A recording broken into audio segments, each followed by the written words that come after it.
സൂര്യൻ കാത്തിരിക്കുന്നത് ആഴിയിൽ അസ്തമിക്കാനാണ്. ഇടിയും മിന്നലും മലകൾക്ക് പിന്നിൽ പോയി മറഞ്ഞു. വിധി പോലും വിറച്ചുപോയി.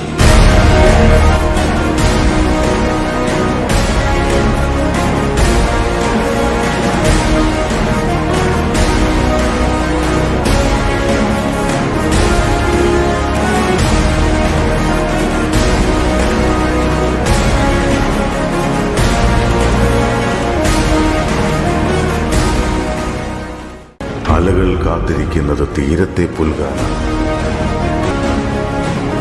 സൂര്യൻ കാത്തിരിക്കുന്നത് ആഴിയിൽ അസ്തമിക്കാനാണ്. ഇടിയും മിന്നലും മലകൾക്ക് പിന്നിൽ പോയി മറഞ്ഞു. വിധി പോലും വിറച്ചുപോയി.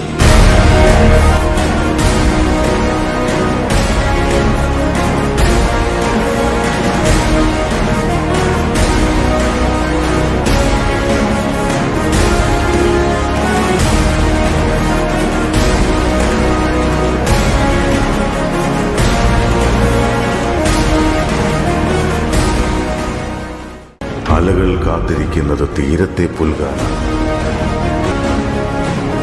സൂര്യൻ കാത്തിരിക്കുന്നത് ആഴിയിൽ അസ്തമിക്കാനാണ്. ഇടിയും മിന്നലും മലകൾക്ക് പിന്നിൽ പോയി മറഞ്ഞു. വിധി പോലും വിറച്ചുപോയി.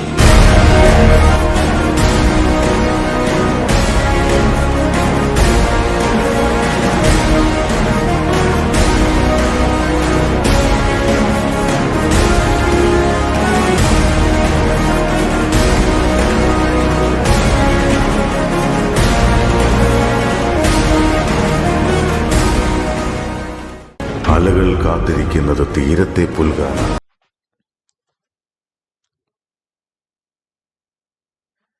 ഹലോ മക്കളെ, എത്ര നാളായടാ? അല്ല, ഇത്ര നാളായി, കുറെ നാളായില്ല. ഇപ്പൊ ഇന്നലെ കണ്ടെന്നറിയാം. സാധാരണ പറയുന്ന പോലെ അങ്ങ് പറഞ്ഞതാ. എവിടെ എവിടെ എവിടെ എവിടെ എവിടെ എവിടെ എല്ലാരും എവർറ സാറേ, ടൂറ് പോയിരുന്നു. DJ പാർട്ടിയിലെ അടിച്ചു പൊളിച്ചിരുന്നു. ഒരുപാട് പ്രകൃതി രമണീയമായ ഒരുപാട് കാര്യങ്ങൾ കണ്ടു.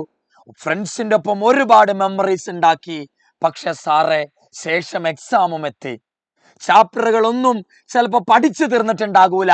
ഒരുപാട് ഡിഫറെന്റ് ക്വസ്റ്റ്യനുകൾ കണ്ടിട്ട് പോലും കാണില്ല. എടാ മക്കളെ, അതൊന്നും ഒരു പ്രശ്നമല്ലടാ. എനിക്കിതേ പറയാനുള്ളൂ. നാളെ എക്സാമിന്റെ ഏകദേശം 1 മണിക്കൂർ മുമ്പ് വരെ നിങ്ങൾക്ക് ടൈം തരാം. അതുവരെ ആ സമയത്തിനുള്ളിൽ നിങ്ങൾ വായിച്ചു തീർക്കുന്ന മാക്സിമം വായിച്ചു തീർക്കുക. അതുകൊണ്ട് പോയി പരീക്ഷ എഴുതടാ. അതേ വരുവുള്ളടാ. എത്ര കാലമായിട്ട് എക്സാം എഴുതിക്കൊണ്ടിരിക്കുക, അതൊക്കെ തന്നെ വരുവുള്ളടാ. അടിച്ചു പൊളിക്കടാ. ഈ എക്സാമും നമുക്കുള്ളതാ, ഈ വർഷവും നമുക്കുള്ളതാ, ഈ പരീക്ഷയും നമുക്കുള്ളതാ, ഈ റിസൾട്ട് നമ്മുടെ തന്നെ. പിന്നെ അല്ല സാറേ, എവിടെ എവിടെ എവിടെ എല്ലാരും വാടാ, എല്ലാരും വാ. എടാ വേഗം വാ, വേഗം വാ. വന്നാൽ അറിയാലോ. തീക്കട്ട പോരട്ടാ. നേരെ ബോയ് ഫ്രണ്ട്സിന്റെ ഗ്രൂപ്പിലേക്ക് ഇറ, ഗേൾ ഫ്രണ്ട്സിന്റെ ഗ്രൂപ്പിലേക്ക് ഇറ, നാട്ടുകാരുടെ ഗ്രൂപ്പിലേക്ക് ഇറ. ശശി, തങ്കമണി, പൊന്നപ്പൻ ചേട്ടൻ, വാസുദേവൻ, എല്ലാവരും ഗ്രൂപ്പിലേക്ക് ഇറ. അടിച്ചു പൊളിക്കടാ. നമ്മൾ കുറെ ക്വസ്റ്റ്യൻ ചെയ്യാൻ പോവാ. ഇന്ന് ക്വസ്റ്റ്യൻ ചെയ്ത് ഏറിന്ന് താഴെ ഇറങ്ങാൻ പോവാ. ഒന്നാമത്തെ ടൂറിന് പോയിട്ട് എയറിലാന്ന് എനിക്കറിയാം. ഓക്കെ, എടാ ബോട്ടണി ഫസ്റ്റ് എടുക്കാം. സുവോളജി നമുക്ക് കുറച്ച് കഴിഞ്ഞെടുക്കാം. സുവോളജി നല്ല പോലെ പഠിക്കാൻ കുറച്ച് ടഫുള്ള സാധനമല്ലേ. നമുക്ക് ആദ്യം ബോട്ടണിയിലെ കുറെ കാര്യങ്ങൾ അങ്ങനെ നോക്കിപ്പാം. അതല്ലേ നല്ലത്. പിന്നല്ല സാർ, ഫയറോടെ ഫയർ, ഇടിയോടെ ഇടി, തൂക്ക്. പിന്നെ അല്ല സാറേ, നമ്മൾ അടിച്ചു പൊളിക്കാൻ പോടാ. തീരെ സമയം കളയാനില്ല എന്നറിയാം. എടാ, ഒന്നും പഠിക്കാത്ത മക്കളായാലും എനിക്കിതേ പറയാനുള്ളൂ. ഇപ്പോഴാണെങ്കിലും സമയം ഉണ്ടടാ. എല്ലാ ക്വസ്റ്റ്യനും വായിക്കുമ്പോഴും നോട്ട്ബുക്ക് എടുത്തു വെച്ച് എന്റെ കൂടെ തന്നെ പഠിച്ചോ. അത് തന്നെ വരുള്ളൂ. ഇതിനപ്പുറം എവിടെ വരാനാടാ? നിങ്ങളുടെ +1 എക്സാം ഞാൻ സിമ്പിളാക്കി തന്ന ഞങ്ങള്, ഇതും നമുക്ക് തന്നെ ഉള്ളതാടാ. പിന്നെ അല്ല സാർ, ഏത് ചാപ്റ്റർ ആണ് ഫസ്റ്റ്? ഏത് ചാപ്റ്റർ ആയിരിക്കും ഫസ്റ്റ്? നോട്ടൊക്കെ എടുക്കാൻ അറിയാലോ. ബയോടെക്നോളജി മെയിൻ എക്സാമിന്റെ 8 മാർക്കിന്റെ ചാപ്റ്റർ ആടാ. ഏതാ നമ്മൾ പഠിക്കണേ? പറ മക്കളെ, ഏതാ നമ്മൾ പഠിക്കണേ? ബയോടെക്നോളജി. നിൽക്കുക മക്കളെ, ഏതാ നമ്മൾ പഠിക്കുന്നേ? ബയോടെക്നോളജി. ഒന്ന് വെയിറ്റ് ചെയ്യണടാ, ഇപ്പം വരാട്ടാ.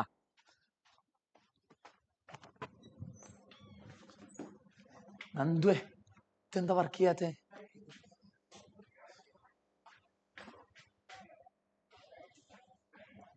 വേഗം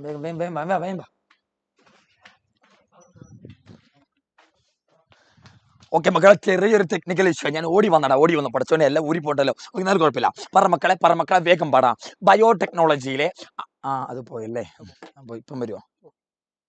പോകലട്ട ഇപ്പം വരാം. എടാ മക്കളെ, ബയോടെക്നോളജിയിൽ എല്ലാം പഠിച്ചു കാണുമല്ലോ. PCR-ന്റെ 3 സ്റ്റെപ്പ്, ഡിനാച്ചുറേഷൻ, അനലിംഗ്, എക്സ്റ്റൻഷൻ, അത് പഠിക്കണം. പിന്നെന്താ, അഗ്രോജൽ ഇലക്ട്രോഫോറസിസിൽ എന്താണ് എലൂഷൻ എന്ന് പഠിക്കണം. എൻസൈമുകൾക്ക് പേരിടുന്നത് പഠിക്കണം. മൈക്രോ ഇഞ്ചക്ഷനും പഠിക്കണം. പിന്നെന്താ, ജീൻ ഗണ്ണും പഠിക്കണം. എങ്ങനെ കോമ്പിറ്റന്റ് സെല്ലാക്കണം. ഇതൊക്കെ നിങ്ങൾ കണ്ടു മറന്ന ക്വസ്റ്റ്യനാ. ഇന്ന് നമ്മൾ കുറച്ച് ഡിഫറെന്റ് ക്വസ്റ്റ്യൻ കൂടെ ആഡ് ചെയ്ത് പഠിക്കാൻ പോവാ. അവിടെ ക്വസ്റ്റ്യൻ ഇടുന്ന ആൾക്കാരെ ക്വസ്റ്റ്യൻ ഇട്ട് നമ്മളെ വെറുപ്പിക്കുമ്പോ ഉണ്ടല്ലോടാ, ഒരു എക്സാമിൽ തന്നെ കുറെ കുട്ടികൾ ഉത്തരം എഴുതാതിരിക്കും. ഓരോ ക്വസ്റ്റ്യനും കണ്ടതുപോലും അല്ലാത്ത രീതിയിൽ കുറെ കുട്ടികൾ ഇരിക്കും. പക്ഷെ ആ കൂട്ടത്തിലെ 5 കുട്ടികള് ഇരുന്നെഴുതുന്നുണ്ടായിരിക്കും. അത് അഖിൽ സാറിന്റെ ഈ ഉള്ള 3000 മക്കൾ പോലെ ഉള്ള ആൾക്കാരായിരിക്കും. ഉറപ്പാടാ.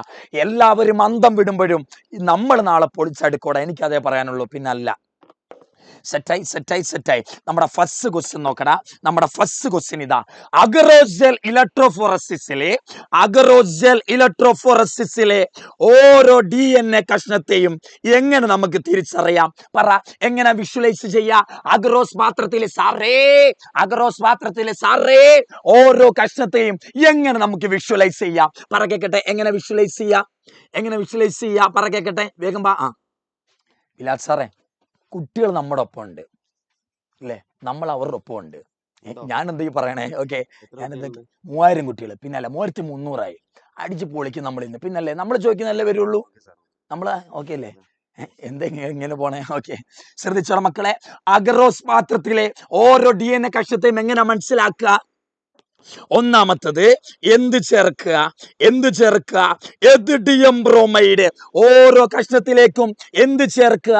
എതിഡിയം ബ്രോമൈഡ് ചേർക്കുക. എതിഡിയം ബ്രോമൈഡ് ചേർത്താൽ മാത്രം മതിയോ? അല്ല. രണ്ടാമത് എന്തടിച്ചു കൊടുക്കണമടാ? UV radiation. രണ്ടാമത് എന്താ അടിച്ചു കൊടുക്കണ്ടേ? UV radiation. എതിഡിയം ബ്രോമൈഡും UV റേഡിയേഷനും അടിച്ചു കൊടുത്താലേ അഗ്രോജൽ ഇലക്ട്രോഫോറസിസിൽ ഓരോ കഷ്ണത്തെയും മനസ്സിലാക്കൂ, ഓരോ കഷ്ണത്തെയും കാണാൻ സാധിക്കൂ. മക്കളെ, ഇത് രണ്ടും ഒഴിച്ചു കൊടുത്താൽ ഓരോ കഷ്ണവും ഏത് കളറിലാ കാണുക? എതിഡിയം ബ്രോമൈഡും എടാ UV റേഡിയേഷനും അടിച്ചാൽ ഏത് കളറിലാ കാണുക? എടാ ഇതൊക്കെ പഠിക്കണം. ഏത് കളറിലാ കാണുക? ഏത് ലെയറിലാ? ഏത് കളറിലാ? അത് തന്നെ. ഏത് കളറിലാടാ? ഓറഞ്ച് കളറിലാ ഓരോ കഷ്ണങ്ങളും കാണുക. പിന്നെ അല്ല സാറേ, ഇത് പൊളിക്കും, ഇതൊക്കെ അറിയണേ സാറേ, ഇതൊക്കെ ഇട്ട് നമ്മുടെ സ്റ്റാൻഡേർഡ് കളയല്ലേ സാറേ, ഇതൊക്കെ കാലങ്ങളോളം ചെയ്യാ. എങ്കിൽ സക്കീർ ബൈക്ക് ഇത് ചെയ്യാൻ പറ്റുമോ? മുമ്പത്തെ ക്വസ്റ്റ്യൻ അറിയാമെന്ന് എനിക്കും അറിയാം. ഇത് ചെയ്യാൻ പറ്റുമോ സഗീർ ബൈക്ക്? എങ്കിൽ ലൈഫ് ടൈം സെറ്റിൽമെന്റടാ. ഈ ക്വസ്റ്റ്യൻ ഉത്തരം എഴുതാൻ പറ്റുമോ ആർക്കെങ്കിലും? ഈ ക്വസ്റ്റ്യൻ ഉത്തരം എഴുതാൻ പൊട്ടച്ചോനെ അതും പറഞ്ഞ എന്റെ മക്കളെ ഉണ്ടടാ. ഈ ക്വസ്റ്റ്യൻ ഒക്കെ സ്റ്റാൻഡേർഡ് ക്വസ്റ്റ്യനാ. ഇതും പറയുന്നുണ്ട്, നിങ്ങൾ വേറെ ലെവലാടാ. ശ്രദ്ധിച്ചോ. ഒരു ബാക്ടീരിയ ആണ് പ്രോകാരിയോട്ടിക് സെല്ല്. ബാക്ടീരിയ സെല്ലിലെ മെയിൻ DNA കൂടാതെ വേറെ ചെറിയ DNA കാണാം. ബാക്ടീരിയ സെല്ലിലെ മെയിൻ DNA കൂടാതെ വേറെ DNA കാണാം. ആ DNA സ്വന്തമായിട്ട് ഇരട്ടിക്കാൻ കഴിവുണ്ട്, സ്വന്തമായിട്ട് റെപ്ലിക്കേറ്റ് ചെയ്യാൻ കഴിവുണ്ട്. അവർ വട്ടത്തിലാണ് കാണുക. ഇങ്ങനെ ബാക്ടീരിയയിലെ മെയിൻ DNA കൂടാതെ കാണുന്ന വട്ടത്തിലുള്ള DNA പേരെന്താ? ആ DNA പേരാണടാ എന്ത്? പ്ലാസ്മിഡ്. എന്താ വിളിക്കുക? പ്ലാസ്മിഡ്. ഈ പ്ലാസ്മിഡിനെ നമ്മൾ എന്തായിട്ട് ഉപയോഗിക്കല്? ഈ പ്ലാസ്മിഡിനെ നമ്മൾ ബയോടെക്നോളജിയിൽ എന്തായിട്ട് ഉപയോഗിക്കല് സാറേ? വെക്ടർ ആയിട്ടാ സാറേ. എന്തായിട്ടാടാ? വെക്ടർ ആയിട്ടാ ഉപയോഗിക്കുക. സെറ്റല്ലേ? സെറ്റാടാ. എങ്കിൽ ഈ ചോദ്യം പറ. ഈ ഫിഗർ നോക്കണം. ഈ ഫിഗർ എന്താണെന്നാണ് ചോദ്യം. ഇത് എന്താടാ? ഈ ഫിഗറിലുള്ള സാധനം എന്താ? പറഞ്ഞേ. ഞാനൊരു വീഡിയോ ചെയ്തിട്ടുണ്ടായിരുന്നു, അതിൽ ഞാൻ ഈ ഫിഗർ ഇട്ടിട്ടുണ്ടായിരുന്നു. എന്താ സാറേ? ഒരു പാത്രം. ആ കൊള്ളാലോ സാറേ, വീട്ടിലെ അണ്ടാവാണോ? തേങ്ങ. ഇതെന്താ സാധനം? അത് തന്നെ. ഈ പാത്രം എന്താ മക്കളെ? ഈ പാത്രമാണ് എന്ത്? Bio reactor. ഒരു പാത്രം തന്നാൽ നാളത്തെ ചോദ്യത്തിൽ ഒരു നീളമുള്ള സിലിണ്ടർ പോലെ ഒരു പാത്രം തന്നാൽ അതെന്താ? ബയോ റിയാക്ടറാ. ഇങ്ങനെ വിടർന്നിരിക്കുന്ന ഒരു പാത്രം തന്നാലോ അത് അഗ്രോജൽ ഇലക്ട്രോഫോറസിസ്. ഇങ്ങനൊരു പാത്രം തന്നാൽ അഗ്രോജൽ ഇലക്ട്രോഫോറസിസ്. ഇങ്ങനൊരു പാത്രം തന്നാൽ ബയോ റിയാക്ടർ. അല്ലേ മക്കളെ? പിന്നെ അല്ല സാർ. ഇത് മോട്ടറാണ്, ഇത് മോട്ടറാണ്. പഠിച്ചവനെ എൻ്റെ മൊബൈൽ അടിക്കേണ്ട റിംഗ് ടൂണ് കേട്ടെങ്കിൽ ഇല്ലല്ലോ. ഓക്കെ നോക്കടാ, ഇത് മോട്ടറാണ്, ഇത് ആ pH കൺട്രോൾ ആണ്, ഇത് സ്റ്റീം കൊടുക്കുന്നതാണ്, ഇത് എയർ കൊടുക്കുന്ന ഭാഗമാണ്, ഇത് ഫോം ബ്രേക്കർ ആണ്, ഇത് ഫ്ലാറ്റ് ബ്ലേഡഡ് ഇമ്പല്ലർ ആണ്, ഇത് കൾച്ചർ ഫ്രോത്ത് ആണ്. ഓരോന്നിനും ഓരോ പേരുണ്ട്, അത് നോക്കി വെക്കണം കേട്ടോ. ഇതാണ് ബയോറിയാക്ടർ. എന്താണ് ഈ ബയോറിയാക്ടറിന്റെ റോള്? അതൊന്ന് പറഞ്ഞേ. എന്താണ് ബയോറിയാക്ടറിന്റെ റോള്? എന്താണ് ബയോടെക്നോളജിയിലെ ബയോറിയാക്ടറിന്റെ റോള്? മക്കൾ പറയടാ, എന്താണ് ബയോറിയാക്ടറിന്റെ റോള്? സിമ്പിളാ സാറേ, നോക്കടാ. ഒരു ഒരു ഒരു ഒരു ഒരു ഒരു ഹോസ്റ്റ് സെല്ലില് ഒരു ജീൻ എത്തിന്നിരിക്കട്ടെ. ഒരു ഹോസ്റ്റ് സെല്ലിൽ എന്തെത്തി? ഒരു ഡിസൈറബിൾ ജീൻ എത്തിന്നിരിക്കട്ടെ. ഒരു ഹോസ്റ്റ് സെല്ലില് ഒരു ഡിസൈറബിൾ ജീൻ എത്തി എന്ന് പറഞ്ഞ് ആ ജീൻ ഉടനെ പ്രവർത്തിക്കില്ല മക്കളെ. ഹോസ്റ്റ് സെല്ലിൽ കിടക്കുന്ന ഡിസൈറബിൾ ജീൻ പ്രവർത്തിക്കണമെങ്കിൽ നമ്മൾ കണ്ടീഷൻ കൊടുക്കണം, നല്ല ന്യൂട്രിയൻസ് കൊടുക്കണം. ഹോസ്റ്റ് സെല്ലിലെ ഡിസൈറബിൾ ജീനെ പ്രവർത്തിക്കാൻ ന്യൂട്രിയൻസ് കൊടുക്കുന്ന പാത്രമാണ് ഏത്? ബയോറിയാക്ടർ. ഹോസ്റ്റ് സെല്ലിലെ ഡിസൈറബിൾ ജീനെ പ്രവർത്തിപ്പിക്കാൻ വേണ്ടി ന്യൂട്രിയൻസ് കൊടുക്കുന്ന പാത്രമാണ് ഏത്? Bioreactor. Provide nutrient for expressing desirable gene. Providing nutrient condition for expressing desirable gene. Set അല്ലേടാ? ഇത്രയും സെറ്റാണെങ്കിൽ തീന്റെ കട്ടിറ, കിങ്ങിണി കട്ടിറ, കിങ്ങിണി കട്ടിറ, തീ കട്ടിറ. ഇതുവരെ എടുത്തത് സെറ്റാണെങ്കിൽ ഒരു കിങ്ങിണി കട്ടതാടാ, തീക്കട്ട. കൊള്ളാവടാ, ഗുഡ ഗുഡ്ര ഗുഡ്ര ഗുഡ്ര ഗുഡ്ര ഗുഡ് ഗുഡ് ഗുഡ് ഗുഡ് കൊള്ളാടാ, ഗുഡ്ര ഗുഡ്ര ഗുഡ്ര ഗുഡ് ഗുഡ് ഗുഡ്. പിന്നെ അല്ല, കണ്ടോ, തീ കണ്ടോ, തീ കണ്ടോ, അത്രേ ഉള്ളൂ. നമ്മുടെ ഓസിസെല്ലിലെ ജീനിനെ പ്രവർത്തിക്കാനാ ബയോറിയാക്ടർ ഉപയോഗിക്കുക. 2 ടൈപ്പ് ബയോറിയാക്ടർ ഉണ്ട്. ഒന്നേതാ? ഒന്ന് simple side tank reactor, 2 sparged side tank reactor. Simple side tank റിയാക്ടറും ഉണ്ട്, സ്പാർജഡ് സൈഡ് ടാങ്ക് റിയാക്ടറും ഉണ്ട്. സിമ്പിളിന്റെ ആണ് ഇങ്ങനെ ഇരിക്കുക, കണ്ടോ, സിമ്പിളിന്റെ ആണ് ഇങ്ങനെ അടിവശം ഇങ്ങനെ റൗണ്ട് ആയിട്ടിരിക്കുക. എന്നാൽ സ്പാർജഡിന്റെ ഇങ്ങനെ നേരെ കൂർത്തിട്ടായിരിക്കുക. സ്പാർജഡിന്റെ നല്ല കൂർത്തിട്ടായിരിക്കുക, പക്ഷെ സിമ്പിളിന്റെയോ നല്ല കേർവ് പോലെ വളഞ്ഞിട്ടായിരിക്കുക. അടിവശം വളഞ്ഞായിരിക്കുക. പിന്നല്ല സിമ്പിൾ സ്പാർജഡ്. മക്കളെ പറയടാ, എന്താണ് ഇൻസെക്ഷണൽ ഇനാക്ടിവേഷൻ? ഇത് വരും. പലർക്കും അറിയാത്തതാ. എന്താണ് സാറേ ഇൻസെക്ഷണൽ ഇനാക്ടിവേഷൻ? പറ, എന്താ ഇൻസെക്ഷണൽ ഇനാക്ടിവേഷൻ? ഞാൻ പറയാം മക്കളെ, ഞാൻ തന്നെ പറയണം സാറേ, ഞങ്ങൾക്ക് അറിയില്ല സാറേ എന്നല്ലേ, ഞാൻ തന്നെ പറയാടാ. ശ്രദ്ധിച്ചോ, എൻ്റെ കയ്യിൽ എന്തുണ്ടടാ? എൻ്റെ കയ്യിൽ ഒരു ജീനുണ്ട്. ഈ ജീൻ എന്തിനെ ഉണ്ടാക്കുന്നതെന്ന് അറിയാമോടാ? ഇൻസുലിനെ ഉണ്ടാക്കുക. എൻ്റെ കയ്യിൽ ഒരു ജീൻ ഉണ്ട് സാറേ. ഈ ജീൻ എന്താ ഉണ്ടാക്കുക സാറേ? ഇൻസുലിനാണ് സാറേ. എൻ്റെ കയ്യിൽ ഒരു ജീൻ ഉണ്ട്. ആ ജീൻ എന്താ ഉണ്ടാക്കണേ? ഇൻസുലിൻ ഉണ്ടാക്കണ ജീനാ. ഈ ഇൻസുലിൻ ഉണ്ടാക്കുന്ന ജീൻ നല്ല പോലെ പ്രവർത്തിക്കുക, നല്ല പോലെ ഇൻസുലിൻ ഉണ്ടായിക്കൊണ്ടേയിരിക്കുക. ഈ ഇൻസുലിൻ ഉണ്ടാക്കുന്ന ജീൻ ഇൻസുലിൻ ഉണ്ടാക്കിയിരുന്ന സമയത്താ ഞാൻ എന്ത് ചെയ്തെന്നറിയാമോ? ഈ ഇൻസുലിന്റെ ജീനെ പൊട്ടിച്ചിട്ട് ഞാൻ ഈ ഇൻസുലിന്റെ ജീൻ്റെ ഇടയ്ക്ക് വേറൊരു ജീനെ കയറ്റി വെച്ചടാം.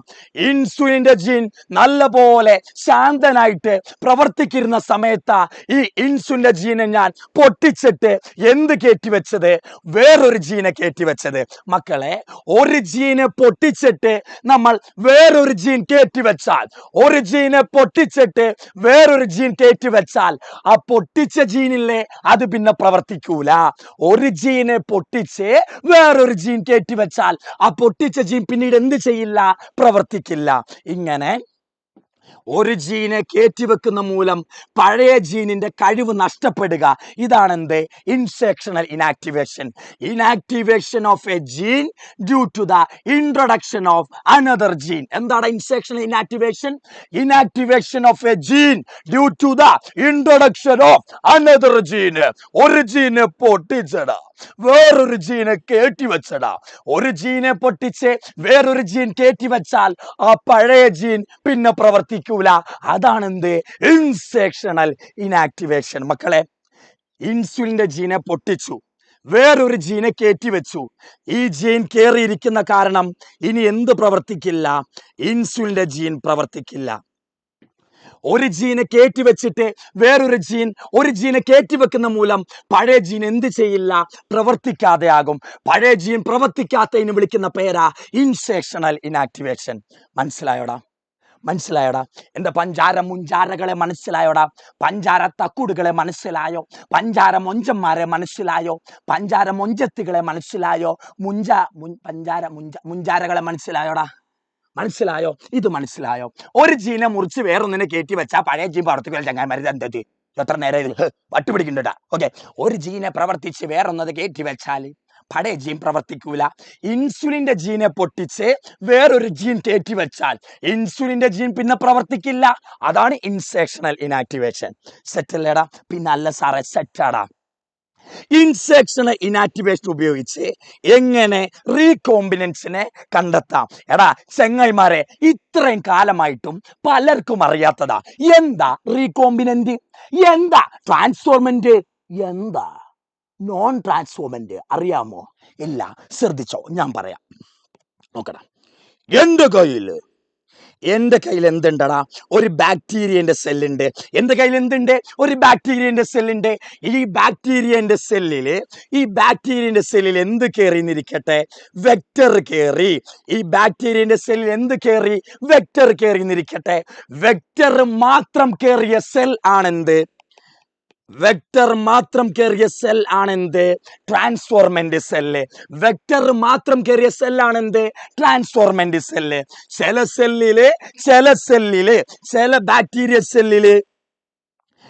ചില ബാക്ടീരിയ സെല്ലില് എന്താ കയറുകയെന്നറിയാമോ? വെക്ടറും കയറും. ആ വെക്ടറിന്റെ കൂടെ എന്തും കാണും? ഡിസൈറബിൾ ജീനും കാണും. വെക്ടർ മാത്രം കയറിയാൽ എന്താ? ട്രാൻസ്ഫോർമെന്റ് എന്നാ വിളിക്കുക ആ സെല്ലിനെ. ചില സെല്ലില് വെക്ടർ മാത്രമല്ല കയറുക, വെക്ടറിന്റെ ഒപ്പം ആരും കയറും? ഡിസൈറബിൾ ജീനും കയറും. ഇങ്ങനെ ഡിസൈറബിൾ ജീനോട് കൂടിയ വെക്ടർ കയറുന്ന സെൽ ആണെന്ത്? റീകോമ്പിനന്റ്. മക്കളെ, വെക്ടർ മാത്രം കയറിയാൽ എന്താ വിളിക്കുക? ട്രാൻസ്ഫോർമെന്റ് സാറേ. ചില സെല്ലിലെ വെക്ടർ മാത്രമല്ല, വെക്ടറിന്റെ മുകളിൽ ഡിസൈറബിൾ ജീൻ കൂടെ കാണും. ഈ ഡിസൈറബിൾ ജീനോട് കൂടിയ വെക്ടർ കയറുന്ന സെല്ലാണ് എന്ത്? റീകോമ്പിനന്റ്. ചില സെല്ലിൽ ഒരു തേങ്ങയും കയറൂല. ചില ബാക്ടീരിയ സെല്ലിൽ വെക്ടറും കയറില്ല, ഡിസൈറബിൾ ജീനും കയറില്ല. വെക്ടറും ഡിസൈറബിൾ ജീനും ഒരുമിച്ചും കയറില്ല. അങ്ങനെ ഒരു തേങ്ങ, മാങ്ങ, ചക്ക, ഒരു ചക്കയും കയറാത്ത സെല്ലാണെന്ത്? ഒന്നും കയറാത്ത സെല്ലാണെന്ത്? നോൺ ട്രാൻസ്ഫോർമെന്റ്. ഒരു സാധനവും കയറാത്തതാണെന്ത്? നോൺ ട്രാൻസ്ഫോർമെന്റ്. മനസ്സിലായോടാ? ഈ 3 ടേം മനസ്സിലായോ? എന്താണ് ട്രാൻസ്ഫോർമെന്റ്, എന്താണ് റീകോമ്പിനന്റ്, എന്താണ് നോൺ റീകോമ്പിനന്റ്? മനസ്സിലായോ? ട്രാൻസ്ഫോർമെന്റ് എന്ന് പറഞ്ഞാൽ എന്താ? വെക്ടർ മാത്രം കയറിയത്. റീകോമ്പിനന്റ് എന്ന് പറഞ്ഞാൽ എന്താ? ഡിസൈറബിൾ ജീനും വെക്ടറും ഒരുമിച്ച് കയറിയത്. എടാ, നോൺ ട്രാൻസ്ഫോർമെന്റ് എന്ന് പറഞ്ഞാൽ എന്താ? ഒരു ചക്ക, മാങ്ങ, തേങ്ങ, പിണ്ണാക്ക് ഒന്നും കയറാത്തതാണെന്ത്? നോൺ ട്രാൻസ്ഫോർമെന്റ്. ഈ 3 മനസ്സിലായോ മക്കളെ? ഈ 3 വേർഡ് മനസ്സിലായോ?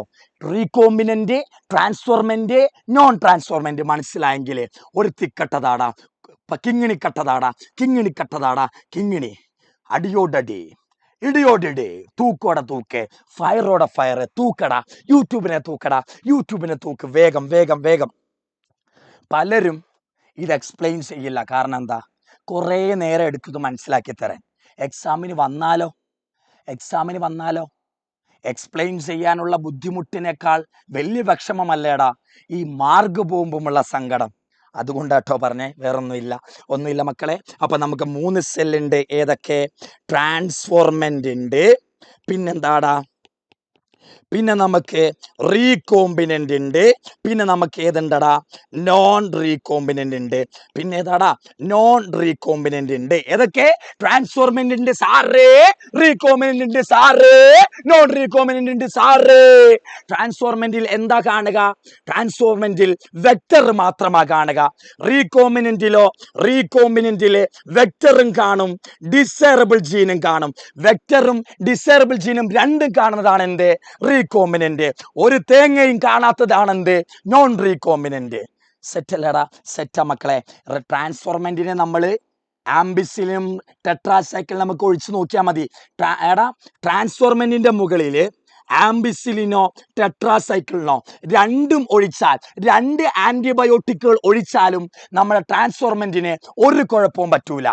റീകോമിനിന്റെ പ്രത്യേകത എന്തറിയാമോ? ആംബിസിലിൻ ഒഴിച്ചാൽ നമ്മുടെ റീകോമിനന്റ് സെല്ലുകൾക്ക് ഒന്നും പറ്റൂല. പക്ഷേ ടെട്രാസൈക്ലിൻ ഒഴിച്ചാൽ ആര് മരിച്ചു പോകും? റീകോമിനന്റ് സെല്ലുകൾ മരിച്ചു പോകും. ആംബിസിലിനും ടെട്രാസൈക്ലിനും രണ്ടും ഒഴിച്ചാലും ട്രാൻസ്ഫോർമെന്റുകൾക്കൊന്നും പറ്റില്ല. പക്ഷേ ആംബിസിലിൻ ഒഴിച്ചിട്ട് ടെട്രാസൈക്ലിൻ ഒഴിച്ചാൽ ആര് മരിച്ചു പോകും? റീകോമിനന്റ് ബാക്ടീരിയകൾ മരിച്ചു പോകും. അപ്പൊ നോൺ ട്രാൻസ്ഫോർമെന്റോ? നോൺ റീകോമിനന്റ് അല്ല, നോൺ ട്രാൻസ്ഫോർമെന്റ്. ട്രാൻസ്ഫോർമെന്റ് എന്താണ്? ആംബിസിലിൻ ഒഴിച്ചാലും മർഗയ, ടെട്രാസൈക്ലിൻ ഒഴിച്ചാലും മർഗയ. ഏത് ആന്റിബയോട്ടിക് ഒഴിച്ചാലും ആര് ചാകുമടാ? നോൺ ട്രാൻസ്ഫോർമെന്റ് ചാകും. ടെട്രാസൈക്ലിൻ ഒഴിച്ചാൽ ചാകുന്നതാണ് എന്ത്? Non recombinant. അവർ ആംബിസിലിൻ ഒഴിച്ചാൽ മരിക്കില്ല മക്കളെ. ആംബിസിലിൻ ഒഴിച്ചോ? ചാകൂല. ടെട്രാസൈക്ലിൻ ഒഴിച്ചോ? ചാകൂല. രണ്ടും ഒഴിച്ചാലും ചാകാത്തതാണ് എന്ത്? ട്രാൻസ്ഫോർമെന്റ്. മനസ്സിലായോടാ? മനസ്സിലായി? ഇത്ര ഓർത്താൽ മതി. ആംബിസിലിൻ ടെട്രാസൈക്ലിനും ഒഴിച്ചാൽ ചാകാത്തത് ട്രാൻസ്ഫോർമെന്റ്. ആംബിസിലിൻ ഒഴിച്ചിട്ട് ടെട്രാസൈക്ലിൻ ഒഴിച്ചാൽ ചാകുന്നത് റീകോമിനന്റ്. രണ്ടും ഒഴിച്ചാലും ചാകുന്നത് നോൺ ട്രാൻസ്ഫോർമെന്റ്. മനസ്സിലായോടാ? മനസ്സിലായ മക്കൾ ഒന്ന് പറയടാ, മനസ്സിലായോടാ? മനസ്സിലായോ? എൻ്റെ എനർജിക്ക് ഒരു കുറവില്ല. അഖില് പണ്ടേ കൂതറയാ, അല്ലെ? പണ്ടേ പവറാ, പണ്ടേ കൂതറ മക്കളെ. ഞാൻ പണ്ട് ഭയങ്കര കൂതറായിരുന്നു മക്കളെ. തള്ളാൻ സമയമില്ല മക്കളെ. ഓക്കെ, വേഗം വേഗം വേഗം. ഓക്കെ മക്കളെ, ശ്രമിച്ചോ. We are waiting full mark with this one. പിന്നെ അല്ല, we are going to create excellent victory in the English and biology. Sorry, subject മാറി. ഓക്കെ മക്കളെ, പിന്നെ അല്ല, നോക്കട്ടെ, ശ്രദ്ധിച്ചോ. നോക്കളെ, ഈ സ്റ്റെപ്പുകളൊന്ന് അറേഞ്ച് ചെയ്ത് ഏതൊക്കെയാ വരിക? ആദ്യം ഒരു സെല്ലിൽ നിന്ന് DNA എടുക്കണം. സി ആണ് ആദ്യം വരിക. ഒരു സെല്ലിൽ നിന്ന് DNA എടുക്കണം. പിന്നെ DNA കട്ട് ചെയ്യണം. അതാണ് ഇ. ഒരു സെല്ലിന് DNA എടുത്തു, അതിനെ കട്ട് ചെയ്തു. ആ കട്ട് ചെയ്തിട്ട് ഒരുപാട് കഷ്ണങ്ങൾ കാണും. ആ കഷ്ണത്തിൽ നിന്ന് നമുക്ക് പ്രൊഡക്റ്റ് ഉണ്ടാക്കേണ്ട ഡിസൈറബിൾ ജീനെ മാത്രം വേർതിരിക്കണം. അതാണ് അടുത്ത step, F, separation of desirable DNA. അടുത്ത എന്താ? ഈ ഡിസൈറബിൾ ജീനെ നമ്മൾ വേർതിരിച്ചു, അതിനെ ആരുമായി ചേർക്കണം? അതിനെ ആരുമായി ചേർക്കണം? വെക്ടറുമായി ചേർക്കണം. അതാണ് അടുത്ത സ്റ്റെപ്പ്, എ. CEFA. ഈ ചേർത്ത് കഴിഞ്ഞാൽ എന്താ വിളിക്കുക? വെക്ടറും ജീനും ചേർന്നിരുന്നാൽ എന്താ വിളിക്കുക? വെക്ടറും ജീനും ചേർന്നിരുന്നാൽ എന്താ വിളിക്കുക? പറ പറ പറ പറ. വെക്ടറും ജീനും ചേർന്നങ്ങിരുന്നാൽ എന്താടാ വിളിക്കുക? നീ പറ കുഞ്ഞെ. വെക്ടറും ജീനും ചേർന്നങ്ങിരുന്നാൽ എന്താടാ വിളിക്കുക? നീ പറ കുഞ്ഞെ. അത് തന്നെ, RDNA. വെക്ടറും ജീനും ഒരുമിച്ചിരുന്നാൽ വിളിക്കുന്ന പേരെന്താ? RDNA ആയി. ഈ RDNA നമ്മൾ ഉണ്ടാക്കി, എന്നിട്ട് എന്താ ചെയ്യുക? RDNA ഹോസിലേക്ക് ഇട്ട് കൊടുക്കും. അതാണ് അടുത്ത സ്റ്റെപ്പ്, DA. ഹോസിലിട്ട് കൊടുത്താൽ മാത്രം കഴിഞ്ഞോ? ഇല്ല. ഈ ഓസിലെ കിടക്കുന്ന ഡിസൈറബിൾ ജീൻ പ്രവർത്തിക്കണമെങ്കിൽ നമ്മൾ ബയോറിയാക്ടറിലെ ന്യൂട്രിയന്റ് സൊല്യൂഷൻ കൊടുക്കണം. നമ്മൾ ഈ ഓസിസെല്ലിനെ ബയോറിയാക്ടറിൽ ഇടണം. അതാണ് last, culturing host cell in a medium at large scale. ഓസിസെല്ലിനെ ബയോറിയാക്ടറിൽ കൾച്ചർ ചെയ്യുക, വളർത്തുക, എന്നിട്ട് ഒരുപാട് പ്രൊഡക്റ്റ് ഉണ്ടാക്കുക ലാർജ് എമൗണ്ടിൽ. അപ്പൊ ലാസ്റ്റ് സ്റ്റെപ്പാണ് ബി, സെഫഡബ്. CEFADB. പിന്നെ അല്ല സാർ, ഇത്രേ ഉള്ളൂ സാർ, സെറ്റാണ്. ഇതൊക്കെ നിങ്ങൾക്ക് അറിയണയാണല്ലോ. അടുത്ത പറ മക്കളെ, ഡിസാമഡ് പാതോജൻ വെക്ടർ ഏതൊക്കെ? 2 ഡിസാമഡ് പാതോജൻ വെക്ടർ ഏതൊക്കെ? 2 ഡിസാമഡ് പാതോജൻ വെക്ടർ ഏതൊക്കെ? പത്തോജൻ വെക്ടർ ഏതൊക്കെ മക്കളെ? ശ്രദ്ധിക്കണം. ഡിസാമഡ് എന്ന് പറഞ്ഞാൽ എന്താ? ഡിസാർമഡ് എന്ന് പറഞ്ഞാൽ എന്താ? ഡിസാമഡ് എന്ന് പറഞ്ഞാൽ എന്താ? ഇല്ലാണ്ടാക്കിയത്, കഴിവില്ലാണ്ടാക്കിയത് എന്നർത്ഥം. ഡിസാമഡ് എന്ന് പറഞ്ഞാൽ എന്താ? കഴിവില്ലാണ്ടാക്കിയത്. പതോജൻ എന്ന് പറഞ്ഞാൽ എന്താ? രോഗകാരി. കഴിവില്ലാണ്ടാക്കിയ, രോഗമുണ്ടാക്കാനുള്ള കഴിവില്ലാണ്ടാക്കിയ, രോഗകാരിയായിട്ട് രോഗകാരിയായിരുന്ന ആ രോഗമുണ്ടാക്കുന്ന കഴിവുണ്ടല്ലോ, രോഗമുണ്ടാക്കാനുള്ള കഴിവുണ്ട് രോഗകാരിക്ക്. ആ കഴിവിനെ നമ്മളിങ്ങ് ഇല്ലാണ്ടാക്കും, എന്നിട്ട് അവരെ വെക്ടറായിട്ട് ഉപയോഗിക്കും. ചില ജീവികൾക്ക് നല്ല പോലെ രോഗമുണ്ടാക്കാൻ കഴിവുണ്ട് ചങ്ങായിമാരെ. ഈ രോഗമുണ്ടാക്കാനുള്ള കഴിവ് അവരുടെ കയ്യിൽ നിന്ന് ഇല്ലാണ്ടാക്കും, എന്നിട്ട് അവരെ വെക്ടറായിട്ട് ഉപയോഗിക്കും. അങ്ങനെ ഉപയോഗിക്കുന്ന 2 ഡിസാമഡ് പതോജൻ വെക്ടർ ഏതൊക്കെ? 2 ഡിസാമഡ് പതോജൻ വെക്ടർ. ഒന്നാണ് മക്കളെ ഏത്? ഒന്നാണ് അഗ്രോബാക്ടീരിയം. Agrobacterium tumefaciens. ഇതാ ഒരു വലിയൊരാൾ വന്നിരിക്കുന്നു. നാളെയാണ് പരീക്ഷ. നാളെയാണ് പരീക്ഷ. ഓക്കെ, എടാ നിങ്ങൾക്ക് ഇന്നൊരു സർപ്രൈസ് വീഡിയോ ഉണ്ട് കേട്ടോ. അതായത് കുറച്ച് ആളൊക്കെ ആയി കഴിഞ്ഞാൽ നമ്മൾ എന്താണ് നമ്മളുടെ ഒരു ഫ്യൂച്ചർ കാണിച്ചുകൊണ്ടുള്ള ഒരു വീഡിയോ ഇന്ന് വരുന്നതായിരിക്കും. അത് എഡിറ്റിംഗിൽ ഇങ്ങനെ നടന്നുകൊണ്ടേയിരിക്കുകയാണ്. അപ്പൊ എന്ത് ചെയ്യുക, ഒരു 9 മണിക്കുള്ളിൽ സാധനം, 9 മണിയൊന്നും വേണ്ട, 7 മണിയാന്നല്ലേ ഉള്ളൂ അല്ലെ? യെസ്, ഒരു 8-8:30 ആകുമ്പോഴത്തേക്ക് സാധനം എന്ത് ചെയ്യും, നിങ്ങളെ കയ്യിലെത്തും. മാക്സിമം എന്ത് ചെയ്യണം, നിങ്ങൾ അത് ഷെയർ ചെയ്യണം. പിന്നെ അതേപോലെ തന്നെ നിങ്ങളെ വാട്സപ്പ് ഗ്രൂപ്പിലൊക്കെ, നിങ്ങളെ കമ്മ്യൂണിറ്റിയിലൊക്കെ നമ്മൾ ആ വീഡിയോ ഇട്ട് തരുന്നതായിരിക്കും. നിങ്ങളെ സ്റ്റാറ്റസ് ഒക്കെ വെച്ചിട്ട് മാക്സിമം എന്ത് ചെയ്യുക, ഹെൽപ്പ് ചെയ്യാൻ നോക്കട്ടോ. ഓക്കെ അല്ലേ? ബയോളജി 2 ചാപ്റ്റർ പഠിപ്പിക്കണോ? ഇത് പ്ലസ് ടു അല്ലേ? നിങ്ങളടുത്തൊക്കെ വരും, അതുകൊണ്ട് എന്റെ പണി പോകും, വേണ്ട.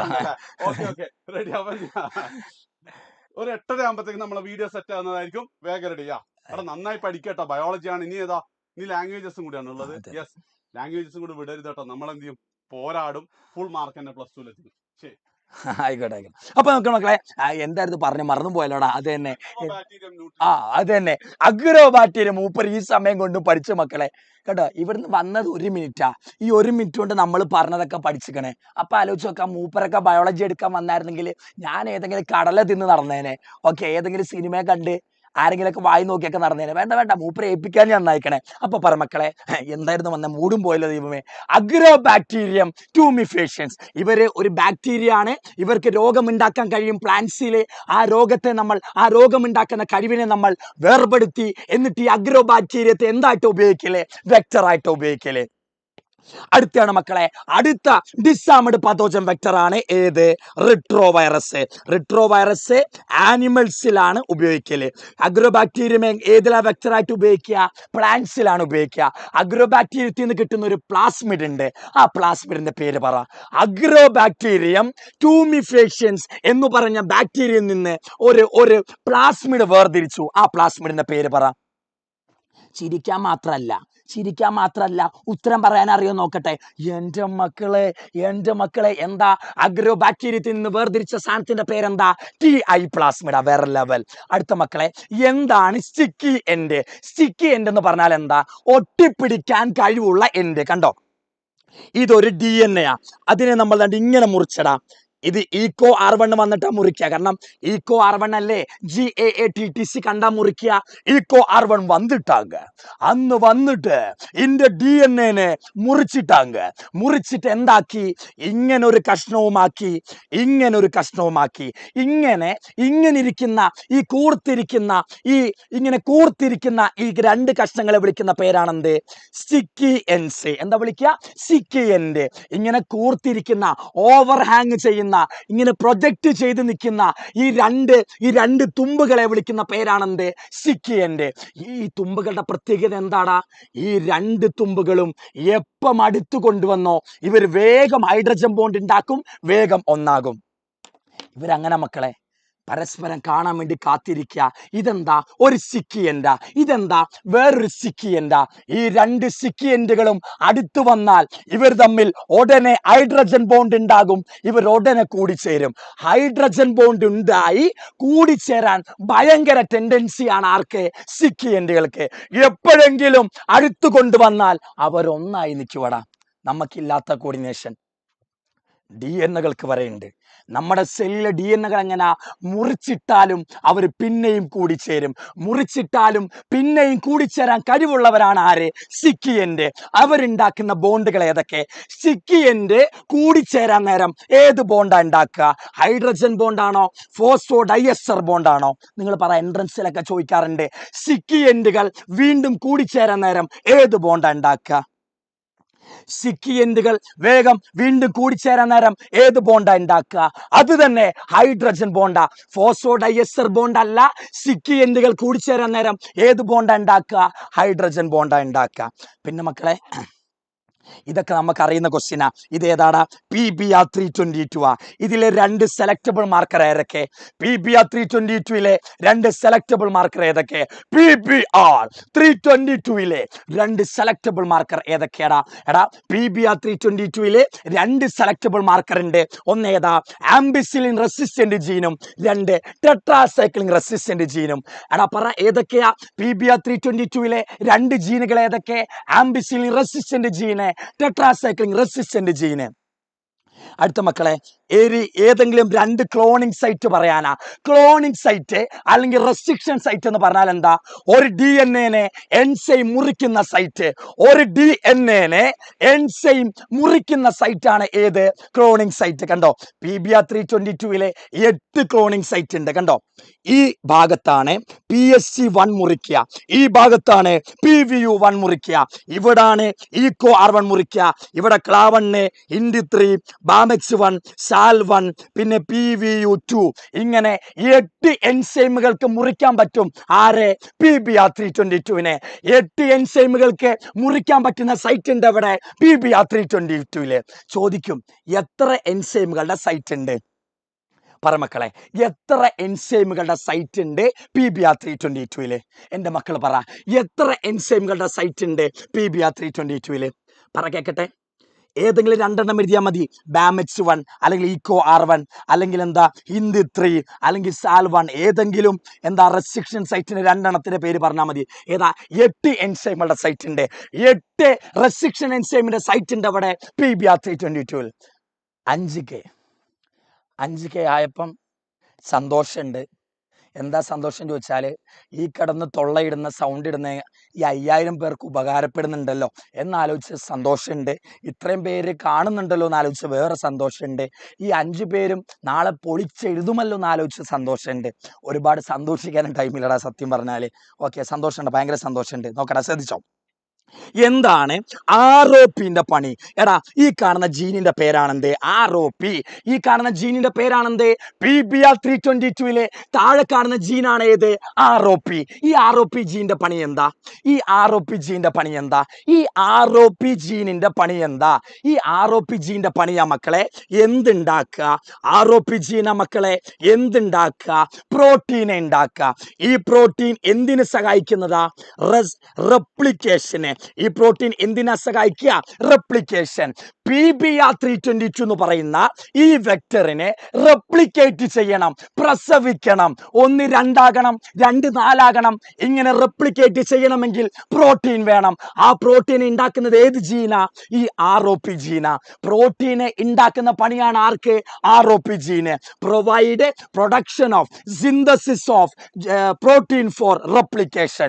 Synthesis of protein for replication.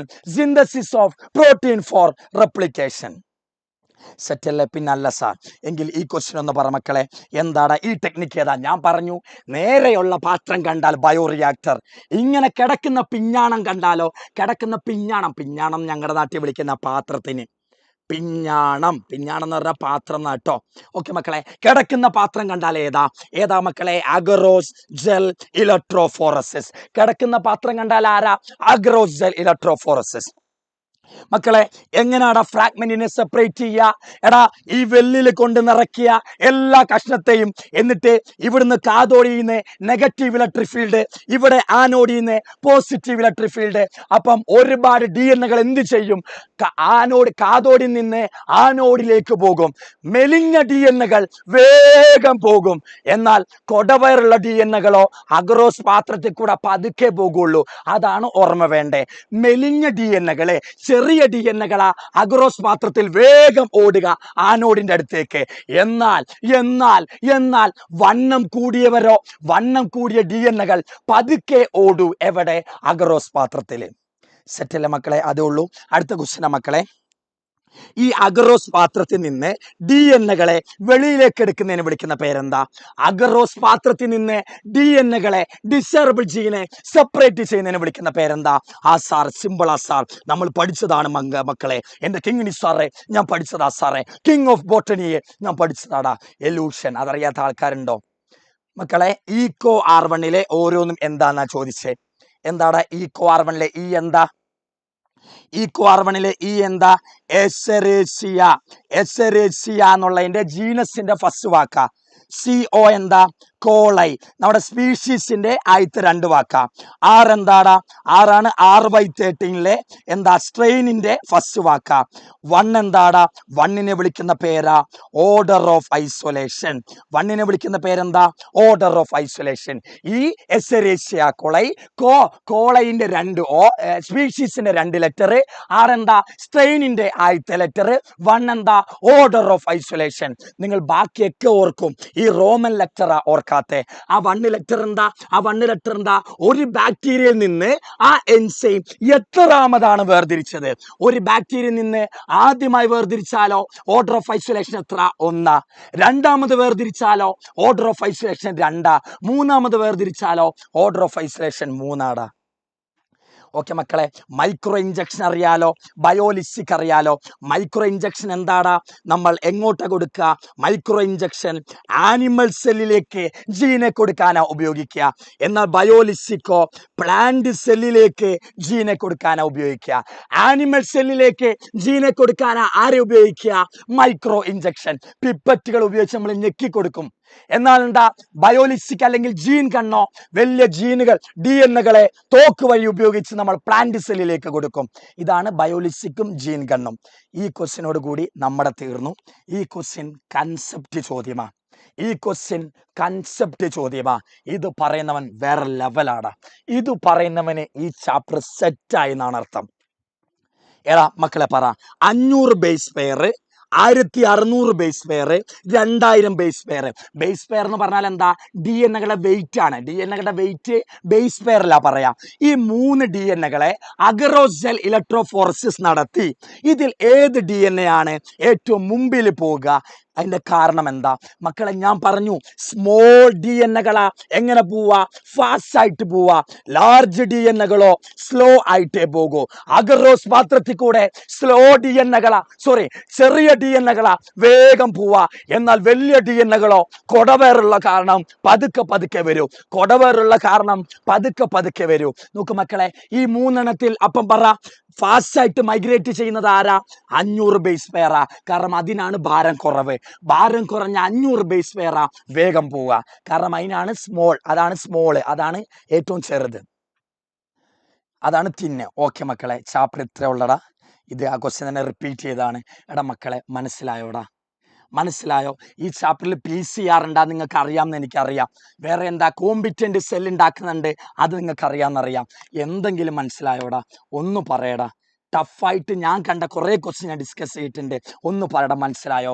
എൻ്റെ മുഞ്ചാരകളെ, എൻ്റെ മൊഞ്ചത്തുകളെ, ഈ കണ്ട 5000 പേരും എന്നോടുള്ള വിശ്വാസത്തിൽ ഇവിടെ ഞങ്ങളോടുള്ള വിശ്വാസത്തിൽ എടാ, ആർക്കെങ്കിലും എന്തെങ്കിലും കിട്ടിയിട്ടുണ്ടോ? ഒരു 10 മിനിറ്റെങ്കിൽ അല്ലെ 1 മിനിറ്റെങ്കിലും ആയിരിക്കും നിങ്ങൾ ഈ ലൈവ് കണ്ടത്. ആ 1 മിനിറ്റിൽ വേറെ എങ്ങും പോകാതെ എന്തെങ്കിലും ഒരു കണ്ടന്റ് കിട്ടിയെങ്കിൽ അത് മതിയടാ. ഈ 5000 പേരെയും പഠിപ്പിച്ചല്ലോ. എന്നാലും അഭിമാനിച്ച് ജീവിക്കാം അല്ലേ? ആയിക്കോട്ടെ മക്കളെ, അപ്പൊ നമുക്ക് എന്ത് ചെയ്യാം? അടുത്ത സുവോളജി ചാപ്റ്റർ ആരെടുക്കാം? നമ്മുടെ ബിലാൽ സാർ വരും കേട്ടോ. ഇപ്പം ബിലാൽ സാർ വരുമ്പോഴേ ഫയർ ഇട്ട് കത്തിച്ചോ അന്ന് കാണട്ട് വേഗം കത്തിക്കിട്ടോ. ഞാൻ വരുമ്പോ ഫയർ കാണണം. ഓക്കെ, മൂപ്പര് ബാ. ഓക്കെ വെക്കടാ. എന്നാ ബാക്കി നമുക്ക് സുവോളജി എടുത്തു കഴിഞ്ഞ് സെക്ച്വറി പ്രൊഡക്ഷൻ എടുക്കാം കേട്ടോ. ഓക്കെ മക്കളെ. ഹായ് മക്കൾസ്, ഹലോ ആം ഐ ഓഡിബിൾ? എനിക്കിത് ഭയങ്കര ഒച്ചപ്പാടൊന്നും ഉണ്ടാക്കാൻ പറ്റൂല കേട്ടോ, വയ്യ. ഓൾറെഡി ഇന്നലെ നിങ്ങൾ കണ്ടിട്ടുണ്ടാവും, പനിയും എന്താ പറയുക, വായിൽ മുറിയുണ്ട്, ഓറൽ അൾസേഴ്സ് എല്ലാം കൂടെ ഒന്നിച്ചാണ് വന്നിട്ടുള്ളത്. But still I will make everything easier for you. നമ്മൾ നന്നായിട്ട് ഇന്ന് നാളെ എന്തൊക്കെ പരീക്ഷയ്ക്ക് ചോദിക്കാൻ സാധ്യത മാക്സിമം അതിൻ്റെ ലെവലിൽ നിങ്ങളെ പഠിപ്പിക്കാൻ പോവുകയാണ്. So are you ready? Akhil sir അടിപൊളിയായിട്ട് കുറേ കാര്യങ്ങൾ നിങ്ങൾക്ക് പറഞ്ഞിട്ടുണ്ടാവും അല്ലേ? ഞാൻ ഇൻ ബിറ്റ്വീൻ വെറുതെ ഒന്ന് വന്ന് നോക്കിയിട്ടുണ്ടായിരുന്നു എന്താണ് ഇവിടുത്തെ അവസ്ഥ എന്നൊക്കെ അറിയാൻ വേണ്ടി. കൊറോണയൊന്നും അല്ലടാ, ആരെ കൊറോണയാണെന്നൊക്കെ പറയുന്നുണ്ട്. സോ കൊറോണ അല്ലാന്ന് പ്രതീക്ഷിക്കാം, കൊറോണയും വന്നിട്ടുണ്ടാവും പലതവണ. Okay, anyway leave it buddies. So കുറച്ച് ലവ് സിമ്പിളൊക്കെ ഇട്ടെ. ഞാൻ ശരിക്കും ഭയങ്കര ഡ്രെയിൻഡ് ആണ്, ഫിസിക്കലി ഭയങ്കര ഡ്രെയിൻഡ് ആണ്, ആരോഗ്യം നോക്കിക്കഴിഞ്ഞാൽ. But still mentally I need some pleasure from you. Okay, എനിക്ക് കുറച്ച് മോട്ടിവേഷൻ വേണം നിങ്ങളുടെ അടുത്തുനിന്ന്. ഓക്കെ, യൂഷ്വലി ഞാൻ നിങ്ങളെ മോട്ടിവേറ്റാണ് ചെയ്യാറ്. Today I want your motivation. Okay, so നോക്ക്, എജുപോർട്ടിനെ നമ്മൾ ഇഷ്ടപ്പെടുന്ന ശരിക്കും പറഞ്ഞു കഴിഞ്ഞാൽ ഈ ഒരു ഫീൽഡിൽ നിൽക്കുന്ന ആകെയുള്ള സന്തോഷം എന്ന് പറഞ്ഞു കഴിഞ്ഞാൽ കുറേ പൈസ കിട്ടുക എന്നുള്ളതൊന്നുമല്ല. പൈസ we can make from different അല്ലെ, പലതരത്തിലുള്ള കാര്യങ്ങൾ ചെയ്യാൻ പറ്റും. പക്ഷേ നിങ്ങളുടെ അടുത്ത് നിന്ന് കിട്ടുന്ന സ്നേഹം ഉണ്ടല്ലോ, so that's the most valuable thing നമ്മളെ സംബന്ധിച്ചിടത്തോളം. So that's why I am asking asking for that. Okay, anyway buddies, and I would like to tell you one more thing. അപ്പോൾ നമ്മൾ ആദ്യം തന്നെ ഡിസ്കസ് ചെയ്യാൻ പോകുന്നത് മോളിക്കുലാർ ബേസ് ഓഫ് ഇൻഹെറിറ്റൻസ് എന്ന് പറയുന്ന അടിപൊളി ചാപ്റ്ററാണ് അല്ലേ. നമ്മളെ സംബന്ധിച്ചിടത്തോളം കുറച്ച് വലിയ ചാപ്റ്ററാണ്. അപ്പോൾ നമുക്ക് കുറച്ച് കൺഫ്യൂഷൻസ് ഒക്കെ ഉണ്ടാവും ഇതിനകത്ത്, ഭയങ്കര ഡിഫിക്കൽട്ട് ആവും എക്സാം നോക്കുക. അങ്ങനെ ഒന്നുമില്ല, ഭയങ്കര ഈസി ചാപ്റ്ററാണ്. And look, before going to that I would like to give you some motivation. Motivation ഒന്നുമല്ല, പക്ഷേ do you know who this person is? ആരാണ് ഇയാൾ? നമുക്കൊക്കെ അത്യാവശ്യം നല്ല ഫെമിലിയർ ആയിട്ടുള്ള ഒരു ഫേസ് ആണല്ലോ. അതുകൊണ്ടാണ് ഞാൻ മസ്കിനെ ഇട്ടത്. Yes, Elon Musk. Very good. Elon മസ്കിനെ നമ്മൾ എങ്ങനെയാണ് അറിയുക? ടെസ്ലയുടെ ഓണർ ആയിട്ടുള്ള സ്പേസ് എക്സ് എന്ന് പറയുന്ന ലോകത്തിലെ തന്നെ ഏറ്റവും എസ്റ്റാബ്ലിഷ്ഡ് ആയിട്ടുള്ള പ്രൈവറ്റ് സ്പേസ് ഏജൻസിയുടെ എന്താ പറയുക, ഓണറായിട്ടുള്ള, അതുപോലെ ഒരുപാട് കമ്പനികളുടെ, എത്രയോ കമ്പനികൾ, ഇദ്ദേഹത്തിന് എണ്ണി തിട്ടപ്പെടുത്താൻ പറ്റാത്ത അത്രയും കമ്പനീസിൻ്റെ ഓണറായിട്ടുള്ള, ലോകത്തെ ശതകോടീശ്വരന്മാരിൽ അല്ല കോടാനുകോടീശ്വരന്മാരിൽ ഒരു ലോകത്തെ റിച്ചസ്റ്റ് ആയിട്ടുള്ള, വെൽത്തിയസ്റ്റ് ആയിട്ടുള്ള 10 മനുഷ്യരെടുത്താൽ അതിലൊരാളായിട്ട് നമുക്ക് പറയാൻ പറ്റുന്ന ആളാണ് മസ്ക് അല്ലേ. അപ്പോൾ ലൈക്ക് നോക്കൂ, നമുക്കൊക്കെ ഇഷ്ടമാണ് മസ്കിനെ പോലെ ആവുക, അല്ലെങ്കിൽ സുക്കർബർഗിനെ പോലെ ആവുക, അല്ലെങ്കിൽ സച്ചിൻ ടെണ്ടുൽക്കറെ പോലെ ആവുക, അല്ലെങ്കിൽ എന്താ പറയുക കിലിയൻ എംബാപ്പയെ പോലെ ആവുക, ലിയോണൽ മെസ്സിയെ പോലെ ആവുക. ഇതൊക്കെ വി ഓൾ ലവ്സ് അല്ലേ. നമുക്ക് ഭയങ്കര ഇഷ്ടമാണ് ഇങ്ങനെ ആവാൻ. നമുക്ക് ഇവരെ പോലെയൊക്കെ ആവണം എന്നൊക്കെ തോന്നാറുണ്ട്. പക്ഷെ ഇത് പ്രശ്നം ഈസ്, ലുക്ക്, ഞാനിങ്ങനെ മസ്കിൻ്റെ ഹിസ്റ്ററി എടുത്ത് നോക്കിയ സമയത്ത് അദ്ദേഹം ഏകദേശം ആഴ്ചയിൽ, നിങ്ങൾ കേട്ടോ, അദ്ദേഹം ഏകദേശം ആഴ്ചയിൽ എല്ലാ ദിവസവും 10 മുതൽ 17 മണിക്കൂർ ജോലി ചെയ്യുമെന്നാണ് പറയുന്നത്. ആഴ്ചയിൽ എല്ലാ ദിവസവും 10 മുതൽ 17 മണിക്കൂർ. 2018 അദ്ദേഹത്തെ പറ്റി പറയുന്നത്, ന്യൂയോർക്ക് ടൈംസ് പറയുന്ന ഒരു കാര്യമുണ്ട്. 2018 അദ്ദേഹം ആഴ്ചയിൽ കൺസിസ്റ്റന്റ് ആയിട്ട് 17 മണിക്കൂർ എല്ലാ ദിവസവും ജോലി ചെയ്തിരുന്നു എന്നാണ് പറയുന്നത്. നോക്കൂ, അദ്ദേഹത്തിന് മിക്കവാറും ദിവസത്തെ മോർണിംഗ് ബ്രേക്ക്ഫാസ്റ്റ് പോലും അദ്ദേഹം സ്കിപ്പ് ചെയ്യും. പലപ്പോഴും ലഞ്ച് കഴിക്കുന്നത് മീറ്റിംഗ്സിന്റെ ഇടയിലാണ്, സപ്പർ കഴിക്കുന്നത് മീറ്റിംഗ്സിന്റെ ഇടയിൽ, അതായത് രാത്രി നൈറ്റ് ഫുഡ് കഴിക്കുന്നത് മീറ്റിംഗ്സിന്റെ ഇടയിലാണ്. അപ്പോൾ നോക്കൂ, ലോകത്ത് സക്സസ്ഫുൾ ആയിട്ടുള്ള ഏത് മനുഷ്യരെ എടുത്തു കഴിഞ്ഞാലും അവർ ജീവിതത്തിൽ വർക്ക് ചെയ്യാൻ തയ്യാറാണ്. അവർ ജീവിതത്തിൽ കുറച്ചുകൂടെ പ്രൊഡക്റ്റീവായിട്ട് ലൈഫിനെ ഏറ്റവും നല്ല പേഴ്സ്പെക്റ്റീവിൽ കാണാൻ റെഡിയാണെന്നുള്ളതാണ്. അവർക്ക് കറേജ് ഉണ്ട്. നാളെ എക്സാം ആണെന്ന് കാണുമ്പോൾ ഇത് ക്രിസ്മസ് എക്സാം അല്ലേ, ഇതങ്ങ് ഒഴിവാക്കി കളയാം, ഇതിന് ഇത്രയൊക്കെ പഠിച്ചാൽ മതി, ഇതിന് ഇന്ന് ഇത്രയൊന്നും വേണ്ട എന്നൊക്കെ തോന്നുന്ന നമ്മുടെ ഒരു മെന്റാലിറ്റി ഉണ്ടല്ലോ. ആ മെന്റാലിറ്റി ഇല്ലാതെ ജീവിതത്തിൽ റിസ്കുകൾ എടുക്കാൻ, ജീവിതത്തിൽ ചെറിയ ചെറിയ മൊമെന്റുകൾ, ചെറിയ ചെറിയ മൂവ്മെന്റുകൾ, അതിലേക്ക് കാലെടുത്ത് വെക്കാനുള്ള കറേജും ഡിറ്റർമിനേഷനും ഉള്ള മനുഷ്യരാണ് നമ്മൾ ലോകത്ത് കാണുന്ന നിങ്ങളുടെയൊക്കെ ആരാധന പുരുഷന്മാരായിട്ടുള്ള, whether it is football players, whether it is cricketers, or whether it is film stars, who ever be it. ലോകത്തെ സക്സസ്ഫുൾ ആയ എല്ലാ മനുഷ്യർക്കും ഏറ്റവും കോമൺ ആയിട്ടുള്ള ഒരൊറ്റ കാര്യം എന്താണെന്നറിയോ? നമുക്കില്ലാത്തതായിരിക്കും. ദാറ്റ് ഈസ് മടി. സോറി, നമുക്കില്ലാത്തതല്ല, നമുക്ക് പലർക്കും നമ്മുടെ ഉള്ളിലുള്ള ചെറിയൊരു സാധനം മടി, പിന്നെ നമുക്ക് ഇല്ലാതെ പോകുന്ന ചില കാര്യങ്ങളാണ് കറേജ്, ഡിറ്റർമിനേഷൻ പോലെയുള്ളത്. അപ്പോൾ അതിന് നമ്മുടെ ജീവിതത്തിലേക്ക് കുറച്ചൊരു കറേജ്, കുറച്ച് ഡിറ്റർമിനേഷൻ, ലേസിനെസ് ഒന്ന് മാറ്റി വെക്കാനുള്ള ആ ഒരു കാര്യത്തെ നിങ്ങൾ കൊണ്ടുവന്നാലുണ്ടല്ലോ, നിങ്ങളുടെ ജീവിതം സക്സസ്ഫുൾ ആവും. നിങ്ങളുടെയും എൻ്റെയും ഒക്കെ ഉള്ളിൽ ഒരു ഇലോൺ മസ്കും, അല്ലെങ്കിൽ ലോകത്തെ ഏറ്റവും മികച്ച, നമ്മളൊക്കെ ഇഷ്ടപ്പെടുന്ന, ലോകത്തെ മനുഷ്യരുടെ റെസ്പെക്ട് കിട്ടുന്ന മനുഷ്യരായി തീരാനുള്ള പൊട്ടൻഷ്യൽ നമ്മുടെ ഉള്ളിലുണ്ട്. ആ പൊട്ടൻഷ്യൽ യൂസ് ചെയ്യാൻ നമുക്ക് പറ്റണം. അതിന് നമ്മൾ ചെയ്യേണ്ട ഏറ്റവും പ്രധാനപ്പെട്ട കാര്യമുണ്ടല്ലോ, ഈ നമ്മുടെ ഈ ഒഴിവാക്കാനുള്ള, പരീക്ഷയാണ് ഇത്ര പഠിച്ചാൽ മതി എന്ന് ഒഴിവാക്കാനുള്ള ആ ടെൻഡൻസി ഉണ്ടല്ലോ. So leave that tendency apart. നമ്മളിൽ നിന്ന് ആ ടെൻഡൻസി എന്നേക്കുമായിട്ട് ഇല്ലാതാക്കണം. അതില്ലാതാക്കി കഴിഞ്ഞാൽ യെസ്, ഉറപ്പാണ് നമ്മളും സക്സസ്ഫുൾ ആവും. ഓക്കെ, സോ മോർ ഓവർ അത് മതി. അപ്പോൾ നമ്മൾ seriously believe me, so that's the biggest thing. And look, നാളത്തെ പരീക്ഷയ്ക്ക് എന്തൊക്കെ ചോദിക്കാൻ പോകുമോ അത് മൊത്തം നമ്മൾ ഡിസ്കസ് ചെയ്യാൻ പോവാണ്. പിന്നെ എജുപോർട്ട് ഇപ്പോൾ ഇവിടെ എന്താ ചെയ്യാൻ പോകുന്നത്? We are giving you questions അല്ലേ. അപ്പോൾ ഈ ക്വസ്റ്റ്യൻസ് ഇപ്പോൾ നിങ്ങൾക്ക് വേണമെങ്കിൽ നോക്കിക്കൂടെ നിങ്ങൾക്ക് തോന്നും. ഇല്ല, നോക്കൂ, ഏറ്റവും പ്രോബബിൾ ക്വസ്റ്റ്യൻസിന് നിങ്ങൾ എന്തിനാണ് എജുപോർട്ടിന് ഇന്നത്തെ ലൈവ് കാണുന്നത്? ഒറ്റ കാര്യം കൂടി പറയാം. എന്തിനാണ് എജുപോർട്ടിൻ്റെ ഇപ്പോഴത്തെ ലൈവ് നമ്മൾ കാണുന്നത്? ഞാൻ ഈ സുഖമില്ലാതെ വന്നിട്ടും എന്തുകൊണ്ടാണ് ലൈവ് എടുക്കുന്നത്? പനി പിടിച്ച് എണീക്കാൻ വയ്യ. But still why I am here, why you are here? The answer is very simple.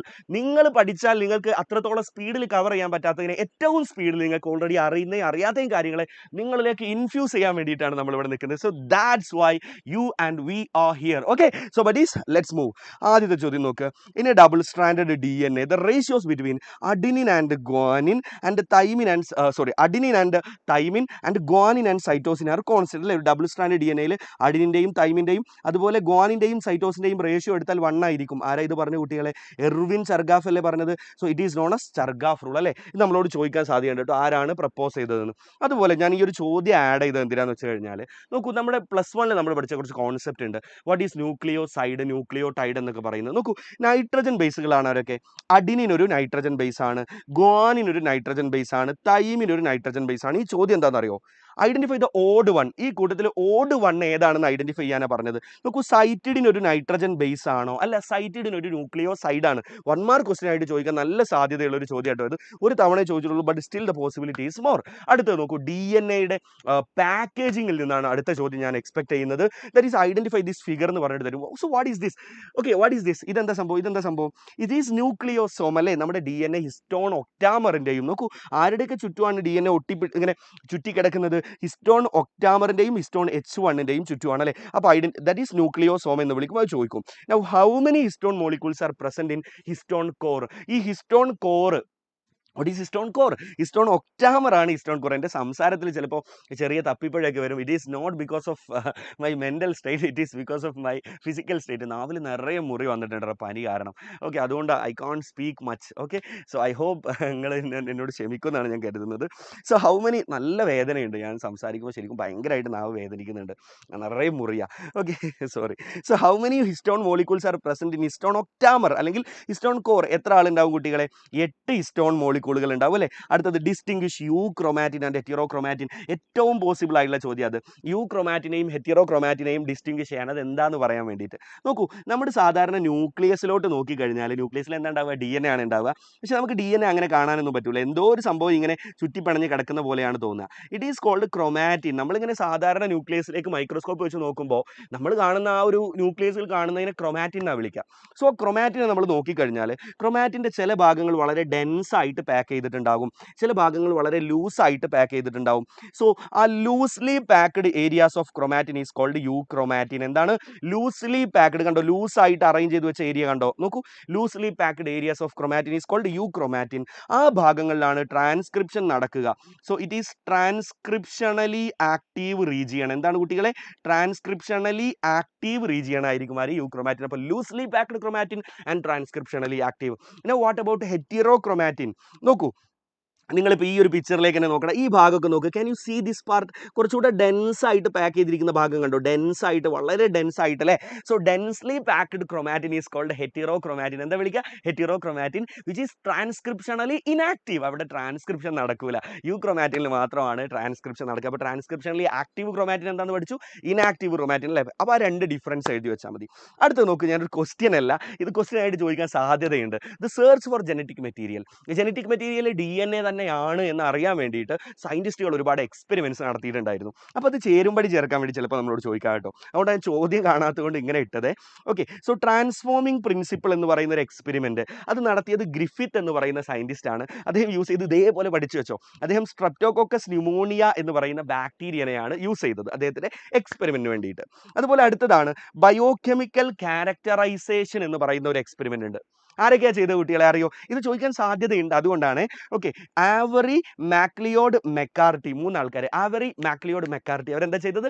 Biochemical characterization experiment. Okay, transforming principle of Griffith അദ്ദേഹം എന്താ യൂസ് ചെയ്തത്? സ്ട്രെപ്റ്റോകോക്കസ് ന്യൂമോണിയ ബാക്ടീരിയനെയാണ് യൂസ് ചെയ്തത്. അടുത്തത് DNA ആണ് ജനറ്റിക് മെറ്റീരിയൽ എന്ന ഏറ്റവും അണിക്യുവോക്കലായ പ്രൂഫ് നമുക്ക് പറഞ്ഞു തന്നത് 2 സയൻറ്റിസ്റ്റുകളാണ് എക്സ്പെരിമെന്റിലൂടെ, Hershey and Chase. Okay, unequivocal proof, ആർക്കും പകരം വെക്കാനാവാത്ത DNA is the genetic material എന്ന് പറയുന്ന ആ ഒരു പ്രൂഫ് നമുക്ക് തന്നത് 2 ആളുകളാണ്, ഹെർഷെയും ചെയ്സും. ഓക്കെ, അവരുടെ എക്സ്പെരിമെന്റ് യൂസ് ചെയ്തത് ബാക്ടീരിയോഫേജ് എന്ന് പറയുന്ന ഒരു വൈറസിനെയാണ്. ഓക്കെ, വൈറസ് ആണെന്ന് ഓർക്കണ്ട, ബാക്ടീരിയോഫേജിനെ യൂസ് ചെയ്തു. അപ്പോൾ ഇത് ചേരുംപടി ചേർക്കാൻ വേണ്ടി ചിലപ്പോൾ നമ്മളോട് ചോദിക്കാം. അടുത്തത്, what are the properties of genetic material? Genetic മെറ്റീരിയലിന്റെ പ്രോപ്പർട്ടീസ് എന്തൊക്കെയാണ്? ഒരുപാട് പ്രോപ്പർട്ടികളുണ്ട്. പറ്റുമെങ്കിൽ മാത്രം എൻ്റെ കുട്ടികൾ ഈ ഒരു സ്ലൈഡ് ഉണ്ടല്ലോ സ്ക്രീൻഷോട്ട് എടുത്തു, അതിൽ ഞാനും കൂടെ പെട്ടോട്ടെ.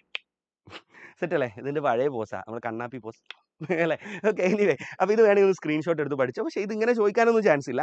സാധാരണ ഇതാണ് ചോദിക്കല്. DNA is the best genetic material than RNA. DNA RNA-നെക്കാളും ബെസ്റ്റ് ജനറ്റിക് മെറ്റീരിയൽ ആണ്. What are the reasons for that? എന്താണ് അങ്ങനെ പറയാൻ കാരണം? അതിന് കാരണം എന്താണെന്നറിയോ? Because DNA is more stable than RNA.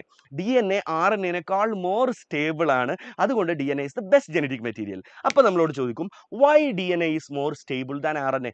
എന്തുകൊണ്ടാണ് DNA RNA-നെക്കാൾ സ്റ്റേബിൾ ആയിട്ടുള്ളത് എന്ന് ചോദിക്കും. അപ്പോൾ നമ്മൾ എന്താ ഉത്തരം പറയാന്നറിയോ? നോക്കൂ, ഒന്നാമത്തെ കാര്യം, നോക്കൂ, നമ്മുടെ RNA-യിൽ റൈബോസ് എന്ന് പറയുന്ന ഒരു ഷുഗർ ഉണ്ട്. ഓക്കെ, ആ റൈബോസിന്റെ രണ്ടാമത്തെ കാർബണിൽ ഒരു OH ഗ്രൂപ്പ് ഉണ്ട്. അതാണ് ഈ 2' ഗ്രൂപ്പ് ഓഫ് റൈബോസ്. നോക്കൂ, റൈബോസിലുള്ള DNA-യിൽ കാണാതെ RNA-യിലാണ് റൈബോസ് ഉള്ളത്. DNA-യിൽ റൈബോസ് ഇല്ല.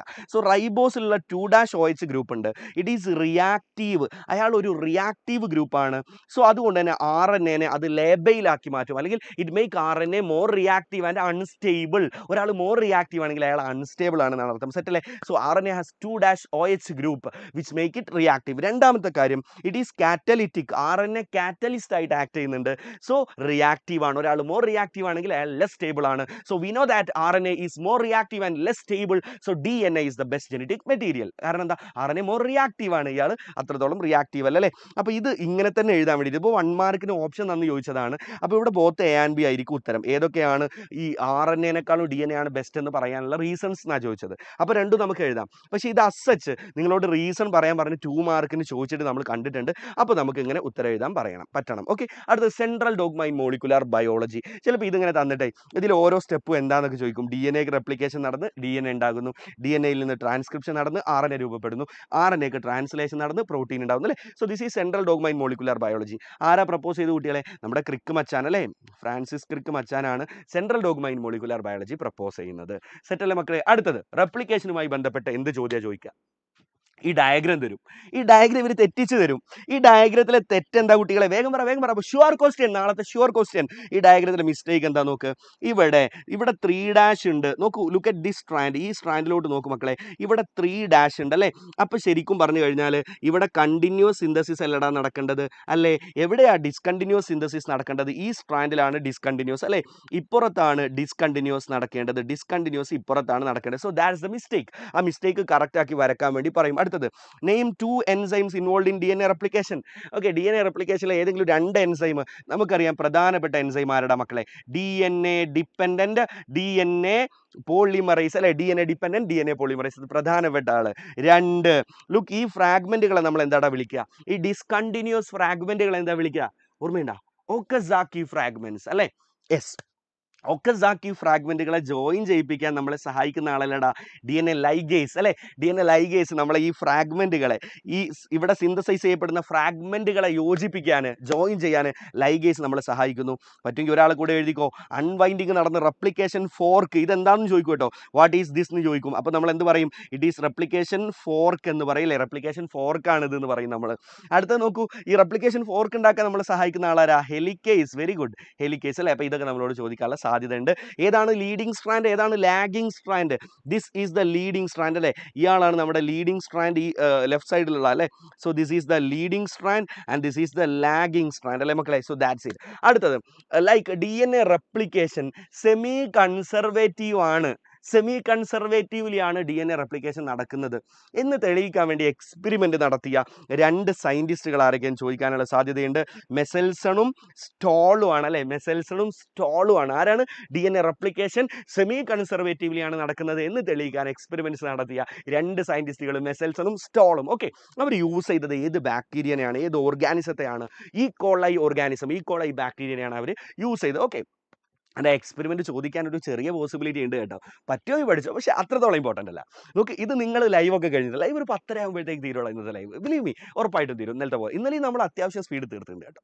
സോ ലൈവ് വേഗം തീരും. ലൈവ് കഴിഞ്ഞാൽ കിട്ടുന്ന സമയത്തെ ഈ ഒരു എക്സ്പെരിമെൻറ്റ് സമയം ഉണ്ടെങ്കിൽ മാത്രം കേട്ടോ, വേറെ ഒന്നും പഠിച്ചിട്ടില്ലെങ്കിൽ ഇത് പറ്റൂലേ. എല്ലാം പഠിച്ചു കഴിഞ്ഞിട്ടുണ്ടെങ്കിൽ ഇതൊന്ന് ഈ ഒരു ഭാഗം NCERT എടുത്തിട്ട് നോക്കാം, അല്ലെങ്കിൽ നമ്മുടെ തന്നെ പ്രീവിയസ് ക്ലാസ് ഉണ്ട് അതെടുത്തിട്ട്, അതിൻ്റെ videos are available in YouTube. അതെടുത്തിട്ട് ഈ ഒരു ഭാഗം മാത്രം ഒന്ന് പറ്റുമെങ്കിൽ ഒരു റിസർവ് ആയിട്ട് പഠിച്ചു വെച്ചോളൂ. ഐ വോണ്ട് കമ്പൽ യു, ഭയങ്കരമായിട്ട് കമ്പൽ ചെയ്യുന്നില്ല അത് പഠിക്കാൻ. Okay, that's it. അടുത്തത്, DNA sequence is provided below. Name the enzymes involve in transcription of DNA. Transcription എന്ന് ചോദിക്കുന്ന ചോദ്യമാണ്. ട്രാൻസ്ക്രിപ്ഷന് സഹായിക്കുന്ന എൻസൈം ആരാണ്? ആരാ? Very good, DNA dependent. What? DNA dependent RNA polymerase അല്ലേ? DNA ഡിപ്പെൻഡന്റ് RNA പോളിമറൈസ് ആണ് ട്രാൻസ്ക്രിപ്ഷൻ നടക്കാൻ. സെറ്റ് അല്ലേ മക്കളെ? ട്രാൻസ്ക്രിപ്ഷന് സഹായിക്കുന്ന എൻസൈം. അടുത്തത്, what would happen if both the strands of DNA act as template for transcription. ഇത് മനസ്സിലായി നിങ്ങൾക്ക്? ഇതൊരു പോസിബിൾ ക്വസ്റ്റ്യൻ ആണ് കേട്ടോ. നമുക്കറിയാം ട്രാൻസ്ക്രിപ്ഷൻ നടക്കുക എന്ന് പറഞ്ഞാൽ ഡി എൻ എയിൽ നിന്ന് RNA ഉണ്ടാവുന്ന പരിപാടിയാണ്. ട്രാൻസ്ക്രിപ്ഷൻ നടക്കുമ്പോൾ ഒരു ഡി എൻ എയുടെ ഡബിൾ സ്ട്രാൻഡ് ഡി എൻ എയുടെ 2 സ്ട്രാൻഡിൽ നിന്നും കൂടെ RNA ഉണ്ടാവുമോ? ഇല്ല. ഒരു സിംഗിൾ അല്ലേ, ഏതെങ്കിലും ഒരു സ്ട്രാൻഡിനെ ബേസ് ചെയ്ത് മാത്രമേ RNA ഉണ്ടാവുള്ളൂ. സോ അതിൻ്റെ കാരണം എന്താണ്? എന്തുകൊണ്ടാണ് 2 സ്ട്രാൻഡിനെയും ബേസ് ചെയ്ത് RNA ഉണ്ടാവാത്തത്? Why both strands not act as template? അതിൻ്റെ കാരണം എന്താണെന്നറിയോ? If both strand act as template, 2 സ്ട്രാൻഡും ടെംപ്ലേറ്റ് ആയിട്ട് ആക്ട് ചെയ്ത് കഴിഞ്ഞാൽ 2 different RNAs are formed from a single DNA segment. DNA ഒരു സിംഗിൾ സെഗ്മെൻറ്റ് അല്ലെങ്കിൽ ഫ്രം എ സിംഗിൾ ജീൻ. നോക്കൂ, RNA ഉണ്ടാകുന്ന DNA ഭാഗങ്ങളുണ്ടല്ലോ. ഇപ്പോൾ വലിയ DNA, അതിൻ്റെ ഒരു ഭാഗത്ത് നിന്ന് RNA ഉണ്ടാകുന്നു, അടുത്ത ഭാഗത്ത് നിന്ന് RNA ഉണ്ടാകുന്നു. ഇത്തരത്തിൽ RNA ഉണ്ടാകുന്ന DNA ഭാഗങ്ങളെയാണ് നമ്മൾ എന്ത് വിളിക്കുന്നത് കുട്ടികളെ? എന്താ വിളിക്കുക? ജീൻ എന്ന് വിളിക്കുന്നത്. ഒരു ജീനിൽ നിന്ന് ഒരു RNA ഉണ്ടാവാൻ പാടുള്ളൂ, ഒരു RNAയിൽ നിന്ന് ഒരു പ്രോട്ടീനും. So if both strand act as template, 2 different RNAs are formed from same gene. ഒരേ ജീനിൽ നിന്ന് 2 ഡിഫറെൻറ്റ് RNA ഉണ്ടാവും. That lead to formation of 2 different proteins. അപ്പോൾ അതുകൊണ്ട് തന്നെ അത് പറ്റൂല. So that is first reason. What is the second reason? രണ്ടാമത്തെ റീസൺ എന്താ? 2 RNAs ആർ ഫോംഡ് അല്ലേ. So if both strands act as template, 2 RNAs are formed and these RNA can combine to form a double stranded RNA. ഈ 2 RNAകളും കൂടി ചേർന്ന് double stranded RNA ഉണ്ടാവാനുള്ള സാധ്യതയുണ്ട്. നമ്മുടെ ബോഡിയിൽ ഡബിൾ സ്ട്രാൻഡഡ് RNA ഉണ്ടാവാൻ പാടില്ല. സിംഗിൾ സ്ട്രാൻഡഡ് RNA ഉണ്ടെങ്കിൽ മാത്രമേ നമുക്ക് പ്രോട്ടീൻ ഉണ്ടാക്കാൻ പറ്റത്തുള്ളൂ. സോ ആ 2 റീസൺ. ഒന്നെന്താണ്? 2 different RNAs are formed. So may be 2 different RNAs are formed. So may be 2 different proteins may form from same segment of DNA അല്ലെങ്കിൽ ഫ്രം സെയിം ജീൻ. രണ്ടാമത്തെ reason എന്താ? These 2 RNAs they can combine to form a double stranded RNA. അവർ double stranded RNA form ചെയ്യാനുള്ള സാധ്യതയുണ്ട്. അപ്പോൾ ഇത് രണ്ടും പറ്റത്തില്ല. So these are the reasons. അടുത്ത് നോക്ക്. മനസ്സിലാവുന്നില്ലേ? എടാ, I want some more motivation. തൊണ്ടയൊക്കെ വേദന ആവുന്നുണ്ട്. Come on buddies. ഓക്കെ, നിങ്ങൾ സീരിയസ് ആയിട്ട് പഠിക്കുന്നുണ്ടാവുന്നതാണ് ഞാൻ കരുതുന്നത്. നമുക്ക് ഇലോൺ മസ്കിനെ പോലെയൊക്കെ ആവണം കുറച്ച് കഴിഞ്ഞാൽ. ഇലോൺ മസ്കിനെ പോലെയൊന്നും ആയില്ലെങ്കിലും കുഴപ്പമില്ല, പറ്റൂല എന്നല്ല. ലോകത്ത് മനുഷ്യനെ കൊണ്ട് പറ്റാത്തതായിട്ടൊന്നുമില്ല അല്ലേ. ഇവരെല്ലാം മനുഷ്യന്മാരെ മക്കളല്ലേ, റോബോട്ടിൻ്റെ കുട്ടികളായിട്ടാ? നോ അല്ലേ, മനുഷ്യനെ കൊണ്ട് പറ്റാത്തത്. പക്ഷെ നമുക്ക് വി വാണ്ട് ലൈക്ക് നമ്മുടെ ലൈഫിൽ നമുക്ക് എല്ലാവരാലും റെസ്പെക്റ്റ് കിട്ടുന്ന, അറിയപ്പെടുക എന്ന് പറഞ്ഞു കഴിഞ്ഞാൽ റെസ്പെക്റ്റ് ആണ്. ഓക്കെ, നമ്മളൊരു സ്ഥലത്ത് പോകുമ്പോൾ ഏതാ ഇവൻ അങ്ങനെ ചോദിക്കുന്നത്, ഓ മൈ ഗോഡ് യാ ഇയാളോ, അങ്ങനെ നമ്മളെല്ലാവരും ഇഷ്ടപ്പെടുന്നത് അല്ലേ. അങ്ങനത്തെ മനുഷ്യരായിട്ട് നമുക്ക് ലൈഫിൽ മാറാൻ പറ്റണം. So that's biggest thing. അങ്ങനെ ആവാൻ പറ്റണമെന്നുണ്ടെങ്കിൽ നമ്മുടെ അടുത്ത് നിന്ന് എന്ത് വേണം? നമ്മുടെ അടുത്ത് എഫേർട്സ് വേണം എന്നുള്ളതാണ്. So please please please please, ഇവിടെ വേറെ എന്തെല്ലാം നടക്കുന്നത് സർ? ആൻസർ ഒക്കെ ഇതിൻ്റെ ഒപ്പം ആഡ് ചെയ്ത് വെക്കാറുണ്ട്. Answers we are giving you answers അല്ലേ. നമ്മൾ ഓൾറെഡി പഠിച്ച കാര്യങ്ങളാണ്, വൃത്തിക്ക് പറഞ്ഞു തരുന്നുണ്ട്. Okay, very good. So look, അടുത്തത് diagrammatic representation of a process in bacteria is given below. Identify the process. ഈ പ്രോസസ് ഏതാ കുട്ടികളെ? ഓർമ്മയുണ്ടോ? What is this process? This process is, ഇതേതാ കുട്ടികളെ process? 1 second. Yes, this is transcription അല്ലേ. Very good, transcription ആണിത്. അടുത്ത് നോക്ക്, name the enzymes involve in this process. ആരാ? DNA ഡിപ്പെൻഡന്റ് RNA പോളിമറൈസ് അല്ലേ. ട്രാൻസ്ക്രിപ്ഷന് സഹായിക്കുന്ന എൻസൈം ഏതാന്ന് നമുക്കറിയാം. Explain 3 major steps in this process. ഈ പ്രോസസ്സിലെ 3 സ്റ്റെപ്പുകൾ ഏതൊക്കെയാണ് നിങ്ങൾക്കറിയോ? നോക്കൂ, നമ്മളൊരു ട്രാൻസ്ക്രിപ്ഷൻ നടക്കുന്ന ഭാഗത്തെ ട്രാൻസ്ക്രിപ്ഷൻ യൂണിറ്റ് എന്നല്ലേ വിളിക്കുക. ട്രാൻസ്ക്രിപ്ഷൻ യൂണിറ്റിൽ എന്തൊക്കെ ഉണ്ടാവും കുട്ടികളെ? ഒരു പ്രൊമോട്ടർ റീജിയൻ ഉണ്ടാവും. This is promoter region. ഒരു ടെർമിനേറ്റർ റീജിയൻ അല്ലെങ്കിൽ ടെർമിനേറ്റർ സീക്വൻസ് ഉണ്ടാവും അല്ലേ. So this is promoter sequence, Terminator sequence. അതിൻ്റെ ഇടയിലുള്ള ഭാഗത്തെയാണ് നമ്മൾ എന്ത് വിളിക്കുക? സ്ട്രക്ചറൽ ജീൻ എന്ന് വിളിക്കുക അല്ലേ. Structural gene. സ്ട്രക്ചറൽ ജീനിൽ 2 സ്ട്രാൻഡ് നമുക്ക് കാണാം. ഏതൊക്കെയാണ് നമ്മുടെ 2 സ്ട്രാൻഡുകൾ കുട്ടികളെ? പറഞ്ഞേ, ഏതൊക്കെയാണ് 2 സ്ട്രാൻഡുകൾ? We have 1 second. Okay, we have template strand ഉണ്ട്, അതുപോലെ തന്നെ can you see this template ഉണ്ട്, അതുപോലെ കോഡിംഗ് സ്ട്രാൻഡ് ഉണ്ട് അല്ലേ. ആരെ ബേസ് ചെയ്തിട്ടാണ് RNA ഉണ്ടാവുന്നത്? ടെംപ്ലേറ്റ് സ്ട്രാൻഡിനെ ബേസ് ചെയ്തിട്ടാണ് RNA ഉണ്ടാകുന്നത്. സെറ്റ് അല്ലേ മക്കളെ? സോ പ്രൊമോട്ടർ റീജിയൻ ഉണ്ട്, ടെർമിനേറ്റർ ഉണ്ട്, സ്ട്രക്ചറൽ ജീൻ ഉണ്ട്. സ്ട്രക്ചറൽ ജീനിൽ ടെംപ്ലേറ്റ് സ്ട്രാൻഡ് ഉണ്ട്, കോഡിംഗ് സ്ട്രാൻഡ് ഉണ്ട് അല്ലേ. സോ ലുക്ക്, RNA പോളിമറൈസ് പ്രൊമോട്ടറിൽ എത്തിക്കഴിഞ്ഞാൽ സിഗ്മ ഫാക്ടർ എന്ന് പറയുന്ന ഒരു ഫാക്ടർ RNA പോളിമറൈസിലേക്ക് അങ്ങ് ബൈൻഡ് ചെയ്യും. Can you see this? RNA polymerase പ്രൊമോട്ടറിൽ എത്തിയാൽ sigma factor bind to RNA polymerase. അങ്ങനെ ബൈൻഡ് ചെയ്ത് കഴിഞ്ഞാൽ that lead to initiation. Very good, അതാണ് ഫസ്റ്റ് സ്റ്റെപ്പ്. സെറ്റ് അല്ലേ മക്കളെ? That lead to initiation of transcription അല്ലേ. അപ്പോൾ ഒന്നാമത്തെ സ്റ്റെപ്പ് ദ ഇനീഷിയേഷൻ. എന്താ ഇനീഷിയേഷനിൽ സംഭവിക്കുന്നത്? പ്രൊമോട്ടർ സീക്വൻസ്, ഈ ഒരു ഭാഗമാണ് പ്രൊമോട്ടർ സീക്വൻസ് അല്ലേ. പ്രൊമോട്ടർ സീക്വൻസിലേക്ക് നമ്മുടെ RNA പോളിമറൈസ് എത്തിയാൽ sigma factor bind to RNA polymerase. That leads to initiation of transcription. So that is first step. അത് കഴിഞ്ഞാലോ RNA polymerase synthesize RNA synthesize ചെയ്ത് ഇങ്ങനെ മുന്നോട്ട് പോകും. So that step is called, ആ സ്റ്റെപ്പിനെ നമ്മൾ എന്താ മക്കളെ വിളിക്കുക? ഇലോങ്ങേഷൻ എന്ന് വിളിക്കും അല്ലേ. അടുത്ത സ്റ്റെപ്പ് എന്താ? ഇലോങ്ങേഷൻ, രണ്ടാമത്തെ സ്റ്റെപ്പ്. അവസാനത്തെ സ്റ്റെപ്പ് എന്താ? നമ്മുടെ DNA ഡിപെൻഡന്റ് RNA പോളിമറൈസ് അവസാനം ടെർമിനേറ്റർ സീക്വൻസിലേക്ക് എത്തും. This is Terminator sequence. ഇവിടെ എത്തിയ ട്രാൻസ്ക്രിപ്ഷൻ അവസാനിപ്പിക്കണം. അങ്ങനെ അവസാനിപ്പിക്കണമെങ്കിൽ RNA പോളിമറൈസിലേക്ക് ആര് ബൈൻഡ് ചെയ്യും? മറ്റൊരു factor, that is rho factor അല്ലേ മക്കളെ? റോ ഫാക്ടർ വന്ന് RNA പോളിമറൈസിലേക്ക് ബൈൻഡ് ചെയ്യും. അപ്പോൾ ട്രാൻസ്ക്രിപ്ഷൻ അവസാനിക്കും. That is called termination. That is called termination. So we have initiation, elongation and termination. അപ്പോൾ ട്രാൻസ്ക്രിപ്ഷൻ യൂണിറ്റിലെ ഭാഗങ്ങൾ ഏതൊക്കെയെന്ന് നമ്മളോട് ചോദിക്കാം. അതുപോലെ തന്നെ എന്തൊക്കെയാണ് what are the steps in transcription? These are the possible questions. ഇനി നോക്ക്, നമ്മുടെ കേസിൽ ട്രാൻസ്ക്രിപ്ഷൻ നടന്നിട്ട് നേരിട്ട് mRNA കിട്ടുമോ? കിട്ടത്തില്ല. നമ്മുടെ കേസിൽ ട്രാൻസ്ക്രിപ്ഷൻ നടന്നു കഴിഞ്ഞാൽ we get something called HNRNA അല്ലേ?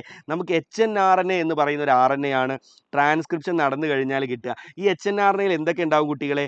കോഡിംഗ് സീക്വൻസും ഉണ്ടാവും, നോൺ കോഡിംഗ് സീക്വൻസും ഉണ്ടാവും അല്ലേ? So this is our HNRNA. ഇതാണ് HNRNA എന്ന് പറയുന്ന RNA. ഈ RNAക്ക് ചില പ്രോസസ്സിംഗ് നടന്നിട്ട് അവസാനമാണ് നമുക്ക് എന്ത് കിട്ടുക? mRNA കിട്ടുക. ആ mRNAനെ ബേസ് ചെയ്തിട്ടാണ് പ്രോട്ടീൻ ഉണ്ടാവുക അല്ലേ? നമുക്ക് അറിയുന്ന കാര്യമാണ്. നമ്മളോട് ചോദിക്കും ഇതിൻ്റെ സ്റ്റെപ്പുകൾ എന്തൊക്കെയാണെന്ന്. So this is called RNA processing. നോക്കൂ, നമ്മുടെ കേസിൽ ട്രാൻസ്ക്രിപ്ഷൻ നടന്നു കഴിഞ്ഞാൽ വി ആർ ഗെറ്റിംഗ് HNRNA. ഈ HNRNAക്ക് ചില പ്രോസസ്സിംഗ് നടന്നാണ് mRNA ആവുന്നത്. So what are the steps in RNA processing? First തന്നെ നമ്മൾ ചെയ്യുന്ന പരിപാടി എന്താ മക്കളെ? HNRNAയുടെ 5' എൻഡിലേക്ക് നമ്മളൊരു പ്രത്യേക ന്യൂക്ലിയോടൈഡിനെ കൊണ്ടുപോയി ആഡ് ചെയ്ത് കൊടുക്കും അല്ലേ? So that is the first step. 5' എൻഡിലേക്കാണ് നമ്മൾ കൊണ്ടുപോയി ആഡ് ചെയ്ത് കൊടുക്കുന്നത്. So that is called capping. Very good, capping എന്ന് വിളിക്കും. ക്യാപ്പിംഗ് നമ്മൾ ആരെയാണ് ആഡ് ചെയ്യുന്നത്? Methyl guanosine. ശ്രദ്ധിക്കും മക്കളെ, മീഥൈൽ ഗുവാനോസിൻ ട്രൈഫോസ്ഫേറ്റ്. ശരിയാണോ? മീഥൈൽ ഗുവാനോസിൻ ട്രൈഫോസ്ഫേറ്റ് എന്ന് പറയുന്ന ന്യൂക്ലിയോടൈഡിനെ കൊണ്ടുപോയിട്ട് നമ്മൾ 5' എൻഡ് ഓഫ് HNRNAയിലേക്ക് ആഡ് ചെയ്യുന്നു. That is capping. What is the second step? നോക്കൂ, നമ്മൾ HNRNA നോക്കിക്കഴിഞ്ഞാൽ അതിനകത്ത് മെച്വർ mRNAയിൽ കാണുന്ന സീക്വൻസും ഉണ്ട്, മെച്വർ mRNAയിൽ കാണാത്ത സീക്വൻസുകളുണ്ട് അല്ലേ? ഈ മെച്വർ mRNAയിൽ കാണാത്ത സീക്വൻസുകളെ നമ്മൾ എന്താ മക്കളെ വിളിക്കുക? അവർക്ക് പറ. വെരി ഗുഡ്, ഇൻട്രോൺ എന്നാണല്ലേ വിളിക്കുക? ഇൻട്രോൺ. മെച്വർ mRNAയിൽ കാണുന്ന സീക്വൻസുകളെയോ എക്സോൺ എന്ന് വിളിക്കും അല്ലേ? അപ്പോൾ നമുക്ക് ഇൻട്രോണുകളെ കളയണം, എന്നിട്ട് എക്സോണുകളെ ജോയിൻ ചെയ്യണം. That is the second step. അതാണ് രണ്ടാമത്തെ step. That is called splicing. ശരിയാണോ മക്കളെ? ദാറ്റ് ഈസ് കോൾഡ് സ്പ്ലൈസിങ് എന്നാണ് നമ്മൾ വിളിക്കുക. So that is our second step. ഒന്നാമത്തെ ക്യാപ്പിംഗ്, രണ്ട് സ്പ്ലൈസിങ്. ഇനി what is the third step? Last step എന്താണെന്നറിയോ? നമ്മൾ അവസാനം ഇങ്ങനെ നമ്മൾ സ്പ്ലൈസിങ് ഒക്കെ ചെയ്തു, അങ്ങനെ നമുക്ക് mRNA കിട്ടുമ്പോൾ അതിനൊരു ക്യാപ്പ് ഉണ്ട്. So that is 5' end. mRNAയുടെ മറ്റേ ഭാഗം എന്തായിരിക്കും? 3' എൻഡ് അല്ലേ? 3' എൻഡിലേക്ക് നമ്മൾ കുറേ അഡിനിൻ ന്യൂക്ലിയോടൈഡുകൾ ആഡ് ചെയ്ത് കൊടുക്കാറുണ്ട്. ശരിയല്ലേ കുട്ടികളെ? 3' എൻഡിലേക്ക് അഡിനിൻ ന്യൂക്ലിയോടൈഡുകൾ ആഡ് ചെയ്ത് കൊടുക്കാറുണ്ട്. That is called tailing. അതിനെ നമ്മൾ എന്താ വിളിക്കുക? Tailing. So we have capping, splicing, tailing. So in tailing adenine nucleotides are added to 3' end of HNRNA. അപ്പോഴാണ് അയാൾ മെച്വർ ആയിട്ടുള്ള mRNA ആയിട്ട് മാറുന്നത്. So that is this picture. ഈ പിക്ചറിൽ എന്താ ചോദ്യം എന്നറിയോ? Identify this. ഇത് ഈ RNAയുടെ, ഈ mRNAയുടെ 3' എൻഡ് ഏതാണ്, 5' എൻഡ് ഏതാണെന്നാണ് ചോദിച്ചത്. ഈസി അല്ലടാ. നമ്മുടെയൊക്കെ mRNAയുടെ 3' എൻഡിലേക്ക് നോക്കൂ, ടെയിലിങ്ങിന്റെ സമയത്ത് ധാരാളം അഡിനിൻ ന്യൂക്ലിയോടൈഡിനെ ആഡ് ചെയ്തിട്ടുണ്ടാവും. സോ ഇതല്ലേ 3' എൻഡ്, ഇതെന്തായിരിക്കും? 5' എൻഡ്. That's the question. അടുത്തത്, let's talk about translation. Very good. Splicing അല്ലടാ. ആദ്യത്തെ സ്റ്റെപ്പ് ക്യാപ്പിംഗ് ആട്ടോ. നിങ്ങളൊക്കെ ചിലപ്പോൾ സ്കൂളിൽ പഠിപ്പിച്ചിട്ടുണ്ടാവും ഫസ്റ്റ് സ്പ്ലൈസിംഗ് ആണ്, പിന്നെ ക്യാപ്പിംഗ്, പിന്നെ ടെയിലിംഗ് അല്ലേ? അങ്ങനെയല്ല. ആക്ച്വലി ഫസ്റ്റ് ക്യാപ്പിംഗ് ആണ് നടക്കുക, പിന്നെ സ്പ്ലൈസിംഗ്, അത് കഴിഞ്ഞിട്ട് tailing. Okay, that's the step. അതാണ് എക്സാക്ട് സ്റ്റെപ്പ്. ഇനി അടുത്ത് നോക്ക്, find out the initiator codon among the following. We are talking about translation. മക്കളെ പറ, ഇനീഷ്യേറ്റർ കോഡോൺ എപ്പോഴും ചോദിക്കാൻ സാധ്യത ഏതാ? AUG അല്ലേ? AUGയുടെ രണ്ട് ഫംഗ്ഷൻ ചിലപ്പോൾ നമ്മളോട് ചോദിക്കും. AUGയുടെ രണ്ട് ഫംഗ്ഷൻ എന്താ? Number 1 it act as initiator codon. Number 1 it act as initiator codon, initiator codon ആയിട്ട് ആക്ട് ചെയ്യുന്നു. Number 2 it code for methionine അല്ലേ? മെത്തിയോണിൻ എന്ന് പറയുന്ന അമിനോ ആസിഡിന് വേണ്ടിയിട്ട് അയാൾ കോഡ് ചെയ്യുന്നുണ്ട്. സെറ്റല്ലേ മക്കളെ? ഇനി നമ്മുടെ ടെർമിനേറ്റർ കോഡോണുകൾ അല്ലെങ്കിൽ സ്റ്റോപ്പ് കോഡോണുകൾ ഏതൊക്കെ ഒന്ന് കമന്റ് ചെയ്യാൻ പറ്റുമോ? സ്റ്റോപ്പ് കോഡോണുകൾ ഏതൊക്കെ? എജുപോർട്ടിന്റെ കുട്ടികൾക്ക് എന്തായാലും അറിയും, വേറെ ആർക്കും അറിയില്ല, നമുക്കറിയാം. We know the trick how to study stop codons അല്ലേ? ഏതൊക്കെ മക്കളെ സ്റ്റോപ്പ് കോഡോൺ? സ്ഥിരമായിട്ട് ചോദിക്കുന്ന ചോദ്യമാണ്. സോ സ്റ്റോപ്പ് കോഡോൺ ഏതാണെന്ന് ഓർത്തിരിക്കാൻ എജുപോർട്ടിന്റെ അല്ലാത്ത പുതിയ കുട്ടികളായാലും വന്നിട്ടുണ്ടെങ്കിൽ കേട്ടോ, ഞങ്ങൾക്കൊരു ട്രിക്ക് ഉണ്ട്. ദാറ്റ് ഈസ് ഊന്ന് എഴുതുക. ഓക്കെ, അടുത്തത് ആഗ്. എന്താണ് ആഗ്? അടുത്തത് ആഗ. സെറ്റാണോ? അതായത് നമ്മൾ പൊട്ടിച്ചിരിക്കാറൊക്കെ അല്ലേ ഊ ആ ആഹാ എന്നൊക്കെ മറ്റേ പഴയ സിനിമയിലൊക്കെ പ്രേതം വരുമ്പോൾ ഊ ഹോ ഹോ ഹോ ഹോ എന്ന് പറഞ്ഞിട്ട്. സോ ശരിക്കും പറഞ്ഞാൽ അങ്ങനെയാണ്. ഊ ആ ആഹാ. ആ എച്ചിന്റെ സ്ഥാനത്ത് നിങ്ങളൊരു ജി ഇട്ട് കൊടുത്ത് നോക്ക്. ഊ ആഗ് ആഗ. ഓക്കെ. സോ നമ്മൾ അങ്ങനെ ഇട്ട് കഴിഞ്ഞാൽ what are the codons? U A A. അടുത്ത കോഡോൺ നോക്കടാ യു എ ജി. അടുത്ത കോഡോൺ നോക്കടാ U G A. So these are the stop codons. ഇവരാണ് സ്റ്റോപ്പ് കോഡോണുകൾ. ഇതും ചോദിക്കാനുള്ള സാധ്യതയുണ്ട്. ആരൊക്കെയാണ് സ്റ്റോപ്പ് കോഡോണുകൾ എന്ന്? ഇനി ചിലപ്പോൾ നമ്മളോട് മറ്റൊരു രീതിയിൽ ചോദിക്കാം. മറ്റൊരു രീതിയിൽ നമ്മളോട് ചോദിക്കാനുള്ള സാധ്യതയുണ്ട് കേട്ടോ. അതായത് like features of genetic code. Genetic കോഡിന്റെ ഏതെങ്കിലും 2 ഫീച്ചറുകൾ എഴുതാൻ പറയും. നമുക്ക് ജെനറ്റിക് കോഡിന്റെ ഏതെങ്കിലും 2 ഫീച്ചർ എഴുതാൻ പറയും. ഭയങ്കര സിമ്പിളാ. അപ്പോൾ ഒരു പണി ചെയ്താൽ മതി. ജെനറ്റിക് കോഡിന് 3 സ്റ്റോപ്പ് കോഡോൺ ഉണ്ട് എന്ന് എഴുതി വെക്കുക. അത് ഏതൊക്കെയെന്ന് എഴുതുക. So that is one feature. രണ്ടാമത്തെ ഫീച്ചർ ആണ് AUG code for methionine. It also acts initiator codon. നോക്ക് AUG code for methionine acts initiator codon. അപ്പോൾ നമ്മൾ ജെനറ്റിക് കോഡിന്റെ ഒരു ഫീച്ചർ പറഞ്ഞു. രണ്ടാമത്തെ ഫീച്ചർ ആണ് ദർ ആർ 3 സ്റ്റോപ്പ് കോഡോൺസ്. അത് ഏതൊക്കെയെന്ന് എഴുതി വെക്കുക. അപ്പോൾ ചിലപ്പോൾ ഏതെങ്കിലും 2 ഫീച്ചർ എഴുതാൻ പറഞ്ഞാൽ ആ രീതിയിൽ നമുക്ക് കിട്ടും. നോക്ക് ഇവിടുത്തെ ചോദ്യം നോക്ക്. Write any 2 salient features of genetic code. Genetic കോഡിന്റെ ഏതെങ്കിലും 2 ഫീച്ചർ എഴുതാൻ വേണ്ടി പറഞ്ഞ് ചോദിച്ചിട്ടുണ്ട്. അപ്പോൾ നമുക്ക് എന്ത് ചെയ്യാം? ആ പ്രീവിയസ്ലി നമ്മൾ പഠിച്ച ഉത്തരം ഉണ്ടല്ലോ അതിവിടെ എഴുതി വെക്കാം. കഴിഞ്ഞ ചോദ്യത്തിൽ പഠിച്ചതുപോലെ. അടുത്തത് what which is initiator codon ഞങ്ങൾ പഠിച്ചു ഓൾറെഡി അല്ലേ. And name the amino acid codes അതും നമ്മൾ പഠിച്ചു കഴിഞ്ഞു. അടുത്തത് ഇത് നമ്മളോട് ചോദിക്കുന്ന മറ്റൊരു ചോദ്യമാണ്. Genetic code is universal in nature. Substantiate this statement. Genetic code universal ആണെന്നാണ് പറയുന്നത്. അത് സബ്സ്റ്റാൻഷിയേറ്റ് ചെയ്യാൻ അപ്പോൾ നമ്മൾ എന്താ പറയാന്നറിയോ? It is common from common അതായത് സെയിം ആണ് from bacteria to humans. Bacteria മുതൽ മനുഷ്യർ വരെയുള്ള എല്ലാവർക്കും കോമൺ ആണ്. With only few exception. കുറച്ച് എക്സെപ്ഷൻ ഉണ്ട്. അല്ലാതെ കുറച്ച് എക്സെപ്ഷൻ, വളരെ കുറച്ച്. Biology is the science of exception. ബയോളജിയിൽ നമ്മൾ എന്തെടുത്താലും എക്സെപ്ഷൻ ഉണ്ടാവില്ല. ഇപ്പോൾ മനുഷ്യരൊക്കെ നല്ലവരാണെന്ന് പറഞ്ഞാലും എക്സെപ്ഷൻ ഇല്ല അല്ലേ. നമ്മൾ എന്തെല്ലാം ഇപ്പോൾ നമ്മൾ കണ്ടതല്ലേ എറണാകുളത്ത് ഒരു കുട്ടിയെ ഒരുത്തൻ കൊണ്ടുപോയിട്ട് ബലാത്സംഗം ചെയ്ത് വളരെ ചെറിയ കുട്ടിനെ കൊന്ന് നമ്മൾ കണ്ടു. മനുഷ്യനല്ലേ. മനുഷ്യരെല്ലാവരും നല്ലവരാണോ? അല്ല, മനുഷ്യർക്ക് എക്സെപ്ഷൻ ഉണ്ട്. ബട്ട് മെജോറിറ്റി ലോകത്തെ മഹാഭൂരിഭാഗം മനുഷ്യർ നല്ല മനസ്സുള്ളവർ തന്നെ ആയിരിക്കും. I believe so. അങ്ങനെ ചിന്തിക്കാനല്ലേ ഇഷ്ടം. ലോകത്തെ എല്ലാ മനുഷ്യരും മോശമാണെന്ന് ആലോചിച്ചാലോ ഈ ലോകം എന്ത് ബോറായിരിക്കും അല്ലേ. So anyway leave it. So like there will be some exception. So there are some exceptions, but it is common from bacteria to humans with only few exception. വളരെ കുറച്ച് എക്സെപ്ഷൻ മാറ്റി നിർത്തിയാൽ it is common from bacteria to humans. Set അല്ലേ. അടുത്തത് mention any 2 other salient features of genetic code. നമ്മൾ already പഠിച്ചതാണ് അല്ലേ. now find the start codon and stop codon. ഇതൊരു ചോദ്യമാണ്. നോക്കൂ, ഒരു സീക്വൻസ് തന്നിട്ടുണ്ട്. സ്റ്റാർട്ട് കോഡോണും സ്റ്റോപ്പ് കോഡോണും. നിങ്ങൾക്ക് അറിയാലോ സ്റ്റാർട്ട് ചെയ്താൽ സ്റ്റോപ്പ് ചെയ്തെന്ന്. അടുത്തത് how many amino acids will be present in the protein translated from this mRNA. ഇതൊരു mRNA ആണ്. ഈ mRNAയിൽ നിന്ന് ട്രാൻസ്ലേറ്റ് ചെയ്യുന്ന പ്രോട്ടീനിൽ എത്ര അമിനോ ആസിഡ് ഉണ്ടാവുന്നതാണ്. അപ്പോൾ നമുക്ക് അറിയുന്ന കാര്യമാണ്. നമുക്കൊരു mRNA സീക്വൻസ് തന്നാൽ അതിലൊരു സ്റ്റാർട്ട് കോഡോൺ ഉണ്ടാവും. അത് കഴിഞ്ഞാൽ ഒരു സ്റ്റോപ്പ് കോഡോൺ ഉണ്ടാവും അല്ലേ. ആ സ്റ്റാർട്ട് കോഡോണിൻ്റെയും സ്റ്റോപ്പ് കോഡോണിൻ്റെയും ഇടയിൽ എത്ര കോഡോണുകൾ ഉണ്ട് നോക്കിയിട്ട് വേണം നമുക്ക് എന്ത് മനസ്സിലാക്കാൻ, എത്ര അമിനോ ആസിഡുകൾ ഉണ്ട് എന്ന് മനസ്സിലാക്കാൻ. അപ്പോൾ ആ രീതിയിൽ നമുക്ക് ഉത്തരത്തിലേക്ക് എത്താം. അടുത്തത് the additional sequences that are not translated in mRNA are called. അതായത് ഒരു mRNA എടുത്താൽ നമുക്ക് അറിയുന്ന കാര്യമാണ് സ്റ്റാർട്ട് കോഡോണിൽ നിന്ന് ട്രാൻസ്ലേഷൻ തുടങ്ങും, സ്റ്റോപ്പ് കോഡോൺ എത്തുമ്പോൾ ട്രാൻസ്ലേഷൻ അവസാനിക്കും. കാരണം സ്റ്റോപ്പ് കോഡോണിന് കറസ്പോണ്ടിങ് ആയിട്ട് എന്തില്ല, അമിനോ ആസിഡ് ഇല്ല. അപ്പോൾ സ്റ്റോപ്പ് കോഡോണിന് ശേഷമുള്ള ഭാഗം, സ്റ്റാർട്ട് കോഡോണിന് മുൻപുള്ള ഭാഗം, അത് രണ്ടും ട്രാൻസ്ലേറ്റ് ചെയ്യപ്പെടില്ല. ആ ഭാഗങ്ങളെ നമ്മൾ എന്താ മക്കളെ വിളിക്കുക? ആ ഭാഗങ്ങളെ നമ്മൾ UTR അല്ലേ. Very good. അൺട്രാൻസ്ലേറ്റഡ് റീജിയൻസ് എന്നാണ് വിളിക്കുക. അതിൻ്റെ ഫുൾ ഫോം ആണ് എന്ത്? അൺട്രാൻസ്ലേറ്റഡ് റീജിയൻസ് അല്ലേ മക്കളെ. അൺട്രാൻസ്ലേറ്റഡ് റീജിയൻസ് എന്നാണ് വിളിക്കുക. അടുത്ത നോക്ക്, tRNA ബേസ് ചെയ്തുള്ള ചോദ്യമാണ്. Look, identify the type of this RNA molecule. ഇത് ഏത് RNA ആണ്? ദിസ് ഈസ് tRNA അല്ലേ. tRNA മോളിക്യൂൾ ആണ്.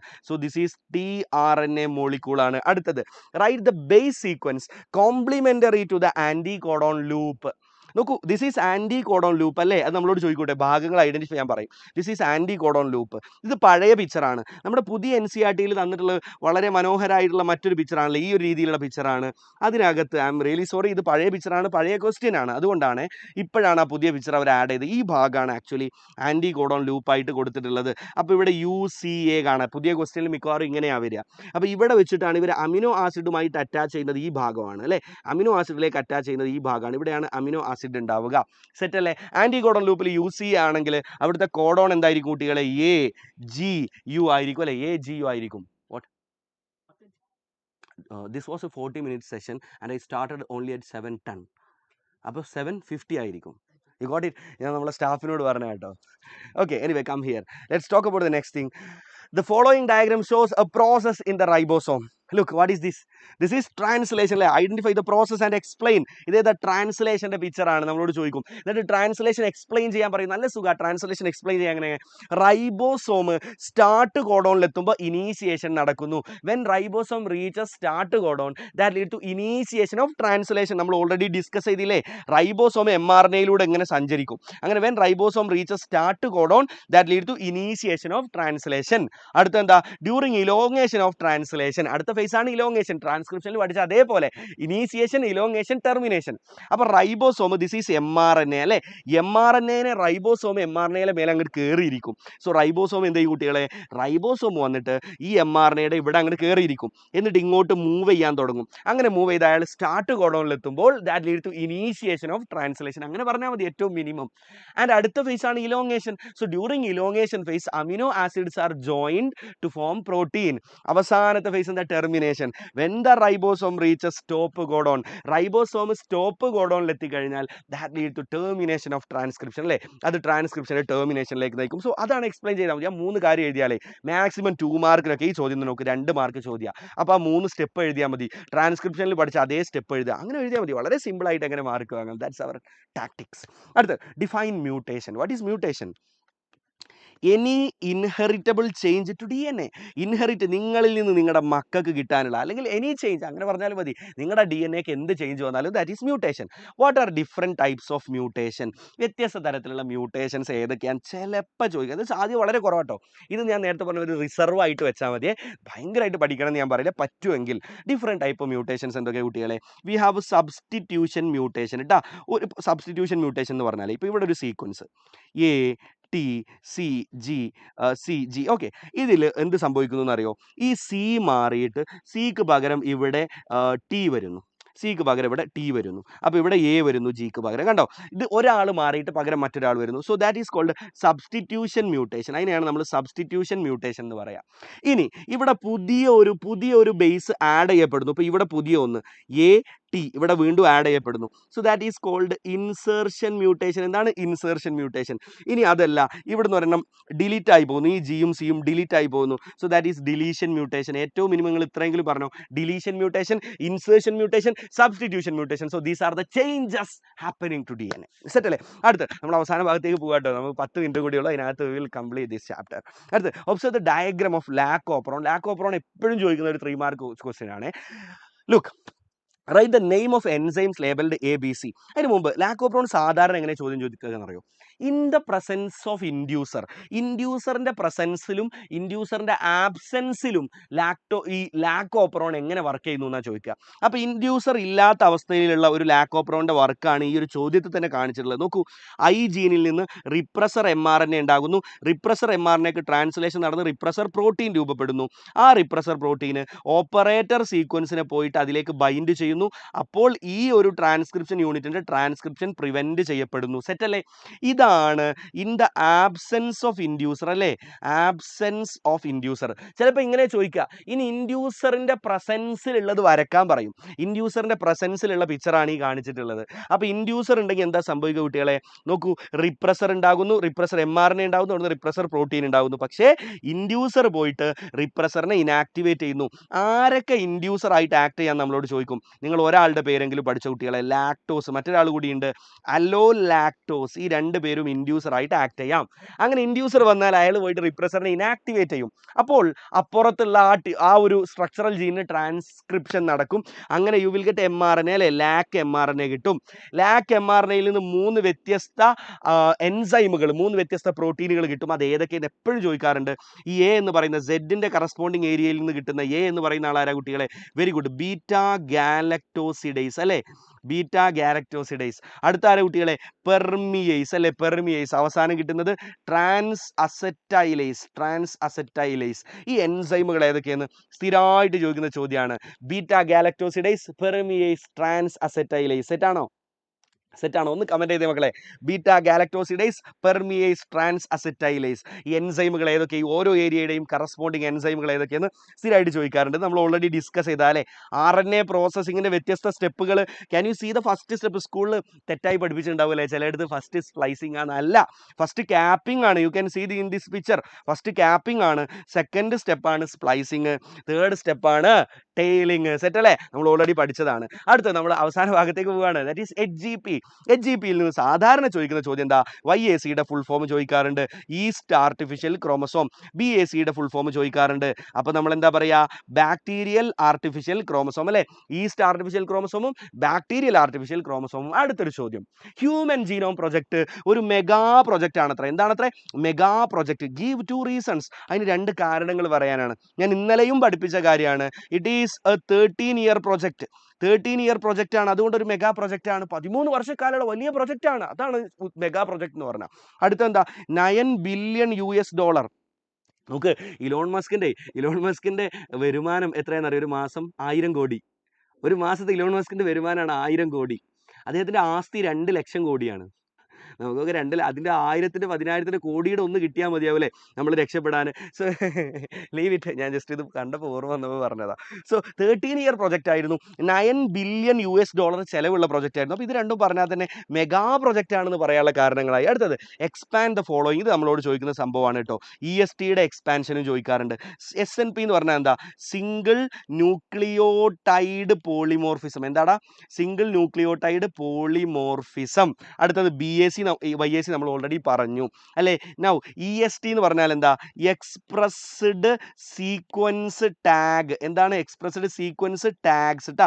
അതാണ് ESTs എന്ന് പറയും. ഓക്കെ, UTR എന്താ? നമ്മൾ ഓൾറെഡി പറഞ്ഞതാണ്, അൺട്രാൻസ്ലേറ്റഡ് റീജിയൻസ്. ഇതിന്റെ ഫുൾ ഫോം ആണ് സാധാരണ നമ്മളോട് ചോദിക്കാറ്. ഇനി അടുത്തത് we are going to talk about the final topic, that is DNA fingerprinting. Look, നമ്മളോട് ചോദിക്കാറുണ്ട് വാട്ട് ഈസ് VNTR? എന്താണ് VNTR എന്ന്? അപ്പോൾ ഏറ്റവും മിനിമം അതിന്റെ ഫുൾ ഫോം എങ്കിലും അറിയണ്ടേ? Variable number of tandem repeats. അത്ര എഴുതിയാൽ മതി. ഫുൾ ഫോം എഴുതിയാൽ തന്നെ വലിയ കാര്യമാണ്. Okay, variable number of tandem repeats. എന്താണ് variable number of tandem repeats? അടുത്തത്, DNA ഫിംഗർ പ്രിന്റിങ്ങിന്റെ ടെക്നിക്ക് ആരാണ് ഡെവലപ്പ് ചെയ്തതെന്ന് ചോദിക്കാറുണ്ട്. That is sir Alec Jeffreys. ആരാണ് മക്കളെ? Alec Jeffreys. Okay, thanks to Jeffrey അല്ലേ? അലക് ജഫ്രി ഉള്ളത് കൊണ്ടാണ് നമുക്ക് DNA ഫിംഗർ പ്രിന്റിങ്ങിന്റെ ഒരുപാട് ഉപയോഗങ്ങൾ നടക്കുന്നത്. എന്തൊക്കെയാ ഇതിന്റെ ഉപയോഗം? പെറ്റേണിറ്റി ഓർ മെറ്റേണിറ്റി ഡിസ്പ്യൂട്ട്, അല്ലെങ്കിൽ പാരന്റൽ ഡിസ്പ്യൂട്ട് അല്ലേ? നമ്മൾ പണ്ടൊക്കെ ആണെങ്കിൽ നോക്കി, ഇയാൾ എൻ്റെ അച്ഛനാണ്. നമ്മൾ പഴയ സിനിമയിലൊക്കെ കണ്ടിട്ടില്ലേ? ജയറാമിൻ്റെ ഒക്കെ പഴയ സിനിമ ഉണ്ടല്ലേ? അച്ഛനെ തേടിയിട്ട് ജയറാം വരുന്നതൊക്കെ. അച്ഛന് അമ്മയെ പണ്ട് എവിടെ നിന്നോ ഗർഭിണിയാക്കി മുങ്ങി അച്ഛനെ തേടി, പിന്നെ കോടീശ്വരനായ അച്ഛനെ തേടി മകൻ വരുന്ന പഴയ സിനിമകളൊക്കെ നമ്മൾ കണ്ടിട്ടുണ്ട്. പക്ഷെ ഇപ്പം അതിൻ്റെ ആവശ്യമില്ല. എന്തുകൊണ്ടാ? Thanks to ജഫ്രീസ്. അലക് ജഫ്രീസ് എന്ത് കണ്ടുപിടിച്ചു? DNA finger printing. So now നമുക്ക് പെറ്റേണിറ്റി മെറ്റേണിറ്റി ഡിസ്പ്യൂട്ടുകൾ, തർക്കങ്ങൾ ഈസി ആയിട്ട് നമുക്ക് പരിഹരിക്കാൻ പറ്റും. അതുപോലെ തന്നെ ക്രൈം ഇൻവെസ്റ്റിഗേഷൻ വളരെ ഈസി ആയിട്ട് നമുക്ക് ചെയ്യാൻ പറ്റും അല്ലേ? Crime investigation. അപ്പോൾ ശരിക്കും അലക് ജഫ്രീസ് കാരണം പ്രശ്നത്തിലായ ആരാന്നറിയോ? സിനിമ തിരക്കഥക്കാരാ. പഴയ ഒരുപാട് സിനിമകൾ അങ്ങനെ, അച്ഛനെ തേടിയിട്ട് മകൻ വരുന്നു, കോടീശ്വരനായ അച്ഛനെ. ഓക്കെ, എനിവേ, സോ ക്രൈം ഇൻവെസ്റ്റിഗേഷനിൽ നമുക്ക് യൂസ് ചെയ്യാൻ പറ്റും. മെറ്റേണിറ്റി പെറ്റേണിറ്റി ഡിസ്പ്യൂട്ടുകളിൽ, മാതൃപിതൃ തർക്കങ്ങളിൽ, അതാണ് പാരന്റൽ ഡിസ്പ്യൂട്ടുകളിൽ യൂസ് ചെയ്യാൻ പറ്റും. ഇനി നമ്മളോട് ചോദിക്കുന്ന അടുത്ത ചോദ്യമാണ്, നോക്കൂ, നമുക്ക് ക്രൈം സീനിൽ നിന്ന് കിട്ടിയ ഒരു DNAയുടെ ക്രൈം സീനിൽ നിന്ന് കിട്ടിയ DNA ഫിംഗർ പ്രിന്റ് തന്നിട്ടുണ്ട്. നമ്മൾ സസ്പെക്റ്റുകളാണ്, കുറ്റവാളികൾ എന്ന് സംശയിക്കുന്ന 2 ആൾ തന്നിട്ടുണ്ട്. ഇതിൽ ആരാണ് കുറ്റവാളി എന്ന് ചോദിക്കാറുണ്ട്. ഈസി അല്ലേ? നോക്കൂ, ഇതുപോലെയുള്ളതാണ് C ആണ്. അപ്പോൾ അതുകൊണ്ട് C ആണ് കുറ്റക്കാരൻ, C ആണ് കുറ്റം ചെയ്ത ആൾ നമുക്ക് മനസ്സിലായി. അടുത്ത് നമ്മളോട് സ്ഥിരമായിട്ട് ചോദിക്കുന്ന ലാസ്റ്റ് ചോദ്യമാണ്, what are the steps? Look, draw a flow chart showing the steps of southern blot hybridization. എന്തത്? ബോൾട്ട് അല്ല കേട്ടോ, ബ്ലോട്ടാണ്. So what is the southern blot hybridization? അതിൻ്റെ സ്റ്റെപ്പുകൾ എഴുതാൻ പറഞ്ഞത്. Using radio labelled VNTR. എടാ ഒന്നുമില്ല, ഇതെന്താ സംഭവം എന്നറിയോ? ദിസ് ഈസ് DNA ഫിംഗർ പ്രിന്റിങ്ങിൻ്റെ സ്റ്റെപ്സ് ആണ്. ഈ ചാപ്റ്റർ തന്നെ ഏറ്റവും കൂടുതൽ തവണ ചോദ്യം ചോദിച്ചുള്ള ഒരു 3 മാർക്ക് 2 മാർക്ക് ചോദ്യം നമ്മൾ എടുത്താൽ ഏറ്റവും കൂടുതൽ തവണ ചോദ്യം ചോദിച്ചുള്ളത് DNA ഫിംഗർ പ്രിന്റിങ്ങിൻ്റെ 6 സ്റ്റെപ്പുകൾ ഏതൊക്കെയാണെന്നാണ്. ഇതേപോലെ അങ്ങോട്ട് പഠിച്ചോളൂ, കൂടുതലൊന്നും ആലോചിക്കാൻ നിൽക്കണ്ട. DNA ഐസോലേറ്റ് ചെയ്തെടുക്കുക. ബയോടെക്നോളജി പഠിച്ചില്ല, അതുപോലെ DNA ഐസോലേറ്റ് ചെയ്തെടുക്കുക. അതിനുശേഷം DNA നമ്മൾ പീസുകളാക്കുക, ഫ്രാഗ്മെന്റുകളാക്കുക, യൂസിങ് റെസ്ട്രിക്ഷൻ എൻഡോന്യൂക്ലിയേസ്. ഓക്കെ, അടുത്ത എന്താ ബയോടെക്നോളജിയിൽ പഠിച്ച പോലെ separation. Okay, separation of fragments using electrophoresis അടുത്ത സ്റ്റെപ്പാണ്. ഇതുവരെ നമ്മൾ ബയോടെക്നോളജിയിൽ പഠിച്ച കുറെ കാര്യങ്ങൾ അല്ലേ? Isolation, separation, fragmentation, separation, isolation, fragmentation, separation, isolation of DNA, fragmentation using restriction enzyme, separation using electrophoresis. അടുത്ത് നോക്ക്, നമ്മൾ അങ്ങനെ ഇലക്ട്രോഫോറസിസ് യൂസ് ചെയ്ത് സെപ്പറേറ്റ് ചെയ്ത ഈ ഫ്രാഗ്മെന്റുകൾ ഉണ്ടല്ലോ, ഈ ഫ്രാഗ്മെന്റുകൾ നമ്മൾ ഈ പ്ലേറ്റിൽ നിന്ന് ഇലക്ട്രോഫോറസിസ് നടത്തുന്ന അഗാറിന്റെ പ്ലേറ്റ് ഉണ്ടല്ലോ, ആ പ്ലേറ്റിൽ നിന്ന് നമ്മൾ നൈട്രോ സെല്ലുലോസ് മെംബ്രെയിനിലേക്ക്, നൈട്രോ സെല്ലുലോസ് ഷീറ്റിലേക്ക് അല്ലെങ്കിൽ നൈലോൺ ഷീറ്റിലേക്ക് മാറ്റുന്നു. അതിനാണ് സദേൺ ബ്ലോട്ട് എന്ന് പറയുക. Okay, transferring or blotting of DNA fragments to synthetic membrane such as nitro cellulose or nylon. അല്ലെങ്കിൽ ഇങ്ങനെ പഠിച്ചാൽ മതി, transferring of these fragments to nitro cellulose or nylon. Okay, അതുവരെ പറയാം. അടുത്തത് transferring of these fragments to nitro cellulose nylon. അതിനുശേഷം നമ്മൾ ചെയ്യുന്ന അടുത്തൊരു പരിപാടിയാണ് റേഡിയോ ലേബൽഡ് VNTR പ്രോബ്. അങ്ങനെ പഠിച്ചോ, റേഡിയോ ലേബൽഡ് VNTR പ്രോബ് കേട്ടോ. ഇതിലേക്ക് അങ്ങനെ ഹൈബ്രിഡൈസ് ചെയ്യുക, കൂട്ടിച്ചേർത്ത് കൊടുക്കുക, അങ്ങനെ അങ്ങ് പഠിച്ചോ. നമ്മളിപ്പോൾ നൈട്രോ സെല്ലുലോസ് അല്ലെങ്കിൽ നൈലോൺ ഷീറ്റിലേക്ക് DNA ഫ്രാഗ്മെന്റുകളെ പറഞ്ഞയച്ചു, ട്രാൻസ്ഫർ ചെയ്തു. ഇനി ആ ഫ്രാഗ്മെന്റുകളിലേക്ക് റേഡിയോ ലേബൽഡ് VNTR പ്രോബുകളെ ഹൈബ്രിഡൈസ് ചെയ്യുക, കൂട്ടിച്ചേർത്ത് കൊടുക്കുക. അത് കാണാൻ പറഞ്ഞേ, hybridization of these fragments using, പറഞ്ഞേ hybridization of these fragments using radio labelled VNTR probe. Okay, hybridization of these fragments using radio labelled VNTR probe. Set അല്ലേ? അതിനുശേഷം ലാസ്റ്റ് സ്റ്റെപ്പ് എന്താ അറിയോ? Detection using autoradiography. അങ്ങനെ പഠിച്ചാൽ മതി, detection using autoradiography. Set അല്ലേ? ഒന്നുകൂടെ പറഞ്ഞു നോക്ക്. Isolation of DNA, separation of DNA use, isolation of DNA. അടുത്തത് digestion or fragmentation of DNA using restriction endonuclease. അടുത്ത എന്താ? Very good, separation using electrophoresis. അടുത്തോ transferring of these fragments to, എന്റെ കൂടെ പറയടാ, transferring of these fragments to nitro cellulose or nylon. അതിന് ശേഷം yes, hybridization using labelled VNTR probe. അങ്ങനെ പഠിച്ചാൽ മതി, hybridization using radio labelled VNTR probe. അവസാനം detection using autoradiography. Set അല്ലേ? അപ്പോൾ ഇത് സാധാരണ എപ്പോഴും ചോദിക്കുന്ന ചോദ്യമാണ്. So that's all buddies, you are awesome. Thank you, love you all, peace out. അപ്പോൾ നമുക്ക് കാണാം, ഞാൻ മുണ്ടൊക്കെ എടുത്താൽ വന്നിട്ടുള്ളത്. നമ്മുടെ അഖിൽ സാർ റെഡി ആയിട്ട് നിൽക്കുന്നതെന്ന് തോന്നുന്നു. അപ്പോൾ 40 മിനിറ്റിൽ നമ്മൾ ഈ ചാപ്റ്റർ പഠിച്ചിട്ടുണ്ട്. 40 ആയിട്ടില്ല, 7:49 ആയിട്ടുള്ളൂ. 39 മിനിറ്റിൽ നമ്മൾ ഈ ചാപ്റ്ററിലെ മോസ്റ്റ് പ്രോബബിൾ ക്വസ്റ്റ്യൻസ് എല്ലാം ആഡ് ചെയ്തിട്ടുണ്ട്. കുറച്ച് ലവ് തരൂ, സ്നേഹം തരൂ ഗൈസ്. കഴിഞ്ഞു, ഓവർ. അഖിലിനെ വിളിക്കൂ. ഞാൻ അടുത്ത ചാപ്റ്ററുമായിട്ട് വരാം. അടുത്ത ഏതാ? ഹ്യൂമൻ ഹെൽത്ത് എടുത്താലോ? ഹ്യൂമൻ ഹെൽത്ത് നമ്മൾ ഇന്നലെ കാര്യമായിട്ട് നോക്കിയില്ലല്ലേ, എനിക്ക് പനി ആയത് കാരണം. അസ്ലക്കാണോ? അപ്പോൾ നമ്മുടെ പുതിയ സാറാണ് അസ്ലക്ക്. ഇവർക്ക് എടുത്തിട്ടില്ലല്ലേ ലൈവിൽ? ഒരു പുതിയ കിണ്ണം കാച്ചിയ സാർ വരുന്നുണ്ട്, അസ്ലക് സാർ എന്നാണ് അദ്ദേഹത്തിൻ്റെ പേര്, വന്നുകൊണ്ടിരിക്കുകയാണ്. So Aslak is from Manjeri medical കോളേജിലെ ഹൗസ് സർജൻ ആണ്, and he is such an inspiring person for you. So let's welcome Aslak sir. അത്രയ്ക്ക് എന്നെ പൊക്കി പറയാൻ പറ്റും. ഹലോ, കേൾക്കാമോടാ? ഓഡിയോ വീഡിയോ ഒക്കെ റെഡി ഇല്ലടാ? തുടങ്ങാം നമുക്ക്. ബയോടെക് 2 ഓഡിയോ വീഡിയോ ഒക്കെ ഓക്കെ അല്ലേ? ഒരുപാട് ഓക്കെ ഉണ്ടാവും ക്ലാസ്സിൽ. ഓക്കെ എന്ന് പറഞ്ഞേ. ഹായ്. എന്നെ ആദ്യമായിട്ട് കാണുന്നവരായിരിക്കും അധികവും. ഹായ്, ഓക്കെ ആണോ? ഒരു ഹായ് ഒക്കെ തരുമോ? ഹായ് ഒക്കെ ഉണ്ടോ? ഓ, ഒരുപാട് ഹായും തീയും പൊക്കെയൊക്കെ വരുന്നുണ്ട്. ഓക്കെ, കത്തിക്കും. Okay, biotechnology and it's application. എടാ, ഞാൻ തുടങ്ങട്ടെ, അധികം സമയമൊന്നും കളയുന്നില്ല. അപ്പോൾ ക്രിസ്മസ് എക്സാമിന് നോക്കുമ്പോൾ കഴിഞ്ഞ എക്സാമിന് നമുക്ക് ഈ ചാപ്റ്റർ ഇല്ലാത്തതുകൊണ്ട് ഇതിന് നല്ല ചോദ്യങ്ങൾ ചോദിക്കാൻ സാധ്യതയുണ്ട്. അപ്പോൾ ഈ ചാപ്റ്റർ നമുക്ക് പെട്ടെന്ന് അങ്ങോട്ട് തീർത്താലോ? വലിയ പണിയൊന്നുമില്ല, തീർക്കട്ടെ. റെഡി എന്ന് പറഞ്ഞാൽ എല്ലാവരും റെഡി എന്ന് പറഞ്ഞാൽ നമുക്ക് സ്റ്റാർട്ട് ചെയ്യാം. എല്ലാവരും റെഡി എന്ന് പറഞ്ഞാൽ നമ്മൾ സ്റ്റാർട്ട് ചെയ്യും. റെഡി വരട്ടെ. റെഡി കേൾക്കണം എനിക്ക്. Okay, ready, power.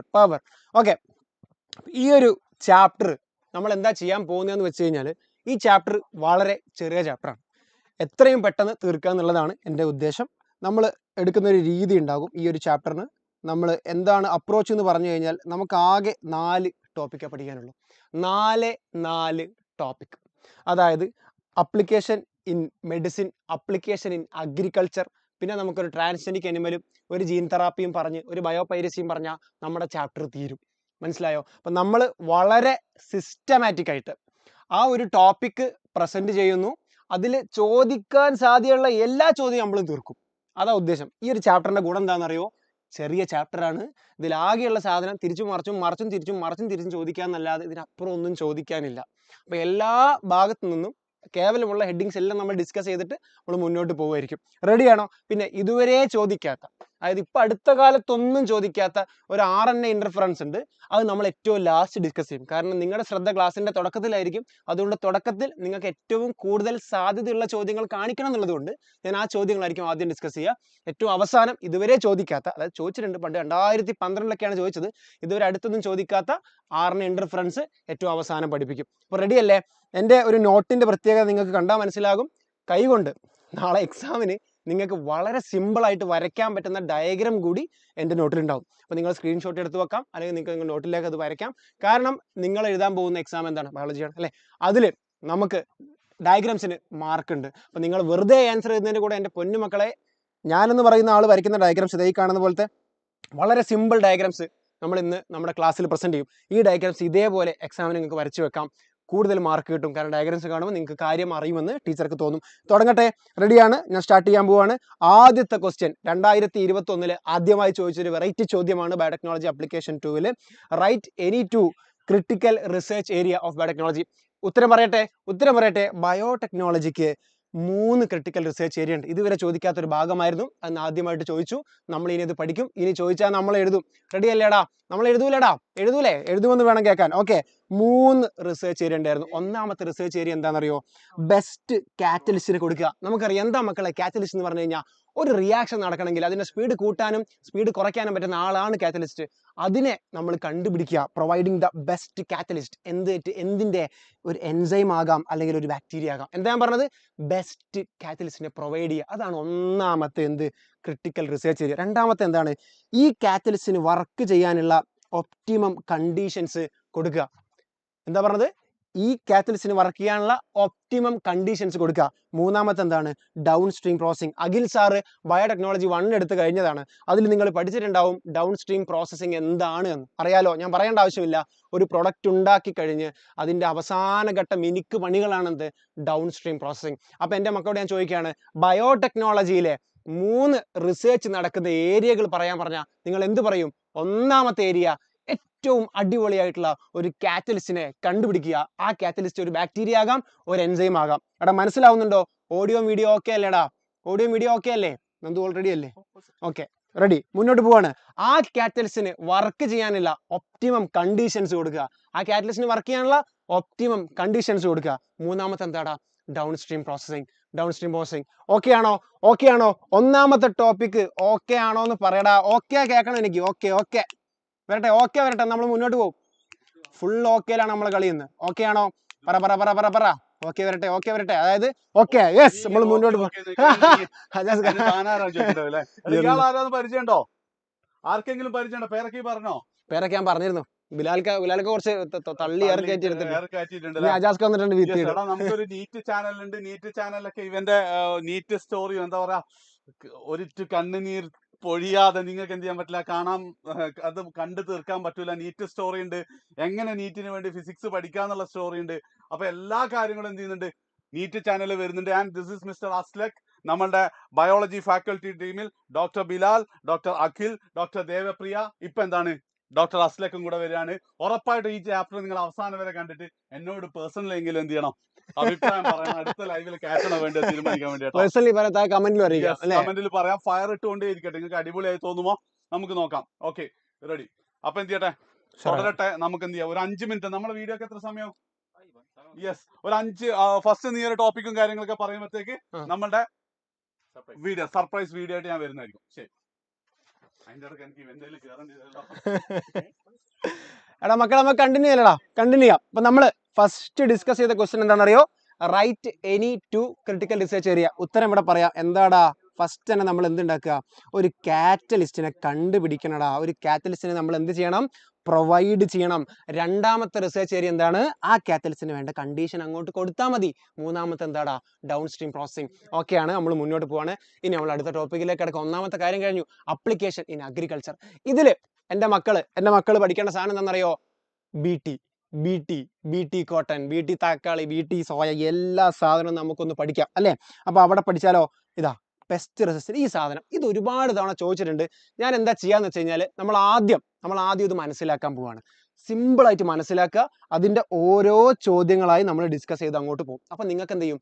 തിയറി കിട്ടും, ചോദ്യം കിട്ടും. കാരണം ഈ ചാപ്റ്റർ നിങ്ങൾ അധികം വൃത്തിയായിട്ട് പഠിച്ചിട്ടുണ്ടാവില്ല, ചിലപ്പോൾ നിങ്ങൾക്ക് മനസ്സിലായിട്ടുണ്ടാവില്ല. ഇന്നത്തെ ലൈവിലൂടെ നമ്മൾ ഇത് സെറ്റാക്കി തീർക്കും. റെഡി അല്ലേ? മുന്നോട്ട് പോവാണ്. ഫസ്റ്റ്, എന്താണ് മക്കളെ ബി ടി? എപ്പോഴും ചോദിക്കുന്ന ചോദ്യം, എന്താണ് ബി ടി? ബി ടിയുടെ ഫുൾ ഫോം അറിയുന്നവർ ഒന്ന് കമന്റ് ചെയ്തടാ. ബി ടിയുടെ ഫുൾ ഫോം അറിയുന്നവർ ഒന്ന് കമന്റ് ചെയ്തടാ മക്കളെ. ബി ടിയുടെ ഫുൾ ഫോം അറിയുന്നവർ കമന്റ് ചെയ്തടാ. ബി ടിയുടെ ഫുൾ ഫോം എന്താ? Yes, bacillus thuringiensis. ഈ കാണുന്ന സാധനമാണ് മിസ്റ്റർ ബി ടി എന്ന് പറയണത്. അതായത് ബി ടി എന്ന് പറഞ്ഞു കഴിഞ്ഞാൽ ബാസിലസ് തുറിഞ്ചിയൻസ് എന്ന് പറയുന്ന ഒരു ബാക്ടീരിയ ആണ്. ഇനി ഇതാണ് ഞാൻ കൊണ്ടുവന്ന ഡയഗ്രാം. ഈ ഡയഗ്രാമാണ് നിങ്ങൾ എക്സാമിന് വരയ്ക്കേണ്ടത്. എന്താ കണ്ടോ? അതാ ഇവിടെ കണ്ടോ? ബി ടി എന്ന് പറഞ്ഞു കഴിഞ്ഞാൽ അതൊരു ബാക്ടീരിയ ആണടാ. അതൊരു ബാക്ടീരിയയാണ്. ബി ടി എന്ന് പറഞ്ഞു കഴിഞ്ഞാൽ ഒരു ബാക്ടീരിയയാണ്. സിമ്പിൾ അല്ലേ? ഒരു ബാക്ടീരിയയാണ്. ഈ ബാക്ടീരിയക്ക് അതിൻ്റെ ജീനോം ഉണ്ടാകുമല്ലോ. അതിൻ്റെ ജീനോമിൻ്റെ ഒരു ഭാഗത്തിൻ്റെ പേരാണ് ക്രൈജീൻ. എന്താ ഞാൻ പറഞ്ഞത്? ബി ടി, ബാസിലസ് തുറിഞ്ചിയൻസിസ് എന്ന് പറയുന്ന ബാക്ടീരിയയുടെ ജീനിൻ്റെ പേരാണ് ക്രൈജീൻ. ഒരു ജീനിന്ന് ഒരു പ്രോട്ടീൻ ഉണ്ടാകുന്ന ബിലാൽ സാർ നിങ്ങളെ പഠിപ്പിച്ചിട്ടുണ്ടാവും ജെനറ്റിക്സിൽ അല്ലേ? അങ്ങനെയാണെങ്കിൽ ക്രൈജീൻ ഉണ്ടാകുന്ന പ്രോട്ടീൻ്റെ പേര് ക്രൈ പ്രോട്ടീൻ. വളരെ സിമ്പിളാണ്. ഏരോ മാർക്കിട്ട് കൊണ്ടുവന്നത് നാളെ എക്സാമിന് ഇത് പഠിക്കാനാണ്, എഴുതാനാണ്, വരയ്ക്കാനാണ്. ബി ടി എന്ന് പറയുന്ന ബാക്ടീരിയ, ബാസിലസ് തുറിഞ്ചിയൻസ് എന്ന് പറയുന്ന ബാക്ടീരിയയിൽ നിന്ന് ഒരു ക്രൈജീൻ ഉണ്ടാകുന്നു. അതിൽ നിന്ന് ഒരു ക്രൈ പ്രോട്ടീൻ ഉണ്ടാകുന്നു. നമ്മൾ എന്താ ചെയ്യുന്നറിയോ? നമ്മൾ ഈ ക്രൈജീൻ എടുത്ത് പ്ലാന്റ്സിന് കൊടുത്തു. നമ്മൾ എന്താ ചെയ്ത്? നമ്മൾ ബാക്ടീരിയയുടെ ജീൻ എടുത്ത് പ്ലാന്റ്സിന് കൊടുത്തു. അപ്പൊ ആ പ്ലാന്റ് എന്തായി? ബി ടി പ്ലാന്റ് ആയി. B T cotton. ബാസിലസ് തുറിഞ്ചിയൻസിന്റെ ക്രൈജീൻസ് ഉള്ള കോട്ടൺ ചെടി ബി ടി കോട്ടൺ. സിമ്പിൾ അല്ലേ? എന്താ സംഭവിക്കുന്നത്? എടാ, ഈ ക്രൈ പ്രോട്ടീൻ എന്ന് പറഞ്ഞു കഴിഞ്ഞാലേ അതൊരു പ്രോട്ടീനാ. ആ പ്രോട്ടീന് ഇനാക്റ്റീവ് ആടാ. ആ പ്രോട്ടീൻ ഇനാക്റ്റീവ് ആണ്. അത് എപ്പോഴാണ് ആക്റ്റീവ് ആവുക? ആൽക്കലൈൻ പി എച്ചിൽ. ഇത്രയും പഠിച്ചോ? സിമ്പിൾ അല്ലേ? ഇനി ഇങ്ങോട്ട് നോക്ക്. ബി ടി, ബാസിലസ് തുറിഞ്ചിയൻസിസ് എന്ന് പറയുന്ന ബാക്ടീരിയയുടെ ക്രൈജീൻ എടുത്തിട്ട് നമ്മൾ ക്രൈ പ്രോട്ടീൻ ഉണ്ടായല്ലോ അല്ലേ? സിമ്പിൾ അല്ലേടാ? എന്താ സംഭവിക്കുന്നത്? നമ്മുടെ കോട്ടൺ ചെടിയിൽ, നമ്മുടെ കോട്ടൺ ചെടിയാണ് ഈ കാണുന്നത്. എവിടെ നോക്കടാ? ഈ കോട്ടൺ ചെടിയിൽ എന്തുണ്ടടാ? ക്രൈ പ്രോട്ടീൻ ഉണ്ടടാ. ഈ കോട്ടൺ ചെടിയിൽ ക്രൈ പ്രോട്ടീൻ ഉണ്ട്. നമ്മുടെ ഇൻസെക്റ്റ്, ഇതൊരു ഇൻസെക്റ്റിന്റെ പടം ഞാൻ ഇവിടെ വരയ്ക്കാം. കണ്ട ഇൻസെക്റ്റ് ആണെന്ന് ഒരുത്തനും പറയില്ല. അതുകൊണ്ട് ഞാൻ സൈഡിൽ എന്ത് ചെയ്യും? ഇൻസെക്റ്റ് എന്ന് എഴുതി വെക്കുകയാണ്. അല്ലെങ്കിൽ നിങ്ങൾ എന്നെ അടിക്കും. ഇത് ഇൻസെക്റ്റ് ആണ്, ആരോടും പറയണ്ട, ഇത് ഇൻസെക്റ്റ് ആണ്. ഓക്കെ, ഈ ഇൻസെക്റ്റ് വന്നിട്ട് ക്രൈ പ്രോട്ടീനെ കഴിക്കുകയാണ്. ഈ ഇൻസെക്റ്റ് വന്നിട്ട് എന്ത് ചെയ്യാണ്? ക്രൈ പ്രോട്ടീനെ കഴിക്കുകയാണ്. ഈ ക്രൈ പ്രോട്ടീൻ, ഈ ഇൻസെക്റ്റ് വന്ന് ക്രൈ പ്രോട്ടീനെ കഴിച്ചു കഴിഞ്ഞാൽ എന്താ സംഭവിക്കാന്ന് അറിയാം? അവിടെ നോക്ക്, ഞാൻ കൊണ്ടുവന്നിട്ടുണ്ട്. ഇവിടെ നോക്കടാ. ഇനാക്റ്റീവ് ആയിട്ടുള്ള പ്രോട്ടീൻ, സ്പീഡ് കൂട്ടാനാണോ? ഓക്കെ, ഇനാക്റ്റീവ് ആയിട്ടുള്ള പ്രോട്ടോക്സിൻ. എടാ, ബി ടി കണ്ട, നമ്മുടെ ബാസിലസ് തുറിഞ്ചിയൻസിന്റെ പ്രോട്ടീന് ഇനാക്റ്റീവ് പ്രോട്ടീൻ ആടാ. ആ ഇനാക്റ്റീവ് പ്രോട്ടീൻ ഇൻസെക്റ്റ് കഴിക്കുന്നു. ഇൻസെക്റ്റ് കഴിച്ചാൽ ഇൻസെക്റ്റിന്റെ ഗട്ടിൽ പോകുന്നു. അവിടുത്തെ പി എച്ച് ആൽക്കലൈന്, ടോക്സിൻ ആക്ടിവേറ്റ് ആകുന്നു. ഇൻസെക്റ്റിന്റെ എപ്പിത്തീലിയത്തിൽ, മിഡ് ഗട്ടിലെ എപ്പിത്തീലിയത്തിൽ അത് പോയി ബൈൻഡ് ചെയ്യുന്നു. ഇൻസെക്റ്റ് മരിക്കുന്നു. വളരെ സിമ്പിൾ. നാളെ എക്സാമിന് നിങ്ങളോട് ചോദിക്കും ബാസിലസ് തുറിഞ്ചിയൻസിസ് എങ്ങനെ ഇൻസെക്റ്റിനെ കൊല്ലുന്നു ചോദിച്ചാൽ എൻ്റെ മക്കൾ എഴുതേണ്ടത് ഇതാണ്. നമുക്ക് ചോദ്യം കണ്ടല്ലോടാ. ഇവിടെ നോക്ക്. What does B T stand for? B T cotton. പറ, ഉത്തരം പറയടാ. ബി ടി എന്ന് പറഞ്ഞാൽ എന്താ? Bacillus thuringiensis. അതാണ് ഒന്നാമത്തെ ചോദ്യം. രണ്ടാമത്തെ ക്വസ്റ്റ്യൻ നോക്കിയാലോ? B T cotton contain cry genes from a bacterium. Name the bacteria. ബാക്ടീരിയത്തിന്റെ പേരെന്താ? Bacillus thuringiensis. ഇനി ഇവിടെ ചോദിച്ചു ക്രൈജീനിന്റെ 2 എക്സാമ്പിൾ നമ്മോട് ചോദിച്ചു. ക്രൈജീനിന്റെ 2 എക്സാമ്പിൾ പഠിച്ചാലോ? ഇതാ ഈ കാണുന്നതാണ് ക്രൈജീനിന്റെ 2 എക്സാമ്പിൾ. ക്രൈ1 എ ബിയും ക്രൈ1 എ സിയും ക്രൈ2 എ ബി. ഇതിൽ ഏതെങ്കിലും 2 എണ്ണം പഠിച്ചാൽ മതി. ഏറ്റവും സിമ്പിൾ എങ്ങനെയാ പഠിക്കാന്നറിയോ? ക്രൈ1 എ ബി എന്ന് പഠിക്കുക, അതിന്റെ ഓർഗാനിസം പഠിക്കുക. ക്രൈ2 എ ബി എന്ന് പഠിക്കുക, അതിന്റെ ഓർഗാനിസം പഠിക്കുക. എന്താ ഞാൻ പറഞ്ഞത്? ബാസിലസ് തുറിഞ്ചിയൻസിസ് എന്ന് പറയുന്ന ഒരു ബാക്ടീരിയ ഉണ്ടായിരുന്നു. ഇവിടെ നോക്ക്. ബാസിലസ് തുറിഞ്ചിയൻസിസ് എന്ന് പറയുന്ന ഒരു ബാക്ടീരിയ ഉണ്ടായിരുന്നു. ആ ബാക്ടീരിയക്ക് ഒരു ജീൻ ഉണ്ട്, അതിന്റെ പേര് ക്രൈജീന്. അതിനുണ്ടാകുന്ന പ്രോട്ടീന്റെ പേര് ക്രൈ പ്രോട്ടീൻ ആണ്. അത് ഇനാക്റ്റീവ് പ്രോട്ടീൻ ആണ്.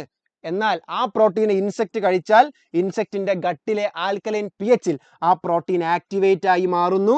ആ പ്രോട്ടീൻ പോയി ഇൻസെക്റ്റിന്റെ മിഡ് ഗട്ടിൽ ബൈൻഡ് ചെയ്യുന്നു. ഇൻസെക്റ്റ് മരിക്കുന്നു. ഇതാണ് നമ്മുടെ എന്ത്? How bacillus thuringiensis kill an insect. അതാണ് നമ്മുടെ ടോപ്പിക്. ജസ്ക, എടാ, ഒരു കുഞ്ഞു വീഡിയോ നമ്മൾ കാണിച്ചു തരാം. ഒരുപക്ഷെ നിങ്ങൾ ഇതുവരെ കണ്ടിട്ടുണ്ടാവില്ല, കേട്ടിട്ടുണ്ടാവില്ല, ഒന്നും കേട്ടിട്ടില്ല. ഒരൊറ്റ കുഞ്ഞു വീഡിയോ. യെസ്,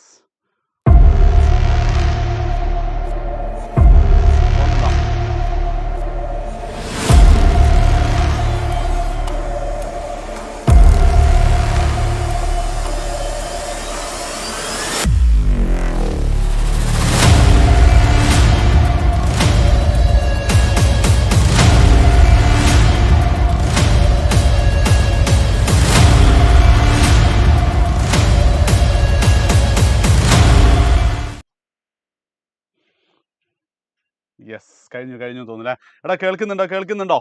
എടാ അസ്ലൊക്കെ എവിടെ പോയി? യെസ്.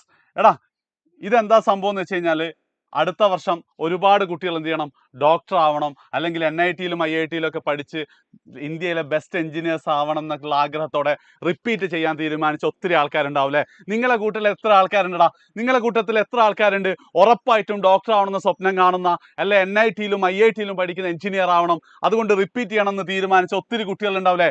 ഈ ഒരു ലൈവിൽ ഉണ്ടാവും. നിങ്ങൾക്ക് പരിചയമുള്ള ഒരുപാട് കുട്ടികളുണ്ടാവും അല്ലേ? നിങ്ങൾക്ക് വേണ്ടി ഒരുക്കുന്ന ഞങ്ങളുടെ റെസിഡൻഷ്യൽ ക്യാമ്പസ് ആണ് ഈ ഒരു ഇത്.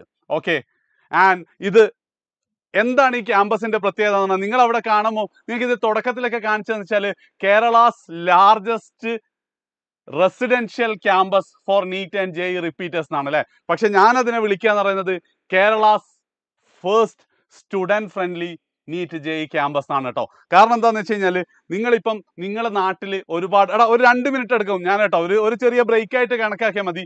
നിങ്ങളുടെ നാട്ടിൽ നിങ്ങൾക്ക് നോക്കുകയാണെങ്കിൽ നീറ്റ് അല്ലെങ്കിൽ JEE റിപ്പീറ്റ് ചെയ്തിട്ട് അവർ വിചാരിച്ച കോളേജുകളിൽ കിട്ടാത്ത ആൾക്കാരായിരിക്കും കൂടുതൽ ഉണ്ടാവുക. വളരെ കുറച്ച് ആൾക്കാർക്ക് കിട്ടിയിട്ടുണ്ടാവുള്ളൂ അല്ലേ? പക്ഷെ എന്തുകൊണ്ടാണ് നിങ്ങൾ അവരോട് ചോദിക്കണം, എന്തുകൊണ്ടാണ് നിങ്ങൾക്ക് കിട്ടാത്തതെന്ന് ചോദിച്ചു കഴിഞ്ഞാൽ, ഒരു നീറ്റ് അല്ലെങ്കിൽ JEE റിപ്പീറ്ററിനെ സംബന്ധിച്ചിടത്തോളം അവർക്ക് ഒരുപാട് പ്രശ്നങ്ങൾ ആ ഒരു വർഷം അഭിമുഖീകരിക്കേണ്ടി വരും. ഏറ്റവും സിമ്പിളായിട്ട് പറയുകയാണെങ്കിൽ നല്ല ഭക്ഷണം കിട്ടിയിട്ടില്ലെങ്കിൽ നിങ്ങൾക്ക് എൻട്രൻസ് ക്ലിയർ ചെയ്യാൻ പറ്റൂല അല്ലേ? ഒത്തിരി കുട്ടികൾക്ക് ആ പ്രശ്നം ഉണ്ടാവാറുണ്ട് കേരളത്തിൽ. അതേപോലെ തന്നെ നല്ല ഉറക്കം കിട്ടണം. അതേപോലെ തന്നെ നിങ്ങളുടെ ക്യാമ്പസ്, ക്ലാസ് റൂമുകളിൽ നിന്നും നിങ്ങളുടെ ഹോസ്റ്റൽ എത്രത്തോളം അകലെയാണ് എന്നതിനനുസരിച്ച് നിങ്ങൾക്ക് നീറ്റ് കിട്ടുമോ ഇല്ലയോ എന്നുള്ളത് തീരുമാനിക്കപ്പെടും കേട്ടോ. ഒരു സിമ്പിൾ കാര്യം പറഞ്ഞുതരാം. അതായത് നിങ്ങളുടെ ഹോസ്റ്റൽ അരമണിക്കൂർ അകലെയാണ് നിങ്ങളുടെ ക്ലാസ് റൂമിലെങ്കിൽ, ഇതെന്താടാ പെണ്ണ് പോയല്ലോ, യെസ് ഓക്കെ, അതായത് അരമണിക്കൂർ അകലെയാണ്.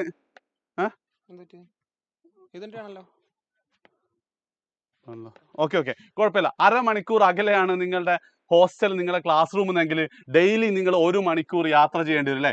1 മണിക്കൂർ യാത്ര 200 ദിവസം നിങ്ങൾ യാത്ര ചെയ്ത് കഴിഞ്ഞാൽ ഏകദേശം നിങ്ങൾക്ക് 200 മണിക്കൂർ നഷ്ടമാണ്. 200 മണിക്കൂർ നിങ്ങൾ ഒരു ദിവസം 8 മണിക്കൂർ പഠിക്കുന്ന ആളാണെങ്കിൽ നിങ്ങൾക്ക് 25 ദിവസം പഠിക്കുന്നതാണ് നഷ്ടാവുക.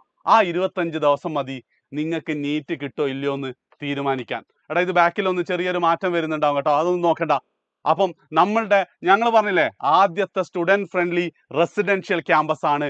റെസിഡൻഷ്യൽ ക്യാമ്പസിൽ നിങ്ങളും നിങ്ങളുടെ ക്ലാസ് റൂമും ഹോസ്റ്റലും തമ്മിലുള്ള ദൂരം മാക്സിമം 1 മിനിറ്റ് ആണ്. തൊട്ടടുത്ത് തന്നെ നിങ്ങൾക്ക് ഹോസ്റ്റൽ ഉണ്ടാവും. അതേപോലെ തന്നെ നിങ്ങൾ ഒരുപാട് ടെൻഷനും ആൻസൈറ്റിയും പ്രഷറുമായിട്ട് നിങ്ങൾ ഫൈറ്റ് ചെയ്യേണ്ടി വരും. അതൊന്നുമില്ലാത്ത അടിപൊളിയായിട്ടുള്ള പോസിറ്റീവായിട്ടുള്ള വന്നാൽ പഠിക്കാൻ തോന്നുന്ന ഒരു ക്യാമ്പസ് ആയിരിക്കും ഇത്. അതായത് ഞാൻ NIT-യിലൊക്കെ പഠിക്കുമ്പോൾ ഇതുപോലത്തെ ഒരു ക്യാമ്പസിലൊക്കെ ആയിരുന്നു ശരിക്ക് എൻട്രൻസിന് പഠിക്കേണ്ടതെന്ന് എനിക്കതൊക്കെ തോന്നിയിട്ടുണ്ട്. ആൻഡ് അതാണ് അടുത്ത വർഷം നിങ്ങൾക്ക് വേണ്ടി തുറക്കപ്പെടുന്നത്. ആൻഡ് നിങ്ങൾ കേരളത്തിലെ പല സ്ഥലത്തും നീറ്റ് റിപ്പീറ്റ് ചെയ്യാൻ അല്ലെ JEE റിപ്പീറ്റ് ചെയ്യാൻ ഒരുപക്ഷെ തീരുമാനിച്ചിട്ടുണ്ടാവും. ആ തീരുമാനം നിങ്ങൾ മാറ്റണമെന്ന് ഞാൻ പറയുന്നില്ല. പക്ഷെ അതിനു മുമ്പ് ഒരിക്കലെങ്കിലും മലപ്പുറത്തെ കോട്ടക്കലുള്ള ഞങ്ങളുടെ ക്യാമ്പസ് നിങ്ങൾ എന്ത് ചെയ്യണം, ഒന്ന് വന്ന് കാണണം. മലപ്പുറത്തെ കോട്ടക്കലുള്ള ഞങ്ങളുടെ ക്യാമ്പസ് ഒന്ന് വന്ന് കണ്ടതിന് ശേഷം മാത്രം നിങ്ങളുടെ ഫൈനൽ ഡിസിഷൻ എടുക്കുക. ഉറപ്പായിട്ടും ഈ ഒരു ക്യാമ്പസിൽ നിങ്ങൾ എന്താണ് മോശം ഭക്ഷണത്തോട് പോരാടേണ്ടി വരില്ല, മോശം ഹോസ്റ്റലും മോശം സ്ലീപ്പിംഗ് സ്റ്റൈലിനെ കുറിച്ചും നിങ്ങൾ പോരാടേണ്ടി വരില്ല, ആൻസൈറ്റിയോടും പ്രഷറിനോടും ഒന്നും നിങ്ങൾ പോരാടേണ്ടി വരില്ല. ഒരൊറ്റ കാര്യത്തോട് മാത്രമായിരിക്കും നിങ്ങളുടെ പോരാട്ടം, പുസ്തകങ്ങളോട് മാത്രം. നിങ്ങൾ ആ പോരാട്ടത്തിന് തയ്യാറാണെങ്കിൽ മറ്റൊരു കാര്യവും നിങ്ങളെ സ്വപ്നം നേടുന്നതിൽ നിന്ന് തടയില്ല. അതായിരിക്കും എഡ്യൂപോർട്ടിന്റെ NEET and JEE residential campus നിങ്ങൾക്ക് പ്രദാനം ചെയ്യാൻ പോകുന്നത്. കേരളത്തിലെ ഏറ്റവും ബെസ്റ്റ് ടീച്ചേഴ്സ് നിങ്ങൾക്ക് അവിടുന്ന് ക്ലാസ് എടുക്കും. So that's it. ബാക്കി എന്താണ്, ഇതിന്റെ ഓരോ പാർട്ടുകളും ഇനി അങ്ങോട്ടുള്ള ദിവസങ്ങളിലായിട്ട് നിങ്ങൾക്ക് വരും. ഇതൊരു ചെറിയ ഗ്ലിംസ് ആണ്. ഒരുപക്ഷെ നിങ്ങളുടെ കമ്മ്യൂണിറ്റിയിലൊക്കെ നാളെയൊക്കെ ആയിട്ട് ഈ വീഡിയോ വരും. നിങ്ങൾ മാക്സിമം നിങ്ങളുടെ ഫ്രണ്ട്സിന് ഷെയർ ചെയ്യുക, വാട്സപ്പിൽ സ്റ്റാറ്റസ് ആക്കുക, ഇൻസ്റ്റയിലും മറ്റേ സാധനങ്ങളൊക്കെ ചെയ്യുക. ആൻഡ് ഇതിനെക്കുറിച്ച് കൂടുതൽ ഒരുപാട് സംശയങ്ങളൊക്കെ ഇവിടെ വരുന്നുണ്ടാവും. കൂടുതൽ ഡീറ്റെയിൽസ് അറിയണമെങ്കിൽ ഈ ഒരു നമ്പറിൽ നിങ്ങൾക്ക് കോൺടാക്ട് ചെയ്യാവുന്നതാണ്. 9207 998855 9207 998855. ഓക്കെ, അപ്പൊ എന്ത് ചെയ്യാം, പഠിക്കട്ടെ, തകർക്കട്ടെ. ബാക്കി എന്ത് ചെയ്യാം, ബാക്കി ഫീസ് കാര്യങ്ങൾ ഒരുപാട് ഡീറ്റെയിൽസ് നിങ്ങൾക്ക് എന്ത് ചെയ്യാം, ഈ നമ്പറിൽ കോൺടാക്ട് ചെയ്ത് കഴിഞ്ഞാൽ നിങ്ങൾക്ക് കിട്ടുന്നതായിരിക്കും. നാളെ പരീക്ഷ കഴിഞ്ഞിട്ട് പാരൻസിന് ഈ വീഡിയോ കാണിച്ചിട്ട് ഞാൻ ഈ പറയുന്ന കാര്യം കാണിച്ചതിന് ശേഷം മാത്രം നിങ്ങൾ എന്ത് ചെയ്താൽ മതി, തീരുമാനിച്ചാൽ മതി. അതേപോലെ തന്നെ സ്കോളർഷിപ്പ് എക്സാംസ് ഉണ്ടാവും, എല്ലാ കാര്യങ്ങളും നിങ്ങൾക്ക് വരും. ഇവിടെ ഫ്രീ ആയി പഠിക്കാനുള്ള അവസരം ഉണ്ടാവും. നമ്മളുടെ സ്കോളർഷിപ്പ് എക്സാം മതി. ഫുൾ ഡീറ്റെയിൽസ് ഇനി അങ്ങോട്ടുള്ള ദിവസങ്ങൾ പറയും കേട്ടോ. ഓക്കെ, അപ്പൊ എന്ത് ചെയ്യാണ്, ബാക്ക് ടു അസ്ലക് സർ. നാളെ പരീക്ഷയുടെ പഠിച്ചെങ്ങനെ. അപ്പോൾ എല്ലാവരും ആ നമ്പറിലൊക്കെ വിളിക്കാട്ടോ, സംശയമുള്ളവരെ നമ്പറിൽ വിളിച്ചിട്ട് ബാക്കി ഫോളോ അപ്പുകളും കാര്യങ്ങളൊക്കെ എടുക്കുക. അപ്പോൾ നമ്മൾ ബാക്കി തുടങ്ങാൻ പോകണം. എടാ, നമ്മൾ ഡിസ്കസ് ചെയ്ത് എന്തായിരുന്നു, ബിടിയെ കുറിച്ചായിരുന്നടാ, ബാസിലസ് തുറിഞ്ചൻസിനെ കുറിച്ച്. നമ്മൾ തിരിച്ചു വരാൻ പോകണം. നമുക്ക് ചാപ്റ്റർ എന്ത് ചെയ്യണം, പെട്ടെന്ന് തീർക്കണം. അപ്പോൾ എനിക്ക് നിങ്ങൾ പറഞ്ഞു തരേണ്ടത് ബിടി ബാസിലസ് തുറിഞ്ചൻസിനെ കുറിച്ച് നിങ്ങളോട് ചോദിക്കുകയാണ്. 2023 പുതിയ ക്വസ്റ്റ്യൻ നോക്കിയേ. മെക്കാനിസം ഓഫ് ഇൻസെക്ട് റെസിസ്റ്റൻസ് എന്ന് വെച്ചാൽ നിങ്ങൾ എന്താ പറയുക? എടാ, മെക്കാനിസം ഓഫ് ഇൻസെക്ട് റെസിസ്റ്റൻസ് എന്ന് വെച്ചാൽ നിങ്ങൾ എന്താടാ പറയുക? നിങ്ങൾ പറയേണ്ടത് ഇത്രയേ ഉള്ളൂ. എത്രയാണ് പറയേണ്ടത്? ബാസിലസ് തുറിഞ്ചൻസ് എന്ന് പറയുന്ന ബാക്ടീരിയ ഉണ്ടടാ, അതിനൊരു ജീൻ ഉണ്ട്. അതിൻ്റെ പേരെന്താടാ? ആ ജീൻ്റെ പേരെന്താ? ക്രൈജീൻ. അങ്ങനെയാണോ? ആ ക്രൈജീനിന്ന് ക്രൈ പ്രോട്ടീൻ ഉണ്ടാകും. അത് ഇനാക്റ്റീവ് ആണ്. ഇൻസെക്റ്റ് അത് കഴിക്കുന്നു. ഇൻസെക്റ്റിന്റെ ആൽക്കലൈൻ പി എച്ചിൽ എന്ത് ചെയ്യുന്നു? അത് ആക്റ്റീവ് ആകുന്നു. ഇൻസെക്റ്റ് മരിച്ച് പോകുന്നു. അതാണ് ഇതിന്റെ കഥ. ഓക്കെ ആണെങ്കിൽ ഓക്കെ എന്നിട്ടേടാ, ഓക്കെ എന്നിട്ടേ അങ്ങനെയാണ് നമ്മൾ മുന്നോട്ട് പോകണത്. ഓക്കെ വരുന്നു. നമ്മൾ മുന്നോട്ട് പോവാണ്. എന്ത്? How does the inactive protoxin, എന്താ ചോദ്യം? How does the inactive protoxin get converted into active form? Answer എന്താടാ? ആൽക്കലൈൻ പി എച്ചിലാണ്. അതെന്താകുന്നത്? ഇനാക്റ്റീവായ സാധനം ആക്റ്റീവായി മാറുന്നത്. ആൽക്കലൈൻ പി എച്ചിലാണ് അത് ആക്റ്റീവായി മാറുന്നത്. ഇനാക്റ്റീവായ സാധനം ആക്റ്റീവായി മാറുന്നത് ഏത് പി എച്ചിലാടാ? ആൽക്കലൈൻ പി എച്ചിലാണ്. മുന്നോട്ട് പോവാണ്. ഇനി BT toxins are not toxic to bacillus. അതായത് ആ ഇൻസെക്റ്റിന് അത് എന്തുകൊണ്ടാണ് ടോക്സിക് അല്ലാത്തത്? കാരണം അത് ഇനാക്റ്റീവ് ആണ് മക്കളെ. അത് ആക്റ്റീവ് ആവണമെങ്കിൽ ആൽക്കലൈൻ പി എച്ച് വേണം. നമ്മൾ മുന്നോട്ട് പോവാണ്. ഓക്കെ അല്ലേ? എടാ ഓക്കെ ഇട്ടെ. ബിടി ഓക്കെ. എനിക്ക് കേൾക്കേണ്ടത് ബിടി ഓക്കെ എന്നാണ്. ബിടി ഓക്കെ അങ്ങനെ ബാസിലസ് തുറിഞ്ചൻസിസ് ഓക്കെ. നമ്മൾ മുന്നോട്ട് പോവാണ്. നമുക്ക് അടുത്ത ടോപ്പിക്കിലേക്ക് പോവാം. റെഡി അല്ലേ? Yes, we are moving forward. Application in medicine. Simple അല്ലേ? അപ്ലിക്കേഷൻ മെഡിസിനിൽ എപ്പോഴും ചോദിക്കുന്ന ചോദ്യം ഇൻസുലിൻ ജീൻ തെറാപ്പി. ഇതല്ലാതെ വേറെ ഒന്നും ചോദിക്കാനില്ല. അത് നമ്മൾ പഠിക്കാൻ പോവാണ്. എന്താ ചോദ്യം? എലിലി എന്ന് പറഞ്ഞ കമ്പനി എങ്ങനെയാണ് ഇൻസുലിൻ ഉണ്ടാക്കിയത്? 3 മാർക്കിന്റെ. ഇവിടെ നോക്കടാ, 3 മാർക്കിന്റെ ചോദ്യം. എങ്ങനെ ഇൻസുലിൻ ഉണ്ടാക്കി? വീണ്ടും 2 മാർക്കിന്റെ ചോദ്യം. Write down the method. ഒരേ ചോദ്യങ്ങൾ പല രൂപത്തിൽ പല മാർക്കിൽ. എന്താ ചോദ്യം? എങ്ങനെ ഇൻസുലിൻ ഉണ്ടാക്കി? Very simple answer. ഇൻസുലിന്റെ സ്ട്രക്ചർ ആദ്യം പഠിച്ച ബാക്കി സിമ്പിളാ. എടാ, ഇൻസുലിൻ എന്ന് പറഞ്ഞാൽ അതിൽ ഒരു എ ചെയിൻ ഉണ്ടടാ. ഇൻസുലിന് ഒരു എ ചെയിൻ ഉണ്ട്. ഇൻസുലിന് ഒരു ബി ചെയിൻ ഉണ്ട്. കണ്ടോ? റെഡിയാണോ? എന്നാൽ ഇതിന്റെ ഇടയിലായിട്ട് ഇൻസുലിന് ഒരു സി പെപ്റ്റൈഡ് കൂടെ ഉണ്ടടാ. ഈ ഇൻസുലിന്റെ പേരാണ് ഇമ്മച്യൂർ ഇൻസുലിൻ. എന്താടാ ഇതിന്റെ പേര്? Immature insulin. ഇനി ഈ ഇമ്മച്യൂർ ഇൻസുലിൻ എന്ന് പറഞ്ഞാൽ പ്രോ ഇൻസുലിൻ ആടാ മക്കളെ. അങ്ങനെയാണെങ്കിൽ ഈ ഇമ്മച്യൂർ ഇൻസുലിൻ മെച്യൂർ ആയാൽ അതിന്റെ ഷേപ്പിൽ എന്താടാ മാറ്റം? അതിനൊരു എ ചെയിൻ ഉണ്ടാകും, അതിന് ബി ചെയിൻ ഉണ്ടാകും. അതിലെന്തുണ്ടാകില്ല? സി പെപ്റ്റൈഡ് ഉണ്ടാകില്ല. നാളെ എക്സാമിന് നിങ്ങളോട് ചോദിക്കുകയാണ്, what is the difference between immature and mature insulin അല്ലെങ്കിൽ പ്രോ ഇൻസുലിൻ ആൻഡ് സാധാ insulin? The answer is C peptide ഉണ്ടാവില്ല. ഒരു ചോദ്യം കൂടിയുണ്ട്. എ ചെയിനും ബി ചെയിനും എയറിൽ നിൽക്കുകയാണോ? എയറിൽ നിൽക്കൂല. അവിടെ നമ്മളൊരു ബോണ്ട് ഉണ്ട്. ആ ബോണ്ടിന്റെ പേരെന്താടാ? 2 എസ് വരച്ചാൽ ഡൈ സൾഫൈഡ് ബോണ്ടുകളാണടാ മക്കളെ. സിമ്പിൾ അല്ലേ? ഓക്കെ അല്ലേ? സ്ട്രക്ചർ ഓഫ് ഇൻസുലിൻ പഠിച്ചോടാ. സ്ട്രക്ചർ ഓഫ് ഇൻസുലിൻ ഓക്കെ എന്ന മെസ്സേജ് എനിക്ക് കാണേണ്ടത്. സിമ്പിൾ ആണ് സ്ട്രക്ചർ. എ ചെയിൻ ഉണ്ട്, ബി ചെയിൻ ഉണ്ട്, സി പെപ്റ്റൈഡ് ഉണ്ട്. ഇമ്മച്യൂർ ആണെങ്കിൽ 3 എണ്ണം, മെച്യൂർ ആണെങ്കിൽ 2 എണ്ണം. എയും ബിയും അത് തമ്മിലുള്ള bond disulphide. Insulin structure okay എന്ന മെസ്സേജ് എനിക്ക് ചാറ്റിൽ കാണേണ്ടത്. ഇൻസുലിൻ സ്ട്രക്ചർ ഓക്കെ എന്ന മെസ്സേജ് കേട്ടോ. അങ്ങനെയാണ് നമ്മൾ മുന്നോട്ട് പോകും. ഇൻസുലിൻ സ്ട്രക്ചർ ഓക്കെയാണ്, നമ്മൾ മുന്നോട്ട് പോവാണ്. ഷഡപ്പെട്ടെ എങ്ങനെ ഇൻസുലിൻ ഉണ്ടാക്കുന്നത്? അങ്ങനെയാണെങ്കിൽ ഞാൻ ചോദിക്കട്ടെടാ, മെച്യൂറായ ഇൻസുലിൻ അല്ലേ മനുഷ്യന്മാർക്ക് ഉപയോഗിക്കാൻ പറ്റുള്ളൂ. പിന്നെ വെറുതെ സി പെപ്റ്റൈഡ് ഉണ്ടാക്കണോ? നമുക്ക് എ ചെയിനും ബി ചെയിനും ഉണ്ടാക്കിയാൽ പോരെ? അങ്ങനെയാണെങ്കിൽ നമ്മൾ ഒരു ടാങ്കിൽ എ ചെയിനും ഒരു ടാങ്കിൽ ബി ചെയിനും ഉണ്ടാക്കുന്നു. അതാണ് ഇതിന്റെ മെത്തേഡ്. ഇത് എവിടെ നോക്കിക്കോ. Chain A and chain B were produced separate ആക്കി 2 ബയോ റിയാക്ടറിൽ ഉണ്ടാക്കിയിട്ട് നമ്മൾ എന്ത് ചെയ്യണം? ലിങ്ക് ചെയ്യണം. എന്ത് വെച്ച് ലിങ്ക് ചെയ്യണം? ഫെവിക്കോൾ അല്ലല്ലോ. എന്താണ് നമ്മൾ കൊടുക്കുക? By creating disulfide bond. കഴിഞ്ഞ എക്സാമിൻ്റെ 3 മാർക്കിൻ്റെ ചോദ്യമാണ്. എന്താ എക്സാമിന് എഴുതേണ്ടത്? ഇൻസുലിൻ്റെ സ്ട്രക്ചറിൻ്റെ ചിത്രം എന്താ?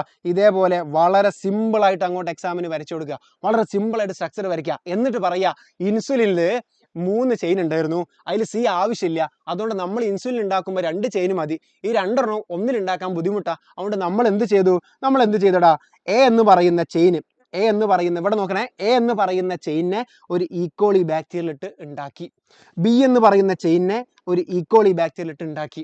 അതായത് ADN, BDN, എ ചെയിൻ ഉണ്ടാക്കുന്ന DNA, ബി ചെയിൻ ഉണ്ടാക്കുന്ന DNA, രണ്ടിനും കൂടി ഉണ്ടാക്കിയിട്ട് അങ്ങോട്ട് ജോയിൻ ചെയ്യിപ്പിക്കുക. എനെ ഉണ്ടാക്കുക, ബീനെ ഉണ്ടാക്കുക, എനെ ഉണ്ടാക്കുക, ബീനെ ഉണ്ടാക്കുക, കൂടെ എന്തും കൂടി കൊടുക്കാടാ, ഡൈസൾഫൈഡ് ബോണ്ടും കൂടി കൊടുത്താൽ സാധനം കഴിഞ്ഞു. എക്സാമിന് എന്താ സാറേ എഴുതേണ്ടത് മാർക്ക് കിട്ടാൻ? ഈ കാണുന്ന വരി മാത്രം എഴുതിയാൽ മതി. ഞാൻ കുറച്ച് മായ്ച്ച് വൃത്തിയാക്കി തരാം. ഇത് മാത്രം മതിയുടെ എക്സാമിന് എഴുതാൻ. ഈ ചിത്രം കൂടി വരച്ചാൽ പെർഫെക്റ്റ് ആണടാ. ഇത്ര മതി. 2 ചെയിനും സെപ്പറേറ്റ് ആക്കി ഉണ്ടാക്കി, 2 ചെയിനും നമ്മൾ ജോയിൻ ചെയ്ത് കഴിഞ്ഞാൽ നമുക്ക് എന്ത് കിട്ടും? ഇൻസുലിൻ കിട്ടും. ഇങ്ങനെയാണ് എലി ലില്ലി കമ്പനി ഉണ്ടാക്കിയത്. ഓക്കെ ആണോ? ഇൻസുലിൻ ഓക്കെ ആണോ? എന്നാൽ എനിക്ക് ഓക്കെ എന്ന് കേൾക്കണം. എന്ത് ഓക്കെ എന്ന് കേൾക്കണം? How to produce insulin okay അല്ലേ? നമ്മൾ മുന്നോട്ട് പോകണം. ഒരു വലിയ ഓക്കെ വരട്ടെടാ, വലിയ ഓക്കെ വരട്ടെ. ഇൻസുലിൻ ഓക്കെ എന്ന് പറ, ഇൻസുലിൻ ഓക്കെ എന്ന് പറയടാ. ഇൻസുലിൻ ഓക്കെ ആണോ? ഇൻസുലിൻ ഓക്കെ ആണോ? വരട്ടെ വരട്ടെ വരട്ടെ വരട്ടെ വരട്ടെ വരട്ടെ വരട്ടെ. Yes yes yes yes yes. മുന്നോട്ട് പോവാണ്. അപ്പോൾ നമ്മൾ എന്തൊക്കെ പഠിച്ചു? BT കോട്ടം പഠിച്ചു, ഇൻസുലിൻ എങ്ങനെ ഉണ്ടാക്കുക എന്ന് പഠിച്ചു, ഇൻസുലിൻ്റെ സ്ട്രക്ചറും പഠിച്ചു. ഇതാ ചോദ്യം നോക്കിക്കോ. ഐഡന്റിഫൈ 1, 2, 3. ഇതിൽ 1 എന്താ, 2 എന്താ, 3 എന്താ കമന്റ് ചെയ്തേ. ഇതിൽ 1 എന്താ, 2 എന്താ, 3 എന്താ കമന്റ് ചെയ്തേ. 1 എന്താ, 2 എന്താ, 3 എന്താ കമന്റ് ചെയ്തേ. 1 എന്ന് പറഞ്ഞാൽ A ചെയിൻ, 2 എന്ന് പറഞ്ഞാൽ B ചെയിൻ, 3 എന്ന് പറഞ്ഞാൽ C പെപ്റ്റൈഡ്. സിമ്പിൾ അല്ലേടാ മോനെ, സിമ്പിൾ അല്ലേ? നമ്മൾ മുന്നോട്ട് പോകുന്നു. ഓക്കെ, അടുത്ത ക്വസ്റ്റ്യൻ. ജീൻ തെറാപ്പി എന്ന് പറഞ്ഞാൽ എന്താണെന്ന് അറിയടാ? വാട്ട് ഈസ് ജീൻ തെറാപ്പി എന്ന് 1 മാർക്കിന് വെച്ചാൽ എഴുതേണ്ട സാധനമാണിത്. അതായത് ഒരു കുട്ടിയിലോ ഒരു എംബ്രിയോയിലോ നമ്മളൊരു ജീൻ ഡിഫക്റ്റ് കണ്ടിട്ട് അതിനെ കറക്റ്റ് ചെയ്യുന്ന മെത്തേഡുകൾ. A collection of method that allows correction of gene defect in a child. ഒരു കുട്ടിയിലോ ഒരു എംബ്രിയോയിലോ ഒരു ജീൻ ഡിഫക്റ്റ് കണ്ടാൽ അത് തിരുത്തുന്ന മെത്തേഡ്സ്. ഇനി അവിടെ ചോദിക്കുന്ന ചോദ്യം എന്താണെന്നറിയോ? ആർക്കാണ് ചെയ്തത്? രോഗത്തിൻ്റെ പേര് ഇത് എവിടെ കിടക്കുന്നത്? അഡിനോസിൻ ഡീഅമിനേസ് എന്ന് പറയുന്ന ADA എന്ന് പറയുന്ന എൻസൈമിൻ്റെ ഡെഫിഷ്യൻസി ഉള്ളവർക്കാണ് നമ്മൾ ഈ ചികിത്സ ചെയ്തത്. ആ രോഗത്തിൻ്റെ പേര് SCID. അതിൻ്റെ ഫുൾ ഫോം ഞാൻ അവിടെ എഴുതരാം. സിവിയർ കമ്പൈൻഡ്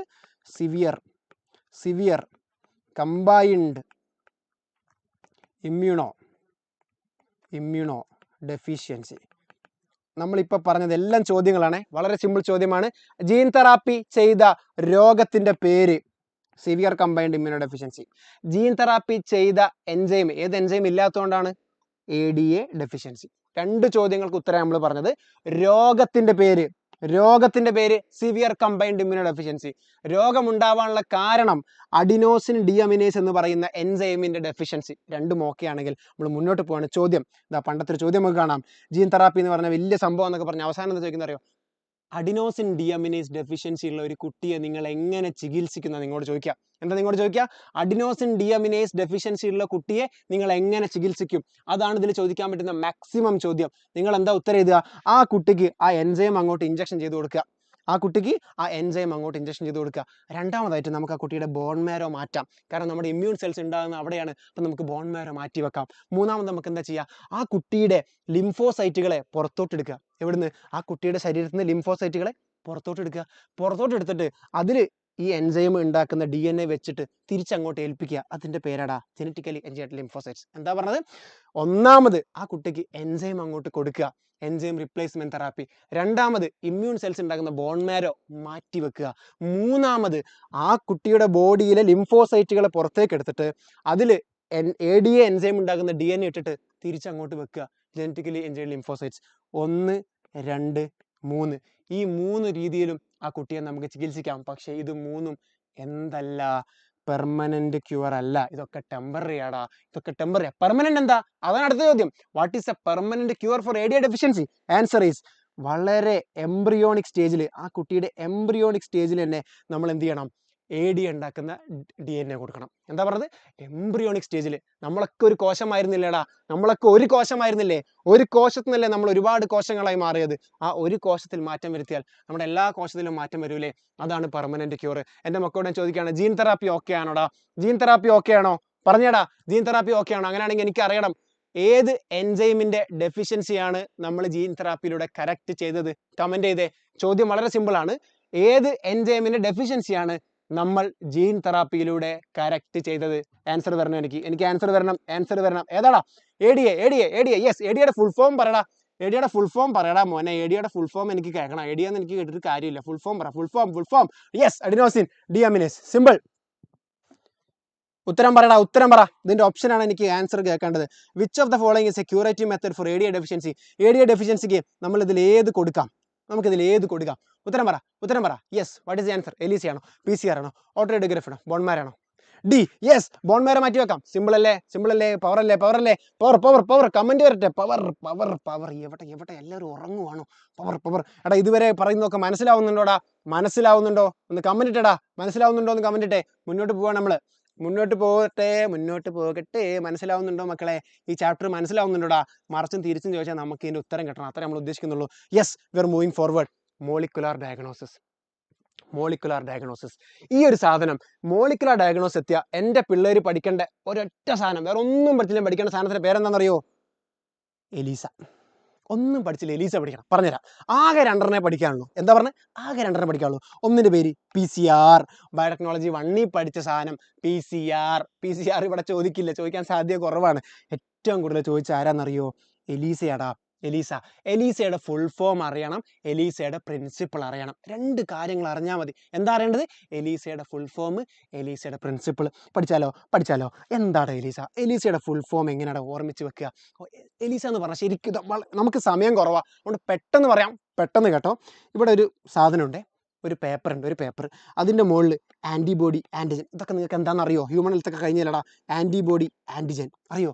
അതായത് നമ്മുടെ ശരീരത്തിൽ ഒരു കീടാണുക്കെതിരെ ഉണ്ടാക്കുന്ന സാധനം ആൻറ്റിബോഡി, ആ കീടാണുവിൻ്റെ സാധനം ആൻറ്റിജൻ. ഇത്രയൊന്നും ആലോചിക്കേണ്ട, നിങ്ങൾ ഇത്ര ആലോചിച്ചാൽ മതി. എൻസൈം ലിങ്ക് ചെയ്ത, എന്താ പറഞ്ഞത്? എൻസൈം ലിങ്ക് ചെയ്ത ഒരു പേപ്പർ ഉണ്ടായിരുന്നു. ആ പേപ്പറിലാണ് ഈ ടെസ്റ്റ് നടത്തുന്നത്. അപ്പോൾ നമുക്ക് എന്ത് പറയാം? Enzyme linked immunosorbent assay. എന്താ പറഞ്ഞത്? എൻസൈം ലിങ്ക് ചെയ്ത ഒരു പേപ്പർ ഉണ്ടായിരുന്നു. ആ പേപ്പറിലാണ് ഈ ടെസ്റ്റ് നടത്തുന്നത്. അങ്ങനെയെങ്കിലും പഠിച്ചു വെക്കുക. കാരണം അതിന്റെ ഫുൾ ഫോം ചോദിക്കുന്നുണ്ട് ഒരു മാർക്കിന്. എന്താണ് full form? Enzyme linked absorbent എന്ന് പറയുന്ന പോലെ ഇമ്മ്യൂണോ സോർബന്റ് അസേ മീൻസ് ഒരു ടെസ്റ്റ്. അപ്പൊ എൻസൈം ലിങ്ക് ചെയ്ത ഒരു അബ്സോർബന്റ് പേപ്പറുള്ള ഒരു test, enzyme linked immunosorbent അസേ. എൻ്റെ പിള്ളേരെ എലീസയുടെ ഫുൾ ഫോം ഒന്ന് കമന്റ് ഇടാം. കണ്ണ് പൊത്തി കമന്റ് ഇടാം. അപ്പൊ ടൈപ്പ് ചെയ്യാൻ പറ്റത്തില്ല. എന്തെല്ലാം പറയുന്നത്? മനസ്സിൽ നിന്ന് കമന്റ് ഇട്ടടാ. നോക്കാതെ കമന്റ് ഇട്ടേ. എലീസയുടെ ഫുൾ ഫോം ഒന്ന് കമന്റ് ഇട്ടടാ. Enzyme linked immunosorbent assay. Simple. Okay. ഇനി വാട്ട് ഈസ് ദ പ്രിൻസിപ്പിൾ? ഇതിന്റെ പ്രിൻസിപ്പിൾ എന്താ? നമ്മളെ എന്ന് പറഞ്ഞാൽ ആരാടാ? ഇയാളല്ലേ നമ്മൾ. ഇതാണ് ഞാൻ. ഓക്കെ, ഇത് ഞാൻ. എന്നെ കൊല്ലാൻ വേണ്ടി ഒരു കീടാണു വന്നു എന്ന് വിചാരിക്കുക. അങ്ങനെയാണെങ്കിൽ ഈ കീടാണുവിൻ്റെ ശരീരത്തിൻ്റെ ഒരു ഭാഗം, നമ്മുടെ ബോഡിയിൽ റിയാക്ഷൻ ഉണ്ടാക്കുന്ന ഒരു ഭാഗത്തിനെ ഞാൻ എന്ത് വിളിച്ചു? ആൻറ്റിജൻ എന്ന് വിളിച്ചു. ആൻറ്റിജൻ. അപ്പോൾ എൻ്റെ ശരീരം ഇതിനെ അടിക്കാൻ വേണ്ടി ഒരു സാധനം ഉണ്ടാക്കും. അതിൻ്റെ പേരാണ് ആൻറ്റിബോഡി. ഓർമ്മയുണ്ടോ? പണ്ട് കോവിഡിൻ്റെ സമയത്ത് ആൻറ്റിജൻ ടെസ്റ്റ് ചെയ്ത് ഓർമ്മയുണ്ടോടാ? മൂക്കിലൊക്കെ കുത്തിയിട്ട് ഇട്ട ഓർമ്മയുണ്ടോ? ആ സാധനം തന്നെ. എന്താ ചെയ്യണേ? കോവിഡ് നമ്മുടെ ശരീരത്തിലുണ്ടെങ്കിൽ കോവിഡിൻ്റെ ആൻറ്റിജൻ നമ്മുടെ ശരീരത്തിലുണ്ടാകും. നമ്മൾ അതിനെ പ്രതിരോധിക്കാൻ വേണ്ടി കോവിഡിനെതിരെ നമ്മുടെ ബോഡി കോവിഡ് ആൻറ്റിബോഡി ഉണ്ടാക്കും. അപ്പോൾ നമുക്ക് ആൻറ്റിജൻ ടെസ്റ്റ് ചെയ്താലേ നമുക്ക് പോസിറ്റീവ് ആണോ നെഗറ്റീവ് ആണോ എന്ന് അറിയാൻ പറ്റുമായിരുന്നു. ഓർമ്മയുണ്ടോ? അതിൻ്റെ പേരാണ് ആൻറ്റിജൻ ആൻറ്റിബോഡി. ഈ കാണുന്നവർ ആൻറ്റിജൻ ഇവിടെ, ആൻറ്റിബോഡി ഇവിടെ. ചോപ്പുണ്ടാക്കാം. ആൻറ്റിജൻ ഇവിടെ, ആൻറ്റിബോഡി ഇവിടെ. ഇവർ തമ്മിലുള്ള ബന്ധം ആൻറ്റിജൻ ആൻറ്റിബോഡി ഇൻ്ററാക്ഷൻ. ഇതാടാ ഇവിടെ നോക്കിയാടാ ചോദ്യത്തിൻ്റെ ഉത്തരം. എലീസയുടെ പ്രിൻസിപ്പിൾ എന്ന് പറഞ്ഞു കഴിഞ്ഞാൽ ആൻറ്റിജൻ ആൻറ്റിബോഡി ഇൻ്ററാക്ഷനാണ്. എന്താ പറഞ്ഞത്? ആൻറ്റിജൻ ആൻറ്റിബോഡി ഇൻ്ററാക്ഷനാണ് എലീസയുടെ പ്രിൻസിപ്പിൾ. ഇതാണ് 1 മാർക്കിൻ്റെ ചോദ്യം. അടുത്ത ചോദ്യം എന്താണ്? എലീസയുടെ ഫുൾ ഫോം. കഴിഞ്ഞല്ലോ. Infection by the pathogen. നമുക്ക് കോവിഡ് വന്നിട്ടുണ്ടോ എന്ന് അറിയാൻ ആ കോവിഡിൻ്റെ ആൻറ്റിജനോ നമ്മുടെ ബോഡി കോവിഡിനെതിരെ ആൻറ്റിബോഡി ഉണ്ടാക്കിയിട്ടുണ്ടോ എന്ന് പറഞ്ഞാൽ മതി.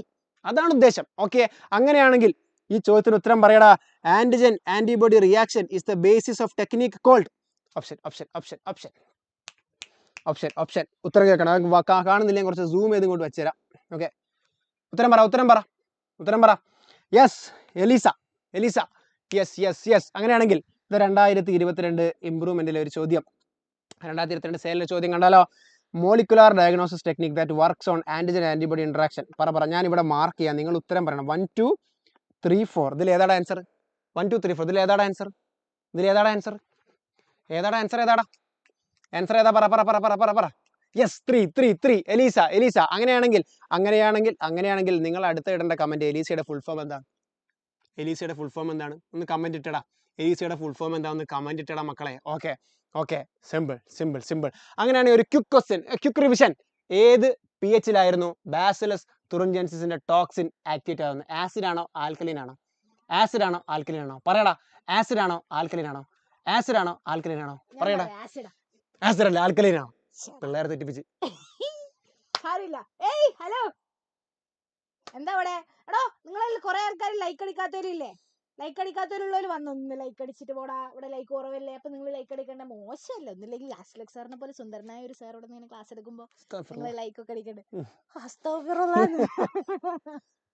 കുറച്ച് അഹങ്കാരം കൂടുതലാ. സാർ ലുക്കാണ്. സാറ് കല്യാണം കഴിഞ്ഞുണ്ടോ? പിള്ളേരെ ചാപ്റ്ററിലേക്ക് നോക്ക്. ലുക്ക് നോക്കിയിരുന്ന വേറെ എങ്ങോട്ടെങ്കിലൊക്കെ പോകും. പഠിച്ചോ? അടുത്ത മാസല്ലേ നിക്കാഹ് കഴിഞ്ഞതാണ്. തീർന്ന്. സ്കോപ്പില്ല. പിള്ളേർ പരീക്ഷ പിള്ളേരെ എന്നെ നോക്കാതെ പഠിക്കാൻ നോക്കി എവിടെയെങ്കിലൊക്കെ എത്തും. Okay bye. ഓക്കെ എടാ, ബാക്കി പറയട്ടെടാ. Transgenic animal എത്തിയട്ടാ. ഇതുവരെയുള്ള ഓക്കെ ആണെങ്കിൽ ഓക്കെ ആയിട്ട് നമ്മൾ മുന്നോട്ട് പോവാണ്. ട്രാൻസ്ജനിക് ആനിമൽ ഇത് ചോദിച്ചിട്ടുണ്ട്. ഇതിൽ എന്താ ചോദിക്കാന്ന് പറഞ്ഞുതരാം. What is A transgenic animal? ഉത്തരം തേണ്ട ഇവിടെ കൊടുത്തിട്ടുണ്ട്. എനിമൽസ്. എടാ, ഒരു എനിമൽ ഇവിടെ ഉണ്ടെന്ന് വിചാരിക്കാം. ഇതൊരു മനുഷ്യനാണ്. മനുഷ്യൻ എന്താണ്? എനിമൽ അല്ലേ? ഓക്കെ, മനുഷ്യന് വേണ്ട. ഓക്കെ, മനുഷ്യൻ പണിയാവും. ഒരു പൂച്ച. ഇതൊരു പൂച്ചയാണ്. ഞാനൊരു പൂച്ച വരയ്ക്കാൻ പോവാണ്. ഇതൊരു പൂച്ചയാണ്. ഇതൊരു പൂച്ച. ഞാൻ കാറ്റ് എന്ന് എഴുതിയിട്ടുണ്ട്. ആർക്കും സംശയം വേണ്ട. സൈഡിൽ എഴുതിയിട്ടുണ്ട് കാറ്റ്. ഓക്കെ, ഈ പൂച്ചയുടെ DNA ഇങ്ങനെയാണെങ്കിൽ ഞാൻ അതിൽ ഒരു പുതിയ DNA വെച്ച് കൊടുത്താൽ നമ്മൾ എന്തായാലും പറയടാ, അതിൻ്റെ DNA മാനിപ്പുലേറ്റ് ചെയ്തു, അതിൽ പുതിയ DNA വെച്ചു, ആ DNA എക്സ്പ്രസ് ചെയ്യുന്നു. അതിൻ്റെ പേരാണ് ട്രാൻസ്ജനിക് ആനിമൽ. സിമ്പിൾ അല്ലേടാ? സിമ്പിൾ അല്ലേ? മുന്നോട്ട് പോവാണ്. എക്സാമിന് ചോദിച്ച ചോദ്യം 3 മാർക്കിന്. എടാ, ഇതിൻ്റെയൊക്കെ PPT കിട്ടൂലേ? 3 മാർക്കിന് എക്സാമിന് ചോദിച്ച ചോദ്യം എന്താണെന്നറിയോ? 3 മാർക്കിന് 3 യൂസ്. ഏതെങ്കിലും 3 യൂസ് ചോദിച്ചിട്ടുള്ള. ഇത് വളരെ സിമ്പിളാണ്. ഹെഡിങ് മാത്രം പഠിച്ചാൽ മതി. നമുക്ക് ട്രാൻസ്ജനിക് അനിമൽ വെച്ചിട്ട് നോർമൽ ഫിസിയോളജി ഡെവലപ്മെന്റ് പഠിക്കാം. മനുഷ്യന്മാരുടെ ശരീരത്തിൽ ഓരോന്ന് എങ്ങനെ പ്രവർത്തിക്കുന്നു എന്ന് ട്രാൻസ്ജനിക് അനിമൽ വെച്ച് പഠിക്കാം. പിന്നെ നമുക്ക് ഓരോ രോഗങ്ങളെ കുറിച്ച് പഠിക്കാം. ഇപ്പോൾ പോളിയോ രോഗം, മറവി രോഗം, അൽസീമിയർ, ഇതൊക്കെയുള്ള എലി ഉണ്ടാക്കാം. പോളിയോ ബാധിച്ച എലി, മറവി ബാധിച്ച എലി, സ്വന്തം ഭാര്യയെ മറന്നുപോയ ഒരു ചുണ്ടലി അല്ലെങ്കിൽ ഒരു വെള്ള എലി, ഇതൊക്കെയാണ് സംഭവം. ഇനി മുന്നോട്ട് പോട്ടെ. നമുക്ക് ബയോളജിക്കൽ പ്രൊഡക്റ്റിന് വേണ്ടി ഉപയോഗിക്കാം. ഇവിടെ ശ്രദ്ധിക്കണം, ഇത് ചോദ്യമാണ്. ഇതാ, ഓരോന്നും പഠിച്ചോ. α1 ആന്റിട്രിപ്സിൻ എന്തിനു ഉപയോഗിക്കും? എംഫിസീമ എന്ന് പറയുന്ന രോഗത്തിന് ചികിത്സിക്കാൻ ഉപയോഗിക്കും. ട്രാൻസ്ജനിക് അനിമൽ വെച്ച് നമുക്ക് ഉണ്ടാക്കാൻ പറ്റും. ഇനി ഫിനൈൽ കീറ്റോന്യൂറിയയുടെ ട്രീറ്റ്മെന്റിന് പറ്റും. സിസ്റ്റിക് ഫൈബ്രോസ് എന്ന് പറയുന്ന രോഗത്തിനും നമുക്ക് ഉപയോഗിക്കാൻ പറ്റും. എന്ത്? ആൽഫ ആന്റിട്രിപ്സിൻ അല്ല, ഇത് ഹെഡിങ് ആണ്. അതായത് ബയോളജിക്കൽ ആയിട്ടുള്ള ഒരുപാട് പ്രോഡക്റ്റുകൾ നമുക്ക് കിട്ടുന്നുണ്ട്. അതിൽ നിങ്ങൾ പഠിക്കേണ്ട പ്രോഡക്റ്റ് ഇത് മാത്രമാണ്. ഇതും വേറെ സാധനം ഞാൻ പറഞ്ഞുതരാം. α1 ആന്റിട്രിപ്സിൻ എപ്പോഴും മാച്ച് ദ ഫോളോയിങ് ചോദിക്കുന്ന സാധനമാണ്. α1 ആന്റിട്രിപ്സിൻ എന്തിനു ഉപയോഗിക്കും? എംഫിസീമ എന്ന് പറയുന്ന രോഗത്തിന് ഉപയോഗിക്കും. പിന്നീട് ചോദിക്കുന്ന സാധനം എന്താ അറിയോ? 1997 ഒരു പശു ഉണ്ടായിരുന്നു, റോസി പശു, നമ്മുടെ ആദ്യത്തെ ട്രാൻസ്ജനിക് കൗ. ആ റോസി പശുവിന്റെ പാലിന് ഒരു പ്രത്യേകത ഉണ്ട്. എന്താണെന്നറിയോ? അത് ഒരു ഹ്യൂമൻ പ്രോട്ടീൻ എൻറിച്ച്ഡ് മിൽക്കാടാ. സാധാ പാലല്ല, റോസി പശുവിന്റെ പാല് ഹ്യൂമൻ പ്രോട്ടീൻ എൻറിച്ച്ഡ് മിൽക്കായിരുന്നു. എന്താണെന്നറിയോ അതിന്റെ പേര്? Human alpha lactalbumin. എന്താ അതിന്റെ പേര്? ഹ്യൂമൻ, അവിടെ കൊടുത്തിട്ടുണ്ട്, അവിടെ നോക്കടാ, ഹ്യൂമൻ ആൽഫ ലാക്റ്റാൽബുമിൻ. അപ്പൊ എന്റെ മക്കൾ ചോദിക്കും, സാറേ ഇതിൽ എന്തൊക്കെ പഠിക്കണം? എക്സാമിന് തലേന്നാ സാറേ എന്തൊക്കെ പഠിക്കണം? എടാ, ഇത് പഠിക്കണം. α1 ആന്റിട്രിപ്സിൻ എംഫൈസീമ എന്ന് പഠിക്കണം. പിന്നെ റോസി പശു, അത് ഹ്യൂമൻ ആൽഫ ലാക്റ്റാൽബുമിൻ ഉണ്ടാക്കും. അത് ഹ്യൂമൻ പ്രോട്ടീൻ എൻറിച്ച്ഡ് മിൽക്ക് ഉണ്ടാക്കും. ഒന്നാമതായിട്ട് പഠിക്കേണ്ടത് α1 ആന്റിട്രിപ്സിൻ, രണ്ടാമതായിട്ട് പഠിക്കേണ്ടത് റോസി പശുവിന്റെ പാലിന്റെ പ്രത്യേകത. സിമ്പിൾ അല്ലേ? ഓക്കെ ആണോ? ട്രാൻസ്ജനിക് അനിമൽ ഓക്കെ ആണെങ്കിൽ ട്രാൻസ്ജനിക് അനിമൽ ഓക്കെ എന്നൊരു മെസ്സേജ് എനിക്ക് കാണണം, എന്നാലേ ഞാൻ മുന്നോട്ട് പോകത്തുള്ളൂ. പറയടാ, ട്രാൻസ്ജനിക് അനിമൽ ഓക്കെ ആണോ എന്ന് പറ. നമ്മൾ മുന്നോട്ട് പോവാണ്. എപ്പോഴും ചോദിക്കുന്ന ചോദ്യങ്ങൾ 3 യൂസ് ആണ് ചോദിക്കുക. 3 യൂസ്, ഏതെങ്കിലും 3 യൂസ് പറഞ്ഞാൽ മതി. ബയോളജിക്കൽ പ്രോഡക്റ്റ് പറയാം, പിന്നെ പറയാൻ പറ്റുന്ന രോഗങ്ങളെ കുറിച്ച് പഠിക്കാം. വേറെ ഉണ്ട് കേട്ടോ യൂസ്, പക്ഷെ ഏതെങ്കിലും 3 പഠിച്ചാൽ മതി. വാക്സിൻ ഒക്കെ അല്ലടാ, പോളിയോ വാക്സിൻ, കോവിഡ് വാക്സിൻ, അതിൻ്റെ ഒക്കെ സേഫ്റ്റി നമുക്ക് ഈ അനിമൽസിനെ കുത്തിവെച്ച് പഠിച്ചുകൂടെ? അതുപോലെ കെമിക്കൽ സേഫ്റ്റി ടെസ്റ്റിംഗ് അല്ലേ? കെമിക്കൽ സേഫ്റ്റി ടെസ്റ്റ് ചെയ്തൂടെ? ഏതെങ്കിലും ഒരു കെമിക്കൽ ഉണ്ടെങ്കിൽ അത് ഇതിന് കുത്തിവെച്ചിട്ട് അത് ഇതിനെ ഏൽക്കുന്നുണ്ടോ എന്ന് പഠിച്ചൂടെ? ഇപ്പൊ സിഗരറ്റ് വലി, പുകവലി ഹാനികരമാണോ എന്ന് നമുക്ക് പഠിച്ചൂടെ? അത് കുത്തിവെച്ചാൽ പോരെ? അപ്പൊ നിങ്ങൾക്ക് എളുപ്പമുള്ള, നിങ്ങൾക്ക് ഓർമ്മിക്കാൻ പറ്റുന്ന ഏതെങ്കിലും ഒരു 3 പഠിച്ചു വെക്കുക. 5 നമുക്ക് ബുക്കിലുണ്ട്. നോർമൽ ഫിസിയോളജി പഠിക്കാം, ഡിസീസുകൾ പഠിക്കാം, ബയോളജിക്കൽ പ്രോഡക്റ്റ് പഠിക്കാം, വാക്സിൻ സേഫ്റ്റിക്ക് പറ്റും, പിന്നെ അവസാനം കെമിക്കൽ സേഫ്റ്റിക്ക് പറ്റും. ഇതിലേതെങ്കിലും 3 പഠിക്കുക, മുന്നോട്ട് പോവുക. സിമ്പിളാണോ? ഇതാണ് എന്താ ട്രാൻസ്ജനിക് ആനിമൽ. നമ്മൾ മുന്നോട്ട് പോവുകയാണെ മുന്നോട്ട് പോകണതാ. ഉത്തരം പറ. Animals that have their DNA altered and express a foreign gene is known as. ആ എനിമലിന്റെ പേരെന്താടാ? ഇങ്ങനെയുള്ള എനിമൽ നമ്മൾ എന്താ വിളിക്കുക? റോസി പശുവാണോ? അല്ല. എന്താ അതിന്റെ പേര് പറയടാ. Animals that have their DNA altered and express a foreign gene. തൻ്റേതല്ലാത്ത മറ്റൊരു ജീൻ എക്സ്പ്രസ് ചെയ്യുന്ന എനിമലിന്റെ പേര് യെസ്, ട്രാൻസ്ജനിക് ആനിമൽസ്. ഓക്കെ ആണോ? അടുത്ത ചോദ്യത്തിന് ഉത്തരം നിങ്ങൾ പറഞ്ഞേ. ആൽഫ 1 ആന്റിട്രിപ്സിൻ എന്തിനു ഉപയോഗിക്കും? യെസ്, എംഫൈസീമക്ക് ഉപയോഗിക്കും. ഓക്കെ ആണോ? അങ്ങനെയാണെങ്കിൽ നിങ്ങൾ കമന്റ് ഇടേണ്ട ചോദ്യം എന്താണെന്നറിയോ? റോസി പശുവിന്റെ പാലിലുള്ള പ്രോട്ടീന്റെ പേര്. ചോദിക്കും. പറ. Human alpha lactalbumin. എന്താടാ അതിന്റെ പേര്? Human alpha lactalbumin. ഓക്കെ അല്ലേ?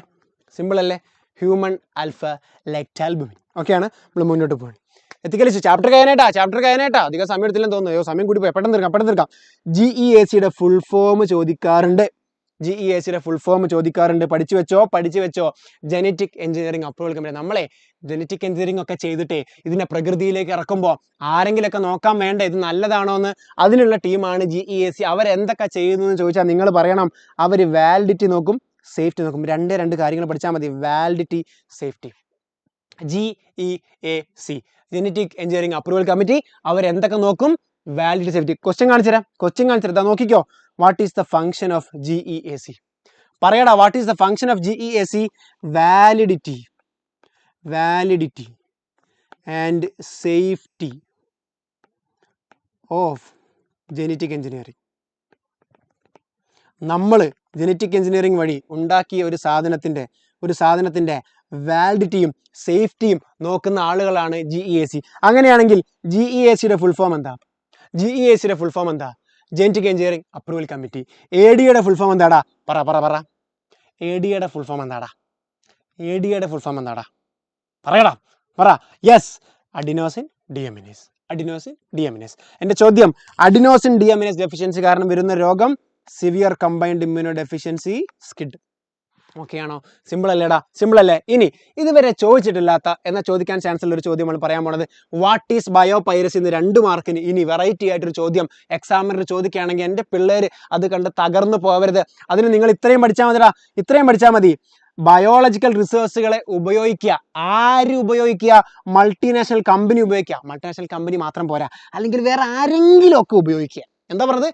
ബയോളജിക്കൽ റിസോഴ്സിനെ ഒരു മൾട്ടിനാഷണൽ കമ്പനി അല്ലെങ്കിൽ ആരെങ്കിലും അതർ ഓർഗനൈസേഷൻ ആരെങ്കിലുമൊക്കെ ഉപയോഗിക്കുന്നു. എങ്ങനെ ഉപയോഗിക്കുന്നു? Without proper authorization. ആരുടെ പെർമിഷൻ വാങ്ങേണ്ട ആളുകളുടെ പെർമിഷൻ ഇല്ലാതെ ഒരു ബയോളജിക്കൽ റിസോഴ്സ് ഒരു മൾട്ടിനാഷണൽ കമ്പനിയോ അല്ലെങ്കിൽ ആരെങ്കിലുമൊക്കെ ഉപയോഗിച്ചാൽ അത് ബയോപൈറസിയാണ്. എന്നാൽ ഉപയോഗിക്കുക മാത്രമല്ല, എന്താ അവർ ചെയ്തത്? രണ്ട് ചട്ടത്തിലുണ്ട്. എന്താ ചെയ്യുന്നറിയോ? Without compensatory payment. എന്താ പറഞ്ഞത്? സിമ്പിളായിട്ട് പഠിക്കാം. ബയോപൈറസി നാളെ എക്സാമിന് ഇനി വെറൈറ്റി ആയിട്ട് ചോദിക്കുകയാണെങ്കിൽ, ഇതുവരെ ചോദിക്കാത്തൊരു സാധനം നാളെ അങ്ങോട്ട് ചോദിക്കുകയാണെങ്കിൽ എൻ്റെ മക്കൾ എഴുതേണ്ട ഇത്ര മാത്രം എഴുതിയാൽ മതി. ബയോളജിക്കൽ റിസോഴ്സിന് മൾട്ടിനാഷണൽ കമ്പനിയോ അല്ലെങ്കിൽ വേറെ ഏതെങ്കിലും ഒരു ഓർഗനൈസേഷനോ വിത്തൗട്ട് പ്രോപ്പർ ഓതറൈസേഷൻ ഇല്ലാതെ കോമ്പൻസേറ്ററി പേയ്മെന്റും കൊടുക്കാതെ, അത് അവരുടെ പെർമിഷൻ ഇല്ലാതെ ആ സാധനം ഉപയോഗിക്കുകയും അതിന്റെ ലാഭത്തിന്റെ വിഹിതം അവർക്ക് കൊടുക്കാതിരിക്കുകയും ചെയ്യുന്ന ചെറ്റത്തരത്തിന്റെ പേരാണ് ബയോപൈറസി. സിമ്പിളാണല്ല? കിട്ടുമല്ല? സിമ്പിൾ അല്ലേ? നമ്മൾ മുന്നോട്ട് പോവാണ്. ഓക്കെ, ചാപ്റ്റർ കഴിയാൻ പോവാണ്. ഈ ചാപ്റ്ററിൽ പഴയ കാലത്ത് മാത്രം ചോദിച്ചിട്ടുള്ള ഒരു ടോപ്പിക്ക്, ഒരു ടഫ് എന്ന് പറയാൻ പറ്റുന്ന ഒരു ടോപ്പിക്കാണ് ആർഎൻ ഇന്റർഫറൻസ്. അതും കൂടി പറഞ്ഞ് നമ്മൾ ലൈവ് അവസാനിപ്പിക്കുകയാണ്. സമയം കൊടുത്തെങ്കിൽ സോറി, ലൈവ് ഇതോടെ നമ്മൾ അവസാനിപ്പിക്കുകയാണ്. കാരണം ഇതുവരെ ചോദിച്ചിട്ടില്ല. കുറച്ച് പഴയ ചോദ്യ പേപ്പറിൽ മാത്രമേ ഇതുള്ളൂ. പക്ഷേ എക്സാമിനറിന് ചോദിക്കാം. NCERT-യിലുണ്ട്. ചോദിക്കുകയാണെങ്കിൽ എൻ്റെ പിള്ളേർ തളരരുത്. അതുകൊണ്ട് അതും കൂടി പറഞ്ഞ് നമ്മൾ ലൈവ് അവസാനിപ്പിക്കുകയാണ്. യെസ്, ഇതാ ചോദ്യം നോക്കിക്കോ. മെലോഡിഗാന ഇൻകോഗ്നീഷ്യ എന്ന് പറയുന്ന ഒരു നെമറ്റോഡ് ഉണ്ടായിരുന്നു, ടൊബാക്കോയെ കൊല്ലുന്ന. ഇതിനെതിരെ നമ്മളൊരു സ്ട്രാറ്റജി ഡെവലപ്പ് ചെയ്തു. അതിൻ്റെ പേരെന്താണ്, അതിൻ്റെ പ്രിൻസിപ്പിൾ എന്താണ്? ഒറ്റയടിക്ക് പറഞ്ഞു തീർക്കാം. ഈ ചിത്രത്തിലേക്ക് നോക്കുമോ? ഈ ചിത്രത്തിലേക്ക് നോക്കിയാൽ മതി, പഠിക്കാം. ശ്രദ്ധിക്കണം. ഇത് പഠിച്ചാൽ ലൈവ് കഴിഞ്ഞു. ശ്രദ്ധിക്കുകയാണേ. ടൊബാക്കോ ചെടി ഉണ്ടായിരുന്നു. എന്താണ്? Tobacco plant. Tobacco plant. ഈ ടൊബാക്കോ പ്ലാന്റിന്റെ റൂട്ടിനെ നശിപ്പിക്കുന്ന ഒരു നെമറ്റോഡ് ഉണ്ടായിരുന്നടാ. ഒരു നെമറ്റോഡ്. നമ്മൾ എന്താ ചെയ്യുന്നറിയോ? നെമറ്റോഡിന്റെ ജീൻ എടുത്തിട്ട് അഗ്രോബാക്ടീരിയം വെക്ടറിൽ വെച്ചിട്ട് പ്ലാന്റിന് കൊടുത്തു. ഇത് ശ്രദ്ധിക്കണേ, ഇത് കുറച്ച് ടഫാ, മനസ്സിലാക്കണം. എക്സാമിന് ചോദിക്കും, 3 മാർക്കിന് ചോദിക്കും. കുറച്ച് ടഫാണേ, ഒന്ന് ശ്രദ്ധിക്കണേ, ശ്രദ്ധിച്ചാൽ കിട്ടും. വളരെ സിമ്പിൾ സാധനമാണ്. അതവിടെ നോക്കിക്കോ, ഇവിടെ നോക്കടാ. നെമറ്റോഡ്, ഇതാണ് മിസ്റ്റർ നെമറ്റോഡ്. ഇത് പറഞ്ഞാൽ ലൈവ് അവസാനിപ്പിക്കുകയാണ്. ഇത് കുറച്ച് ടഫാണ്, ഇത് പഠിപ്പിച്ചില്ല നിങ്ങൾക്ക് ഇത് കിട്ടില്ല, അതുകൊണ്ടാണ്. നെമറ്റോഡിന്റെ ജീൻ എടുത്ത് അഗ്രോബാക്ടീരിയം വെക്ടർ ഉപയോഗിച്ചിട്ട് നമ്മൾ ടൊബാക്കോ പ്ലാന്റിന് കൊടുത്തു. ഓക്കെ, ഈ ടൊബാക്കോ പ്ലാന്റിന് കൊടുത്തപ്പോഴേ, ഈ ടൊബാക്കോ പ്ലാന്റ് ആണ് ഈ കാണുന്നത്. ഓക്കെ, ടൊബാക്കോ പ്ലാന്റിന്റെ സെല്ലാണ് ഇവിടെ കാണുന്നത്. ഈ ടൊബാക്കോ പ്ലാന്റിന്റെ സെല്ലിൽ ഇവിടെ നോക്കടാ. ഈ ടൊബാക്കോ പ്ലാന്റിന്റെ സെല്ലിൽ നിങ്ങൾ കണ്ടോ? ഇതാണ് നമ്മുടെ അഗ്രോബാക്ടീരിയം വെക്ടർ. ഓക്കെ ആണോ? എന്താ സംഭവിച്ചത്? അഗ്രോബാക്ടീരിയം വെക്ടറിൽ നിന്ന് 2 RNA ഉണ്ടായി. ഒന്ന് കഥ പോലെ കേൾക്കണേ. ഇത്ര ഞാൻ പറഞ്ഞുള്ളൂ. നെമറ്റോഡിന്റെ ജീനെടുത്ത് അഗ്രോബാക്ടീരിയം വെക്ടർ ഉപയോഗിച്ച് ടൊബാക്കോ പ്ലാന്റിന് കൊടുത്തു. ഓക്കെ, ടൊബാക്കോ പ്ലാന്റിൽ 2 RNA ഉണ്ടായി. Sense RNA, ആന്റിസെൻസ്. അതായത് ഓപ്പോസിറ്റും, അതായത് ഒരു RNA ഉണ്ടാവുന്നു, അതിന്റെ ഓപ്പോസിറ്റ്. അപ്പൊ രണ്ടും കോംപ്ലിമെന്ററിയാ, ജോയിൻ ചെയ്യുന്നു. Double standard RNA. എന്താ പറഞ്ഞത്? ഒന്നും കൂടി കേട്ടോ. മെലോയിഡ് ഗൈനെ ഇൻകോഗ്നിഷ്യ. എന്താ സാധനം സാറേ? ഈ നെമറ്റോഡിന്റെ പേരാടാ അത്. ഈ നെമറ്റോഡിന്റെ പേരാണ് മെലോയിഡ് ഗൈനെ ഇൻകോഗ്നിഷ്യ. എൻ്റെ മക്കൾക്ക് മനസ്സിലാവുന്നില്ല എന്ന് തോന്നിയാൽ ഒറ്റയടിക്ക് പറയാം. എന്താ നോക്കിയേട്ടോ. ടൊബാക്കോ പ്ലാന്റിന്റെ ശ്രദ്ധിച്ചേക്കണേ. ടൊബാക്കോ പ്ലാന്റിന്റെ റൂട്ടിനെ ഇൻഫെക്റ്റ് ചെയ്യുന്ന ഒരു നെമറ്റോഡ് ഉണ്ടായിരുന്നു. അതിന്റെ പേര് മെലോയിഡ് ഗൈനെ ഇൻകോഗ്നിഷ്യ. എനിക്കിത് പറയാതെ പോവാം ലൈവിൽ, നിങ്ങൾ അറിയില്ല. പക്ഷെ നാളെ എക്സാമിന് ഇത് വന്നാൽ നിങ്ങൾ കുടുങ്ങും. കാരണം ഇത് കുറച്ച് പാടാണ്. അപ്പൊ അതുകൊണ്ട് ഒന്ന് ശ്രദ്ധിക്കണം. ടൊബാക്കോ ചെടികളെ ബാധിക്കുന്ന ഒരു നെമറ്റോഡ് ഉണ്ടായിരുന്നു, മെലോയിഡ് ഗൈനെ ഇൻകോഗ്നിഷ്യ. ആ നെമറ്റോഡ് എന്ത് ചെയ്തു എന്നറിയോ? ആ നെമറ്റോഡ് വൃത്തികെട്ടവരാണ്. അതുകൊണ്ട് നമുക്ക് അതിനെ കൊല്ലണം. ടൊബാക്കോ നമുക്ക് ഉണ്ടാക്കേണ്ട സാധനമല്ലേ, അതുകൊണ്ട് വലിയ ബിസിനസ് അല്ലേ. അപ്പൊ എന്ത് ചെയ്തു? ഈ മെലോയിഡ് ഗൈനെ ഇൻകോഗ്നിഷ്യ എന്ന് പറയുന്ന സാധനത്തിനെ നമ്മൾ കൊല്ലാൻ പോവാണ്. നമ്മൾ എങ്ങനെ കൊല്ലാൻ പോവാന്നറിയോ? മെലോയിഡ് ഗൈനെ ഇൻകോഗ്നിഷ്യന്റെ ജീൻ എടുത്തിട്ട് അഗ്രോബാക്ടീരിയം വെക്ടർ വഴി ടൊബാക്കോ പ്ലാന്റിന് കൊടുത്തു. അപ്പൊ എന്താ സംഭവിച്ചത് മക്കളെ?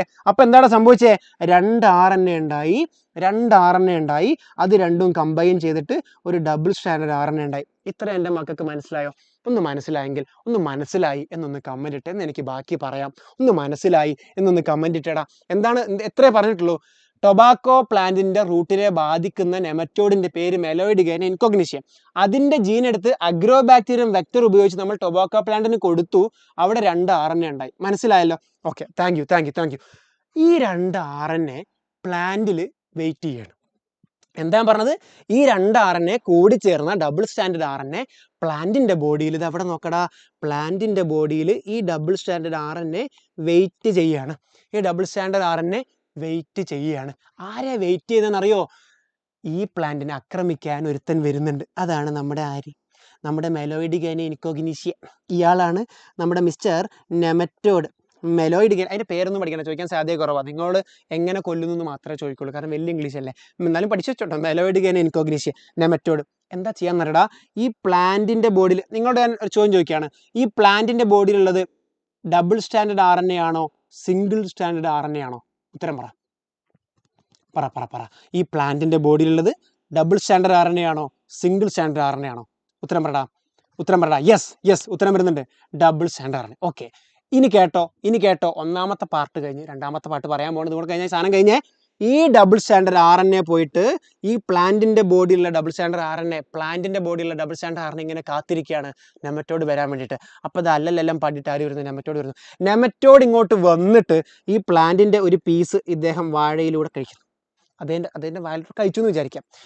അപ്പോൾ ഈ ഡബിൾ സ്റ്റാൻഡേർഡ് RNA നെമറ്റോഡിന്റെ ബോഡിയിലെത്തിയില്ലേ? അത് പോയിട്ട് നെമറ്റോഡ് എന്ന് പറഞ്ഞാൽ ഒരു ഓർഗാനിസമാണ്.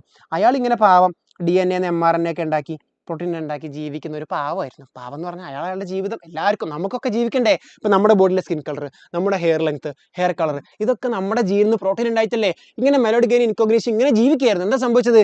ഈ ഡബിൾ സ്റ്റാൻഡേർഡ് RNA നമ്മൾ കൊടുത്തേ അത് വന്നിട്ട് നമ്മുടെ നെമറ്റോഡിൻ്റെ mRNA നശിപ്പിക്കും. എന്താ പറഞ്ഞേ? നമ്മളെ നെമറ്റോഡിൻ്റെ mRNA നശിപ്പിക്കും.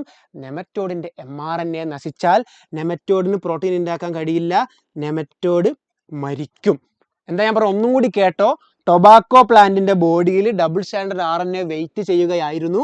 അത് ഒരു നെമറ്റോഡിനെ നേരിട്ട് കണ്ടപ്പോൾ അതിൻ്റെ mRNA അറിഞ്ചും പുറിഞ്ചും വെട്ടി നശിപ്പിച്ചു. അങ്ങനെ ആ നെമറ്റോഡും മരിച്ചു പോയി. മർഗയ. ഇനി ഇതൊന്ന് വായിച്ചു നോക്കിയാൽ എൻ്റെ മക്കളെ, ഇനി ഇതൊന്ന് വായിച്ചു നോക്കിയാടാ. ശ്രദ്ധിച്ചേക്കണം. ഞാൻ വായിക്കാൻ പോവാണ്. സ്ക്രീൻഷോട്ട് എടുക്കാൻ തരാം. സ്ക്രീൻഷോട്ട് എടുക്കണം. നെമറ്റോഡിൻ്റെ ഒന്നാമത്തെ സ്റ്റെപ്പ് ഇതവിടെ നോക്ക്. ഒന്നാമത്തെ സ്റ്റെപ്പ് നോക്ക്. നെമറ്റോഡിൻ്റെ സ്പെസിഫിക് ജീൻ എടുത്തിട്ട് അഗ്രോ ബാക്ടീരിയ ഉപയോഗിച്ച് പ്ലാന്റിന് കൊടുത്തു. 3 പോയിന്റ് ഇതവിടെ കണ്ടോ. വേണമെങ്കിൽ ഇതൊരു സ്ക്രീൻഷോട്ട് ഇപ്പോൾ എടുത്തോ. ഇതിപ്പോൾ ഒരു സ്ക്രീൻഷോട്ട് എടുത്തോ. എടുത്തില്ലേ? നെമറ്റോഡിൻ്റെ ജീൻ എടുക്കുക. ഇത് സ്ക്രീൻഷോട്ട് എടുത്ത് നാളെ എക്സാമിന് പഠിക്കാൻ സ്ക്രീൻഷോട്ട് എടുക്കുക. നെമറ്റോഡിൻ്റെ ജീൻ എടുക്കുന്നു, അഗ്രോ ബാക്ടീരിയം വെക്ടർ ഉപയോഗിച്ച് പ്ലാന്റിന് കൊടുക്കുന്നു. 4ാമത്തെ സ്റ്റെപ്പ് അവിടെ നിന്ന് ഡബിൾ സ്റ്റാൻഡേർഡ് RNA ഉണ്ടാകുന്നു. അത്രയും പഠിച്ചാൽ മതി. ഈ ഡബിൾ സ്റ്റാൻഡേർഡ് RNA പോയിട്ട് 5ാമത്തെ സ്റ്റെപ്പ് എന്താ? ഈ ഡബിൾ സ്റ്റാൻഡേർഡ് RNA പോയിട്ട് double standard RNA degrade the complementary mRNA of nematode. Chapter കഴിഞ്ഞു. മനസ്സിലായോ? ഡബിൾ സ്റ്റാൻഡേർഡ് RNA പോയിട്ട് നെമറ്റോഡിൻ്റെ കോംപ്ലിമെൻ്ററി ആയിട്ടുള്ള mRNA നശിപ്പിക്കും. അങ്ങനെയാണെങ്കിൽ ഒരു ഡബിൾ സ്റ്റാൻഡേർഡ് RNA ഒരു mRNA നശിപ്പിക്കുന്നതിൻ്റെ പേര് അതാണ് എന്ത്? RNA interference. ഇത് വളരെ സിമ്പിളാ, കോംപ്ലിക്കേറ്റഡ് ആക്കുന്നില്ല ഞാൻ. വളരെ സിമ്പിളാണ്. സ്ക്രീൻഷോട്ടൊക്കെ എടുത്താൽ മതി. നാളെ എക്സാമിന് ഇത് എഴുതിയാൽ മതി. എൻ്റെ കൂടെ ഒന്നും കൂടി ഒന്ന് കേട്ടോ. അതവിടെ കേട്ടോ. ഞാൻ പറയാൻ പോവാണ്. എല്ലാവരും പിടിച്ചിരുന്നോ. അത് മനസ്സിലാക്കിയിട്ട് വേണം ജീവിക്കാൻ. മനസ്സിലാക്കണോടാ. നോക്കിക്കോ. നെമറ്റോഡിൻ്റെ ജീൻ എടുത്തു, നമ്മളിത് അഗ്രോ ബാക്ടീരിയ ഉപയോഗിച്ച് പ്ലാന്റിന് കൊടുത്തു. നെമറ്റോഡിൻ്റെ ജീൻ എടുത്ത് പ്ലാന്റിന് കൊടുത്തു. Infect the plant and gene introduced. പ്ലാന്റിൻ്റെ ഉള്ളിൽ ഡബിൾ സ്റ്റാൻഡേർഡ് RNA ഉണ്ടായി. ഈ ഡബിൾ സ്റ്റാൻഡേർഡ് RNA കാത്തിരിക്കുകയാണ്. ആർക്ക് വേണ്ടി? മെലോഡിക് ആൻഡ് ഇൻകോഗ്നീഷ്യയ്ക്ക് വേണ്ടി. അപ്പം എന്താ ചെയ്യാന്നറിയോ? നെമറ്റോഡ് വന്ന് പ്ലാന്റിനെ ഇൻഫെക്റ്റ് ചെയ്തപ്പോൾ നെമറ്റോഡിൻ്റെ DNA നെമറ്റോഡ് എപ്പോഴും mRNA ഉണ്ടാക്കി ജീവിക്കുകയായിരുന്നു. ഈ ഡബിൾ സ്റ്റാൻഡേർഡ് RNA പോയിട്ട് നെമറ്റോഡിൻ്റെ mRNA നശിപ്പിച്ചു. അത്രയേ ഉള്ളൂ. അത്രയും പഠിച്ചാൽ മതി. ഇവിടെ ഉണ്ടായ ഡബിൾ സ്റ്റാൻഡേർഡ് RNA നെമറ്റോഡിൻ്റെ mRNA നശിപ്പിക്കും. അപ്പോൾ അവിടെ എന്ത് നടക്കൂലടാ? ട്രാൻസ്ലേഷൻ ഓഫ് mRNA നടക്കില്ല. ജീന് സൈലൻ്റ് ആയി പോകും. അതുകൊണ്ടാണ് ഈ ടെക്നിക്കിനെ വിളിക്കുന്ന പേര് RNA ഇൻ്റർഫറൻസ്. ഇതാ ഇവിടെ നോക്ക്. ചോദ്യം നോക്ക്.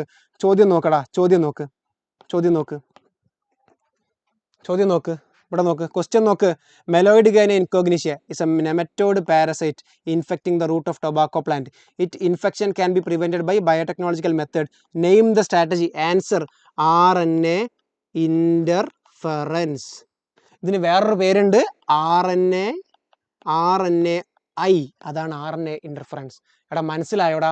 RNA ഇൻ്റർഫറൻസ് മനസ്സിലായെങ്കിൽ RNA ഇൻ്റർഫറൻസ് മനസ്സിലായി എന്നൊന്ന് കമൻറ്റ് ഇട്ടടാ. ഒന്ന് കമൻറ്റ് ഇട്ടടാ മക്കളെ. ഒന്നുകൂടി പറയാൻ പറയുന്നുണ്ടെങ്കിൽ ഒന്നുകൂടി പറഞ്ഞിട്ടേ പോയുള്ളൂ. മനസ്സിലായവർ ഒന്ന് പറയടാ. മനസ്സിലായോ? RNA ഇൻ്റർഫറൻസ് മനസ്സിലായോ? യെസ് മനസ്സിലായി. സെറ്റ് എന്ന് പറഞ്ഞവരുണ്ട്. ഇതാ അവസാനമായിട്ട് പറയാണ്, ലൈവ് അവസാനിപ്പിക്കാൻ പോവുകയാണ്. RNA ഇൻ്റർഫറൻസ് മനസ്സിലാവാത്തവർ ഒന്നും കൂടി ശ്രദ്ധിക്കുക. കേട്ടോ. ടൊബാക്കോ എന്ന് പറയുന്ന ഒരു ചെടി ഉണ്ടായിരുന്നു. അതിൻ്റെ റൂട്ടിനെ അഫക്റ്റ് ചെയ്യുന്ന ഒരു സാധനം ഉണ്ടായിരുന്നു, ഒരു നെമറ്റോഡ്. അതിൻ്റെ പേര് മെലോയിഡ് ഗൈന ഇൻകോഗ്നീഷ്യ. സിമ്പിൾ അല്ലേ? ടൊബാക്കോ എന്ന് പറയുന്ന ഒരു ചെടി, അതിനെ അഫക്റ്റ് ചെയ്യുന്ന ഒരു നെമറ്റോഡ്, മെലോയിഡ് ഗൈന ഇൻകോഗ്നീഷ്യ. ഈ നെമറ്റോഡിൻ്റെ ജീൻ എടുത്ത് അഗ്രോ ബാക്ടീരിയം വെക്ടർ വഴി നമ്മൾ പ്ലാന്റിന് കൊടുത്തു. പ്ലാന്റിൻ്റെ ബോഡിയിൽ ഡബിൾ സ്റ്റാൻഡേർഡ് RNA വെയിറ്റ് ചെയ്തിരുന്നു. നെമറ്റോഡ് വന്ന് പ്ലാന്റിനെ കടിക്കുന്നു. ഈ ഡബിൾ സ്റ്റാൻഡേർഡ് RNA പോയിട്ട് നെമറ്റോഡിൻ്റെ mRNA നശിപ്പിക്കുന്നു. നെമറ്റോഡ് മരിക്കുന്നു. അത്രേ സംഭവമുള്ളൂ. അതാണ് ഈ കാണുന്നത്. ഇത് സ്ക്രീൻഷോട്ട് എടുത്ത് വെച്ചാൽ മതി. നാളെ എക്സാമിന് ചോദിച്ചാൽ നിങ്ങൾ ഇത് എഴുതിയാൽ മതി. കണ്ടോ? ഈ സാധനമാണ് നിങ്ങൾ എഴുതേണ്ടത് കേട്ടോ. എക്സാമിന് ചോദിക്കുകയാണെങ്കിൽ നിങ്ങൾ ഇത് എഴുതിയാൽ മതി. ഓക്കെ അല്ലേടാ? സംഭവം സിമ്പിൾ അല്ലേ? അങ്ങനെയാണെങ്കിൽ നമ്മുടെ ചാപ്റ്റർ ചോദ്യം നോക്ക്. A novel strategy to prevent nematode infestation is RNA interference. Explain എന്ന് പറഞ്ഞ് 2 മാർക്കിന് ചോദിക്കുകയാണ്. നിങ്ങൾ അത്രയെങ്കിലും എഴുതണം. നമ്മുടെ ഇത് കഴിയാൻ പോവാണ്. ഓക്കെ അല്ലടാ? റെഡി അല്ലേ?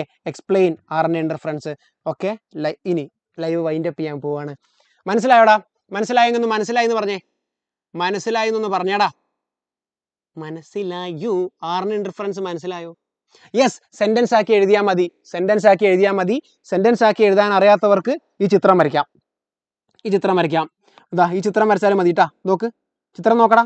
വെരി സിമ്പിൾ ചിത്രമാണ്. ചിത്രം വരച്ചാലും മതി. കാരണം ഞാൻ ഡയഗ്രാംസ് കൊണ്ടുവരാൻ കാരണം നിങ്ങൾക്ക് മനസ്സിലാവാൻ. ഒന്നും ഇങ്ങോട്ട് നോക്കിയേ. ഇത് കണ്ട, ഒന്നാമത്തെ സ്റ്റെപ്പ് നെമറ്റോഡിന്റെ ജീൻ എടുത്തിട്ട് അഗ്രോബാക്ടീരിയം വെക്ടറിൽ കൊടുക്കുക. രണ്ടാമത്തെ സ്റ്റെപ്പ് എന്താണ്? അതെടുത്തിട്ട് പ്ലാന്റിന് കൊടുക്കുന്നു. നോക്കിക്കോ, പ്ലാന്റ്. മൂന്നാമത്തെ സ്റ്റെപ്പ് എന്താണ്? ആ പ്ലാന്റിനുള്ളിൽ ഡബിൾ സ്റ്റാൻഡേർഡ് RNA ഉണ്ടാകുന്നു. നാലാമത്തെ സ്റ്റെപ്പ് എന്താണ്? ഈ ഡബിൾ സ്റ്റാൻഡേർഡ് RNA പോയിട്ട് mRNA നശിപ്പിക്കുന്നു. നെമറ്റോഡ് മരിക്കുന്നു. സിമ്പിൾ അല്ലേ? RNA ഇന്റർഫറൻസ് ഓക്കെ ആണ്, അല്ലെങ്കിൽ ഓക്കെ ആണ് എന്നൊന്ന് കമന്റ് ഇട്ടേ. ഓക്കെ ആണ് സാറേ എന്നൊന്ന് കമന്റ് ഇട്ടടാ. എന്ന് എനിക്ക് ഈ ക്ലാസ് അങ്ങോട്ട് അവസാനിപ്പിക്കാം. കാരണം ഇത് ഇത്രയും കാലമായിട്ട് മനസ്സിലാവാത്തവർക്ക് ഇപ്പം ഇത് മനസ്സിലായി എന്നൊരു തോന്നലുണ്ടോ? ഇത് ഇത്രയും കാലമായിട്ട് മനസ്സിലാവാത്തവർക്ക് ഇതിപ്പം മനസ്സിലായി എന്നൊരു സാധനമുണ്ടോ? അതെനിക്ക് കേൾക്കേണ്ടത്. കാരണം പലർക്കും ഇത് കിട്ടാറില്ല. അതുകൊണ്ട് നിങ്ങൾക്ക് കിട്ടുന്ന രൂപത്തിൽ, മനസ്സിലാവുന്ന രൂപത്തിൽ പറഞ്ഞിട്ടുണ്ട്. മനസ്സിലാവുന്ന ഡയഗ്രാംസ് കൊണ്ടുവന്നിട്ടുണ്ട്. എന്നെ പോലെ ഏത് പൊട്ടനും വരയ്ക്കാൻ പറ്റിയ ഡയഗ്രമാണ്. എടുത്ത് അങ്ങോട്ട് വരച്ചേക്ക്. എക്സാമിന് ഫുൾ മാർക്ക് കിട്ടും. ഇതുവരെ ചോദിച്ചിട്ടില്ല, പണ്ട് ചോദിച്ചത്. ഇനി ചോദിച്ചാലും നമ്മൾ എഴുതും. എഡ്യൂപോർട്ടിൽ ലൈവ് കണ്ടിട്ട് ഒരു വെറൈറ്റി ചോദ്യം വന്നിട്ട് അന്തം വിട്ടിരിക്കാൻ പാടില്ലല്ലോ. നമുക്ക് എഴുതണ്ടേ? സമയം ഒരുപാട് എടുത്തു. ഞാൻ നിർത്താൻ പോവാണ്. Almost took an hour. Okay, ഞാൻ സ്റ്റോപ്പ് ചെയ്യാൻ പോവാണ്. So finally this is what I have to tell you മക്കളെ. Most people fail in life not because the aim too high and miss. ജീവിതത്തിൽ വലിയ ആഗ്രഹങ്ങൾ ഉണ്ടായിട്ട് തോറ്റവർ കുറവാ. അതായത് വലിയ ആഗ്രഹങ്ങൾ ഉണ്ടായിട്ട് അത് നേടാതെ പോയതിൽ തോറ്റവർ കുറവാ. പക്ഷേ ചെറിയ ആഗ്രഹങ്ങൾ ഉണ്ടായിട്ട് അത് കിട്ടിയിട്ട് ജീവിതത്തിൽ പരാജയപ്പെട്ടവരാണ് കൂടുതൽ. അതായത് most people fail in life not because the aim too high and miss. ഒരുപാട് ആഗ്രഹിച്ചിട്ട് കിട്ടാതെ പോയവരല്ല ജീവിതത്തിൽ പരാജയപ്പെട്ടത്. ചെറിയ ആഗ്രഹങ്ങളായി ജീവിച്ച് അത് കിട്ടിപ്പോയതിൻ്റെ പേരിൽ റിഗ്രറ്റോടെ ജീവിച്ചവരാണ് ജീവിതത്തിൽ പരാജയപ്പെട്ടത്. The most painful thing in your life എന്താണെന്ന് അറിയാം മക്കളെ? റിഗ്രറ്റ് ആണ്. നേരത്തെ അജാസ്ക പറഞ്ഞ പോലെ ഇപ്പോൾ നീറ്റ്, IIT, JEE അല്ലെങ്കിൽ വേറെ എന്തെങ്കിലും UPSC, IAS എന്തെങ്കിലും ആവട്ടെ, നിങ്ങളുടെ ആഗ്രഹം ഉണ്ടാവുമല്ലോ, നിങ്ങൾക്ക് ഇഷ്ടമുള്ള നിങ്ങളുടെ ഡ്രീം ഉണ്ടാവുമല്ലോ. ആ ഡ്രീം വലിയ ഗോൾ തന്നെ വെക്കുക. ആ ഗോളിന് വേണ്ടി വർക്ക് ചെയ്യുക. നിങ്ങൾ എവിടെയെങ്കിലും ഒന്ന് അഡ്ജസ്റ്റ് ചെയ്തിട്ട് എന്നാൽ അത് വേണ്ട, അത് ബുദ്ധിമുട്ടാണ്, അത് കഷ്ടപ്പെടാം, ഞാൻ ഇതെടുത്തോളാം എന്ന് പറഞ്ഞ് അതെങ്ങാനും എടുത്തിട്ട് പിന്നെ റിഗ്രറ്റോടെ ജീവിക്കുക എന്ന് പറഞ്ഞാൽ that is most painful thing. Regret is the most painful thing in life. പണ്ട് ഒരുപാട് കാലം കഴിഞ്ഞ് 60-70 വയസ്സായി ഇങ്ങനെ ഇരിക്കുമ്പോൾ അന്നൊന്ന് എൻട്രൻസ് നോക്കിയാൽ മതിയായിരുന്നു എന്ന് തോന്നുന്നുണ്ടല്ലോ. അതാണ് ജീവിതത്തിൽ ഏറ്റവും വലിയ വേദന. അത് വരാതിരിക്കട്ടെ. I wish you all the best. നാളെ എക്സാമിന് വിളിക്കുക. ബയോടെക്നോളജി 2 ഉഷാറാക്കുക. അപ്പോൾ ഓക്കെ, ബൈ മക്കളെ. അടുത്ത ആൾ പോരും. ഓക്കെടാ, ശരി.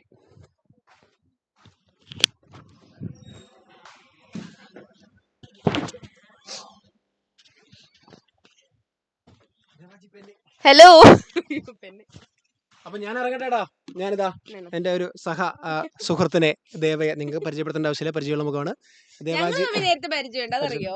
അതാണ് അവർക്ക് നമ്മളെ പരിചയം അറിയില്ല. ഞങ്ങൾക്ക് പരിചയമുള്ള നിങ്ങൾക്ക് അറിയത്തില്ലായിരിക്കും. നമ്മളെല്ലാവരും പരിചയപ്പെട്ടു. എല്ലാവരും തമ്മിൽ പരിചയം. അപ്പൊ നടക്കട്ടെ. എടാ, ഓ ഇത് നല്ലൊരു പേജ് ആഡ് ചെയ്യാം. സ്ലൈഡ് ഇപ്പെത്തും. Okay, so thank you sir. മിസ്സേ എന്തോ മിസ്സേ കുടിക്കണ്ടല്ലോ. സോ നമ്മള് ഇപ്പൊ തുടങ്ങാൻ പോകുന്ന chapter, which chapter? Organisms and population. ഇപ്പൊ ചെയ്യാൻ പോകുന്ന ക്വസ്റ്റ്യൻസ് എല്ലാം ഓർഗാൻസ് ആൻഡ് പോപ്പുലേഷൻ. സോ പഠിച്ചതിൽ വെച്ചിട്ട് ബോട്ടണിയുടെ ഏറ്റവും ലാസ്റ്റ് ചാപ്റ്റർ, ഏറ്റവും ലാസ്റ്റ് അല്ല, ഇന്ന് നമ്മൾ നാളെ എക്സാം എഴുതാൻ പോകുന്നതിലുള്ള ലാസ്റ്റ് ചാപ്റ്റർ ആണ് organism and population. Done. Questions മാത്രം. എടാ, ഇന്നലെ പഠിപ്പിച്ചപ്പോഴും ഞാൻ പറഞ്ഞു ഏറ്റവും ഇമ്പോർട്ടന്റ് ആയിട്ടുള്ള ടോപ്പിക് ഏതാ? ഫസ്റ്റ് ടോപ്പിക്കുകൾ എല്ലാം എടുത്തു കളഞ്ഞു. നിങ്ങൾക്ക് പഠിക്കാനുള്ളത് പോപ്പുലേഷൻ എന്ന് പറയുന്ന സാധനമാണ് നിങ്ങൾക്ക് മെയിൻ ആയിട്ടും പഠിക്കാനുള്ളത്. അതിനകത്ത് തന്നെ പോപ്പുലേഷന്റെ ആട്രിബ്യൂട്ട്സ് എന്ന് പറഞ്ഞ കുറച്ച് കാര്യങ്ങളുണ്ട്. എന്തൊക്കെയായിരുന്നു പോപ്പുലേഷൻ ആട്രിബ്യൂട്ട്സ്? ഒന്ന്, sex ratio, birth rate, death rate. ഇതൊക്കെയായിരുന്നു നമ്മളുടെ പോപ്പുലേഷൻ ആട്രിബ്യൂട്ട്സ്. കിട്ടിയോ? ഓക്കെ, ഇത് മൂന്നും. പിന്നെ പഠിക്കാനുള്ളത് 2 ഗ്രാഫുകൾ ഉണ്ട്. അതായത് ഗ്രോത്ത് മോഡൽസിന്റെ 2 ഗ്രാഫുകൾ. പിന്നെ ലാസ്റ്റ് ആയിട്ട് പഠിക്കാനുള്ളത് പോപ്പുലേഷൻ ഇന്ററാക്ഷൻ. ഇത്രയും സാധനങ്ങളാ. പഠിക്കാൻ നേരത്ത് നമുക്ക് ഭയങ്കര കൺഫ്യൂസ്ഡ് ആയിട്ട് നിങ്ങൾക്ക് കുറച്ച് പഠിക്കാൻ ഉണ്ടായിരുന്ന സാധനം എന്തായിരുന്നു? പോപ്പുലേഷൻ ഇന്ററാക്ഷൻസ് ആയിരുന്നു. ഇന്നലെ നമ്മൾ പഠിച്ചപ്പോഴും കുറച്ച്. പക്ഷേ അത്രയും വലിയ സംഭവമായിട്ടൊന്നും അല്ല അത് ചോദിക്കുന്നത്. ക്വസ്റ്റ്യൻ ചോദിക്കത്തില്ല എന്നല്ല, ഏറ്റവും കൂടുതൽ ക്വസ്റ്റ്യൻ ചോദിച്ചതും ഈ പോപ്പുലേഷൻ ഇന്ററാക്ഷനിൽ നിന്നാണ്. ചറപറ ക്വസ്റ്റ്യൻ ചോദിച്ചുകൊണ്ടിരുന്നത് ഈ പോപ്പുലേഷൻ ഇന്ററാക്ഷനിൽ നിന്ന് തന്നെയാണ്. കേട്ടോ? സുവോളജി അല്ലേന്ന്? സുവോളജി തൊട്ടടുത്തതാണ്. ഇത് കഴിഞ്ഞതിന് ശേഷമാണ് നമ്മൾ സുവോളജി കയറുക. ഓക്കെ, സോ ഈ പോപ്പുലേഷൻ ഇന്ററാക്ഷൻ ചറപറ ക്വസ്റ്റ്യൻ ചോദിച്ചുകൊണ്ടിരുന്ന സാധനം. സോ അതെന്തായാലും അറിഞ്ഞിരിക്കണം. സോ നിങ്ങൾ വിചാരിക്കും ചേച്ചി അത് ഭയങ്കര പാടായിരുന്നല്ലോ, അതിങ്ങനെ ഞാൻ മറന്നു പോയായിരുന്നല്ലോ. ഒന്നും വേണ്ട, ക്വസ്റ്റ്യൻ ചെയ്യുമ്പോൾ നിങ്ങൾക്ക് മനസ്സിലാവും. നമുക്കൊരു പെരിഫറൽ ഐഡിയ മാത്രം മതി, പിന്നെ കുറച്ച് എക്സാമ്പിൾസ് അറിഞ്ഞിരുന്നാൽ മാത്രം മതി. അല്ലാതെ വാരി വലിച്ചെഴുതാൻ പോപ്പുലേഷൻ ഇന്ററാക്ഷനിൽ നിന്ന് ചോദിക്കത്തില്ല. പക്ഷേ 3 മാർക്കിന്റെ ക്വസ്റ്റ്യൻ ഇഷ്ടം പോലെ വട്ടം ചോദിക്കും എന്ന് വിചാരിച്ചാൽ അതൊന്നും വാരി വലിച്ച് എഴുതാനുള്ള ടോപ്പിക്കുകളല്ല. ടേബിൾ ഫില്ല് ചെയ്യാൻ, മാച്ച് ദ ഫോളോയിങ് ചോദിക്കാൻ, മറ്റേ plus minus interaction, plus minus ആണോ, +0 ആണോ, -0 ആണോ, ഇതൊക്കെ എഴുതാനാണ്. സോ ആ ഒരു ബേസിക് ഐഡിയ ഉണ്ടെങ്കിൽ ഫുൾ മാർക്ക് നിങ്ങൾക്ക് ചറപറാന്ന് സ്കോർ ചെയ്യാം. ക്ലിയർ ആണോ?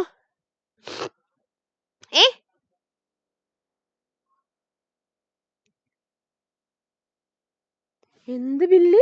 എന്തോ ഒരു ബില്ല് പറഞ്ഞുതരാൻ പറഞ്ഞിരിക്കുന്നല്ലേ, എന്ത് ബില്ലാടാ? സോ നമുക്ക് ചാപ്റ്ററിലേക്ക് തുടങ്ങാം. എൻ്റെ PPT ഇതാ ഈ ഇതൊന്ന് സ്ലൈഡ് ഒന്ന് മാറ്റട്ടെ. അതാണ് ഒരു ചെറിയ ഇത്. സോ നിങ്ങൾക്ക് ഈ ഒരു ടോപ്പിക്കിൽ നിന്നും, ഈ ഇത്രയും പറഞ്ഞ ടോപ്പിക്കിൽ നിന്നും എന്തെങ്കിലും ഡൗട്ട് ഉണ്ടോ? ഇല്ലല്ലോ? ഇല്ല? നോ? Okay, no. അപ്പോൾ കുഴപ്പമില്ല. ഇനി ഞാനൊരു കാര്യം ചോദിക്കട്ടെ. നമ്മൾ 2 ടൈപ്പ് പോപ്പുലേഷൻ ഗ്രോത്ത് പറഞ്ഞായിരുന്നു. ആ ഒരു PPT എത്തുന്ന സമയം വരെ ജസ്റ്റ് ക്വസ്റ്റ്യൻസ് തന്നെ പറയാം. ഈ ചാപ്റ്റർ ടഫ് ആണോ മിസ് ചെയ്യുന്നത്? ഒരിക്കലും അല്ല. നിങ്ങളിപ്പോൾ ക്വസ്റ്റ്യൻ ചെയ്യുമ്പോൾ നിങ്ങൾ തന്നെ പറയും ഇത്രയും ചാപ്റ്ററിൽ നിന്നും ഏറ്റവും സിമ്പിൾ ആയിട്ട് ക്വസ്റ്റ്യൻ സ്കോർ ചെയ്യാൻ പറ്റുന്നത് ഈ ചാപ്റ്ററിൽ നിന്നാണ്. വേറെ ഒരു ചാപ്റ്റർ അല്ല ഈ ചാപ്റ്ററിൽ നിന്നാണ്. കാരണം ഇതിന്റെ 3 മാർക്കൊക്കെ ഭയങ്കര സിമ്പിൾ ആയിട്ടുള്ള 3 മാർക്ക് ചറപറാന്ന് സ്കോർ ചെയ്യാൻ പറ്റും. കേട്ടോ? ഞാനൊരു കാര്യം ചോദിക്കട്ടെ. ഞാൻ ഗ്രോത്ത് കർവിന് ഒരു ഗ്രാഫിന്റെ ജസ്റ്റ് എക്സും വൈയും ആക്സസും മാത്രമേ വരച്ചിട്ടുള്ളൂ. അപ്പോഴേക്കും ഇവിടെ വന്നു ഇത് എക്സ്പോണൻഷ്യൽ ലോജിസ്റ്റിക് എന്ന് പറഞ്ഞു. ഓക്കെ, ഞാൻ ഒരു ബ്ലൂ കളറ് ഗ്രാഫും വരച്ചു, ഒരു ബ്ലാക്ക് കളറ്. ഇതില് ഒരെണ്ണം എയും ഒരെണ്ണം ബിയും. ഇതില് എ ഏതാ ഗ്രാഫ്, ബി ഏതാ ഗ്രാഫ് നിങ്ങൾ പറയണം. 2 ടൈപ്പ് ഗ്രോത്താ. ഓക്കെ, എക്സ്പോണൻഷ്യൽ ലോജിസ്റ്റിക്സ് നിങ്ങൾ എല്ലാവരും ലോജിക്കലും നിങ്ങൾ പറയുന്നുണ്ട്. പക്ഷേ ഏതാണെന്ന് പറയാം. എ ആണോ എക്സ്പോണൻഷ്യൽ ഗ്രാഫ്, ബി ആണോ exponential graph? Yes, very good. A ആണ് എക്സ്പോണൻഷ്യൽ, ബി ആണ് ലോജിസ്റ്റിക്. ഇനി ഒരു ക്വസ്റ്റ്യൻ കൂടി. What is the other name for logistic growth curve? Logistic growth കർവിന് ഒരു അതർ നെയിം ഉണ്ടായിരുന്നു. What was that? 1 mark question. Logistic growth കർവിന് ഒരു അതർ നെയിം. എന്താ അതർ നെയിം?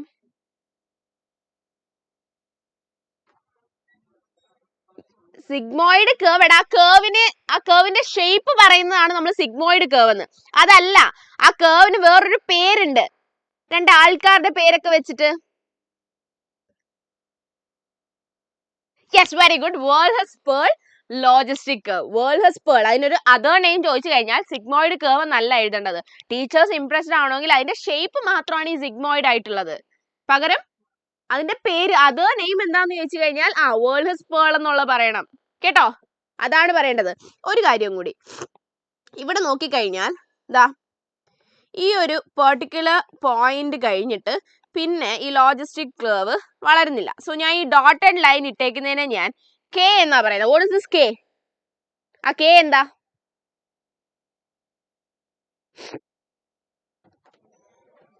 എത്തി. K എന്താ? Carrying capacity. Good, carrying capacity. അതാണ് നമ്മളുടെ കർവ്. ക്ലിയർ? എത്തി, എന്റെ PDF എത്തി. ചേട്ടാ ഷഡേന്നാണേ. ക്വസ്റ്റ്യൻ ഒന്നും ടൈം ഒന്നും ഇല്ല, നിങ്ങൾ ഷഡപ്പെടാന്ന് പറഞ്ഞ് പെട്ടെന്ന് തീർത്തോണം. കേട്ടോ? ഓക്കെ, ക്വസ്റ്റ്യൻസ് നോക്കിയേ. First question, population interaction may be beneficial or not. beneficial ആവാം, അല്ലാതിരിക്കാം. write any 3 interactions in detail. in detail എന്ന് പറയുമ്പോൾ ഡെഫിനിഷനും എഴുതണം, എന്താണ് ഒരെണ്ണം ഹാംഡ് ആണോ അല്ലയോ എന്ന് എഴുതണം, പ്ലസ് ഒരു എക്സാമ്പിളും എഴുതണം. സോ ഞാൻ ഒരെണ്ണം ആദ്യത്തത് പറയുന്നു. ഫസ്റ്റ് വൺ എക്സാമ്പിൾ ആയിട്ട് ഞാൻ പറയുന്നു. മ്യൂച്വലിസം. എന്നിട്ട് എഴുതണം, mutualism is the interaction in which എന്താ മ്യൂച്വലിസത്തിൽ നടക്കുന്നത്? in which both organisms one അല്ല both the organisms are benefited എന്ന് പറയണം. സോ പ്ലസ് ഇന്ററാക്ഷൻ ആണ് മ്യൂച്വലിസം. ഇത്രയും എഴുതിയാൽ മതി മ്യൂച്വലിസത്തിനെ കുറിച്ചുള്ളൂ. ഇനി ഒരു എക്സാമ്പിൾ ലൈക്കൻ, ഒരു മാർക്ക് കിട്ടിയേ. രണ്ടാമത്തത് ഞാൻ എഴുതുന്നു കമൻസാലിസം. അവിടെ it is the interaction in which, നിങ്ങൾ സെന്റൻസ് ആയിട്ട് എഴുതണം, it is the interaction in which one organism is benefited and the other organism is neither benefited nor harmed. അതിന് ഹാമും ഇല്ല അതുമില്ല, സീറോ. സോ ഇതാണ് കമൻസാലിസം. എക്സാമ്പിൾ ആയിട്ട് എഴുതാൻ പറഞ്ഞാൽ എന്ത് എഴുതും? Epiphyte, orchid on mango tree. Mango ട്രീക്കകത്തുള്ള എപ്പിഫൈറ്റിക് ഓർക്കിഡ്. ക്ലിയർ? മൂന്നാമത്തത് ഞാൻ എഴുതുന്നു പ്രിഡേഷൻ. നിങ്ങൾക്ക് പാരസൈറ്റിസം എഴുതാം. Predation, it is the interaction in which one organism is harmed and the other organism is benefited. ഒരാൾ harmed ഒരാൾ benefited. മൈനസ് പ്ലസ് അല്ലെങ്കിൽ plus minus interaction ആണ് predation. Example, tiger and deer. Okay, ഇനി വേണമെങ്കിൽ നിങ്ങൾക്ക് എന്ത് എഴുതാം? പാരസൈറ്റ്സ് എഴുതാം. വൺ പ്ലസ് മൈനസ് തന്നെ. പിന്നെ എന്ത് എഴുതാം? രണ്ടും നെഗറ്റീവ് ആയിട്ടുള്ള ഇന്ററാക്ഷൻ. യെസ്, കോമ്പറ്റീഷൻ എഴുതാം. എന്നിട്ട് ആരൊക്കെയാ? അബിങ്ടൺ ടോട്ടോയ്സും ഗോട്ടും തമ്മിലുള്ളത് കോമ്പറ്റീഷൻ. ഏതെങ്കിലും ഒരു എക്സാമ്പിൾസ്. ക്ലിയർ? 3 മാർക്കാ, വെറുതെ കിട്ടുന്ന 3 മാർക്ക്. ഇത് ടഫ് ആണോ? ആരാ നേരത്തെ ചോദിച്ച ഈ ചാപ്റ്റർ ടഫ് ആണോ എന്ന്? ടഫ് ആണോ? ഞാൻ തിരിച്ചു ചോദിക്കാം, ടഫ് ആണോ? Next, the equation of population density is given below. ആ ഇക്വേഷൻ ഇത്തിരി കാണാതെ പോയിട്ടുണ്ട്. ഞാൻ ഇക്വേഷൻ നിങ്ങൾക്ക് എഴുതാം. dn by dt is equal to Rn into k minus n by k. ഇതായിരുന്നു equation. What does k and r stand for? അതാണ് question. കെയും ആറും എന്താണ്? കെ എന്താ? കെ ആണ് നമ്മളുടെ ക്യാരിയിങ് കപ്പാസിറ്റി ആണ് കെ. രണ്ടാമത്തത് ആർ എന്താ stand for? R stands for the intrinsic rate of natural increase. അല്ലെ? ആറിന്റെ ഇക്വേഷൻ പറയാൻ പറഞ്ഞാൽ നിങ്ങൾ പറഞ്ഞ ആറിന്റെ ഇക്വേഷൻ എന്താ? വേഗം പറഞ്ഞ ആറിന്റെ ഇക്വേഷൻ എന്താ? R is equal to B minus D. അതായത് birth rate minus death rate ആണ് ആർ എന്ന് പറയുന്നത്. എ ക്വസ്റ്റ്യൻ കഴിഞ്ഞേ. Next B question. Write any 2 factors which increase the population density. Population density increase ചെയ്യുന്ന 2 ഫാക്ടേഴ്സ് എഴുതാനാ പറഞ്ഞിരിക്കുന്നത്. Population density increase ചെയ്യുന്ന factors ഏതൊക്കെയാ? പോപ്പുലേഷൻ ഡെൻസിറ്റി ഇൻക്രീസ് ചെയ്യുന്ന, യെസ്, വെരി ഗുഡ്. ഒന്ന് നെയ്റ്റാലിറ്റി എന്ന് പറയുന്നതും രണ്ടാമത്തത് ഇമിഗ്രേഷൻ എന്ന് പറയുന്നതും. Clear? Okay, clear? Done. Next, the density of population in the given habitat during a given period fluctuates due to changes in 4 basic processes. So ആ population density change ചെയ്യുന്ന 4 factors. List out them and how do these processes affect the population density. അത് ഏതൊക്കെയാണെന്ന് ആ 4 എണ്ണത്തിന്റെ പേര് എഴുതണം. അത് എങ്ങനെയാണ് എഫക്ട് ചെയ്യുന്നതെന്ന് എഴുതണം. എങ്കിലേ കംപ്ലീറ്റ് ആവത്തുള്ളൂ. സോ ഏതൊക്കെയാ 4 ഫാക്ടേഴ്സ്? ഒന്നാമത്തത് നെയ്റ്റാലിറ്റി, രണ്ടാമത്തത് മോർട്ടാലിറ്റി, മൂന്നാമത്തത് ഇമിഗ്രേഷൻ, നാലാമത്തത് എമിഗ്രേഷൻ. ഓക്കെ, 4 ഫാക്ടേഴ്സ് ആയി. ഇനി how do they effect? Natality will increase the population density. PD എന്ന് ഞാൻ എഴുതുന്നത് പോപ്പുലേഷൻ ഡെൻസിറ്റിയാ. Mortality will decrease the population density. Immigration will increase the population density and emigration will decrease the population density. Very good. Pakka. നിങ്ങൾ ചാട്ട പറയുന്നുണ്ട്. I'm so happy. Next question. Differentiate ectoparasites and endoparasites and give an example for ectoparasite. Ectoparasite മാത്രം example മതി, പക്ഷെ രണ്ടും differentiate ചെയ്യണം. എന്താണ് ectoparasite? Ectoparasite means these are the parasites which live ecto means outside. Yes, they live outside the body of the host. ഹോസ്റ്റിന്റെ ബോഡിയുടെ പുറത്ത് താമസിക്കുന്ന ആൾക്കാരെയാണ് നമ്മൾ എക്ടോ പാരസൈറ്റ് എന്ന് പറയുന്നത്. എക്സാമ്പിൾ പറഞ്ഞേ. എന്റെ തലയിൽ പേൻ ഉള്ളത്. സോ ലൈസ് ഓൺ ഹ്യൂമൻസിൽ പേൻ ഉള്ളത് എക്ടോ പാരസൈറ്റാ. ഇനി വേറൊരെണ്ണം പട്ടിയുടെ ദേഹത്ത് ചെള്ള് വരുന്നത്. So ticks on dogs. ഇത് രണ്ടുമാണ് എക്ടോ പാരസൈറ്റ്സിന് എക്സാമ്പിൾ. നെക്സ്റ്റ് ഒരു കാര്യം അവിടെ ചോദിച്ചിട്ടുണ്ടെന്ന്, what are endoparasite? Endoparasites അപ്പൊ എന്താ? These are the parasites which live, നേരെ opposite. Endo means they live inside the body of the host. ഹോസ്റ്റിന്റെ ബോഡിയുടെ ഉള്ളിൽ താമസിച്ച് പാരസൈറ്റിസം നടത്തുന്ന ആൾക്കാരെയാണ് നമ്മൾ എൻഡോ പാരസൈറ്റ്. ഒരു എക്സാമ്പിൾ ജസ്റ്റ് ഒന്ന് അറിയാൻ വേണ്ടി, ഏതൊക്കെയാടാ? നമ്മുടെ ലിവർ ഫ്ലൂക്ക് ഇല്ലേ, ആ ലിവർ ഫ്ലൂക്ക് എൻഡോ പാരസൈറ്റ് ആണ്. Okay done. Okay done. Next question ചടപട പോവാ. Observe the given figure. നമ്മളെ കർവ് എത്തിയിട്ടുണ്ട്. Write the name of the two population growth curves marked as A and B. ഇതാണ് A, ഇതാണ് B. അവർ തന്നിട്ടുണ്ട് already. A ഏതാ? എ ഇങ്ങനെ അങ്ങോട്ട് കയറി പോവാ. So A is exponential growth curve അല്ലേ? സോ എ ആണ് നമ്മുടെ exponential growth curve. Next B. B ഇങ്ങനെ വന്നാൽ സിഗ്മോയിഡ് കർവ് ഇങ്ങനെ നിൽക്കുക. So that is yes the logistic growth curve. Logistic growth curve. Next B question. What does K and R stands for? K എന്താ? K എന്ന് പറയുന്നതാണ് നമ്മളുടെ carrying capacity അല്ലെ? Carrying capacity K. What is R? R ആണ് intrinsic rate of natural increase. Clear? Okay done. ഇനി ഞാൻ അങ്ങോട്ടൊരു കാര്യം ചെയ്യട്ടെ. എവിടെ ഓർഗാനിസം പോപ്പുലേഷൻ പാടെന്ന് പറഞ്ഞ ആളെ വിളിച്ചിട്ട് വാവനെ. ആരാടാ പറഞ്ഞേ ഓർഗാനിസം പോപ്പുലേഷൻ പാടാണെന്ന്? ഇതുവരെ നിങ്ങൾക്ക് പാടായിട്ട് തോന്നിയിട്ടുണ്ടോ? എനിക്ക് അത്രയും ചോദിച്ചാൽ മതി. ഇതുവരെ നിങ്ങൾക്ക് പാടായിട്ട് തോന്നിയിട്ടുണ്ടോ? തോന്നിയോ? ഇല്ലല്ലോ. ഇത്രയേ ഉള്ളൂ. ടെൻഷൻ അടിക്കരുത്. നാളെ ഓർഗാനിസം പോപ്പുലേഷൻ ഫുൾ മാർക്ക്. ബാക്കിയുള്ള നിങ്ങൾക്ക് ഓൾറെഡി ഫുൾ മാർക്ക് ആണല്ലോ. ഓർഗാനിസം പോപ്പുലേഷൻ ടെൻഷൻ ഉണ്ടായിരുന്നു, ഇപ്പൊ ആ ടെൻഷൻ മാറി ഫുൾ മാർക്ക്. ഓക്കെ, സോ നോക്ക് അടുത്തത് population interaction. Species X species Y എന്ന് പറഞ്ഞു തന്നിട്ടുണ്ട്. സ്പീഷീസ് എക്സ് പ്ലസ് ഒന്നാമത്തെ കേസിൽ സ്പീഷീസ് എക്സ് പ്ലസും വൈ പ്ലസും, രണ്ടാമത്തെ കേസിൽ species X zero Y minus, മൂന്നാമത്തെ കേസിൽ സ്പീഷീസ് എക്സ് മൈനസും സ്പീഷീസ് വൈ പ്ലസും.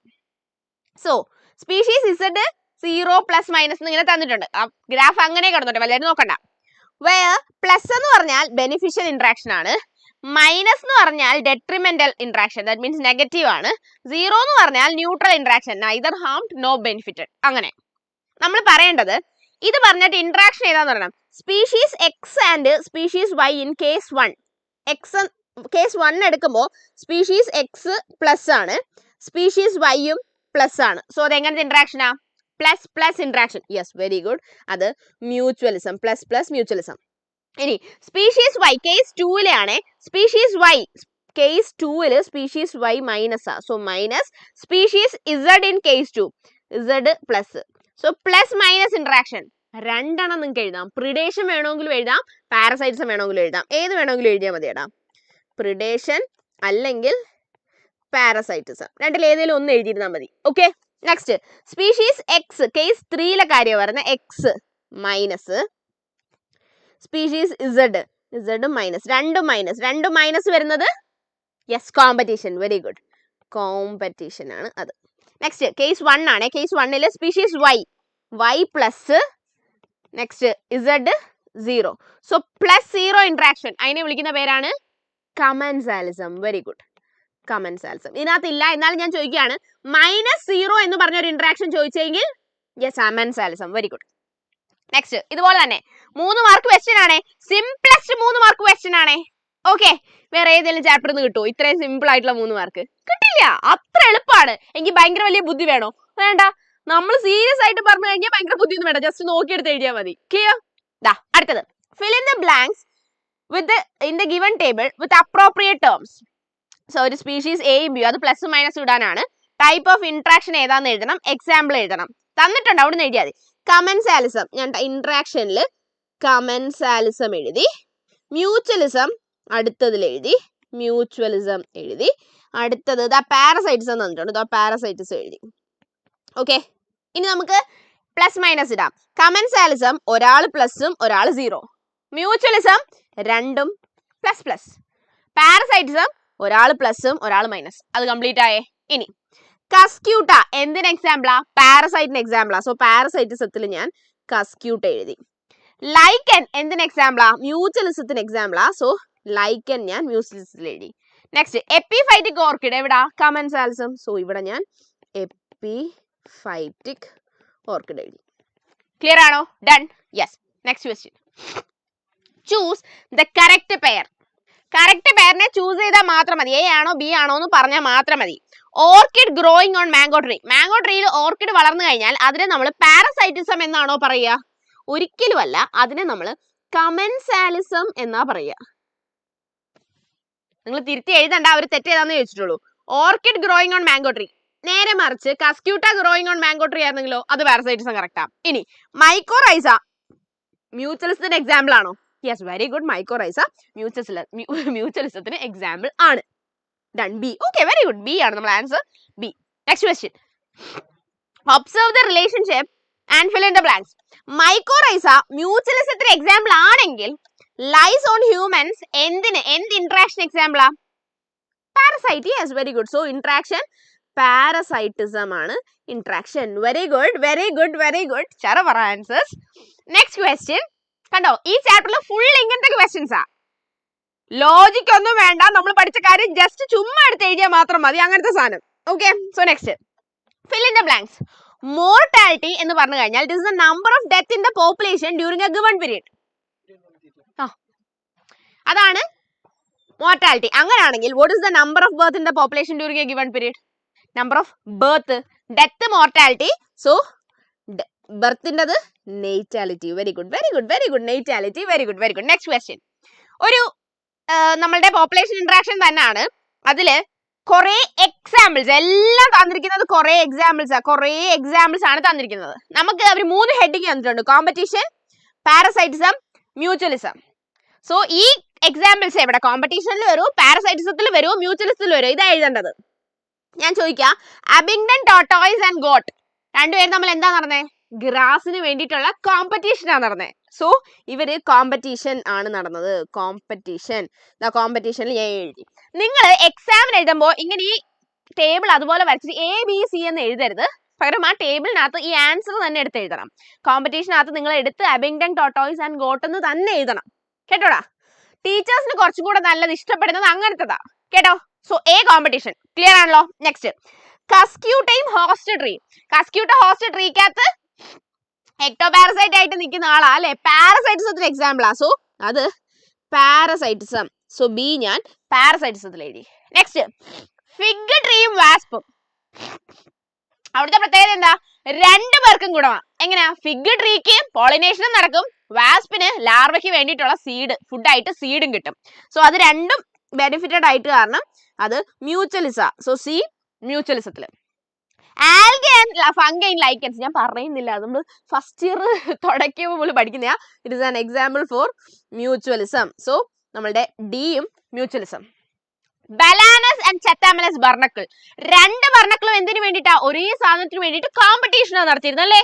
ആണ്. ചെത്താമലസ് ബർണക്കിളും ബലാനസ് ബർണക്കിളും 2 പേരും കോമ്പറ്റീഷൻ എക്സാമ്പിൾ ആയിരുന്നു. സോ ഇത് കോമ്പറ്റീഷൻ. സോ കോമ്പറ്റീഷനിലാണ് ഈ വരിക. ഓക്കെ, സി ഇവിടെ ഡി ഇങ്ങനെ എഴുതാൻ. Okay, next lice on humans. It is an example for ecto parasite. So അത് പാരസൈറ്റത്തിന് എക്സാമ്പിൾ ആണ്. എഫ് ഇവിടെ വരും. ക്ലിയർ? യെസ്. 3 മാർക്ക് വേഗം കിട്ടിയോ? കിട്ടി. നെക്സ്റ്റ് ക്വസ്റ്റ്യൻ നോക്ക്. പിന്നെ ഇങ്ങനെ ഒന്നുമില്ല, അവര് പ്ലസും മൈനസും ഇട്ടിട്ടുണ്ട്. അത് വെച്ചിട്ട് ഏതാന്ന് പറയണം. ഫസ്റ്റ് വൺ അവർ പറഞ്ഞിട്ടുണ്ട് പ്ലസ് മൈനസ് പാരസൈറ്റിസം ആണ് എന്ന് പറഞ്ഞു. അങ്ങനെയാണെങ്കിൽ മൈനസ് ഏതാ വരിക? Yes, competition. Very good. Competition പറയുന്നുണ്ട് നിങ്ങൾ. Okay, competition. ആരാടാ അതിന്റെ മ്യൂച്വലിസം പറഞ്ഞേ? വേറൊരു ക്വസ്റ്റ്യൻ അല്ലേ? ഓക്കെ, ഞാൻ ഞെട്ടിപ്പോയി. Okay, minus competition. Next plus. ഓ അതല്ലേ മ്യൂച്വലിസം പറഞ്ഞു. ഓക്കെടാ. രണ്ടാമത്തത് mutualism. Plus mutualism. Next plus zero ഏതാ വരിക? +0 ആണ് നമ്മളുടെ കമൻസാലിസം. നെക്സ്റ്റ് മൈനസ് സീറോ പഠിക്കുന്ന അമൻസാലിസം. ക്ലിയർ ആണോ? ഒരു 2 mark. No doubt. Clear. Done. Fill in the blanks. ഫംഗസും ആൽഗയും ആയിട്ടുള്ളത് ലൈക്കൻ ആണെങ്കിൽ ഫംഗസും റൂട്ട്സ് ഓഫ് ഹൈയോ പ്ലാന്റ്സും ആയിട്ടുള്ളത് മൈക്കോറൈസ. എക്സ്പ്ലനേഷൻ ഒന്നും വേണ്ട, ഫസ്റ്റ് ഇയർ തൊട്ട് പഠിക്കുന്ന സാധനം.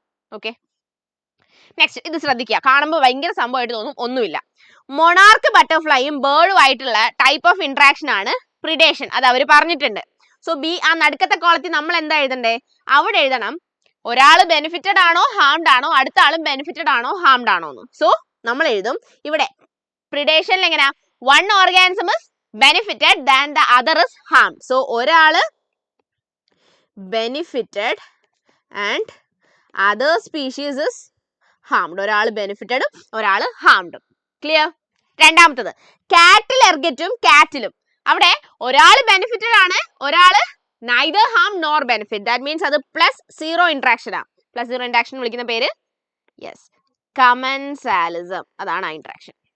നെക്സ്റ്റ് ടിക്സ് ആൻഡ് ഡോഗ്സ് എന്താണ്? Parasitism. Very good. Ticks and dogs പാരസൈറ്റിസത്തിന് എക്സാമ്പിൾ ആണ്. അവിടെ ഒരാള് it is benefited than the other one is harmed. Clear? Done. കഴിഞ്ഞു. 2 മാർക്ക് കഴിഞ്ഞു. നെക്സ്റ്റ് ലൈക്ക് ആൻഡ് മ്യൂച്വലിസത്തിന് എക്സാമ്പിൾ ആണെങ്കിൽ orchid growing on mango tree is example for epiphytic orchid. Commensalism അല്ലെ, അതായത് +0 interaction ആണ്. No doubt? Yes. Next name the interaction between sea anemone and clown fish. See അനിമോണും clown ഫിഷും തമ്മിലുള്ള ഇന്ററാക്ഷന്റെ പേരെന്താ? See അനിമോണും ക്ലൗൺ ഫിഷും തമ്മിലുള്ള ഇന്ററാക്ഷന്റെ പേരാണ് കമൻസാലിസം എന്നാണ് ആ ഇന്ററാക്ഷന്റെ പേര്. യെസ്, കമൻസാലിസം ആണ് interaction. Justify your answer with suitable explanation. Explanation വെച്ചിട്ട് സ്യൂട്ടബിൾ എക്സ്പ്ലനേഷൻ വെച്ചിട്ട് ജസ്റ്റിഫൈ ചെയ്യാൻ. സോ നമ്മൾ പറയും commensalism is the interaction in which one organism is benefited and the other organism is neither benefited nor harmed. അല്ലേ? So ഇതിൽ 2 പേരാണുള്ളത്. ഒരാള് see അനിമോണും രണ്ടാമത്തെ ആള് ക്ലൗൺ ഫിഷും. ഇവിടെ the clown fish is benefited and the sea anemone is neither benefited nor harmed. അല്ലേ? അതെങ്ങനെയാ? Clown ഫിഷിന് benefit എന്താ കിട്ടുക? ക്ലൗൺ ഫിറ്റിന്റെ ബെനിഫിറ്റ് എന്താണെന്നാണ് നിങ്ങൾ എഴുതേണ്ടത്. Clown fit gets protection from predators. അതിന്റെ predatorsil നിന്നും പ്രൊട്ടക്ഷൻ കിട്ടും. എങ്ങനെ? by living in the stinging tentacles of sea anemone. sea anemoneന് കുറെ ടെന്റക്കിൾസ്, ഇങ്ങനെ സ്റ്റിങ്ങിങ് ടെന്റക്കിൾസ്, ഇങ്ങനെ ആര് പോലെ കുറെ സ്റ്റിങ്ങിങ് ടെന്റക്കിൾസ് ഉണ്ട്. ആ സ്റ്റിങ്ങിങ് ടെന്റക്കിൾസിന്റെ ആര് കയറിയിരിക്കും? ഈ ക്ലൗൺ ഫിഷ് കയറി അങ്ങനെ ഇരിക്കും. സോ ആരും വന്ന് പ്രിഡേറ്റേഴ്സ് ആരും വന്ന് ഈ ക്ലൗൺ ഫിഷിനെ അതിന്റെ ഇടയിൽ ഉപദ്രവിക്കത്തില്ല. സോ ക്ലൗൺ ഫിഷിന് അത് ഉപകാരമാണ്. So it is benefited. ഇനി സീ അനിമോണോ? No benefit. അതിന് നോ ബെനിഫിറ്റ്. ബെനിഫിറ്റും ഇല്ല, ഹാം ഉണ്ടോ? No harm. ഹാമും ഇല്ല, ബെനിഫിറ്റ് ഇല്ല. So it's commensalism. Clear? Okay. Yes. Next, match the following. Mutualism. An orchid growing on tree trunk. Alla. Gauss's exclusion principle. Alla. Biological control. Alla. Derived nutrition. Alla. Mycorrhiza. Very good. So, mutualism example ആണ് mycorrhiza. Next, predation. Predation example ഏതാ? Biological control. Biological control. Predation ഉണ്ടെങ്കിൽ മാത്രമേ ഓർഗാനിസത്തിന്റെ സ്പീഷീസിൽ നമുക്കൊരു biological control ഉണ്ടാവാൻ പറ്റൂ. So 2C. Predation, biological control. Commensalism. Commensalism example ഞാൻ മടുത്തു. Orchid living in a mango tree. അതാണ് epiphyte. So commensalism an orchid growing on a tree trunk. Next, competition. Competition nutrition derive ചെയ്യുന്നൊന്നും വരില്ല. Gauss's exclusion principle. അത് competition example ആയിട്ടല്ലേ നമ്മൾ പറഞ്ഞത്? Yes. So 1 എന്ന് പറയാൻ നേരത്ത് 1ന് E വരും, 2ന് ഏതാ വരിക? Predation C വരും, കമൻസാലിസത്തിന് A വരും, 4B വരും. ഇതാണ് ആൻസേഴ്സ്. ക്ലിയർ ആണോ? Okay, done. Okay, done. Next, observe the flow chart and name the process represented as A and B. എയും ബിയും ആയിട്ട് റെപ്രസെന്റ് ചെയ്യുന്ന പ്രോസസ്സസ് എഴുതാനാ പറഞ്ഞത്. എ ഏതാടാ? അതായത് നേറ്റാലിറ്റി കൂട്ടുന്ന ആളാണെങ്കിൽ കുറയ്ക്കുന്ന ആളാണ് എ. അതിന്റെ പേരാണ്, എയുടെ പേരാണ് മോർട്ടാലിറ്റി. പറഞ്ഞോ നിങ്ങൾ? Okay, good, very good. ഇനി കൂട്ടുന്ന ആളാണ് ഇമിഗ്രേഷൻ. അങ്ങനെയാണെങ്കിൽ കുറയ്ക്കുന്ന ആള് ബി. ബിയുടെ പേരെന്താ? അതാണ് എമിഗ്രേഷൻ. Okay, emigration. സോ എയും ബിയും പറഞ്ഞു. Next, if n is the population density, if nt is the population density at time t, then write down the population density equation as time nt+1. nt+1 ന്റെ equation എഴുതാനാ പറയുന്നത്. Equation എഴുതിയേ. എന്താണ് equation നോക്കട്ടെ? എന്തായിരുന്നു? So nt+1 ആണ് കുറച്ച് കഴിഞ്ഞുള്ള population density എങ്കിൽ ആ ഡെൻസിറ്റി എത്ര ആയിരിക്കും? ആദ്യം ഉണ്ടായിരുന്ന പോപ്പുലേഷൻ ഡെൻസിറ്റി പ്ലസ് ആരെയൊക്കെ തമ്മിൽ കൂട്ടണം? ആദ്യം പോപ്പുലേഷൻ ഡെൻസിറ്റി കൂട്ടുന്ന ആൾക്കാരെ കൂട്ടണം. ആരൊക്കെയാ? നമ്മളെ നെയ്റ്റാലിറ്റിയും അതുപോലെ ഇമിഗ്രേഷനും. B+I മൈനസ് അവരിൽ നിന്നും ആരെ കുറയ്ക്കണം? നമ്മളുടെ മോർട്ടാലിറ്റിയെയും ഡി പ്ലസ് ഇമിഗ്രേഷനെയും കൂട്ടിയിട്ട് ഇതിൽ നിന്നും കുറയ്ക്കണം. ഇതാണ് നമ്മളുടെ ഇക്വേഷൻ. ക്ലിയർ ആണോ? ക്ലിയർ ആണോ? ഇതാണ് നമ്മളുടെ equation. Clear? Okay done. Okay എടാ ഞാൻ നേരത്തെ പറഞ്ഞു തന്നായിരുന്നു നിങ്ങൾക്കൊരു ബൈഡ് എന്നായിരുന്നു നമ്മളുടെ കോഡ് പറഞ്ഞു തന്നത്. അതിൽ ആദ്യത്തെ രണ്ടുപേര് ബിയും ഡിയും പോപ്പുലേഷൻ ഡെൻസിറ്റി കൂട്ടുന്ന ആൾക്കാരും ഡിയും ഇയും പോപ്പുലേഷൻ ഡെൻസിറ്റി കുറയ്ക്കുന്ന ആൾക്കാരാ. ക്ലിയർ ആണോ? എനിക്ക് ചെറിയ കോൾഡ് ഉണ്ട്. Clear? Next question. Population has certain attributes what an individual organism does not have. ശരി, ഒരു ഓർഗാനിസത്തിന് പറയാൻ പറ്റാത്ത കുറെ പോപ്പുലേഷൻ ആട്രിബ്യൂട്ട്സ് എന്തിനുണ്ട്? പോപ്പുലേഷൻ ഉണ്ട്. ഏതൊക്കെയാ? അത് പേര് മാത്രം എഴുതിയാൽ മതി. എന്തൊക്കെയാ? ഒന്ന് ബർത്ത് റേറ്റ് അല്ലേ? Yes, birth rate. എന്താ എഴുതാൻ പറഞ്ഞു കഴിഞ്ഞാൽ ഒരു സെന്റൻസ് എന്താ എഴുതുക? It is the number of birth in a given population at a particular time. രണ്ടാമത്തത് ഡെത്ത് റേറ്റ്. എന്താ? It is the number of death occurring in a population at a particular time. രണ്ടാമത്തത്. മൂന്നാമത്തത് എന്താ? Sex ratio. It is the ratio of number of female organism to the male organism in a population. കഴിഞ്ഞു. Okay, yes നിങ്ങൾ പറഞ്ഞത്. എടാ sex ratio ZDX അല്ല SCX തന്നെയാണ് കേട്ടോ. അവിടെ ZDX ഒക്കെ വരുന്നുണ്ട്. So next, parasites evolve special adaptations to live on the host. What are they? പാരസൈറ്റിന് ചില അഡാപ്റ്റേഷൻസ് ഉണ്ട് ഹോസ്റ്റിൽ വളരാൻ വേണ്ടിയിട്ട്. ഏതൊക്കെയാണ് ആ അഡാപ്റ്റേഷൻസ് എന്നാ ചോദിച്ചിരിക്കുന്നത്? പാരസൈറ്റിലുള്ള അഡാപ്റ്റേഷൻസ് എന്തൊക്കെയാ? പാരസൈറ്റിന് ഡൈജസ്റ്റീവ് സിസ്റ്റത്തിന്റെ ആവശ്യമുണ്ടോ? വേണ്ട. എന്തിനാ പാരസൈറ്റിന് ഡൈജസ്റ്റീവ് സിസ്റ്റം? ആ ഹോസ്റ്റ് ഓർഗാൻസിൽ നിന്ന് നേരെ വലിച്ചെടുക്കല്ലേ. സോ ഒന്നാമത്തത് ആബ്സെൻസ് ഓഫ് ഡൈജസ്റ്റീവ് സിസ്റ്റം. നിങ്ങൾ പറയുന്നുണ്ടല്ലേ ഡൈജസ്റ്റീവ് സിസ്റ്റം, അതാണ് ഒന്നാമത്തത്. രണ്ടാമത്തത്, അവരിങ്ങനെ ഭയങ്കര റീപ്രൊഡക്ഷൻ ഉള്ള ആൾക്കാരാണോ അതോ റീപ്രൊഡക്ഷൻ ഒന്നും ഇല്ലാത്ത ആൾക്കാരാണോ? അവർക്ക് റീപ്രൊഡക്ഷൻ ഭയങ്കര കപ്പാസിറ്റി ഉള്ള, they have high reproductive capacity. ഭയങ്കരമായിട്ട് റീപ്രൊഡക്റ്റീവ് കപ്പാസിറ്റി ഉള്ള ആൾക്കാരാണ് നമ്മളുടെ പാരസൈറ്റ്സ്. മൂന്നാമത്തത്, അവർക്ക് ഈ ഹോസ്റ്റിൽ ഒട്ടിപ്പിടിക്കാനായിട്ട് എന്തെങ്കിലും സാധനങ്ങളുണ്ടോ? ഉണ്ട്. They have organs for sucking or for attachment into the host. ഹോസ്റ്റിലേക്ക് അറ്റാച്ച്മെന്റിലേക്ക് ഉള്ള ഓർഗൻസ് ഉണ്ട്. Attachment into host. ഈ ഓർഗൻസിനെ നമ്മളൊരു പേര് വിളിക്കും. They are called adhesive organs. അവർക്ക് കുറച്ച് അഡ്ഹെസീവ് ഓർഗൻസ് ഉണ്ടാവും. പിന്നെ ഒരെണ്ണം, പിന്നെന്താ അടുത്ത ഇവർക്കുള്ളത്? ഇവർക്ക് അൺനെസസറി ആയിട്ട് എന്തെങ്കിലും സെൻസ് ഓർഗന്റെ ആവശ്യമുണ്ടോ? എന്തിന് ഒരാളെ ബോഡിക്കകത്ത് താമസിച്ച് അവിടെ നൂറ്റി വലിച്ചെടുക്കുന്നതിന് എന്തിന് sense organ? So they have lack of unnecessary sense organ. Sense organs ഒന്നും ഇല്ല. 2 മാർക്കിന് ചോദിച്ച question. So maximum mark score ചെയ്യാന്നുള്ളത്, ഓക്കെ, മാക്സിമം മാർക്ക് സ്കോർ ചെയ്യാന്നുള്ളത് 4 പോയിന്റ് എഴുതണം. നെക്സ്റ്റ്, ഓർക്കിഡ് ഏത് ടൈപ്പ് ഓഫ് ഇന്ററാക്ഷൻ മാത്രം എഴുതിയാൽ മതി. ഓർക്കിഡ് ഓഫ്രസും ബീസും തമ്മിലുള്ളത് 2 പേർക്കും ഗുണമാണ്. So it is mutualism. കാറ്റിലും കാറ്റിൽ എർഗറ്റും, അതായത് ഒരാൾക്ക് 0യും ഒരാൾക്ക് പ്ലസും ആണ്. സോ അത് കമൻസാലിസം. Okay, commensalism. സീ അനിമോണും ക്ലൗൺ ഫിഷും, ക്ലൗൺ ഫിഷിന് പ്ലസ്, സീ അനിമോണിന് 0. സോ അതും കമൻസാലിസം. ടിക്കിന് ഡോഗിനും, ഡോഗിന് മൈനസും ടിക്കിന് പ്ലസും, അതെന്താ? അത് പാരസൈറ്റിസം. ഹെഡ്ജ് പ്ലാന്റും കസ്ക്യൂട്ട, കസ്ക്യൂട്ടയ്ക്ക് പ്ലസും ഹെഡ്ജ് പ്ലാന്റിന് 0യും. സോ അതും പാരസൈറ്റിസം. ടൈഗറും ഡിയറും, ടൈഗറിന് പ്ലസും ഡിയറിന് മൈനസും, അത് പ്രിഡേഷൻ. Okay, clear? ഇത്രയേ ഉള്ളൂ. ഈ ടൈപ്പ് ക്വസ്റ്റ്യൻസാണ് ചോദിക്കുന്നത്. നെക്സ്റ്റ്, ഒരു ഇക്വേഷൻ തന്നിട്ടുണ്ട്. dn by dt is equal to rn into k minus n by k. Which type of growth curve? ഈ ഇക്വേഷൻ പറയുന്നത് ഏത് ടൈപ്പ് ഗ്രോത്ത് കർവിനാ? ക്യാരിങ് കപ്പാസിറ്റി ഒക്കെ ഉള്ളത്. Yes, very good. അത് ലോജിസ്റ്റിക് ഗ്രോത്ത് കർവിനുള്ള എക്സാമ്പിൾ ആണിത്. What do the following notations represent? R നമുക്കറിയാം, intrinsic rate of natural increase. K carrying capacity. Okay, carrying capacity ആണെന്ന് പറയാം. N എന്താ? അത് ഇതുവരെ പറഞ്ഞില്ല. N എന്താ? N population density. എനിക്ക് എന്നെ നിങ്ങൾ പറയുന്നതായിരുന്നു കേൾക്കണോ? Okay, very good. Population density. ബാക്കി എനിക്ക് അറിയാന്നുള്ള എനിക്കറിയാം.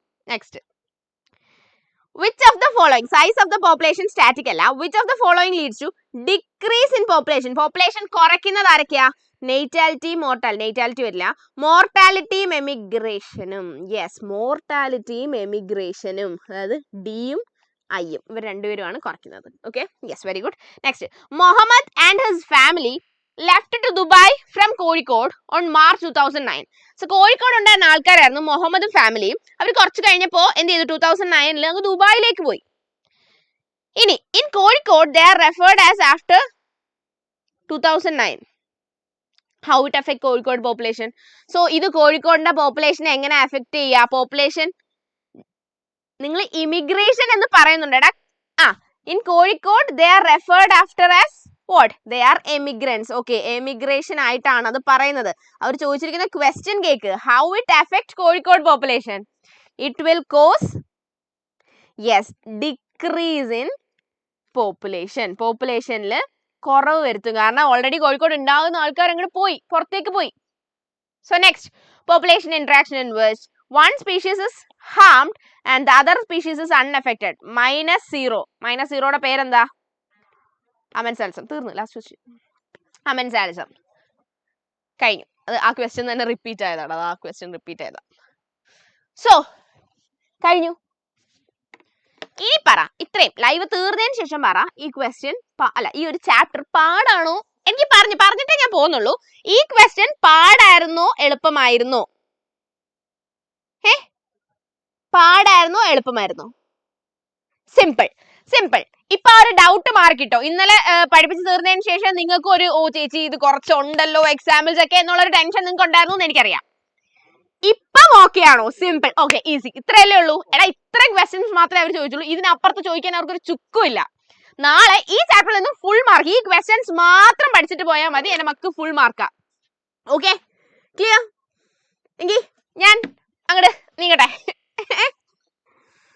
പിന്നെ അല്ല, അത്രേ ഉള്ളൂ. നാളെ ഫുൾ മാർക്ക്, എല്ലാ ചാപ്റ്ററിനും ഫുൾ മാർക്ക്, ഒരു ചാപ്റ്റർ പോലും വിട്ടുള്ള എല്ലാ ചാപ്റ്ററിനും ഫുൾ മാർക്ക്. നമ്മൾ ഭയങ്കര ആർത്തിയായിരിക്കണം മാർക്കിന്റെ കാര്യത്തിൽ, കേട്ടോ? ഓക്കെടാ, ബൈ. അപ്പൊ ഓൾ ദി വെരി ബെസ്റ്റ്. നാളത്തെ എക്സാം നല്ല അടിപൊളിയായിട്ട് എഴുതുക, ഫുൾ മാർക്ക് മേടിക്കുക. ഓക്കെ, നിങ്ങളെ ബിലാൽ സർ വന്നിട്ടുണ്ട്. ഞാൻ മൈക്ക് കൈമാറി പോവുകയാണ്. ബൈ. ഹായ്, 3949 ആളുകളുണ്ടല്ലേ. Hi guys, hello, once again welcome back. എടാ, കുറച്ച് ലവ് സിമ്പിളൊക്കെ ഇട്ടെ. നമ്മളെ മിസ് പോയിട്ടുണ്ട്, ദേവപ്രിയ. ഞങ്ങൾ മിസ് എന്ന് വിളിക്കും, ഞാൻ ദേവേന്ന് വിളിക്കും. സോ ദേവ പോയി. കമോൺ ബഡീസ്, കുറച്ച് ലവ് സിമ്പിളൊക്കെ ഇങ്ങോട്ടെ. നമുക്ക് അടുത്ത ചാപ്റ്റർ നമ്മൾ ഹ്യൂമൻ ഹെൽത്ത് ആൻഡ് ഡിസീസ് ആണ് എടുക്കാൻ പോകുന്നത്. പെരിയ, ഹ്യൂമൻ ഹെൽത്ത് ആൻഡ് ഡിസീസ് എവിടെ? വേഗം come on. Students are waiting here. Love സിമ്പിളൊക്കെ വരുന്നുണ്ടല്ലോ. ഓക്കെ, നമ്മൾ കഴിഞ്ഞ 40 മിനിറ്റ് നമ്മൾ മോളിക്കുലാർ വൈസ് പഠിച്ചിട്ടുണ്ടായിരുന്നു കേട്ടോ. നാളെ നമ്മൾ പറഞ്ഞ കാര്യങ്ങളൊക്കെ ചോദിക്കാൻ പോവാണേ. ഓക്കെ, അപ്പോൾ ഒന്നുകൂടെ പഠിക്കാത്തവരൊക്കെ ഒന്നുകൂടെ എടുത്തൊക്കെ കണ്ടോ. എന്തായി?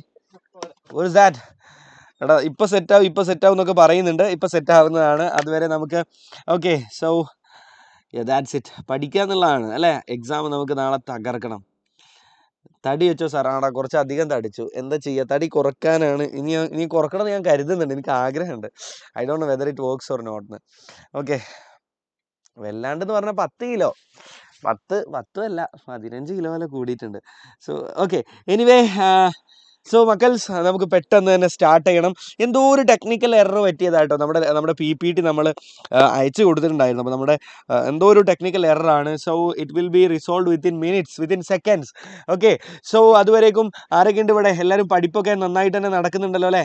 പഠിപ്പല്ല, ഇവിടെ വേറെ എന്തൊക്കെയാണല്ലോ നടക്കുന്നത്. 15 കിലോയോ? 15 കിലോ, അത് എൻ്റെ കിലോ. ഞാൻ കൂടിയത് പറഞ്ഞാലേ. എന്താ ചെയ്യടാ, എന്താ പറ്റിയതെന്ന് അറിയില്ല. ഇങ്ങനെ തിന്ന് കിടന്നുറങ്ങിയിട്ടായിരിക്കാം സംഭവം. ഇപ്പം ഞാൻ വർക്കൗട്ടൊക്കെ ചെയ്യാറുണ്ട്. ഓക്കെ, എനിവേ, സോ മൈക്രോബ്സ് ഉണ്ടോ? മൈക്രോബ്സ് ഇല്ല. മൈക്രോബ്സ് സാധാരണ നമുക്ക് ഇപ്പോൾ ചില സ്കൂളിലൊക്കെ മൈക്രോബ്സ് എടുത്ത് കഴിഞ്ഞിട്ടുണ്ടാകും. പക്ഷെ നമ്മൾ നോക്കിയപ്പോൾ ഈ ഡിസംബറിൽ തീർക്കേണ്ട പോർഷൻസിൽ മൈക്രോബ്സ് ഇല്ല. അപ്പോൾ നമുക്ക് ഹ്യൂമൻ ഹെൽത്ത് വരുന്നുണ്ട്. പക്ഷെ കഴിഞ്ഞ എക്സാമിന്, കഴിഞ്ഞ ക്രിസ്മസ് എക്സാമിന് ഹ്യൂമൻ ഹെൽത്ത് ഉണ്ടായിട്ടില്ല. ശരിക്കും പറഞ്ഞു കഴിഞ്ഞാൽ എവല്യൂഷൻ വരെയാണ് ഉണ്ടായിരുന്നത്. പക്ഷേ നമ്മൾ ഡിസംബറിൽ തീർക്കേണ്ട ടോപ്പിക്സ് നോക്കുന്ന സമയത്ത് അതിനകത്ത് ഹ്യൂമൻ ഹെൽത്ത് കൂടെ ഉള്ളതുകൊണ്ട് നമ്മളവിടെ പഠിപ്പിക്കുന്നുള്ളൂ. ഇത് മൈക്രോബ്സ് നെസസറിലി അത് വരേണ്ട കാര്യമില്ല എക്സാമിന് കേട്ടോ. That's it. ഓക്കെ, സോ മുടി വൃത്തിയായപ്പോൾ കൊള്ളാമെന്നോ? ഇന്ന് മുടി എന്താ വൃത്തിയാവാൻ? Okay, anyway, that's it. Gym പോവാം സാർ. ഞാൻ ജിമ്മിൽ എപ്പോഴും നല്ല രസമാണ് ഞാൻ ജിമ്മിൽ പോകുന്നത്. ജിമ്മുകാർക്ക് ആദ്യത്തെ മാസം കുറച്ച് പൈസ അധികം കൊടുക്കണമല്ലോ. ഞാൻ ഓരോ തവണയും ജിമ്മിൽ പോകും. അപ്പോൾ ആ പൈസ അധികം കൊടുത്തിട്ട് ഓരോ ജിമ്മിൽ ജോയിൻ ചെയ്യും. പിന്നെ ഒരു 2 ആഴ്ചയൊക്കെ പോയാൽ പിന്നെ എന്താണെന്നാവും, എന്നെ ആരോ പിറകോട്ട് വലിക്കുന്ന പോലെ ഒരു തോന്നലാണ്. ഓക്കെ, സോ എനിവേ, പക്ഷേ ഞാൻ സൈക്ലിങ് ചെയ്യാറുണ്ട് അത്യാവശ്യം. പിന്നെ ഇൻ ബിറ്റ്വീന് സമയമൊക്കെ സോങ് ഞാൻ ഇന്നലെ പാടി തന്നില്ലേ, ഞാൻ അങ്ങനെ എന്നൊന്നും പാടില്ല. ഇന്നലെ ഞാൻ പാടി തന്നിട്ടുണ്ടായിരുന്നു കുറച്ച് ആളുള്ളപ്പോൾ അല്ലേ. ഓക്കെ, എനിവേ സാറേ വേഗം തുടങ്ങുന്നല്ലേ, ഇപ്പം തുടങ്ങും. ഇതാണ് സാർ ലുക്ക് നേരെ പറഞ്ഞിട്ടുണ്ട്. ഓക്കെ, എനിവേ ഇതൊന്നുമല്ല ഈ ഇതിൽ കാണുന്ന പോലെ ഞാൻ ശരിക്കും ഇതിനേക്കാളും ലുക്കുണ്ട്. ഇതിലെന്തൊരു വൃത്തിയായിട്ട കളറാണ്. ഞാൻ ഇങ്ങനെയൊന്നുമല്ല, അത് ഇതിലെ ലൈറ്റിങ്ങിൻ്റെ പ്രശ്നമാണ്. സത്യമായിട്ട് ഇങ്ങനെ ഒന്നുമല്ല, ഇതിനകത്ത് എന്തൊക്കെയോ പ്രശ്നമുണ്ട്. എക്സാക്ട്ലി ഇങ്ങനെയൊന്നുമല്ല, കുറച്ചുകൂടെ വൃത്തിയൊക്കെ ഉണ്ട്.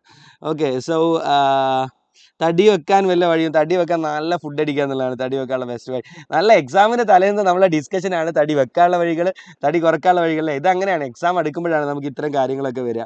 സാർ PG ചെയ്യുന്നുണ്ടോ? ചെയ്യണം, കുറച്ച് കഴിയട്ടെ. ഞാൻ PGക്ക് പോയാൽ ആരും നിങ്ങൾക്ക് ക്ലാസ് എടുക്കുക, നിങ്ങൾക്ക് ക്ലാസ് എടുക്കുക ആളുണ്ടാവില്ലെന്ന് കരുതിയിട്ട് ഞാൻ PGക്ക് പോകാത്തത്. Okay, so that's it. So buddies, എല്ലാം നല്ലതിന്. അതെ അതെ അതെ. ഓക്കെ, ഈ ചാപ്റ്റർ നോക്ക്, നമ്മൾ അടുത്ത ചാപ്റ്ററിലേക്ക് നമ്മൾ ചാടി പോകും. നമ്മുടെ പെരിയ ഇവിടുന്ന് ഓടിപ്പോയിട്ടുണ്ട് ചാപ്റ്റർ സെറ്റാക്കാനെന്നൊക്കെ പറഞ്ഞിട്ട് അവനെ കാണാനില്ല. Okay, so will be back within minute. Sir ഏതാ chapter? Human health and disease. നമ്മൾ ഇന്നലെ ഡിസ്കസ് ചെയ്യാൻ പറ്റിയിട്ടുണ്ടായിരുന്നില്ല. നിങ്ങൾക്ക് അറിയാം, എനിക്ക് ഓൾറെഡി പനിയൊക്കെ പിടിച്ച് എണീറ്റിരിക്കാൻ പറ്റുന്നുണ്ടായിരുന്നു. ഞാനിപ്പോൾ ഉണ്ടല്ലോ, ഇപ്പോൾ താഴെ പോയിട്ടൊരു ചായയും ബന്നൊക്കെ കഴിച്ച് വന്നതാണ്. അപ്പോൾ കുറച്ചൊക്കെ ഒന്ന് എനർജറ്റിക് ആയിട്ടുണ്ട്. ഓക്കെ, സോ മുടി വളർത്തിയപ്പോൾ കൊള്ളാം. കേട്ടോ, ചിലർക്ക് മുടി ഇഷ്ടമാണ്. ഓക്കെ, മുടി എന്താണെന്ന് അറിയോ, മുടി ഇനിയിപ്പോൾ കുറച്ച് കഴിഞ്ഞാൽ എന്തായാലും കൊഴിയാനൊക്കെ സാധ്യതയുണ്ട്. അപ്പോൾ കൊഴിയുന്നതിന് മുമ്പ് ഒന്ന് വളർത്താമെന്ന് കരുതി. എന്നിട്ട് ഗുണ്ടാ ലുക്കിൽ ഇപ്പോൾ നമ്മൾ അജാസ്കൊക്കെ പൈസ ശമ്പളം തന്നില്ലെങ്കിൽ വന്നിട്ട് ഫോർ ദാറ്റ്. ഓക്കെ, 6 ചാപ്റ്റേഴ്സ് കൂടി. നമ്മൾ എത്ര പെട്ടെന്ന് ഇന്നലെ തീർത്ത ഇന്നലെ നമ്മൾ ലൈക്ക് ആ ഒരു ഹ്യൂമൻ ഹെൽത്ത് എനിക്ക് തീരെ വയ്യാത്തതുകൊണ്ട് എടുക്കാൻ പറ്റാഞ്ഞു. നമ്മൾ വളരെ പെട്ടെന്ന് തന്നെ തീർത്തിട്ടുണ്ടായിരുന്നു. സോ എന്തായി പേരിയ? എവല്യൂഷൻ അല്ല, ഹ്യൂമൻ ഹെൽത്ത് ആൻഡ് ഡിസീസ് ആണ്. Okay, yes. Okay, fine. So look, അടുത്തത് അഖിലാണ്. Okay, so come on buddies. Yes, we are back. അപ്പോൾ ഇതിൽ നമ്മളോട് നോക്ക്, ഡിസീസിൻ്റെ ക്ലാസിഫിക്കേഷൻ ചോദിക്കാൻ സാധ്യതയുണ്ട്. നോക്കൂ, ഡിസീസ് നമ്മൾ 2 ഗ്രൂപ്പായിട്ടല്ലേ ബ്രോഡറായിട്ട് ക്ലാസിഫൈ ചെയ്തിട്ടുള്ളത്. ക്വസ്റ്റ്യൻസും ഉണ്ട് കേട്ടോ, പേടിക്കണം. എന്താ ബിലാൽ സാർ PYQൽ ക്വസ്റ്റ്യൻ അല്ലാത്ത ചിലത് പറയുന്നതല്ലേ? നോക്കൂ, നമ്മൾ 40 മിനിറ്റ് കൊണ്ട് ഈ ചാപ്റ്റർ പഠിക്കാൻ പോകണം. 40 minute, within 40 minutes I will teach you everything regarding this chapter നാളത്തെ പരീക്ഷയ്ക്ക്. ഓക്കെ, സോ ഡിസീസിന് നമ്മൾ കൺജനിറ്റൽ ഡിസീസസ് എന്നും അക്വയേർഡ് ഡിസീസസ് എന്നും ക്ലാസിഫൈ ചെയ്തിട്ടുണ്ട്. അറിയില്ലേ, ജന്മനാൽ ഉണ്ടാകുന്ന ജനിതക രോഗങ്ങളൊക്കെയാണ് കൺജനിറ്റൽ രോഗങ്ങൾ. അക്വയർഡ് എന്ന് പറഞ്ഞാൽ ജനിച്ചതിന് ശേഷം പിന്നീട് നമുക്ക് ഉണ്ടാകുന്ന രോഗങ്ങൾ അല്ലേ. അക്വയർഡ് ഡിസീസിനകത്ത് നമ്മൾ വീണ്ടും 2 ഗ്രൂപ്പാക്കി. ഏതൊക്കെയാ? ഇൻഫെക്ഷ്യസ്, പകരുന്ന രോഗങ്ങൾ, പകർച്ചവ്യാധികളും അതുപോലെ തന്നെ നോൺ ഇൻഫെക്ഷ്യസും അല്ലേ, പകരാത്ത രോഗങ്ങളും. ഇങ്ങനെ നമ്മൾ 2 ഗ്രൂപ്പാക്കിയിട്ടില്ലേ, ഇൻഫെക്ഷ്യസ്, നോൺ ഇൻഫെക്ഷ്യസ്. എക്സാമ്പിൾ പറയാൻ പറ്റുമോ? പകരുന്ന രോഗം നമ്മൾ കുറേ പഠിച്ചിട്ടുണ്ടല്ലോ. ടൈഫോയിഡ് അല്ലേ, പകരുന്ന രോഗമാണ്. ന്യൂമോണിയ പകരുന്ന രോഗമാണ് അല്ലേ. നോൺ ഇൻഫെക്ഷ്യസോ? ക്യാൻസർ ഒരു നോൺ ഇൻഫെക്ഷ്യസ് ഡിസീസ് അല്ലേ. ദെൻ നമ്മുടെ എന്താ പറയുക, ഡയബറ്റീസ് മെലിറ്റസ് നമ്മൾ +1 പഠിച്ചുള്ളത്, ഇതൊക്കെ നോൺ ഇൻഫെക്ഷ്യസ് ഡിസീസുകളാണ് അല്ലേ. അപ്പോൾ ഈ ഒരു ക്ലാസിഫിക്കേഷൻ പരീക്ഷയ്ക്ക് ചോദിക്കാൻ നല്ല സാധ്യതയുണ്ട്. സെറ്റല്ലേ മക്കളെ? ഓക്കെ, ഞാൻ ടൈം നോക്കുന്നത് 35. സോ ലൈക്ക് 25 അപ്പോൾ നമ്മൾ 55. യെസ്, നമ്മളിത് ഓക്കെ ഫൈൻ. 10:05 ആകുമ്പോഴത്തേക്ക് നമ്മുടെ ചാപ്റ്റർ നമ്മൾ എടുത്ത് കഴിയും കേട്ടോ. 10:05 ഉള്ളിൽ നമ്മൾ ഈ ചാപ്റ്ററിലെല്ലാം പഠിക്കും. സോ കമോൺ, അപ്പോൾ ഇത് നമ്മളോട് ചോദിക്കാൻ നല്ല സാധ്യതയുണ്ട്. അടുത്ത് നോക്കൂ, observe the list of certain common diseases in humans. മനുഷ്യരിൽ ഉണ്ടാകുന്ന കുറേ ഇൻഫെക്ഷ്യസ് ഡിസീസുകൾ നമ്മൾ പഠിച്ചിട്ടുണ്ടായിരുന്നു അല്ലേ. ടൈഫോയിഡ്, ന്യൂമോണിയ, അതുപോലെ തന്നെ ഫൈലേറിയാസിസ്, അമീബയാസിസ്, അത് ഇതെന്നൊക്കെ പറഞ്ഞ് കുറേ പഠിച്ചിട്ടില്ലേ. ഇവിടെ നിങ്ങൾ ഒരുപാട് കാര്യങ്ങൾ പഠിച്ചിട്ടുണ്ടാവില്ല. NCERT ഐ തിങ്ക് ഒരു 4 പേജ് നിറയെ പറയുന്ന ഈ ഡിസീസുകളെ പറ്റിയാണ്. എന്നാൽ 4 പേജൊന്നും പഠിക്കണ്ട, ഇങ്ങനെ ഞാൻ പഠിപ്പിച്ചു തരാം. നമുക്ക് ഒരുപാട് ചോദ്യങ്ങൾ ആ ഭാഗത്ത് നിന്ന് 3 മാർക്ക് 2 മാർക്ക് ആയിട്ട് ചോദിച്ചിട്ടുണ്ട്. അപ്പോൾ ഞാൻ ആ ക്വസ്റ്റ്യൻസ് മൊത്തമല്ല പഠിപ്പിക്കുന്നത്. ഞാൻ എന്താണ് നിങ്ങൾ പഠിക്കേണ്ടത്, ജസ്റ്റ് കുറച്ച് ഓൺലി ഫ്യൂ പോയിന്റ്സ് ശ്രദ്ധിച്ചോ. 1, ടൈഫോയിഡ് ആരുണ്ടാക്കുന്നത്? Salmonella typhi. ആരാണ്? Salmonella typhi. ഏതെങ്കിലും 2 സിംറ്റം പഠിച്ചാൽ മതി. ഹൈ ഫീവർ, അല്ലെങ്കിൽ ഫീവർ ഉണ്ടാകും, അബ്ഡോമിനൽ പെയിൻ. 2 സിംറ്റം പഠിച്ചാൽ മതിടാ. Fever, abdominal pain. പറ്റുമെങ്കിൽ ഒന്നും കൂടെ പഠിച്ചോളൂ. ലോസ് ഓഫ് അപ്പറ്റൈറ്റ്, വിശപ്പ് നഷ്ടപ്പെടും. Fever, abdominal pain, loss of appetite. ആരുണ്ടാക്കുന്നത്? ടൈഫോയിഡ് ഉണ്ടാക്കുന്ന ആരെ കുട്ടികളെ? Salmonella typhi. ഇനി എങ്ങനെ പകരുക? Through contaminated food and water. Contaminated ഫുഡിലൂടെയും വാട്ടറിലൂടെയും. ഇത്ര പഠിച്ചാൽ മതി. Okay, no confirmatory test of typhoid. ഒരാൾക്ക് ടൈഫോയിഡ് ഉണ്ടോ എന്ന് ഉറപ്പാക്കാൻ വേണ്ടി ചെയ്യുന്ന ടെസ്റ്റിന്റെ പേരെന്താ കുട്ടികളെ? That is Widal test. ഏതാണ് മക്കളെ? Widal test. ചിലപ്പോൾ അതുകൂടെ ചോദിക്കും കേട്ടോ. ഇത്ര പഠിച്ചാൽ മതി. Typhoid is over. ആരുണ്ടാക്കുന്നത്? Salmonella typhi. സിംറ്റങ്ങൾ high fever, abdominal pain, loss of appetite. ഏതെങ്കിലും 3 പഠിച്ചോ. നോ ലുക്ക് ടൈഫോയിഡ് നാട്ടുകാർക്ക് മുഴുവൻ പരത്തിയ ആളായിരുന്നു ആര്? ഇയാൾ. Who is this? Typhoid Mary. നാട്ടുകാർക്ക് മൊത്തം ടൈഫോയിഡ് പരത്തിയ ഒരു സ്ത്രീ ആയിരുന്നു ടൈഫോയിഡ് മേരി. ഓക്കെ, ഇനി അടുത്ത് നോക്കൂ. Come here, let's talk about the second disease. രണ്ടാമത്തെ ഡിസീസാണ് ന്യൂമോണിയ. ആരുണ്ടാക്കുന്നത്? 2 ബാക്ടീരിയകളാണ്. സ്ട്രെപ്റ്റോകോക്കസ് ന്യൂമോണിയേ ബാക്ടീരിയയും ഹീമോഫിലസ് ഇൻഫ്ലുവൻസേ ബാക്ടീരിയയും. സ്ട്രെപ്റ്റോകോക്കസ് ന്യൂമോണിയ ബാക്ടീരിയയും ഹീമോഫിലസ് ഇൻഫ്ലുവൻസേ ബാക്ടീരിയയും. സെറ്റ് അല്ലേ? ഇനി വാട്ട് ആർ ദ സിംറ്റംസ്? നോക്കൂ, കുറച്ച് സിംറ്റം പഠിച്ചാൽ മതി. ഫീവർ, ഹെഡ് ഏക്ക്, ദെൻ കോഫ്, ചുമ. ഫീവർ, ഹെഡ് ഏക്ക്, ചുമ. എടാ ന്യൂമോണിയ എങ്ങനെയാണ് ബാധിക്കുന്നത്? അപ്പോൾ നമുക്ക് ചുമയുണ്ടാവും. നമ്മുടെ ആൽവിയോളസിലൊക്കെ ഫ്ലൂയിഡ് നിറയും കേട്ടോ. നമുക്ക് ന്യൂമോണിയ ഉണ്ടായ ആൽവിയോളസിൽ ഫ്ലൂയിഡ് നിറയും. ദാറ്റ് ലീഡ്സ് ടു ചുമ. സെറ്റ് അല്ലേ? ഫീവർ, ഹെഡ് ഏക്ക്, ചുമ. സെറ്റാണല്ലോ? കഫ്, കഫ് എന്ന് പറഞ്ഞാൽ ചുമ. എങ്ങനെയാണ് ഇത് പകരുകയെന്ന് പറയുക കുട്ടികളെ? By inhalation of droplets released by cough or sneeze of infected person. ഒരു ഇൻഫെക്റ്റഡ് ആയിട്ടുള്ള രോഗമുള്ള ന്യൂമോണിയ ഉള്ള ഒരാൾ അയാൾ ചുമക്കുന്നു അല്ലെങ്കിൽ തുമ്മുന്നു. സ്നീസിങ് എന്ന് പറഞ്ഞാൽ തുമ്മ. ഇത് രണ്ടും ചെയ്യുമ്പോൾ ആ തുമ്മുമ്പോൾ പുറത്തോട്ട് വരുന്ന ഡ്രോപ്ലെറ്റ് ഒക്കെ ഉണ്ടല്ലോ, അത് നിങ്ങൾ ഇൻഹെയിൽ ചെയ്തെടുക്കുക. So that is inhalation of droplets released by cough or sneeze of infected person. സെറ്റല്ലേ മക്കളെ? അപ്പോൾ ന്യൂമോണിയ ഉണ്ടാക്കുന്ന 2 ആളുകൾ ഉറക്കെ പറ streptococcus pneumonia, haemophilus influenzae, fever, headache, cough. സെറ്റല്ലേ? Droplets released by cough or sneeze of infected person. Inhale ചെയ്ത് കഴിഞ്ഞാൽ രോഗം കിട്ടും. അടുത്തത് കോമൺ കോൾഡ്. റൈനോ വൈറസ് ആണ് ഉണ്ടാക്കുന്നത്. ആരാണ് റൈനോ വൈറസ്? ബിലാൽ സാറിന് ഇപ്പം നിങ്ങൾ എന്തൊക്കെ സിംറ്റം കാണുന്നുണ്ട്? എൻ്റെ സൗണ്ട് മാറിയിട്ടില്ലേ? Hoarseness of voice. എനിക്ക് നല്ല തൊണ്ടവേദന ഉണ്ട് മക്കളെ. Sore throat. ഇന്നലെ ഞാൻ ക്ലാസ് എടുക്കുമ്പോൾ മൂക്കടച്ചത് നിങ്ങൾ കണ്ടില്ലേ? നാസൽ കഞ്ചഷൻ, സോർ ത്രോട്ട്, തൊണ്ടവേദന, നല്ല വേദനയുണ്ട്. എന്നിട്ട് ഞാനിങ്ങനെ നിന്ന് ക്ലാസ് എടുത്തുകൊണ്ടിരിക്കുക. I have no other options, that's why. Okay, so nasal congestion, മൂക്കടപ്പ്. ഉറക്കെ പറ. നാസൽ കഞ്ചഷൻ എടുക്കുക, ലിപ്പ് ഉണ്ടാവില്ല, അതാണ് ഡിസ്ചാർജ്. സോർ ത്രോട്ട്, തൊണ്ടവേദന, അതുപോലെ ഹോഴ്സ്നെസ് ഓഫ് വോയിസ്. സെറ്റ് അല്ലേ?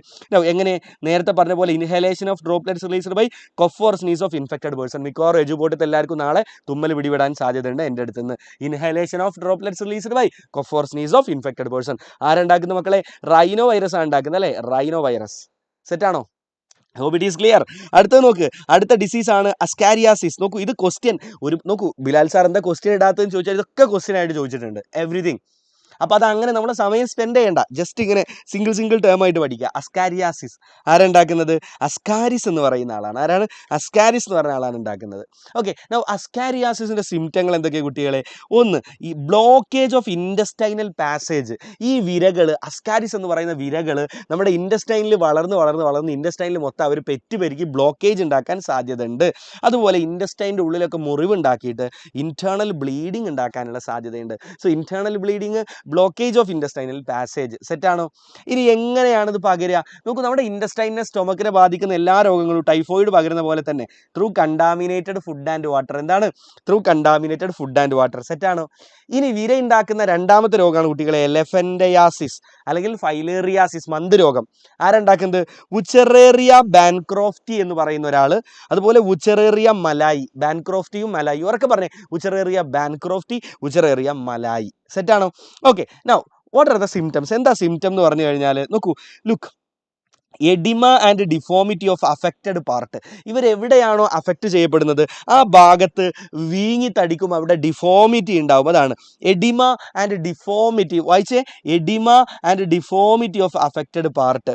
ഓക്കെ, ദാറ്റ് ഈസ്, നോക്കൂ, നമ്മുടെ ലിംഫ് വെസലുകളിൽ, ലിംഫ് കുഴലുകളില്ലേ, അവിടെയാണ് ഈ വേമുകൾ, ഇവന്മാർ ഈ ഫൈലേറിയൽ വേമുകൾ എന്നറിയപ്പെടുന്ന ഉച്ചറേറിയ, ആരൊക്കെ? ഉച്ചറേറിയ പറയടാ, ഉച്ചറേറിയ ബാൻക്രോഫ്റ്റിയും ഉച്ചറേറിയ മലായും ജീവിക്കുക. എന്നിട്ട് ഇവന്മാർ ഈ ലിംഫ് വെസലുകളിൽ ജീവിച്ചിട്ട് അവിടെ മൊത്തം ബ്ലോക്ക് ഉണ്ടാക്കും, അതുപോലെ അവിടെ ഇൻഫ്ലമേഷൻ ഒക്കെ രൂപപ്പെടുത്തും. അപ്പോൾ അവിടെ ലിംഫിൻ്റെ ഫ്ലോ നടക്കാത്തത് കൊണ്ടാണ് എഡിമ ആൻഡ് ഡിഫോമിറ്റി. ആ ഭാഗത്തിൻ്റെ ഷേപ്പ് മൊത്തം നഷ്ടപ്പെടും. ഇനി എങ്ങനെ ഇത് പകരുക? Through the bite of mosquito വെക്ടറുകളുടെ കടിയിലൂടെ. വെക്ടർ എന്ന് പറഞ്ഞാൽ രോഗവാഹകരായ കൊതുകുകളുടെ കടിയിലൂടെയാണ് നമുക്ക് ഈ രോഗം കിട്ടുക. സെറ്റാണോ? I hope it is clear. Look, identify this figure. കണ്ടോ, ഈ ഫിഗർ ചോദിക്കും, ഇതെന്താ? ഇത് എലഫന്റയാസിസ് ഉള്ള ഒരാളാണ്. ആരാ ഇതുണ്ടാക്കുന്ന? വേമാരാ, ഫൈലേറിയൽ വേമുകൾ, ഉച്ചറേറിയ ബാൻക്രോഫ്റ്റിയും മലായും. സെറ്റാണോ? അടുത്ത നോക്കൂ, അടുത്ത ഡിസീസ് എന്താ? ഞാനൊരു കോഡൊക്കെ ഇട്ടിട്ടുണ്ടായിരുന്നു ഈ ഡിസീസ് പണ്ട് പഠിപ്പിക്കാൻ വേണ്ടിയിട്ട്. റിംഗ് വേം കേട്ടാ. This disease is called ring worm. ഒന്നുമില്ല, റിങ്ങിൻ്റെ പിക്ചർ ഇട്ടു, വേമിൻ്റെ പിക്ചർ ഇട്ടു. ഡിസീസിൻ്റെ പേരാണ് റിംഗ് വേം, വട്ടച്ചൊറി. ആരുണ്ടാക്കുന്ന കുട്ടികളെ? 3 ജീനസിൽപ്പെട്ട ഫംഗസുകളാണ്. ഓർമ്മയുണ്ടോ? ഒന്ന് കമൻറ്റ് ചെയ്തേ. നിങ്ങൾ വേറെ എന്തൊക്കെയോ കമൻറ്റ് ചെയ്യാണ്. Okay, I want to see your comments regarding the topic. Okay, പറ, ഏതൊക്കെ ജീനസിൽപ്പെട്ട ഫംഗസുകളാണ് ഉണ്ടാക്കിയത്? ചോദിക്കും, ചേരുംപടി ചേർക്കാൻ വേണ്ടി ചോദിക്കും. ഏതൊക്കെ ജീനസ് ആടാ? മൈക്രോ മൈക്രോസ്പോറം, അടുത്ത ജീനസ് ആണ് ട്രൈക്കോഫൈറ്റൺ, അടുത്ത ജീനസ് ആണ് എപ്പിഡെർമോഫൈറ്റൺ. ഓക്കെ, ഈ 3 ജീനസിൽപ്പെട്ട ആളുകൾ നമുക്ക് റിംഗ് വേം വട്ടച്ചൊറി ഉണ്ടാക്കും. ഇനി വട്ടച്ചൊറിയുടെ സിംറ്റം എന്താടാ? Dry scaly lesions with intense etching, നല്ല ചൊറിച്ചിലുള്ള ഡ്രൈ ആയിട്ടുള്ള, അവിടെ അങ്ങനെ നീരൊന്നും ഒലിക്കൂല, നീരൊലിക്കുന്ന ലീഷൻ എന്ന് പറഞ്ഞാൽ മുറിവ് എന്നാണ് അർത്ഥം. ഓക്കെ, നീരൊന്നും ഉണ്ടാവില്ല, പക്ഷെ വളരെ ഡ്രൈ ആയിട്ട് ഉള്ള സ്കെയിലുള്ള ഒരുപാട് ചെതുമ്പലുകൾ ഉണ്ടാവും. സ്കെയിലി ലീഷൻസ് ആയിരിക്കും, dry scaly lesions with intense itching. Set അല്ലേ? ഇനി എങ്ങനെ നമുക്ക് വട്ടച്ചൊറി പകരുക? By sharing clothes or comb with infected person. രോഗമുള്ള ആൾ യൂസ് ചെയ്ത കോമ്പ്, ചീർപ്പ് യൂസ് ചെയ്യുക, അല്ലെങ്കിൽ നമ്മുടെ ക്ലോത്തൊക്കെ അയാളുമായിട്ട് ഷെയർ ചെയ്യുക. നമ്മുടെ ക്ലോത്ത് ആവില്ല, അയാളുടെ ക്ലോത്ത് നമ്മളെടുത്തിടുക, ആ പരിപാടി നിർത്തിയാൽ മതി. ഓക്കെ, അങ്ങനെ നമുക്ക് എന്ത് ചെയ്യാൻ പറ്റും? ഈ രോഗം തടയും. അങ്ങനെ ഈ രോഗം പകരുന്നത്. ഓക്കെ, അപ്പോൾ തടയാൻ വേണ്ടി എന്ത് ചെയ്താൽ മതി? ഇൻഫെക്റ്റഡ് ആയ ആളെ ക്ലോത്ത് നമ്മൾ യൂസ് ചെയ്യരുത് അല്ലേ? That's it. സെറ്റ് അല്ലേ? ഇനി നോക്ക്, അമീബയാസിസ് ഓർ അമീബിക് ഡിസെൻഡറി എന്ന് പറയുന്ന രോഗമുണ്ട്. എന്താണ് അമീബയാസിസ് ഓർ അമീബിക് ഡിസെൻഡറി? അടുത്ത രോഗമാണ്. ആരുണ്ടാക്കുന്നത്? എൻഡമീബ ഹിസ്റ്റോലിറ്റിക്ക. പറഞ്ഞേ, എൻഡമീബ ഹിസ്റ്റോലിറ്റിക്ക. അവർക്ക് പറയടാ, എൻഡമീബ ഹിസ്റ്റോലിറ്റിക്ക. ഇതിന് സിംറ്റം എന്താ? ഡിസെൻട്രി എന്ന് പറയുന്ന വേർഡിൻ്റെ അർത്ഥം തന്നെ എന്താണെന്ന് അറിയാം നിങ്ങൾക്ക്? Stool with excess mucus and blood clot. മലത്തിൽ ധാരാളം ബ്ലഡിൻ്റെ ക്ലോട്ടൊക്കെ ഉണ്ടാവും, അതാണ് സ്റ്റൂൾ എന്ന് പറഞ്ഞാൽ മലം, with excess mucus and blood clot. Set അല്ലേ? അതുപോലെ തന്നെ ഇത്തരം ആളുകൾക്ക് അബ്ഡോമിനൽ ക്രാമ്പ്, വയറ് വേദനയുണ്ടാവും. ക്രാമ്പ് എന്ന് പറഞ്ഞാൽ പെയിൻ, ആ ഒരു മീനിങ് ആണ്. ഓക്കെ, അബ്ഡോമിനൽ ക്രാമ്പ് നിങ്ങൾ അങ്ങനെ മനസ്സിലാക്കിയാൽ മതി. അപ്പോൾ ഏറ്റവും മിനിമം ആദ്യത്തെങ്കിലും പഠിക്കട്ടാ, stool with excess mucus and blood clot. എങ്ങനെ പകരുക? നമുക്ക് നല്ല സുഖമാണ്. നമ്മുടെ ഇൻഡസ്റ്റൈനെ ബാധിക്കുന്ന, നമ്മുടെ സ്റ്റൊമക്കിനെ ബാധിക്കുന്ന ഏത് രോഗം, അത് ടൈഫോയിഡ് ആവട്ടെ, അല്ലെങ്കിൽ അമീബയാസിസ് ആവട്ടെ, അല്ലെങ്കിൽ അസ്കാരിയാസിസ് ആവട്ടെ, ഇതൊക്കെ പകരുന്നത് കണ്ടാമിനേറ്റഡ് ഫുഡിലൂടെയും വാട്ടറിലൂടെയുമാണ്. ഇനി നമ്മുടെ റെസ്പിറേറ്ററി ട്രാക്റ്റിനെ ബാധിക്കുന്ന രോഗങ്ങൾ, കോമൺ കോൾഡ് ആയിക്കോട്ടെ, അല്ലെങ്കിൽ ന്യൂമോണിയ ആയിക്കോട്ടെ. കോമൺ കോൾഡ് നോസിനെയാണ് ബാധിക്കുക, ത്രോട്ടിനെയും. ന്യൂമോണിയ ലങ്ങിനെ ബാധിക്കുക. പക്ഷെ ഇത് രണ്ടും പകരൽ എങ്ങനെ? കണ്ടാമിനേറ്റഡ് ഫുഡിലൂടെയും വാട്ടറിലൂടെയുമാണ്. സെറ്റ് അല്ലേ? ഇനി അവസാനത്തെ രോഗമാണ് മലേറിയ. മലേറിയ പരത്തുന്ന 3 ആളുകളുണ്ട്. ആരൊക്കെയാ മക്കളെ? നമ്മളോട് സ്ഥിരം ചോദിക്കുന്ന ചോദ്യമാണ്. Yes, plasmodium vivax, plasmodium malaria, plasmodium falciparum. 3 ആളുകൾ. ഒന്ന് പറഞ്ഞേ, പ്ലാസ്മോഡിയം വൈവാക്സ്, പ്ലാസ്മോഡിയം മലേറിയ, ഉറക്കെ പറയടാ, പ്ലാസ്മോഡിയം ഫാൽഷിപ്പാരം. സെറ്റ് അല്ലേ? അതിൽ നമ്മളോട് ചോദിക്കും, ഈ ഫാൽഷിപ്പാരം മലേറിയയുടെ പ്രത്യേകത എന്താണ്? So it is the most serious form. ഏറ്റവും സീരിയസ് ആയ ഫോം ഓഫ് മലേറിയ എന്ന് പറയുന്നത് ഫാൽഷിപ്പാരം മലേറിയയാണ്. Okay, so that is otherwise called malignant malaria. മരണകാരനാകുന്ന മലേറിയ ആണ് കേട്ടോ ഇത്, malignant malaria. It is fatal എന്ന് പറഞ്ഞാൽ മരണകാരനാവുന്ന മലേറിയയാണിത്. സെറ്റ് അല്ലേ? മലേറിയയുടെ സിംറ്റം എന്താ? Fever recurring every 3 to 4 days. ഓരോ 3-4 ദിവസം കൂടുമ്പോൾ റിക്കർ ചെയ്യുന്ന ഫീവറാണ് മലേറിയയുടെ സിംറ്റം. വീണ്ടും വരിക, ഓരോ 3-4 ദിവസം കൂടുമ്പോൾ പനി മാറാതെ വരിക. സെറ്റ് അല്ലേ? മലേറിയ എങ്ങനെ പകരുക? Through the bite of anopheles mosquito. Anopheles കൊതുകുകളുടെ, പലതരം കൊതുകുകളുടെ, അതിൽപ്പെട്ട അനോഫിലസ് കൊതുകുകളുടെ കടിയിലൂടെയാണ് നമുക്ക്, ബൈറ്റിലൂടെയാണ് നമുക്ക് എന്ത് കിട്ടുന്നത്? മലേറിയ കിട്ടുന്നത്. അടുത്തൊരു ചോദ്യമാണ്, നോക്കടാ, രോഗങ്ങൾ. അപ്പോൾ മലേറിയയെ കുറിച്ച് അടുത്തായിട്ട് ചോദിക്കുന്ന ഒരു ചോദ്യമാണിത്. മലേറിയൽ പാരസൈറ്റിൻ്റെ ലൈഫ് സൈക്കിളാണ്. ഇതൊരു 2 മാർക്ക് ക്വസ്റ്റ്യൻ ആണ്. ഈ ലൈഫ് സൈക്കിൾ എഴുതുക എന്നുള്ളത് 2 മാർക്ക് ക്വസ്റ്റ്യൻ ആണ്. അപ്പോൾ അത് NCERTയിൽ വൃത്തിക്ക് തന്നിട്ടുണ്ട്. നോക്കൂ, മലേറിയൽ പാരസൈറ്റ് അല്ലെങ്കിൽ മലേറിയ ഉണ്ടാക്കുന്ന പ്ലാസ്മോഡിയം നിങ്ങളുടെ ബോഡിയിലേക്ക് എത്തുന്നത് സ്പോറോസോയിറ്റ് എന്ന് പറയുന്ന രൂപത്തിലൂടെയാണ്. ഏത് രൂപത്തിലാണ്? സ്പോറോസോയിറ്റ് എന്ന് പറയുന്ന രൂപത്തിലാണ് എത്തുന്നത്.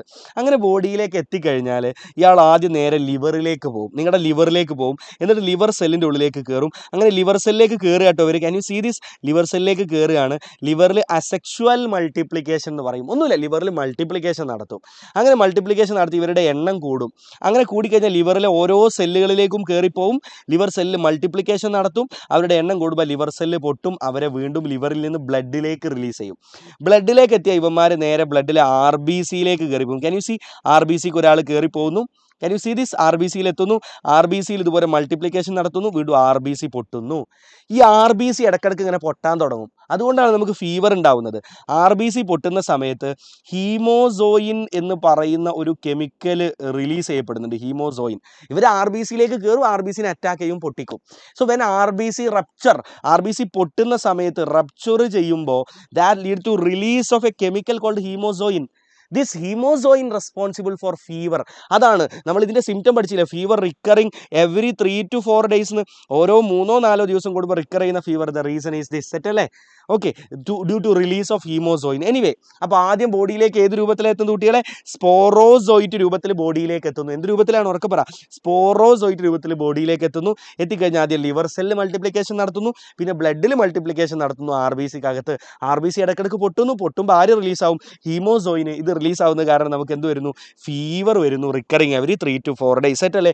കുറച്ച് കഴിഞ്ഞാൽ RBCകളിൽ ഇവർ ഗാമിറ്റോസൈറ്റുകൾ എന്ന് പറയുന്ന രൂപത്തിലേക്ക് മാറുന്നു. എന്ത് രൂപത്തിലേക്ക്? ഗാമിറ്റോസൈറ്റുകൾ എന്ന് പറയുന്ന രൂപത്തിലേക്ക് മാറുന്നു. ഈ ഗാമിറ്റോസൈറ്റുകളെയാണ് നമ്മുടെ കൊതുകുകൾ വീണ്ടും എടുക്കുന്നത്. ആര്? അനോഫിലസ് കൊതുകുകൾ നമ്മളെ കടിക്കുന്ന സമയത്ത് ഗാമിറ്റോസൈറ്റുകൾ കൊതുകിൻ്റെ ബോഡിയിലേക്ക് എത്തും. കൊതുകിൻ്റെ ബോഡിയിലേക്ക് എത്തിയാൽ ഗാമിറ്റോസൈറ്റുകളിൽ നിന്ന്, ക്യാൻ യു സീ, സ്പേമും ഓവൊക്കെ ഉണ്ടായിട്ട് ഫെർട്ടിലൈസേഷൻ നടക്കുന്നത് കണ്ടോ? ഗാമിറ്റോസൈറ്റുകളിൽ നിന്ന് സ്പേമും ഓവവും ഒക്കെ ഉണ്ടാവും. അങ്ങനെ അത് ഫെർട്ടിലൈസേഷൻ നടക്കും. അങ്ങനെ സൈഗോട്ട് രൂപപ്പെടും.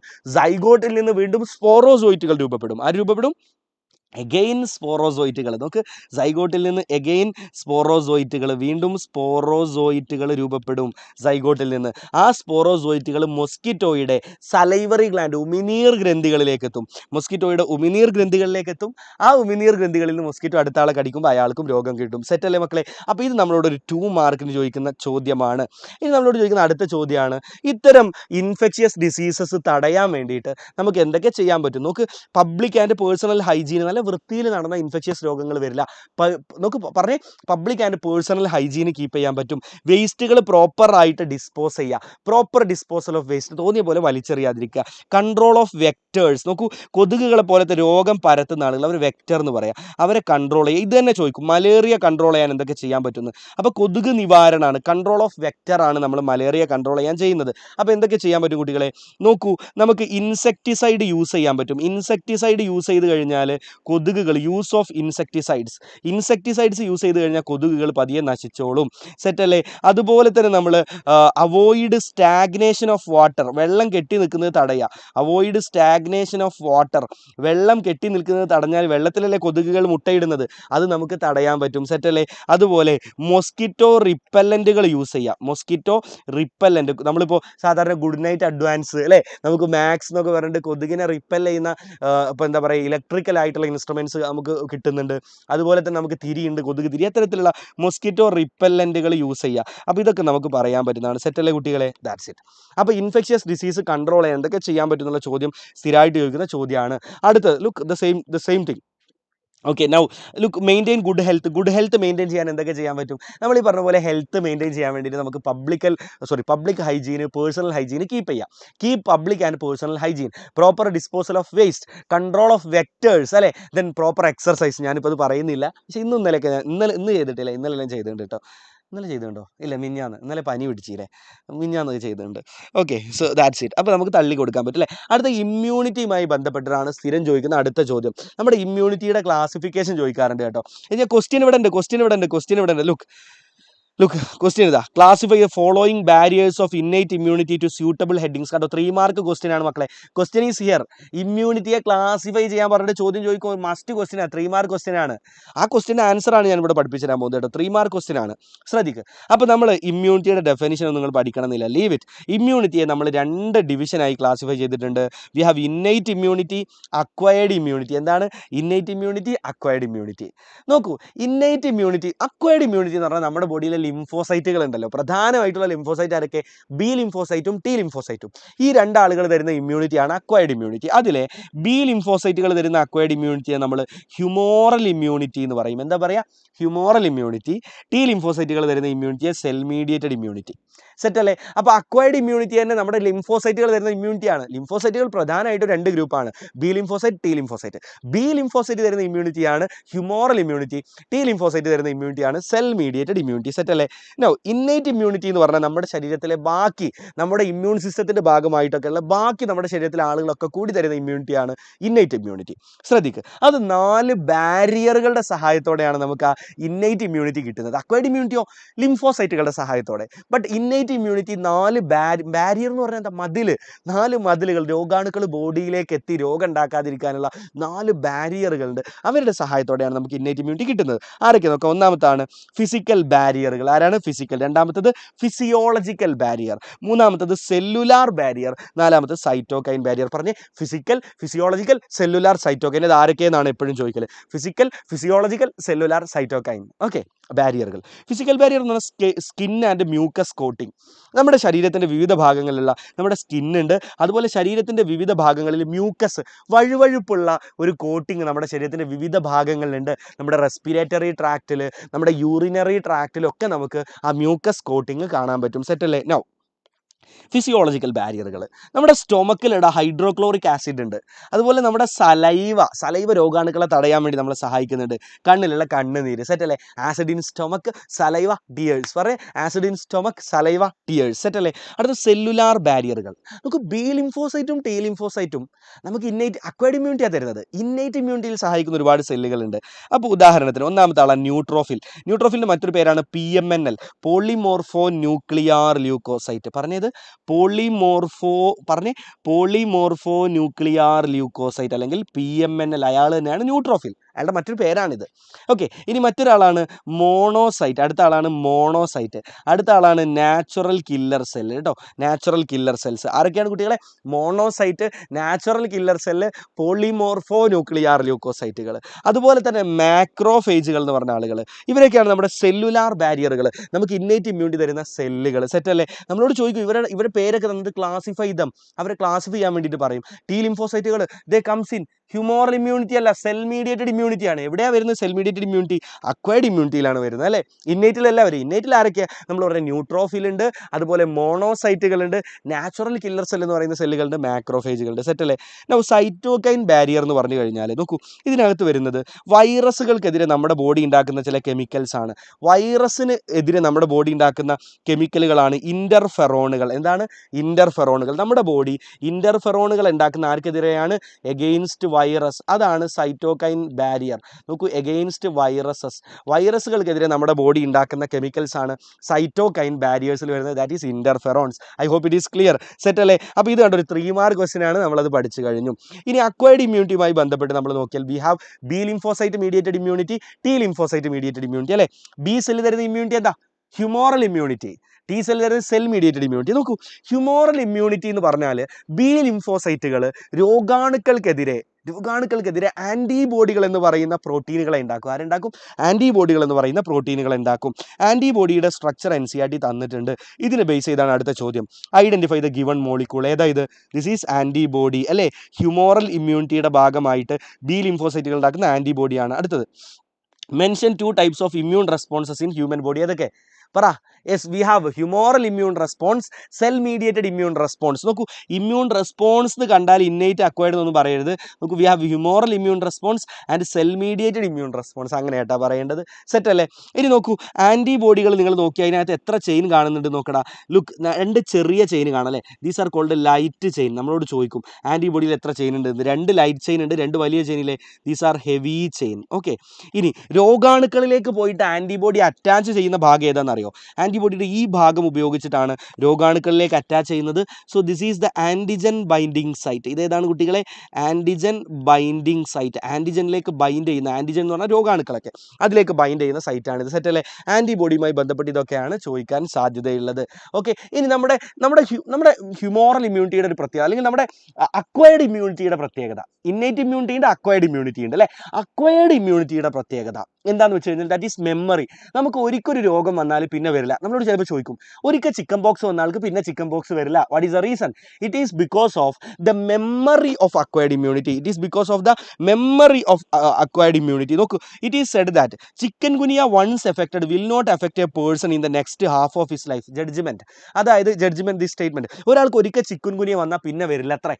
സോ അതിന്റെ കാരണം എന്താണെന്ന് വെച്ചാൽ ഇറ്റ് ഈസ് ബിക്കോസ് ഓഫ്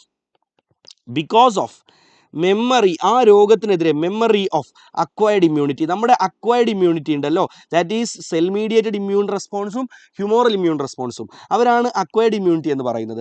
അവർക്ക് ഒരു മെമ്മറി ഉണ്ടാവും ഈ രോഗത്തെക്കുറിച്ചുള്ള. അതുകൊണ്ട് ആ രോഗാണു ഇനി വരുമ്പോഴത്തേക്ക് അക്വയർഡ് ഇമ്മ്യൂണിറ്റി അവരെ നശിപ്പിക്കും. സെറ്റല്ലേ മക്കളെ? ഇനി നമ്മുടെ ശരീരത്തിലെ വ്യത്യസ്ത തരം ആൻറ്റിബോഡികൾ ആരൊക്കെയാണ്? അവർ എങ്ങനെയൊക്കെയാണ് നമ്മളെ സഹായിക്കുന്നതെന്ന് ചോദിക്കാറുണ്ട് കേട്ടോ. ഓക്കെ, ലൈക്ക് അലർജിയിൽ ഇൻവോൾവ് ആയിട്ടുള്ള ആൻറ്റിബോഡി ഏതാണെന്ന് എപ്പോഴും ചോദിക്കാറുണ്ട്. IgE, E for allergy. നമുക്ക് അലർജി ഉണ്ടാകുന്ന സമയത്ത് നമ്മുടെ ബോഡിയിൽ ഉണ്ടാകുന്ന ആൻറ്റിബോഡിയാണ് IgE ആൻറ്റിബോഡി. കൊളസ്ട്രത്തിലുള്ള ആൻറ്റിബോഡി ഇന്നലെ പഠിപ്പിച്ചിട്ടുണ്ട് കേട്ടോ. IgA ഇൻ കൊളസ്ട്രം അല്ലേ, അമ്മയുടെ സ്നേഹം, അമ്മയുടെ സ്നേഹം. കൊളസ്ട്രത്തിലുള്ള ആൻറ്റിബോഡി ഏതാ? IgA അല്ലേ മക്കളെ? That's it. ഓക്കെ, ഇനി പ്ലാസൻ്റെ ക്രോസ് ചെയ്ത് പോകാൻ കഴിവുള്ള, നമുക്ക് അമ്മയിൽ നിന്ന് പ്ലാസൻ്റെ ക്രോസ് ചെയ്തിട്ട് കുട്ടിയിലേക്ക്, അതും അമ്മയുടെ സ്നേഹവുമായി ബന്ധപ്പെട്ട് തന്നെയാണ് അല്ലേ, കയറിപ്പോകാൻ കഴിവുള്ള ഒരു ആൻറ്റിബോഡി ഉണ്ട്, അയാളാണ് IgG. ആരാണ്? IgG. ഇത് 3 ഓർത്ത് വെച്ചോട്ടാ. IgG പ്ലാസൻ്റെ ക്രോസ് ചെയ്ത് കയറിപ്പോകുന്ന ആളാണ്. IgA അമ്മയുടെ കൊളസ്ട്രത്തിൽ, മിൽക്കിലുള്ളതാണ്. അലർജിയിൽ ഇൻവോൾവ് ആയിട്ടുള്ളത് IgE. സെറ്റല്ലേ മക്കളെ? Okay, good. സെൽ മീഡിയേറ്റഡ് ഇമ്മ്യൂണിറ്റിയുമായി ബന്ധപ്പെട്ട് നമ്മളോട് സാധാരണ ചോദിക്കുന്ന ചോദ്യം എന്താ പറയുക? ഇപ്പോൾ നിങ്ങളെ കിഡ്നി കംപ്ലൈൻ്റ് ആയി, നിങ്ങൾക്ക് ബിലാൽ സാർ ഒരു കിഡ്നി പുതിയതല്ല എൻ്റെ കിഡ്നി നിങ്ങൾക്ക് തരാമെന്ന് പറഞ്ഞു.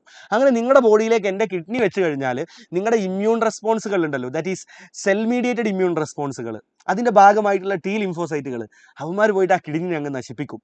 അവരെ സംബന്ധിച്ചിടത്തോളം ആ കിഡ്നി നിങ്ങളുടെ ബോഡിയിലേക്ക് പുറമെ നിന്ന് വന്ന ഒരു രോഗാണുമായിട്ടാണ് അവർ കണക്കാക്കുന്നത്. പുറമേ നിന്ന് വന്ന എന്തോ ഒരു ആൻറ്റിജൻ ആണെന്നാണ് കണക്കാക്കുന്നത്. Okay, so if I am giving you a kidney, your immune response attack that kidney and destruct it, അതിനെ നശിപ്പിക്കും. So that is called graft rejection അല്ലെങ്കിൽ ഓർഗാൻ റിജക്ഷൻ. ഓക്കെ, ഗ്രാഫ്റ്റ് ആണ്, നിങ്ങൾക്ക് എന്നിൽ നിന്ന് എടുത്തു വെക്കുന്ന ഗ്രാഫ്റ്റ് ആണത്. സോ ഗ്രാഫ്റ്റ് റിജക്ഷൻ നടത്തുന്ന ഇമ്മ്യൂൺ റെസ്പോൺസ് ആരാടാ? സെൽ മീഡിയേറ്റഡ് ഇമ്മ്യൂണിറ്റി ആണ്. ആരാണ്? സെൽ മീഡിയേറ്റഡ് ഇമ്മ്യൂണിറ്റി ആണ്. നമ്മളോട് ചോദിക്കാൻ സാധ്യതയുള്ള ഒരു ചോദ്യം അതാണ്. I hope it is clear. സെറ്റല്ലേ മക്കളെ? ഒന്ന് കമൻറ്റ് ചെയ്ത്, ഇതൊക്കെ റെഡി ആണെങ്കിൽ കമൻറ്റ് ചെയ്ത്. നമ്മൾ എത്ര പെട്ടെന്നാണ് പഠിക്കുന്നത് അല്ലേ? റെഡി അല്ലേ? Please do comment. ഓക്കെ, നമ്മുടെ മുന്നിൽ ഇനി ഇഷ്ടംപോലെ സമയമുണ്ട്. 9:46 നമ്മൾ 10:05 നിർത്തുക എന്ന് പറഞ്ഞത് അല്ലേ? സോ നമ്മൾ ഒരുപാട് കാര്യങ്ങൾ പഠിച്ചില്ലേ? സെറ്റല്ലേ? ഒന്ന് കമൻറ്റ് ചെയ്ത്. കുറച്ച് ലവ് സിമ്പിൾ ഇതാ, come on. Okay, that's it. Good. പനിയായിട്ടും ഞാൻ നിങ്ങളുടെ അടുത്ത് നിന്ന് കിട്ടുന്ന ഈ എനർജിയാണ് ശരിക്കും പറഞ്ഞു കഴിഞ്ഞാൽ നമുക്ക് എത്ര വയ്യെങ്കിലും നമ്മളെ വീണ്ടും ഈ ഫീൽഡിൽ പിടിച്ചു നിർത്തുന്നത്. So that's it. നിങ്ങളെന്നെ വല്ലാതെ സ്നേഹിക്കുന്നതുകൊണ്ടാണ് ഞാൻ PGക്ക് ഒന്നും പോകാതെ ഇവിടെ നിൽക്കുന്നത്. Yes, love you all. So look, compare vaccination and immunization. ഇത് നമ്മളോട് എപ്പോഴും ചോദിക്കുന്ന കേട്ടോ. എന്താണ് വാക്സിനേഷൻ, അതുപോലെ എന്താണ് പാസീവ് ഇമ്മ്യൂണൈസേഷൻ? ഇവിടെ ഇവർ അങ്ങനെയല്ല, ഇമ്മ്യൂണൈസേഷൻ എന്നേ പറഞ്ഞിട്ടുള്ളൂ. ആക്ച്വലി നോക്കൂ, വാക്സിൻ എന്ന് പറഞ്ഞു കഴിഞ്ഞാൽ എന്താണ് അതുപോലെ ഇവിടെ മറ്റൊരു ചോദ്യം നോക്ക്, differentiate active immunity from passive immunity. ഇത് മറ്റൊരു ചോദ്യമാണ്. ഇത് രണ്ടും റിലേറ്റ് ചെയ്ത് പഠിക്കാവുന്ന ചോദ്യമാണ്. വാക്സിനേഷനും ആക്റ്റീവ് ഇമ്മ്യൂണിറ്റിയും അതുപോലെ പാസീവ് ഇമ്മ്യൂണിറ്റി ഒക്കെ റിലേറ്റ് ചെയ്ത് പഠിക്കാൻ പറ്റുന്ന ഒരു കൺസെപ്റ്റാണ്. ശ്രദ്ധിക്കുക, ആക്റ്റീവ് ഇമ്മ്യൂണിറ്റി എന്ന് പറഞ്ഞു കഴിഞ്ഞാൽ immunity by work of our immune system. നമ്മുടെ ഇമ്മ്യൂൺ സിസ്റ്റം വർക്ക് ചെയ്തിട്ട്, അല്ലെങ്കിൽ by action of our immune system. Okay, by action of our immune system, നമ്മുടെ action of our immune system, നമ്മുടെ ഇമ്മ്യൂൺ സിസ്റ്റം ആക്ട് ചെയ്തുകൊണ്ട്, work ചെയ്തുകൊണ്ട് നമുക്ക് തരുന്ന ഇമ്മ്യൂണിറ്റിയാണ് ആക്റ്റീവ് ഇമ്മ്യൂണിറ്റി.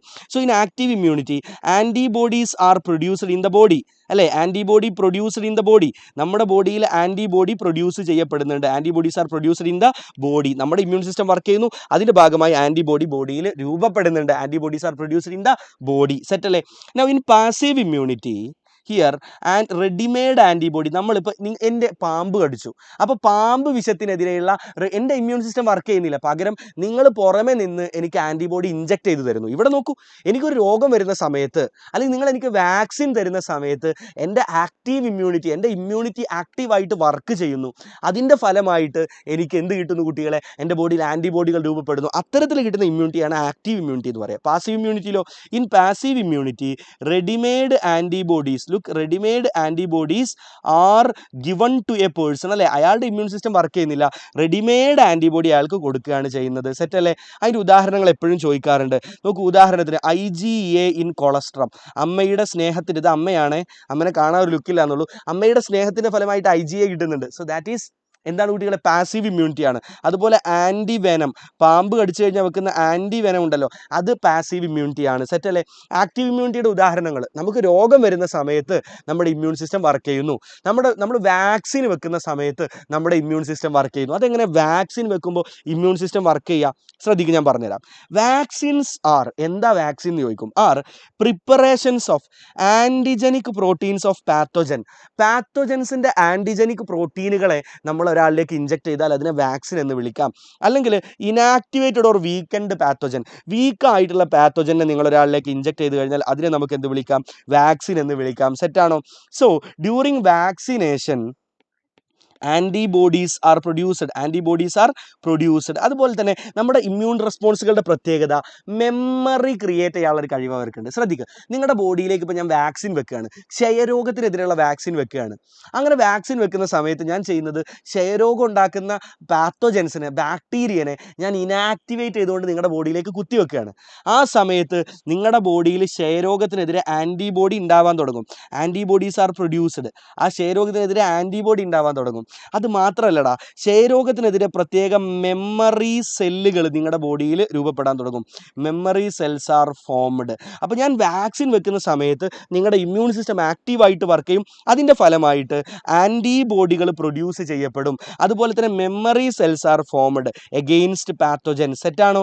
ആ മെമ്മറി സെല്ലുകൾ ഇനി വരുന്ന പാത്തോജൻസിനെ പെട്ടെന്ന് നശിപ്പിച്ചോളും. ഞാൻ തുടക്കത്തിൽ പറഞ്ഞില്ലേ, നിങ്ങളുടെ ഇമ്മ്യൂൺ സിസ്റ്റത്തിൻ്റെ അക്വയർഡ് ഇമ്മ്യൂണിറ്റിയുടെ പ്രത്യേകത is memory. Acquired immune system always have memory. അപ്പോൾ ഒരിക്കലും രോഗം വന്നാൽ പിന്നെ വരില്ല. The reason is because of this memory cells. സെറ്റാണോ? സെറ്റാണെങ്കിൽ ഒന്ന് കമൻറ്റ് ചെയ്തേ മക്കളെ. സെറ്റാണെങ്കിൽ ഒന്ന് കമൻറ്റ് ചെയ്തേ പ്ലീസ്. കമൻറ്റ് ചെയ്തേ. അപ്പോൾ പാസീവ് ഇമ്മ്യൂണിറ്റിയുടെ കുറച്ച് ഉദാഹരണങ്ങൾ നോക്ക്. Tetanus antitoxin, antivenom, IgA in colostrum, ഇതൊക്കെ പാസീവ് ഇമ്മ്യൂണിറ്റിയുടെ ഉദാഹരണങ്ങളാണ്. സെറ്റാണോ മക്കളെ? പ്ലീസ് പെട്ടെന്ന്. Okay, good. അടുത്ത ചോദ്യം അലർജിയുമായി ബന്ധപ്പെട്ടതാട്ടോ. ചോദ്യം നോക്ക്. ഒന്നാമത്തെ കാര്യം എന്താണെന്നറിയോ? നോക്ക്, മെട്രോ സിറ്റികളിലെ ചിൽഡ്രന് അലർജി വില്ലേജിലെ കുട്ടികളെക്കാൾ കൂടുതലാണ് എന്ന് പറയപ്പെടുന്നു. Do you agree with this statement? Metro സിറ്റികളിലെ കുട്ടികൾക്ക് നമ്മുടെ വില്ലേജിലെ കുട്ടികളെക്കാൾ അലർജി കൂടുതലാണ്. യെസ്, ഇത് NCERT അതിൻ്റെ ബന്ധപ്പെട്ട ഒരു സ്റ്റേറ്റ്മെൻ്റ് ആണ്. NCERT പറയുന്നുണ്ട് മെട്രോ സിറ്റികളിൽ it is because of providing protected environment. നോക്കൂ, മെട്രോ സിറ്റികളിലെ കുട്ടികൾ നമ്മളെപ്പോലെ ചളിയിലും മണ്ണിലൊന്നും കളിക്കാൻ വിടാതെ ഈ പൈസക്കാരുടെ മക്കൾ ഇവരിങ്ങനെ നടക്കും അല്ലേ? അതന്നെ പൈസക്കാരുടെ എന്ന് പറയുന്നത് മെട്രോ സിറ്റികളിൽ ഈ പാവപ്പെട്ടവനായാലും പൈസക്കാരനായാലും അവസ്ഥ ഇത് തന്നെയാണ്. Okay, so it is due to protective, ചളിയിലൊന്നും കളിക്കാൻ വിടാതെ ചെറുപ്പം മുതൽ നിങ്ങൾ പ്രൊട്ടക്റ്റീവ് എൻവയോൺമെൻറ്റ് കൊടുത്താൽ, due to protective environment. Okay, environment provided early in the life. ചെറുപ്പം മുതലേ നിങ്ങൾ അങ്ങനെ ഒരു പ്രൊട്ടക്റ്റഡ് എൻവയോൺമെൻറ്റിൽ തീരെ മണ്ണിലും ചെളിയിലൊന്നും വിടാതെ വളർത്തി കഴിഞ്ഞാൽ എന്ത് സംഭവിക്കും? കുട്ടികൾക്ക് പെട്ടെന്ന് അലർജി വരാനുള്ള സാധ്യത കൂടും. ഇത് നമ്മളോട് സാധാരണ do you agree with statement എന്ന് പറഞ്ഞ് ചോദിക്കാറുണ്ട്. അടുത്തത്, which type of immunoglobulins are responsible for allergy? IgE നമ്മൾ ഓൾറെഡി പഠിച്ചതാണ്. Suggest 2 drug which reduce allergic symptom. അലർജിയുടെ സിംറ്റം കുറക്കാൻ, അലർജി കുറക്കാൻ വേണ്ടി നമ്മൾ കൊടുക്കുന്ന ഡ്രഗ്, മരുന്ന് ഏതൊക്കെയാണ്? ആൻറ്റിഹിസ്റ്റാമിൻസ്. ഇത് എഴുതിയത് തെറ്റിപ്പോയതാണ്. ആൻറ്റിഹിസ്റ്റാമിൻസ്. ഓക്കെ, ആൻറ്റിഹിസ്റ്റാമിൻസ് എന്ന് പറയുന്ന ഗ്രൂപ്പിൽപ്പെട്ട മരുന്നുകൾ. അതുപോലെ തന്നെ ഓക്കെ, ദീസ് ആർ നോട്ട് മരുന്ന് ഇവിടെ മരുന്ന് താഴെ കൊടുത്തിട്ടുണ്ട്. ആൻറ്റിഹിസ്റ്റാമിൻ എന്ന് പറഞ്ഞ മരുന്നുകളുണ്ട്. അതുപോലെ സ്റ്റിറോയിഡ് എന്ന് പറയുന്ന മരുന്നുകൾ 2 പഠിച്ചോ. അതിന് കൂടെ വേണമെങ്കിൽ അഡ്രിനാലിനും നമുക്ക് കൊടുക്കാം. ആൻറ്റിഹിസ്റ്റാമിൻസ്, സ്റ്റിറോയിഡ്സ്. ആരൊക്കെയാണ് കുട്ടികളെ? ആൻറ്റിഹിസ്റ്റാമിൻസ്, സ്റ്റിറോയിഡ്സ്. അലർജിയുടെ സിംറ്റം ഒഴിവാക്കാൻ വേണ്ടിയിട്ട് നമുക്ക് ആൻറ്റിഹിസ്റ്റാമിൻ കൊടുക്കാം, സ്റ്റിറോയിഡ് കൊടുക്കാം. സെറ്റാണോ? ഇനി അലർജിക്ക് കാരണമാവുന്ന ചില വസ്തുക്കൾ, ഉദാഹരണത്തിന് ഇപ്പോൾ നമ്മൾ പൂമ്പൊടി അല്ലേ, പോളനൊക്കെ അലർജി ഉണ്ടാക്കുന്ന വസ്തുക്കളാണ്. അലർജി ഉണ്ടാക്കുന്ന വസ്തുക്കൾ നമുക്ക് അലർജൻസ് എന്ന് വിളിക്കാം. ഒരു ഉദാഹരണമാണ് പോളന്, ആനിമൽ ഡാൻഡർ. എന്താണ് ആനിമൽ ഡാൻഡർ? മൃഗങ്ങളുടെ ശരീരത്തിൽ നിന്ന് പൊടിഞ്ഞു വരുന്ന പൊടിയൊക്കെ ഉണ്ടാവുമല്ലോ, ഈ നമ്മുടെ വളർത്തു മൃഗങ്ങൾ, പെറ്റ്സ്, അതാണ് ആനിമൽ ഡാൻഡർ. ഓക്കെ, എന്തൊക്കെയാണ് കുട്ടികളെ? നമ്മുടെ പോളന്, ആനിമൽ ഡാൻഡർ. സെറ്റ് അല്ലേ? That's it. ഇനി നമ്മളോട് ചോദിക്കും വാട്ട് ഈസ് ഓട്ടോ ഇമ്മ്യൂണിറ്റി? ഇതൊക്കെ ഒരു ചോദ്യമാണ്. Explain auto immunity with 1 example. So in autoimmunity, our immune system attack self cells. നമ്മുടെ ഇമ്മ്യൂൺ സിസ്റ്റം നമ്മുടെ സെല്ലുകളെ തന്നെ അറ്റാക്ക് ചെയ്യുന്ന അവസ്ഥ. The immune system attack self cells. നമ്മുടെ ഇമ്മ്യൂൺ സിസ്റ്റം നമ്മുടെ സെല്ലുകളെ അറ്റാക്ക് ചെയ്യുന്ന അവസ്ഥ. അതിൻ്റെ ഒരു ഉദാഹരണമാണ് കുട്ടികളെ റുമറ്റോയിഡ് ആർത്രൈറ്റിസ്. അങ്ങനെ ഉണ്ടാകുന്ന രോഗങ്ങളെയാണ് ഓട്ടോ ഇമ്മ്യൂൺ ഡിസീസ് എന്ന് പറയാം. അതിൻ്റെ ഉദാഹരണമാണ് റുമറ്റോയിഡ് ആർത്രൈറ്റിസ്. എന്താണ് റുമറ്റോയിഡ് ആർത്രൈറ്റിസ്? സെറ്റ് അല്ലേ? അടുത്ത് നോക്കി, ഹ്യൂമൻ ഇമ്മ്യൂൺ സിസ്റ്റം. നമ്മുടെ ഇമ്മ്യൂൺ സിസ്റ്റത്തിൻ്റെ സ്ട്രക്ചർ സാധാരണ ചോദിക്കാറുണ്ട്. ഓക്കെ, ഇതുവരെ സാധാരണ ചോദിക്കാറുണ്ടോ? നോ, സാധാരണ ചോദിക്കാറില്ല, ഇതുവരെ ചോദിച്ചിട്ടില്ല. ബട്ട് ദേ മേ ആസ്ക്, അത്രയേ ഉള്ളൂ കേട്ടോ. ഓക്കെ, ഇതൊരു റിസർവ് പോയിന്റ് ആയിട്ട് വെച്ചോ. വി ഹാവ്, നമ്മുടെ ഇമ്മ്യൂൺ സിസ്റ്റത്തിൽ പ്രൈമറി ലിംഫോയിഡ് ഓർഗൻ ഉണ്ട്. പ്രൈമറി ലിംഫോയിഡ് ഓർഗൻ, ഈ ക്ലാസിഫിക്കേഷൻ പറ്റുമെങ്കിൽ പഠിച്ചോളൂ, ഒരു റിസർവ് ആയിട്ട് കീപ്പ് ചെയ്താൽ മതി കേട്ടോ. അതുപോലെ തന്നെ we have secondary lymphoid organs. ചിലപ്പോഴേ ചേരുംപടി ചേർക്കാൻ, അല്ലെങ്കിൽ നമ്മളോട് ചിലപ്പോൾ ഇങ്ങനെ ചോദിക്കാം, കുറേ ഓർഗനുകളുടെ പേര് തരും, അവർ 2 ഗ്രൂപ്പ് ആക്കാൻ വേണ്ടി ചിലപ്പോൾ പറയും നാളത്തെ പരീക്ഷയ്ക്ക് കേട്ടോ. പ്രൈമറി ലിംഫോയിഡ് ഓർഗാനും സെക്കൻഡറി ലിംഫോയിഡ് ഓർഗാനും. പ്രൈമറി ലിംഫോയിഡ് ഓർഗാൻ എന്ന് പറഞ്ഞാൽ 2 ആളുള്ളൂ. ഒന്ന് ബോൺ മാരോ, ബോൺ മാരോ, മജ്ജ, നിങ്ങൾ ഓൾറെഡി പഠിച്ചതാണ്. സാറേ ക്ലിയർ ആവുന്നില്ല എന്നൊക്കെ പറഞ്ഞാൽ കണ്ടം വഴി ഓടിക്കും. പണ്ടേ പഠിച്ചതാണ് ബോൺ മാരോ, തൈമസ്, ഈ രണ്ട് പേരും. ഇത് രണ്ടുമാണ് കുട്ടികളെ primary lymphoid organ. Secondary lymphoid organ ആരൊക്കെ വരും എന്നറിയാം നിങ്ങൾക്ക്? ദാറ്റ് ഈസ് നമ്മുടെ ടോൺസിൽസ് എന്ന് പറയുന്ന ഒരു അവയവുണ്ട്. അതുപോലെ തന്നെ ലിംഫ് നോഡുകൾ എന്നറിയപ്പെടുന്ന അവയവുണ്ട്, ലിംഫ് നോഡ്സ്. ഇതൊക്കെ ചിലപ്പോൾ എല്ലാവരും കേൾക്കാത്ത പേരുകളായിരിക്കും അല്ലേ? അതുപോലെ തന്നെ അടുത്താണ് സ്പ്ലീന്, അത് നിങ്ങൾ ഓൾറെഡി കേട്ട പേരാണ്. അതുപോലെ അടുത്താണ് പെയേഴ്സ് പാച്ചസ്, പെയേഴ്സ് പാച്ചസ് ട്ടാ, I'm sorry, okay, patch, Peyer's patches, നിങ്ങളുടെ ഇൻഡസ്റ്റൈനിലുള്ളൊരു ഭാഗമാണ് പെയേഴ്സ് പാച്ചസ്, പെയറുടെ പാച്ച്, പെയേഴ്സ് പാച്ചസ്. അതുപോലെ തന്നെ അടുത്താണ് കുട്ടികളെ അപ്പൻഡിക്സ്. എന്താണ്? അപ്പൻഡിക്സ് കേട്ടോ, അപ്പൻഡിക്സ്. ഇത്രയും ആളുകളാണ് നമ്മുടെ സെക്കൻഡറി ലിംഫോയിഡ് ഓർഗാനുകൾ. നമുക്ക് tonsils, lymph node, spleen, Peyer's patches, appendix. പറഞ്ഞേ, Peyer's patches, tonsils, spleen, lymph node, appendix. Okay, that's it. Now don't die of ignorance about which disease is this. ഏത് രോഗത്തെക്കുറിച്ചാണ് നമ്മളോട് ചിലപ്പോൾ ചോദിക്കും. ഇറ്റ് ഈസ് റിഗാർഡിങ് എയ്ഡ്സ്, എയ്ഡ്സിനെ കുറിച്ചാണ്. എയ്ഡ്സിൻ്റെ ഫുൾ ഫോം എന്താണെന്ന് ചോദിക്കാൻ ചിലപ്പോൾ. What is full form of AIDS? Acquired immunodeficiency syndrome. എന്താണ് അക്വയർഡ് ഇമ്മ്യൂണോ ഡെഫിഷ്യൻസി സിൻഡ്രോം? അതാണ് എയ്ഡ്സിൻ്റെ ഫുൾ ഫോം. അടുത്തത്, list 2 measures taken by WHO to prevent it. നോക്കൂ, അത് നല്ല സുഖം. എയ്ഡ്സ് എങ്ങനെയൊക്കെ പകരാന്ന് ആദ്യം പഠിക്കണം. നോക്കൂ, സെക്ഷുവൽ കോണ്ടാക്റ്റിലൂടെ പകരും, ട്രാൻസ്ഫ്യൂഷൻ ഓഫ് ബ്ലഡ്, ബ്ലഡ് ട്രാൻസ്ഫ്യൂഷനിലൂടെ പകരും, ട്രാൻസ്ഫ്യൂഷൻ ഓഫ് ബ്ലഡ്, ബ്ലഡിൻ്റെ ട്രാൻസ്ഫ്യൂഷനിലൂടെ പകരും, by sharing infected needles. Infected needle എന്ന് പറഞ്ഞാൽ എന്താ? ഒരാൾ യൂസ് ചെയ്ത നീഡിൽ മറ്റാൾ യൂസ് ചെയ്താൽ പകരും. Okay, then mother to child through placenta. നിങ്ങൾ ഇതിൽ 2-3 പഠിച്ചു. സെക്ഷൽ കോണ്ടാക്റ്റിലൂടെ, ബ്ലഡ് ട്രാൻസ്ഫ്യൂഷനിലൂടെ, ഇൻഫെക്റ്റഡ് നീഡിലുകൾ, ഒരാൾ യൂസ് ചെയ്ത നീഡിൽ, അതാണ് ഇൻഫെക്റ്റഡ് നീഡിൽ യൂസ് ചെയ്താൽ. അപ്പോൾ അത് പ്രിവെൻറ്റ് ചെയ്യാൻ എന്തൊക്കെ ചെയ്യാൻ പറ്റും കുട്ടികളെ? Making blood safe from HIV. Blood ബാങ്കുകളിലൊക്കെ ഉള്ള blood safe from HIV, HIV നിന്ന് സേഫ് ആണെന്ന് ഉറപ്പുവരുത്തുക.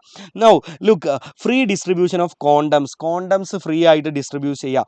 അതുപോലെ തന്നെ സേഫ് സെക്സ് അഡ്വക്കേറ്റ് ചെയ്യുക. അപ്പോൾ ഇങ്ങനെ ഏതെങ്കിലുമൊക്കെ പഠിച്ചാൽ മതി. സേഫ് സെക്സ്, അതായത് കോണ്ടം ഡിസ്ട്രിബ്യൂട്ട് ചെയ്യുക. അത് മാത്രമല്ല, ഇങ്ങനെ തോന്നിയ മാതിരി ഇങ്ങനെ മൾട്ടിപ്പിൾ പാർട്ട്നേഴ്സിൽ നിന്നും സെക്സിൽ ഏർപ്പെടാതെ വൃത്തിക്ക് ജീവിക്കുന്ന ആളുകൾക്ക് കൃത്യമായിട്ട് പറഞ്ഞു കൊടുക്കുക. ക്ലിയർ അല്ലേ മക്കളെ? That's it. ഇനി നമ്മളോട് ഇതുവരെ ചോദിച്ചിട്ടില്ല, പക്ഷേ ചിലപ്പോൾ ചോദിക്കാം, എങ്ങനെയാണ് എയ്ഡ്സിൻ്റെ മെക്കാനിസം നടക്കുന്നതെന്ന് ചിലപ്പോൾ ചോദിക്കാം കേട്ടോ. ഓക്കെ, ആ എയ്ഡ്സിൻ്റെ ഡയഗ്നോസ്റ്റിക് ടെസ്റ്റ് ഏതാണ്? അത് ചിലപ്പോൾ ചോദിക്കും. ELISA. അതിൻ്റെ ഫുൾ ഫോം നിങ്ങൾ ഓൾറെഡി പഠിച്ചിട്ടുണ്ടാവും അല്ലേ? Enzyme linked immunosorbent assay. പഠിച്ചിട്ടില്ലേ? എൻസൈം ലിങ്ക്ഡ് ഇമ്മ്യൂണോസോർബൻ്റ് അസ്സേ ചിലപ്പോൾ ചോദിക്കാം. ഇനി എയ്ഡ്സ് വൈറസ് എങ്ങനെയാണ് നിങ്ങളുടെ ബോഡിയിലേക്ക് അറ്റാക്ക് ചെയ്യുക? നമുക്ക് എയ്ഡ്സ് ഉണ്ടാക്കുന്ന ആരാന്ന് ചോദിക്കും. Retro virus. ഇയാൾ RNA ഉള്ള വൈറസ് ആട്ടോ, RNA ഉള്ള വൈറസ് ആണ്. ഇയാൾ നിങ്ങളുടെ ബോഡിയിലേക്ക് എത്തിക്കഴിഞ്ഞാൽ ഇയാൾ നിങ്ങളുടെ സെല്ലുകളിലേക്ക് കയറിപ്പോവും. എന്നിട്ട് റിവേഴ്സ് ട്രാൻസ്ക്രിപ്ഷൻ എന്നൊരു പരിപാടി നടത്തും. അങ്ങനെ ഇവരുടെ RNAയിൽ നിന്ന് DNA രൂപപ്പെടുത്തും. നോക്കൂ, RNAയിൽ നിന്ന് DNA രൂപപ്പെടുത്തും. എന്നിട്ട് ആ DNA ന്യൂക്ലിയസിലേക്ക് പറഞ്ഞയച്ച് നമ്മുടെ DNAയുമായിട്ട് ഇൻകോർപ്പറേറ്റ് ചെയ്യും, നമ്മുടെ DNAയിലേക്ക് ചേർത്ത് വെക്കും. സെറ്റല്ലേ? നമ്മുടെ ബോഡിയിലേക്ക് എത്തിയാൽ സെല്ലുകളിലേക്ക് കയറി പോകുന്നു. എന്നിട്ട് ഇവരുടെ RNAയിൽ നിന്ന് DNA ഉണ്ടാക്കുന്നു. അതിനെ റിവേഴ്സ് ട്രാൻസ്ക്രിപ്ഷൻ എന്ന് വിളിക്കുന്നു. ആ DNAനെ നമ്മുടെ ന്യൂക്ലിയസിലേക്ക് കയറ്റി വിട്ട് അവിടുത്തെ നമ്മുടെ DNAയിലേക്ക് ചേർത്ത് വെക്കും. അതാണ് ഇൻകോർപ്പറേറ്റ് ടു അവർ DNA. സെറ്റല്ലേ? എന്നിട്ട് ആ DNAയിൽ നിന്ന് വീണ്ടും കുറേ RNAകൾ ഉണ്ടാക്കും, അതുപോലെ പ്രോട്ടീനുകളും ഉണ്ടാക്കും. അത് കൂട്ടിച്ചേർത്ത് പുതിയ വൈറസുകൾ രൂപപ്പെടും. ആ വൈറസുകൾ സെല്ലുകളിൽ നിന്ന് പുറത്തേക്ക് ഇറങ്ങി അടുത്ത സെല്ലുകളെ അറ്റാക്ക് ചെയ്യും. ഇതുവരെ ചോദിച്ചിട്ടില്ല കേട്ടോ, ഞാൻ ജസ്റ്റ് ഒരു ഐഡിയ പറഞ്ഞു തന്നുള്ളൂ. അപ്പോൾ ഈ ഒരു പിക്ചർ നോക്കിക്കോ. എന്നിട്ട് ഒന്ന് പറ്റുമെങ്കിൽ സമയം ഉണ്ടെങ്കിൽ റിസർവ് ആയിട്ട് വെച്ചാൽ മതി. സമയം ഉണ്ടെങ്കിൽ ഒന്ന് ഓടിച്ച് പോവുക. ഓക്കെ, ELISA പഠിക്കണം എന്തായാലും. അടുത്തത് ക്യാൻസറിനെ കുറിച്ചാണ്. So tumours are 2 type, briefly explain them. 2 തരം ട്യൂമറുകൾ ഏതൊക്കെയെന്ന് ചോദിക്കും. അതുപോലെ ക്യാൻസർ ഉണ്ടാക്കുന്ന ആളുകൾ ആരൊക്കെ? ക്യാൻസർ ഉണ്ടാക്കുന്ന കുറേ വസ്തുക്കളുണ്ട്, അവർ നമ്മൾ കാഴ്സിനോജൻസ് എന്നാണ് വിളിക്കുക. എന്താണ് കാഴ്സിനോജൻസ്? അത് ചോദിക്കും, ക്യാൻസർ ഉണ്ടാക്കുന്ന വസ്തുക്കൾ ആരാണെന്ന്. അവരിപ്പോൾ പലതരം ആളുകളുണ്ട്. ഇപ്പോൾ കാഴ്സിനോജൻസ് ക്യാൻ ബി കെമിക്കൽ കാഴ്സിനോജൻസ് ഉണ്ട്, കെമിക്കൽ ഏജൻറ്റുകൾ, കെമിക്കൽ കാഴ്സിനോജൻസ് ഉണ്ട്. അതുപോലെ തന്നെ ബയോളജിക്കൽ ഏജൻസ്, ചില വൈറസുകൾ ക്യാൻസർ ഉണ്ടാക്കാൻ കഴിവുള്ളവരുണ്ട്. അതുപോലെ ഫിസിക്കൽ ഏജൻസ്, ക്യാൻസർ ഉണ്ടാക്കുന്ന കുറേ ഫിസിക്കൽ ഏജൻസ് ഉണ്ട്. അതായത് ഉദാഹരണത്തിന് എക്സ്റേ ക്യാൻസർ ഉണ്ടാക്കുന്ന ഒരാളാണ്. അതുപോലെ അൾട്രാ വയലറ്റ് റേ ക്യാൻസർ ഉണ്ടാക്കുന്ന റേഡിയേഷൻ ആണ്. ഇതൊക്കെയാണ് ഫിസിക്കൽ ഏജൻറ്റുകൾ. ബയോളജിക്കൽ ഏജൻസുകൾ ചില വൈറസുകളാണ്. ദേ ആർ കോൾഡ് ഓങ്കോജനിക് വൈറസുകൾ. എന്താ വിളിക്കുക? Oncogenic viruses. Oncogenic viruses. സെറ്റല്ലേ? ഇനി നമ്മൾ വിളിക്കുന്ന അടുത്ത ചോദ്യമാണ്, ആ 2 ട്യൂമറുകൾ, 2 ടൈപ്പ് ട്യൂമർ ഏതൊക്കെയാണ്? നോക്കൂ മക്കളെ, ഒന്നാമത്താണ് ബിനൈൻ ട്യൂമേഴ്സ്. എന്താണ് ബിനൈൻ ട്യൂമേഴ്സ്? രണ്ടാമത്തെ ടൈപ്പ് ട്യൂമറാണ് മാലിഗ്നന്റ് ട്യൂമർ. എന്താണ് malignant tumour? So we have benign tumours, malignant tumours. Okay, benign tumour എന്ന് പറഞ്ഞാൽ എന്താ? Look, they have no invasion. അവർ നമ്മുടെ ശരീരത്തിൻ്റെ മറ്റ് ഭാഗങ്ങളിലേക്കൊന്നും സ്പ്രെഡ് ചെയ്യൂല. നോക്കൂ, ബിനൈൻ ട്യൂമറുകളെ കുറിച്ച് നിങ്ങൾ ഇങ്ങനെ പഠിച്ചാൽ മതി. നമ്മൾ ഡിഫറൻഷിയേറ്റ് ചെയ്യാൻ പറയും. അപ്പോൾ നോ ഇൻവേഷൻ, ശരീരത്തിൻ്റെ മറ്റ് ഭാഗങ്ങളിലേക്ക് ഇൻവെയ്ഡ് ചെയ്യൂല, അതാണ് നോ ഇൻവേഷൻ. അതുപോലെ മെറ്റാസ്റ്റാസിസ് എന്ന് പറയുന്ന ഒരു സംഭവമുണ്ട്, അതും ഇയാൾക്ക് ഉണ്ടാവില്ല. Metastasis negative. അപ്പോൾ ഇതാണ് ബിനൈൻ ട്യൂമറുകളുടെ പ്രത്യേകത. നോക്കൂ, benign tumour has no metastasis, no invasion. അടുത്താണ് മാലിഗ്നൻ ട്യൂമർ. ഇയാൾക്ക് രണ്ട് പ്രത്യേകത, ഇൻവേഷൻ ഉണ്ട്, ഇയാൾ ശരീരത്തിൻ്റെ ഭാഗങ്ങളിലേക്ക് ഇൻവെയ്ഡ് ചെയ്യുന്നു. അതുപോലെ മെറ്റാസ്റ്റാസിസ്, ഇത്ര എഴുതി വെച്ചാൽ മതി, ഉറപ്പായിട്ടും മാർക്ക് കിട്ടും. മെറ്റാസ്റ്റാസിസ് എന്ന് പറയുന്ന സംഭവം ഇയാൾക്കുണ്ട്. ശ്രദ്ധിക്കുക, നമ്മളോട് എന്താ പറയുക, ഡിഫറൻഷിയേറ്റ് എന്ന് പറഞ്ഞിട്ട് ചോദിക്കുക, ഇവരുടെ വ്യത്യാസങ്ങൾ എഴുതാനാണ് പറയുക. അപ്പോൾ benign tumour metastasis negative, no metastasis, no invasion. മാലിഗ്നൻ്റോ metastasis is there, invasion is there. അത് എഴുതിയാൽ തന്നെ മാർക്ക് കിട്ടും. നൗ എന്താണ് മെറ്റാസ്റ്റാസിസ് എന്ന് ചോദിക്കും. ശ്രദ്ധിക്കുക, ക്യാൻസർ സെല്ലുകളുടെ പ്രത്യേകത, cancer cells can move through blood to different parts of body. നോക്കൂ, ഇത്ര എഴുതിയാൽ മതി, ഇതിലുള്ള ഡെഫിനിഷൻ പഠിക്കണമെന്നില്ല. Cancer cells can move to different parts of our body from the original location. എവിടെയാണോ ക്യാൻസർ ഉള്ളത് അവിടെ നിന്ന് ശരീരത്തിൻ്റെ മറ്റ് ഭാഗങ്ങളിലേക്ക് ബ്ലഡിലൂടെ പോകാൻ പറ്റും. നോക്കൂ, ഇത്ര എഴുതിയാൽ മതി, cancer cells can move through blood to different parts of body from the original location. Original ലൊക്കേഷനിൽ നിന്ന് ശരീരത്തിൻ്റെ മറ്റ് ഭാഗങ്ങളിലേക്ക് പോകാൻ ഉള്ള കഴിവുണ്ട്. And they start new tumours everywhere. ശരീരത്തിൻ്റെ മറ്റ് ഭാഗങ്ങളിലൊക്കെ അവർ ട്യൂമർ ഉണ്ടാക്കും. സോ അതിനെയാണ് നമ്മൾ മെറ്റാസ്റ്റാസിസ് എന്ന് പറയുന്നത്. നൗ ക്യാൻസർ ഡിറ്റക്ട് ചെയ്യാൻ എന്തൊക്കെ യൂസ് ചെയ്യാമെന്ന് ചോദിക്കും. MRI, X-ray, CT scan. ഓക്കെ, പറഞ്ഞേ, MRI, എക്സ്റേ, CT സ്കാൻ. MRIയുടെ ഫുൾ ഫോം ചിലപ്പോൾ ചോദിക്കാം, മാഗ്നറ്റിക് റെസൊനൻസ് ഇമേജിങ്. എന്താണ് മാഗ്നറ്റിക് റെസൊനൻസ് ഇമേജിങ്? CTയുടെ ഫുൾ ഫോം ചോദിക്കാം, കമ്പ്യൂട്ടഡ് ടോമോഗ്രഫി. എന്താണ് കമ്പ്യൂട്ടഡ് ടോമോഗ്രഫി? അപ്പോൾ ഏതെങ്കിലും രണ്ട് ടെക്നിക്ക് ചോദിക്കും, എക്സ്റേ, CT, MRI. ഓക്കെ, ഇനി ട്രീറ്റ്മെൻറ്റ് നമുക്ക് എന്തൊക്കെ ചെയ്യാൻ ചോദിക്കും. നമുക്ക് സർജറി ചെയ്യാം, റേഡിയേഷൻ തെറാപ്പി എന്ന് പറയുന്ന തെറാപ്പി ചെയ്യാൻ പറ്റും, ദെൻ കീമോതെറാപ്പി എന്ന് പറയുന്ന തെറാപ്പി ചെയ്യാൻ പറ്റും, immunotherapy. Surgery, radiation therapy, chemotherapy, immunotherapy. സെറ്റല്ലേ? ഓക്കെ, അത് മാത്രമല്ല കേട്ടോ, ശരിക്കും പറഞ്ഞു കഴിഞ്ഞാൽ എന്താ പറയുക, യെസ്, ദാറ്റ്സ് ഇറ്റ്. ഇമ്മ്യൂണോതെറാപ്പി, ഇമ്മ്യൂണോതെറാപ്പിയിൽ നമ്മൾ എന്ത് മരുന്നാണ് കൊടുക്കുക എന്ന് നമ്മളോട് ചോദിക്കാറുണ്ട്. ആൽഫ ഇൻ്റർഫെറോൺ എന്ന് പറഞ്ഞ മരുന്നാണ് കൊടുക്കുക. എന്താ കൊടുക്കുക? Alpha interferon. എന്താണ് ആൽഫ ഇൻ്റർഫെറോൺ എന്ന് പറഞ്ഞ മരുന്നാണ് കൊടുക്കുക. അപ്പോൾ surgery, radiation therapy, chemotherapy and immunotherapy. സെറ്റല്ലേ? ഇനി നമ്മളോട് ചോദിക്കല്, what is drug abuse? Drug abuse എന്താണെന്ന് ചോദിക്കും. ഡ്രഗ് ലാസ്റ്റ് പാർട്ടാണ്, കഴിഞ്ഞു. ഈ ചാപ്റ്ററിൽ ഏറ്റവും കൂടുതൽ തവണ ചോദ്യം ചോദിച്ചുള്ളത് ഡ്രഗ് അബ്യൂസുമായി ബന്ധപ്പെട്ടാട്ടോ. So look, when any drug taken for a purpose other than medicinal use, medical യൂസിനല്ലാതെ ഏതൊരു ഡ്രഗ്, ഏതൊരു ഉൽപ്പന്നം നിങ്ങൾ യൂസ് ചെയ്താലും ദാറ്റ് ഈസ് അബ്യൂസ്. എന്താണ് അബ്യൂസ് എന്ന് ചോദിക്കും. When any drug taken for a purpose other than medicinal use, medical use അല്ലാത്ത മറ്റെന്തിന് നിങ്ങൾ ഡ്രഗ് യൂസ് ചെയ്ത് കഴിഞ്ഞാലും ദാറ്റ് ഈസ് അബ്യൂസ്. സെറ്റ് അല്ലേ? Now complete the illustration given below. Look, ഇതാണ് അടുത്തായിട്ട് ചോദിക്കുന്ന ചോദ്യം. ഓരോ ഡ്രഗുകളും എവിടെ നിന്നാണ് കിട്ടുന്നത്, ആ ഡ്രഗിൻ്റെ റിസപ്റ്റർ എവിടെയാണ് ഉള്ളത്. ഓക്കെ, ഇത്രയും കാര്യങ്ങളാണ് നമ്മളോട് പിന്നെ ചോദിക്കുക. അപ്പോൾ ഒന്നാമത്തെ ഗ്രൂപ്പ് ഓഫ് ഡ്രഗ് ഏതാ നോക്കടാ, ദാറ്റ് ഈസ് ഒപ്പിയോയിഡ്സ്. ഏതാടാ? ഒപ്പിയോയിഡ്സ്. നമുക്ക് എവിടെ നിന്നാണ് കിട്ടുന്നതെന്ന് അറിയോ? പെപ്പാവർ സൊംനിഫറം അല്ലെങ്കിൽ പോപ്പി പ്ലാന്റ് എന്ന് പറയുന്ന ചെടിയിൽ നിന്നാണ്. എവിടുന്ന? പെപ്പാവർ സൊംനിഫറം അല്ലെങ്കിൽ പോപ്പി പ്ലാന്റ്. ഇതിൻ്റെ റിസപ്റ്റർ എവിടെയാടാ? സെൻട്രൽ നെർവസ് സിസ്റ്റത്തിലും GI ട്രാക്റ്റിലും. നമ്മുടെ സെൻട്രൽ നെർവസ് സിസ്റ്റത്തിലും GI ട്രാക്റ്റിലുമാണ്. GI ട്രാക്ട് എന്ന് പറഞ്ഞാൽ നമ്മുടെ സ്റ്റൊമക്കും ഇൻഡസ്റ്റൈനൊക്കെ ഉള്ള ആ ട്രാക്ട്, അതാണ് GI ട്രാക്ട്. സെറ്റല്ലേ മക്കളെ? That's it. ഓക്കെ, ഇനി അടുത്തതാണ് കനാബിനോയിഡ്സ്. ഏതാണ്? കനാബിനോയിഡ്സ്. എവിടുന്നാണ് കിട്ടുക? കനാബിസ് സറ്റൈവയിൽ നിന്ന്. എവിടുന്ന? കനാബിസ് സറ്റൈവയിൽ നിന്ന്. അടുത്തത്, ഇതിൻ്റെ റിസപ്റ്റർ ബ്രെയിനിലാണ്. എവിടെ റിസപ്റ്റർ? ബ്രെയിനിലാണ്. അടുത്താണ് കൊക്ക ആൽക്കലോയിഡ്. എവിടുന്നാണ് കിട്ടുക? എറിത്രോക്സൈലം കൊക്കയിൽ നിന്നാണ്. എവിടുന്ന? എറിത്രോക്സൈലം കൊക്ക.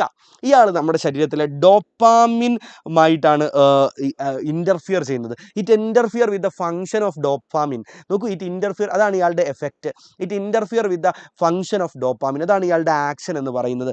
അപ്പോൾ ഓരോ ഡ്രഗുകൾ എവിടെ നിന്ന് കിട്ടുന്നു, എവിടെ ആക്ട് ചെയ്യുന്നു. നോക്കൂ, ഒപ്പിയോയിഡ് എവിടെ നിന്ന് കിട്ടുന്നു? Papaver somniferum or poppy plant, CNS and GI tract. ഇവിടെയാണ് ഇവരുടെ ആക്ഷൻ മെയിൻലി വരുന്നത്.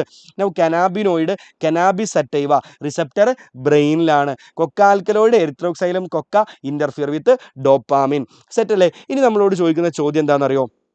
നോക്കൂ, അഡിക്ഷൻ എന്താണ്, ഡിപ്പെൻഡൻസ് എന്താണെന്ന് ഇതുവരെ ചോദിച്ചിട്ടില്ല. ഈ ഒരു സ്ലൈഡ് നിങ്ങളൊന്ന് റിസർവ് ആയിട്ട് വെച്ചോ പറ്റുമെങ്കിൽ, കാരണം ഇതൊരു ചോദിക്കാൻ വളരെ സാധ്യതയുള്ളൊരു സംഭവമാണ് കേട്ടോ. അതുകൊണ്ട് തന്നെ അതൊന്ന് റിസർവ് ആയിട്ട് വെച്ചിട്ട് നമുക്ക് പറ്റുമെങ്കിൽ ഒഴിവ് കിട്ടുമ്പോൾ ഒന്ന് പഠിച്ചോ. എല്ലാം കഴിഞ്ഞ് സമയം ഉണ്ടെങ്കിൽ മാത്രം, നിങ്ങൾ ഇതുവരെ പഠിക്കാത്ത ആളുകളാണെങ്കിൽ എല്ലാം കഴിഞ്ഞ് സമയം ഉണ്ടെങ്കിൽ മാത്രം ഈ ഒരു കോൺസെപ്റ്റ്, ഈ ഒരു സ്ലൈഡ് എടുത്ത് വെച്ചിട്ട് പഠിച്ചോ. But I won't compel you to take that. Okay, ഇനി നമ്മളോട് ചോദിക്കുന്ന ചോദ്യം എന്താണെന്ന് അറിയോ? Effect of drug and alcohol abuse. നമ്മളോട് ചിലപ്പോൾ പാംഫ്ലെറ്റ്, നോട്ടീസ് ഒക്കെ ഉണ്ടാക്കാൻ പറയും. ഡ്രഗ് ആൻഡ് ആൽക്കഹോൾ അബ്യൂസിൻ്റെ എഫക്റ്റുകൾ, എന്തൊക്കെ പ്രശ്നങ്ങൾ അത് സമൂഹത്തിൽ ഉണ്ടാക്കുക, ആൾക്കാർക്ക് ഉണ്ടാക്കുക, അതൊക്കെ ബന്ധപ്പെട്ട് നമ്മളോട് നോട്ടീസുകളൊക്കെ ഉണ്ടാക്കാൻ, പ്രസംഗം എഴുതാനൊക്കെ പറയാം. അപ്പോൾ എന്തൊക്കെ പ്രശ്നങ്ങൾ ഉണ്ടാവും നോക്ക്. Lakh of interest in personal hygiene, വൃത്തി നഷ്ടപ്പെടും. Then unexplained absence from school or college, സ്കൂളിൽ നിന്നും കോളേജിൽ നിന്നൊക്കെ തോന്നിയ പോലെ അൺഎക്സ്പ്ലെയിൻഡ് ആയിട്ട് ആരും അറിയാതെ ആബ്സെൻ്റ് ആയാൽ, കാണാനില്ല ആളെ, അങ്ങനെയാണെങ്കിൽ ഡ്രഗ് യൂസ് ചെയ്യുന്നുണ്ടെന്ന് നമുക്ക് ഉറപ്പിക്കാം, അല്ലെങ്കിൽ ലൈന് സെറ്റ് ആയിട്ടുണ്ടെന്ന് ഉറപ്പിക്കാം അല്ലേ. നമ്മുടെ കേസിൽ സാധാരണ അതാ ഉണ്ടാവല്. Okay, then drop in academic performance, academic performance drop ആവാം. അൺഎക്സ്പ്ലെയിൻഡ് ആബ്സെൻസ്, ആരോടും എക്സ്പ്ലെയിൻ ചെയ്യാതെ സ്കൂളിൽ നിന്ന് കോളേജിൽ നിന്നൊക്കെ മുങ്ങുക. Lack of interest in personal hygiene. സെറ്റല്ലേ മക്കളെ? ഓക്കെ, അതേപോലെ തന്നെ എന്താ പറയുക, ദെൻ അത്ര മതി. റെക്ലെസ് ബിഹേവിയർ, തോന്നിയ പോലെ ആളുകളോടൊക്കെ പെരുമാറുന്നൊക്കെ സ്വഭാവം, അതാണ് റെക്ലെസ് ബിഹേവിയർ. അപ്പോൾ ഇങ്ങനത്തെ തള്ളി മറിക്കട, ഇതാണ് നമ്മളോട് ചോദിക്കുക കേട്ടോ. ഓക്കെ, ഇനി പ്രിവെൻഷൻ ആൻഡ് കൺട്രോൾ. പ്രിവെൻറ്റ് ചെയ്യാൻ നോക്കുക. 10:05 ആവാൻ പോകുന്നു, നമ്മൾ തീർന്നു. ലാസ്റ്റ് പോയിന്റ് ആണ്, ഇതെപ്പോഴും ചോദിക്കാറുണ്ട്. പ്രിവെൻറ്റ് ചെയ്യാൻ വേണ്ടി എന്തൊക്കെ ചെയ്യാൻ പറ്റും നോക്ക്. Avoid undue pressure. നമ്മൾ വെറുതെ ആളുകളെ, അല്ലേ, ചില ആൾക്കാരുണ്ട് തീരെ പഠിക്കാൻ താല്പര്യമില്ലാത്തവരോട് പഠിക്കാൻ പാരൻസ് ഇങ്ങനെ ഉപദ്രവിക്കും. അപ്പോൾ പാരൻസിനോടുള്ള ബന്ധം ഒന്ന് നഷ്ടപ്പെടുകയും ഇവൻ കൂടുതൽ കൂട്ടുകാരോട് ബന്ധം ഉണ്ടാവുകയും അങ്ങനെ അവർ പറയുന്ന രീതിയിൽ കള്ളനും കഞ്ചാവിനും അടിമപ്പെടാനുള്ള സാധ്യതയുണ്ട്. അങ്ങനെ പഠിച്ചാൽ മതി കേട്ടോ. Avoid undue pressure. വെറുതെ പ്രഷർ കൊടുത്ത് ആരും ഇടങ്ങറാക്കരുത്. പഠിക്കാൻ താല്പര്യമില്ലാത്തതിന് എന്തെങ്കിലും ചെയ്യുമെന്ന് പറഞ്ഞ് വിടുക. വല്ല കൃഷിക്കോ കാലി വളർത്തലോ എന്തിനു വേണമെങ്കിലും വിടാമല്ലോ, അയാൾക്ക് താല്പര്യമുള്ള പരിപാടിക്ക് വിട്ടൂടെ. നൗ എഡ്യൂക്കേഷൻ ആൻഡ് കൗൺസിലിംഗ്, നമ്മൾ ഇതേപോലെ കുട്ടികൾക്ക് പറഞ്ഞു കൊടുക്കുക. എഡ്യൂക്കേഷൻ കൗൺസിലിംഗ് ഒക്കെ പ്രൊവൈഡ് ചെയ്യുക. Then seeking help from parents and peers. Peers എന്ന് പറഞ്ഞു കഴിഞ്ഞാൽ കൂട്ടുകാരാണ്, നമ്മുടെ കൂട്ടുകാരാണ് ബെസ്റ്റ് അല്ലേ, അത് വേണമെന്നില്ല. സീക്കിംഗ് ഹെൽപ്പ് ഫ്രം പാരൻസ്, അത്ര മതി. പാരൻസിൽ നിന്ന് ഹെൽപ്പ് സ്വീകരിക്കുക. Now looking for danger signs. നമ്മൾ നേരത്തെ പഠിച്ചില്ല, ഇതാണ് ഡേഞ്ചർ സൈന്. ഒരാൾ ഇതൊക്കെ യൂസ് ചെയ്യുന്നുണ്ടോ എന്ന് അറിയാനുള്ള സൈൻ, അതാണ് ഡേഞ്ചർ സൈൻ അല്ലെങ്കിൽ warning sign. Now seeking professional and medical help. Kozhikode ഞാൻ മെഡിക്കൽ കോളേജിലൊക്കെ കണ്ട്, നമുക്ക് ഡി അഡിക്ഷൻ വാർഡ് ഉണ്ട്, അവിടെ എന്തോരം ആളുകളാണെന്നറിയാം ഇതൊക്കെ യൂസ് ചെയ്തിട്ട് ആകെ ഓരോ പ്രശ്നങ്ങളായി വന്നുള്ളതാണ്. മെഡിക്കൽ ഹെൽപ്പ് വേണ്ടി വരും പലപ്പോഴും. സീക്ക് ചെയ്യാന്ന് പറഞ്ഞാൽ നമ്മൾ സ്വീകരിക്കുക. Seeking professional and medical help. സെറ്റല്ലേ? അപ്പോൾ ഇത് വെച്ചുകൊണ്ട് എന്തൊക്കെ പ്രിവെൻറ്റ് ചെയ്യാൻ പറ്റുമെന്ന് പറഞ്ഞിട്ട് നോട്ടീസ്, പ്രസംഗങ്ങൾ, പാംഫ്ലെറ്റ് ഒക്കെ ഉണ്ടാക്കാൻ വേണ്ടി ചോദിക്കും. അപ്പോൾ ഇത്രയും കാര്യങ്ങളാണ് ഈ ചാപ്റ്ററിൽ നിങ്ങൾ ആകെ പഠിക്കേണ്ടത്. So that's all about our chapter. 10:05 ആയിട്ടുണ്ട്. Sorry for that. 1 മിനിറ്റ് അല്ലേ, 41 മിനിറ്റിൽ നമ്മൾ നിർത്തിയിട്ടുണ്ട്. സോ വെരി സോർ അഖിൽ സാർ. 10:07 ആയിട്ടില്ല, പോടാ അവിടെ. 10:06 ഇവിടെ. Okay, so that's it. നമ്മൾ ഇത്ര വലിയ ചാപ്റ്ററല്ലേ, ഇത് എന്തെല്ലാം കാര്യങ്ങൾ ഞങ്ങൾക്ക് പറഞ്ഞു തന്നു. ഓക്കെ, എന്നാൽ 41 മിനിറ്റ് ആയി. 41 പറഞ്ഞു. എവിടെ വെരി സാർ അഖിൽ സാർ? അഖിൽ സാറിനെ കാണാനില്ലല്ലോ. So I'm waiting you. Okay, എടാ 7. ഓക്കെ ശരി, ഇപ്പം 7 ആയി. I'm agreeing. ഇപ്പം 7 ആയി. ഓക്കെ, മുടി വെട്ടണേ സാറിന് അമീൻ പറയുന്നത്. അമീനെ ഞാൻ വെട്ടൂല, അമീനെ ഞാൻ വളർത്തിയിട്ട് ഇങ്ങനെ ഇവിടെ വരെ വളർത്തുന്നില്ല. ജസ്റ്റ് കുറച്ചൊന്നും നോക്കട്ടെ എന്താ ഉണ്ടാവുക, രസം ഉണ്ടാവും. ഒരു അഖിൽ സാർ കമോൺ. അഖില് പാൻ്റല്ല ഊരി. അഖിലെ ക്ലാസ് ആണ് ഇത്, കമോൺ. അഖില് പാൻറ് ടൈറ്റ് ആക്കിയതാണ്. ഓക്കെ, സിബിടാൻ മറന്നേക്കണേ. ആയിക്കോട്ടെ. അപ്പൊ അഖിൽജി സെറ്റാക്കൂ. ആയിക്കോട്ടെ. ഓക്കെ മക്കളെ, ഓക്കെ. എല്ലാവരും എനിക്ക് നല്ല ഉറക്കം വന്നിരിക്കട്ടോ. എന്നാലും വേഗം തീർക്കാടാ. ഞാൻ തിരക്കിനിടയിൽ ടോയ്ലറ്റിൽ പോയിട്ട് ചാടി വരികയായിരുന്നു. ഇവിടെ വന്നപ്പോഴാണ് ക്ലോസ്ഡ് അല്ല എന്ന് പറഞ്ഞത്. ഓക്കെ, വേഗം മക്കളെ.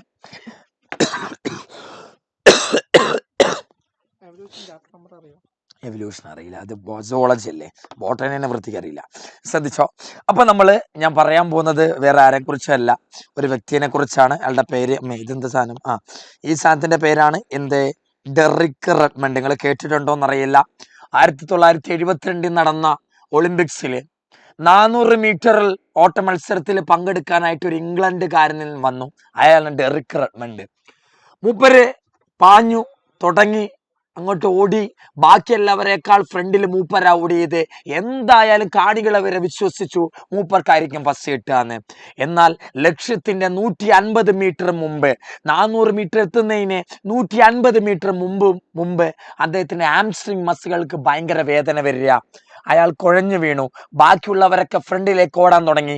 എല്ലാ കാണികളും ഡെറിക് റെഡ്മണ്ടിന് കയ്യടി കൊടുക്കാതെ ബാക്കിയുള്ള എല്ലാ കണ്ടസ്റ്റൻസിനും കയ്യടി കൊടുക്കാൻ തുടങ്ങി. വേച്ച് മൂപ്പർ വീണു. അപ്പോഴാണ് ആ സെക്യൂരിറ്റികളുടെ കൈകളും മാറ്റി ഒരാൾ അദ്ദേഹത്തിന്റെ അടുത്തേക്ക് വന്നത്, വീണ് കിടക്കുന്ന ഡെറിക്കിന്റെ അടുത്തേക്ക് വന്നത്. അതാണ് ആരാന്നറിയാമോ?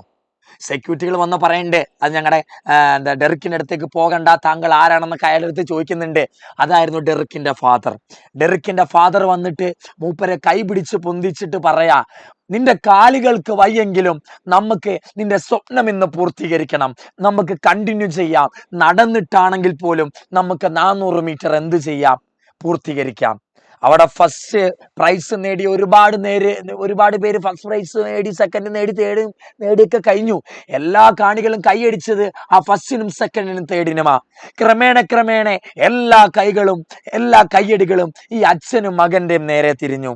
ഇങ്ങനെ ഒരു കഥയുണ്ട്, ഡെറിക് റെഡ്മണ്ടിന്റെ സ്റ്റോറി എന്ന് പറഞ്ഞ് നിങ്ങൾ യൂട്യൂബിൽ നോക്കുകയാണെങ്കിൽ കാണാം. ഡെറിക് റെഡ്മണ്ട് മൂപ്പർ അതോടുകൂടി ആ അച്ഛനും മകനും കൂടെ ആ സ്റ്റേഡിയം വിട്ടു പോയതാണ്. ഇന്നേ വരെ വേറൊരു മത്സരത്തിന് മൂപ്പരെ കണ്ടിട്ടില്ല. എവിടെ തോറ്റുപോയോ അവിടെ നിങ്ങൾ ആകെ ബലം കുറഞ്ഞ് ഒരു പ്രതീക്ഷയുമില്ലാതെ അവസാനിച്ചു എന്ന് കരുതുന്നുണ്ടോ, അവിടെ ഇട്ടേച്ചു പോകാൻ ഒരിക്കലും നിങ്ങൾ സമ്മതിക്കരുത്. അവിടെ നിന്ന് പതുക്കെയാണെങ്കിലും ഉള്ള അറിവ് വെച്ചാണെങ്കിലും എന്ത് ചെയ്യാടാ, പൂർത്തീകരിക്കാൻ ചെല്ലുന്നിടത്ത് വരെ എത്തുക. ബാക്കിയൊക്കെ നമുക്ക് പിന്നെ നോക്കാം. ഓക്കെ അല്ലേ മക്കളെ? സെറ്റല്ലേ? എനിക്കിത് പറയണം തോന്നി, ഞാൻ പറഞ്ഞതേ ഉള്ളൂ കേട്ടോ. ഓക്കെ മക്കളെ, എങ്കിൽ ഒരു ഫയർ ഇടറാ. ഞാൻ ഉറങ്ങി നിൽക്കുകയാണ്, നിങ്ങൾക്ക് നല്ലപോലെ അറിയുന്ന ചാപ്റ്ററാണ്. ഫസ്റ്റ് ഓണം എക്സാമിനൊക്കെ ചോദിച്ച ചാപ്റ്ററാ, അറിയുന്നൊക്കെയാണെന്ന് എനിക്കറിയാം. എൻ്റെ പഞ്ചാരകള്, എൻ്റെ മുഞ്ചാരകള് വേഗം എന്ത് ചെയ്തേ, ഒരു ഫയർ താടാ, വേഗം ഒരു തിക്കട്ടതാ. ഞാൻ കാണട്ടെ, തിക്കട്ട. ഓ സ്നേഹ കൃഷി പറയാണ്, നടക്കട്ട പഠിത്തം, ഞങ്ങള് പഠിക്കോടാ ചങ്ങായിയെ, ഇജ്ജ് കാട്ടുകോഴിയാടാ, പോടാ. ഓക്കെ, ശ്രദ്ധിച്ചോടാ.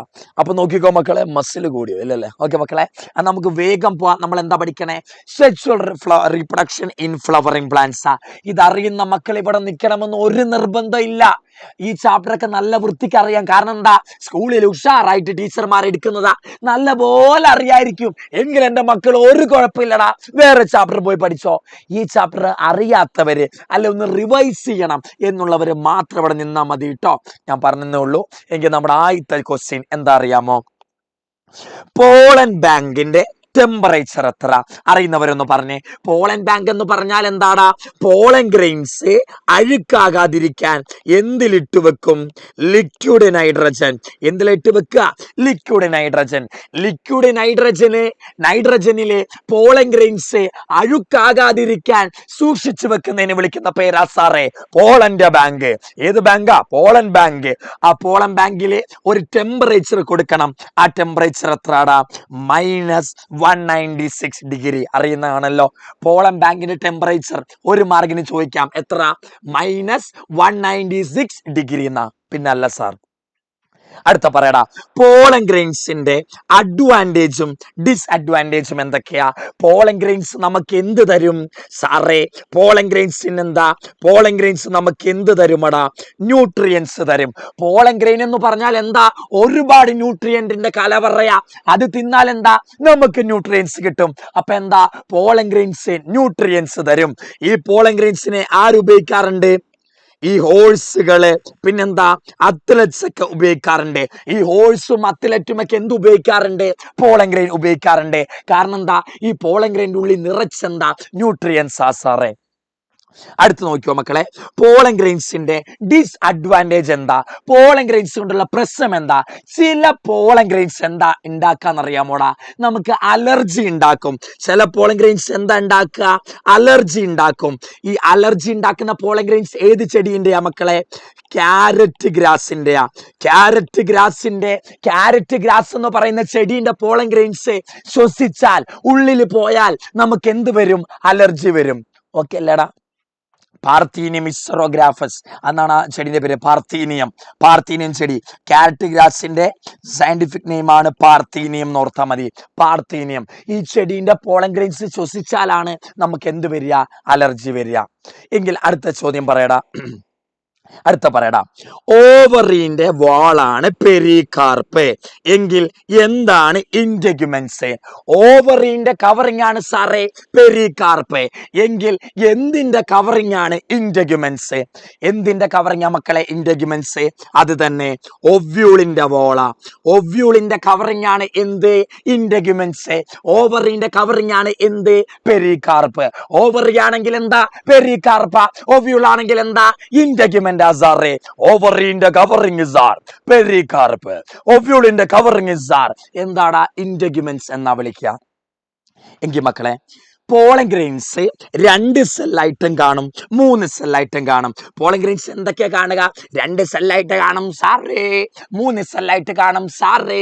ഈ 2 സെല്ലായിട്ട് എങ്ങനെയൊക്കെയാ കാണുക? പോളൻ ഗ്രെയിൻസിൽ വെജിറ്റേറ്റീവും ജനറേറ്റീവും കാണും. ഇങ്ങനെ വെജിറ്റേറ്റീവും ജനറേറ്റീവ് സെല്ലും ഈ 2 സെല്ലും കാണുമ്പോഴാ ഏത് സാഹചര്യത്തിൽ കാണുക? 2 സെല്ലായിട്ട് കാണുക. എപ്പോഴാണ് പോളൻ ഗ്രെയിൻസ് 3 സെല്ലായിട്ട് കാണുക? 3 സെല്ലായിട്ട് എപ്പോഴാ കാണാന്ന് അറിയാമോ? ഈ പോളൻ ഗ്രെയിൻസില് വെജിറ്റേറ്റീവ് സെല്ലും കൂടെ എന്താ? 2 മെയിൽ ഗമേറ്റും കാണും. വെജിറ്റേറ്റീവ് സെല്ലില് ഈ പോളൻ ഗ്രെയിൻസിലെ വെജിറ്റേറ്റീവും ജനറേറ്റീവും മാത്രമാണെങ്കിൽ 2 സെല്ലാണ്. വെജിറ്റേറ്റീവും 2 മെയിൽ ഗമേറ്റൂടെ കണ്ടാലോ 3 സെല്ലാ സാറേ.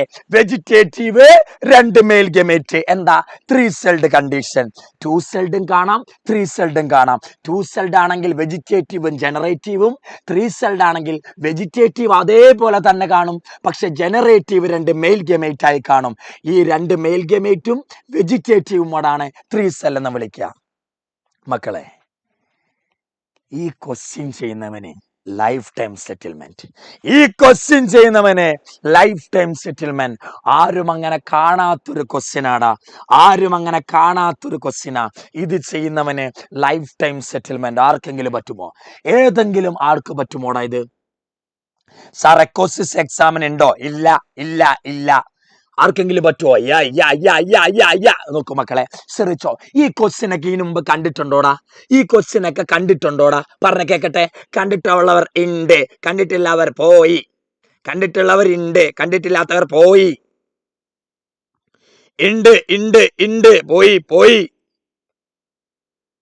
ഇല്ല സാർ, ഇല്ല സാർ, നോ നോ നോ. കണ്ടോ, പലരും കണ്ടിട്ടില്ല.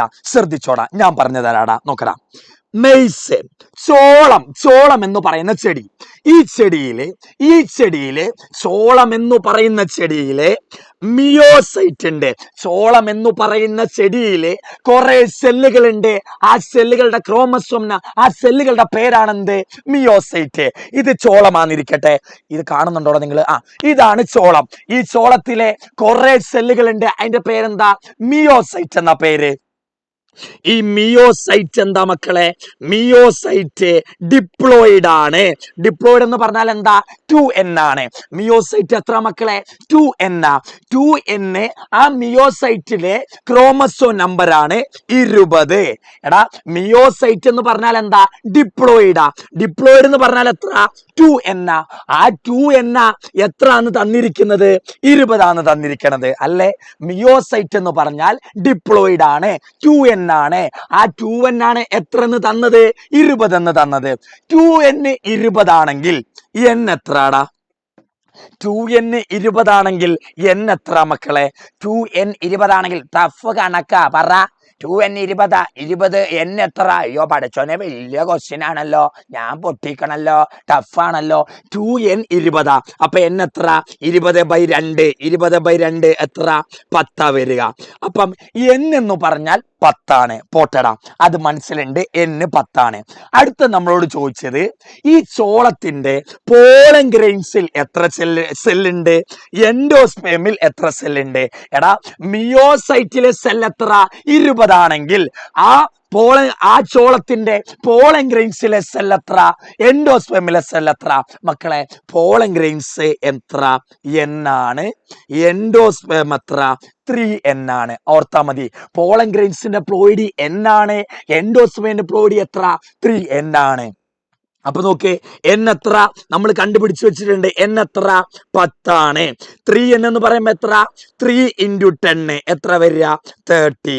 അപ്പം ചോളത്തിന്റെ മിയോസൈറ്റിന്റെ ക്രോമസോം നമ്പർ 20 ആണെങ്കിൽ അതിന്റെ പോളൻ ഗ്രെയിന് വെറും 10 ആയിരിക്കും, അതിന്റെ എൻഡോസ്പേം 30 ആയിരിക്കും. മനസ്സിലായോടാ? ഇപ്പൊ മനസ്സിലായോ? എപ്പോഴും മിയോസൈറ്റ് എന്നാ തരിക. മിയോസൈറ്റ് എപ്പോഴും ഡിപ്ലോയിഡാ 2n ആ. മിയോസൈറ്റ് ഞാൻ ഒരു ക്വസ്റ്റ്യൻ തരാടാ, നിങ്ങൾക്ക് ചെയ്യാൻ പറ്റുണ്ടോ നോക്കട്ടാ. ഞാൻ പറയട്ടെ. വേറൊരു ചെടി. ആ ചെടി വേണ്ട. നോക്കെ, റംബുട്ടാൻ എന്നിരിക്കട്ടെ. റംബുട്ടാൻ ചെടി. ഈ റംബുട്ടാന്റെ മിയോസൈറ്റിലെ ക്രോമസോം നമ്പർ എത്രയാണെന്നറിയാമോ? 16. മിയോസൈറ്റിലെ ക്രോമസോം നമ്പർ 16. മിയോസൈറ്റിലെ ക്രോമസോം നമ്പർ 16 ആണെങ്കിൽ ഈ റംബുട്ടാന്റെ എഗ്ഗിലെ സെൽ എത്ര? ഈ റംബുട്ടാന്റെ എൻഡോസ്പേമിലെ സെൽ എത്ര? പറഞ്ഞ കേക്കട്ടെ. എഗ്ഗിലെ സെൽ എത്ര? എൻഡോസ്പേമിലെ സെൽ എത്ര? മിയോസൈറ്റിലെ 16 ആണെങ്കിൽ എഗ്ഗിലെ എത്ര? എൻഡോസ്പേമിലെ എത്ര? മക്കളെ, മിയോസൈറ്റിലെ 16 അല്ലേ? അപ്പൊ 2n ആണ് 16. അപ്പൊ n എത്ര വരിക? 8. ഈ n തന്നെയല്ലേ എഗ് എത്ര? 8 ആണ്. n ആണ്. n എത്ര? 8. എൻഡോസ്പേം എന്താ? 3n ആണ്. 3 × 8 24. അപ്പം 8ഉം 24 വരിക. ഹായ് തരുമോ സാർ? ഹായ്. പിന്നെന്താടാ, എനിക്ക് ജാടൊന്നുമില്ല. ഓക്കെ മക്കളെ, ശ്രദ്ധിച്ചോ? ഓക്കെ മക്കളെ, ക്വസ്റ്റ്യൻ ശരിയാടാ. ഈ ക്വസ്റ്റ്യൻ എഴുതാൻ ചെയ്യാൻ മനസ്സിലായോ? പിന്നല്ല സാർ, മനസ്സിലായി കാണും. എങ്കിൽ അടുത്ത പറയടാ. എങ്കിൽ ഈ ക്വസ്റ്റ്യൻ ഒന്ന് പറഞ്ഞേ. Fruit which developed from any part of the flower other than ovary. ഓവറിൽ നിന്ന് മാത്രമല്ലാതെ തലാമസ് കൂടി വലുതായി ഉണ്ടാകുന്ന ഫ്രൂട്ട്. ആ ഫ്രൂട്ടിന്റെ പേരെന്താ? തലാമസ് കൂടി വലുതായാൽ എന്താ വിളിക്കുക? ഓവറിൽ നിന്ന് മാത്രമല്ലാതെ വളർന്നു വരുന്ന ഫ്രൂട്ടിന്റെ പേരെന്താ? വേറെ ഭാഗങ്ങൾ കൂടി വളർന്നിട്ടുണ്ടാകുന്ന ഫ്രൂട്ടിന്റെ പേരെന്താ? അതാണ് മക്കളെ എന്ത്? False fruit. ഈ ഫോൾസ് ഫ്രൂട്ടിന് എക്സാമ്പിൾ എന്തൊക്കെയാ മക്കളെ? ഫോൾസ് ഫ്രൂട്ടിന് എക്സാമ്പിൾ എന്തൊക്കെയാ? ഓർത്താ മതി. കാശ്, ദുഡ്, പണം. കാശ്, ദുഡ്, പണം. സി എന്താടാ? സി ആണ് കാഷ്യൂ. എ എന്താടാ? ആപ്പിൾ. എസ് എന്താടാ? സ്ട്രോബെറി. ഇത് മൂന്നുമാണ് എന്താടാ? False fruit. Cashew, apple, strawberry. ഇത് മൂന്നുമാണ് സാറേ എന്ത്? ഫോൾസ് ഫ്രൂട്ട് എന്ന് വിളിക്കുക. എന്താ സാറേ കള്ള ഫ്രൂട്ട്? കള്ള ഫ്രൂട്ട് എന്ന് പറഞ്ഞാൽ എന്താ? ഓവറി കൂടാതെ തലാമസ് കൂടി വലുതായി ഉണ്ടായ ഫ്രൂട്ട്. അതാണ് ഫോൾസ് ഫ്രൂട്ട്. സെറ്റാ സാർ? എങ്കിൽ പറ. Coconut fruit. നോക്കടാ, ഇതാണ് തേങ്ങ. മാങ്ങ, ചക്ക, എനിക്ക് രണ്ടും ഇഷ്ടമാണ്. തേങ്ങയില് ഇതാണ് തേങ്ങ എന്നിരിക്കട്ടെ. തേങ്ങയിലെ തേങ്ങ വെള്ളം എന്താണ്? അതാണ് ചോദ്യം. തേങ്ങയിലെ തേങ്ങ വെള്ളം എന്താണ് മക്കളെ? തേങ്ങയിലെ തേങ്ങ വെള്ളമാണ് മക്കളെ എന്ത്? Liquid endosperm. തേങ്ങയിലെ തേങ്ങ വെള്ളം എന്താടാ? ലിക്വിഡ് എൻഡോസ്പേമാ. തേങ്ങയിലെ തേങ്ങ വെള്ളം ലിക്വിഡ് എൻഡോസ്പേമാ എങ്കില് ആ നമ്മൾ ചിരകി തിന്നുന്ന ആ വെളുത്ത സാധനം എന്താ? തേങ്ങാ വെള്ളം എന്താ? ലിക്വിഡ് എൻഡോസ്പേമാ. എങ്കിൽ അതിൻ്റെ ഉള്ളിലെ വൈറ്റ് കേർണൽ, നമ്മൾ ചിരകി തിന്നുന്ന സാധനം, അതെന്താ? നമ്മൾ തേങ്ങയിലെ വൈറ്റ് കേർണൽ എന്താണെന്നറിയാമോ? വൈറ്റ് കേർണലാണ് ന്യൂക്ലിയർ എൻഡോസ്പേം. ഒരു തേങ്ങയിലെ തേങ്ങാ വെള്ളം ലിക്വിഡ് എൻഡോസ്പേമാ. പക്ഷെ വെളുത്ത സാധനം എന്താണെന്നറിയാമോ? എന്താടാ? ന്യൂക്ലിയർ എൻഡോസ്പേമാ. ഓക്കെ അല്ലടാ? ലിക്വിഡ് എൻഡോസ്പേം ആണ്. അല്ലടാ, തേങ്ങാ വെള്ളം സോറി മക്കളെ, ഒരു മിസ്റ്റേക്ക് പറ്റി. തേങ്ങാ വെള്ളം ലിക്വിഡ് എൻഡോസ്പേം അല്ല. എന്താ ഞാൻ പറയണേ? ഒരു തേങ്ങയിലെ തേങ്ങാ വെള്ളം എന്താണെന്നറിയാമോ? അത് ന്യൂക്ലിയർ എൻഡോസ്പേമാ. ഒരു തേങ്ങയിലെ തേങ്ങാ വെള്ളം എന്താ? ന്യൂക്ലിയർ എൻഡോസ്പേമാ. ഒരു തേങ്ങയിലെ വെളുത്ത സാധനം ഉണ്ടല്ലോ, ആ നമ്മൾ ചിരകി തിന്നുന്നേ, ആ വെളുത്ത സാധനം സെല്ലുലാർ എൻഡോസ്പേമാ. എന്താടാ? സെല്ലുലാർ എൻഡോസ്പേമാ. നോക്കേ, ഒരു തേങ്ങയിലെ തേങ്ങാ വെള്ളം ന്യൂക്ലിയർ എൻഡോസ്പേമാ. ആ വെളുത്ത സാധനം സെല്ലുലാർ എൻഡോസ്പേമാ. ഞാൻ ഉറക്കം കാരണം വേറെ എന്തൊക്കെയോ പറഞ്ഞേക്കണേ. അപ്പൊ എന്താടാ? പറ കേക്കട്ടെ. എന്താ? തേങ്ങാ വെള്ളം ന്യൂക്ലിയർ എൻഡോസ്പേമാ. വെളുത്ത നമ്മൾ ചിരകുന്ന സാധനം സെല്ലുലാർ എൻഡോസ്പേമാ. സെറ്റിലടാ മക്കളെ? Human kids versus hen kids. കൊള്ളാം സേവിയറെ, നീ പറഞ്ഞ കറക്റ്റാ. നോക്ക മക്കളെ, എങ്കിൽ പറയടാ. ശ്രദ്ധിച്ചോ, ഒരു ടിപ്പിക്കൽ എംബ്രിയോ സാക്കില് 7 സെല്ലുണ്ട്, 8 ന്യൂക്ലിയസ് ഉണ്ട്. സമ്മതിച്ചു. എന്താണ് മോണോസ്പോറിക് ഡെവലപ്മെന്റ്? മോണോസ്പോറിക് ഡെവലപ്മെന്റ് എന്ന് പറഞ്ഞാൽ എന്താ അറിയാമോടാ? എടാ, നമ്മുടെ കയ്യിലുള്ള എംബ്രിയോ സാക്കില്ലേ, ഈ എംബ്രിയോ സാക്ക് ഉണ്ടായി വന്നത് ഒരു ചെറിയ സ്പോറിൽ നിന്നാ. ഈ സ്പോറിന്റെ പേരാണ് ഫങ്ഷണൽ മെഗാസ്പോർ. ഈ ചെറിയ സ്പോറിന്റെ പേരെന്താ? Functional megaspore. ഈ ചെറിയ ഫങ്ഷണൽ മെഗാസ്പോറിൽ ആരുണ്ടായേ? വലിയ എംബ്രിയോസാക്ക് ഉണ്ടായേ. ചെറിയ ഫങ്ഷണൽ മെഗാസ്പോറിൽ ആരുണ്ടായേ? വലിയ എംബ്രിയോസാക്ക് ഉണ്ടായേ. ഇങ്ങനെ ഒരു ചെറിയ സ്പോറിൽ നിന്ന്, ഒരു ചെറിയ ഫങ്ഷണൽ മെഗാസ്പോറിൽ നിന്ന് വലിയ എംബ്രിയോസാക്ക് ഉണ്ടാക്കുന്നതിന് വിളിക്കുന്ന പേരാണ് എന്ത്? Monosporic development. എന്താ വിളിക്കുക? Monosporic development. ഒരു ചെറിയ സ്പോറിൽ നിന്ന് വലിയ എംബ്രിയോസാക്ക് ഉണ്ടാകുക, അതാണ് മക്കളെ എന്തെന്ന് വിളിക്കുക? മോണോസ്പോറിക് ഡെവലപ്മെന്റ് എന്ന് വിളിക്കുക. സെറ്റല്ലേ മക്കളെ? സെറ്റല്ലേ? ഈ ഫങ്ഷണൽ മെഗാസ്പോർ എന്താ ചെയ്യാന്നറിയാമോ? ഈ ഫങ്ഷണൽ മെഗാസ്പോർ ആദ്യം എന്തിനു പോകുന്നറിയാമോ? മൈറ്റോസിസിന് പോകും. എന്നിട്ട് 2 ന്യൂക്ലിയസ് ആകും. അത് പിന്നെ എന്തിനു പോടാ? മൈറ്റോസിസിന് പോകും. എന്നിട്ട് എത്ര ആകും? 4 ന്യൂക്ലിയസ് ആകും. അവർ പിന്നെ എന്തിനു പോകും? മൈറ്റോസിസിന് പോകും. ഈ ഫങ്ഷണൽ മെഗാസ്പോർ 3 മൈറ്റോസിസിന് പോകും. എന്നിട്ട് എന്തുണ്ടാകും? 3 സെല്ലുകള്. എന്നിട്ട് 3 സെല്ലുകള് മുകളിൽ ഉണ്ടാകും, 3 സെല്ലുകൾ താഴെ ഉണ്ടാകും, 1 സെല്ല് നടുക്കുമുണ്ടാകും. അവിടെ മക്കളെ, 1 സെല്ല് നടുക്കുമുണ്ടാകും. ഈ മുകളിലുള്ള സെല്ലിന്റെ പേരെന്താ? ആന്റിപോഡൽസ് എന്നാ വിളിക്കുക. താഴെയുള്ള സെല്ലുകളുടെ പേരെന്താ? എഗ് അപ്പാരറ്റസ് എന്നാ വിളിക്കുക. നടുക്കുള്ള സെല്ലിന്റെ പേരെന്താ? സെൻട്രൽ സെൽ എന്നാ വിളിക്കുക. നടുക്കുള്ള സെൽ എന്താ? സെൻട്രൽ സെല്ല. ഇത് ഓർത്ത് വെക്കണം കേട്ടോ. 3 മൈറ്റോട്ടിക് ഡിവിഷന് പോകും. എന്നിട്ടാണ് ഇവന്മാർ ഓരോരുത്തരായിട്ടുണ്ടാകുക. സെറ്റല്ലേടാ? പിന്നല്ല സാർ, സെറ്റാണ്. സെറ്റല്ലേ മക്കളെ? പിന്നല്ല. റെഡിയല്ലേ? Central cell antipodal egg apparatus. Central cell antipodal egg apparatus. റെഡിയല്ലേ മക്കളെ? പിന്നല്ല സാർ. എങ്കിൽ പറയടാ, എന്താണ് എൻഡോസ്പേമിന്റെ പണി? എന്താണ് എൻഡോസ്പേമിന്റെ പണി? പറ കേക്കട്ടെ. എന്താണ് എൻഡോസ്പേമിന്റെ പണി? പറ കേക്കട്ടെ. എൻഡോസ്പേമിന്റെ പണി എന്താണ്? എൻഡോസ്പേമിന്റെ പണി. എൻഡോസ്പേമിന്റെ പണിയാണ് മക്കളെ എന്ത് കൊടുക്കുക? എൻഡോസ്പേമാണ് സൈഗോട്ടിന് എന്ത് കൊടുക്കുക? ഫുഡ് കൊടുക്കുക. സൈഗോട്ടിന് ഫുഡ് കൊടുക്കുന്നത് ആരാ? എൻഡോസ്പേമ. അത് മാത്രം ഓർത്താൽ മതി കേട്ടോ. സൈഗോട്ട് എംബ്രിയോ ആകണമെങ്കിൽ ഫുഡ് കിട്ടണം. ഈ ഫുഡ് ആരാ കൊടുക്കുക? എൻഡോസ്പേമ കൊടുക്കുക. Provide food, nourishment for embryo അല്ലെങ്കിൽ സൈഗോട്ട്.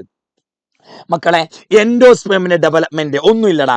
എടാ, ആദ്യം നമ്മുടെ പ്രൈമറി എൻഡോസ്പേം ന്യൂക്ലിയസ് ഉണ്ട്. അത് പിന്നീട് എന്തായി മാറും എന്നറിയാമോ? ന്യൂക്ലിയർ എൻഡോസ്പേം ആകും. പ്രൈമറി എൻഡോസ്പേം ന്യൂക്ലിയസ് എന്താകും? വെറും ന്യൂക്ലിയർ എൻഡോസ്പേം ആകും. ന്യൂക്ലിയർ എൻഡോസ്പേം എന്താകും എന്നറിയാമോ? സെല്ലുലാർ എൻഡോസ്പേം ആകും. പ്രൈമറി എൻഡോസ്പേം ന്യൂക്ലിയസ് വെറും ന്യൂക്ലിയർ എൻഡോസ്പേം ആകും. അത് സെല്ലുലാർ എൻഡോസ്പേം ആകും. ഈ സെല്ലുലാർ എൻഡോസ്പേം ആടാ നമ്മുടെ വെറും എൻഡോസ്പേം. സെല്ലുലാർ എൻഡോസ്പേം ആണ് നമ്മുടെ നോർമൽ എൻഡോസ്പേം. വെറുതെ എൻഡോസ്പേം എന്ന് വിളിച്ചാൽ ആരാ? അത് cellular endosperm. Primary endosperm nuclear endosperm ആകും. പിന്നെ സെല്ലുലാർ എൻഡോസ്പേം ആകും. ഈ സെല്ലുലാർ എൻഡോസ്പേം ആണ് നമ്മുടെ എൻഡോസ്പേം. എങ്കിൽ പറ മക്കളെ, എന്താണ് ഇമാസ്കുലേഷൻ? എന്താ മക്കളെ ഇമാസ്കുലേഷൻ എന്ന് പറഞ്ഞാൽ? ഒന്നുമില്ല, ഒരു ബൈസെക്ച്വൽ ഫ്ലവർ. എന്താ ബൈസെക്ച്വൽ ഫ്ലവർ എന്ന് പറഞ്ഞാൽ? എന്താ സാറേ ബൈസെക്ച്വൽ ഫ്ലവർ എന്ന് പറഞ്ഞാൽ? മക്കളെ, ആന്തറുമുണ്ട്, ആന്തറും കാണും. ആ ഫ്ലവറിൽ ആരും കാണും? സിഗ്മയും കാണും. ആന്തറും സിഗ്മയും ഒരു ഫ്ലവറിൽ തന്നെ ഉണ്ടോ? ആ ഫ്ലവർ ആണെന്ത്? ബൈസെക്ച്വൽ ഫ്ലവർ. ആന്തറും സിഗ്മയും ഒരു ഫ്ലവറിൽ തന്നെ ഉണ്ടോ? ആ ഫ്ലവർ ആണെന്ത്? ബൈസെക്ച്വൽ ഫ്ലവർ.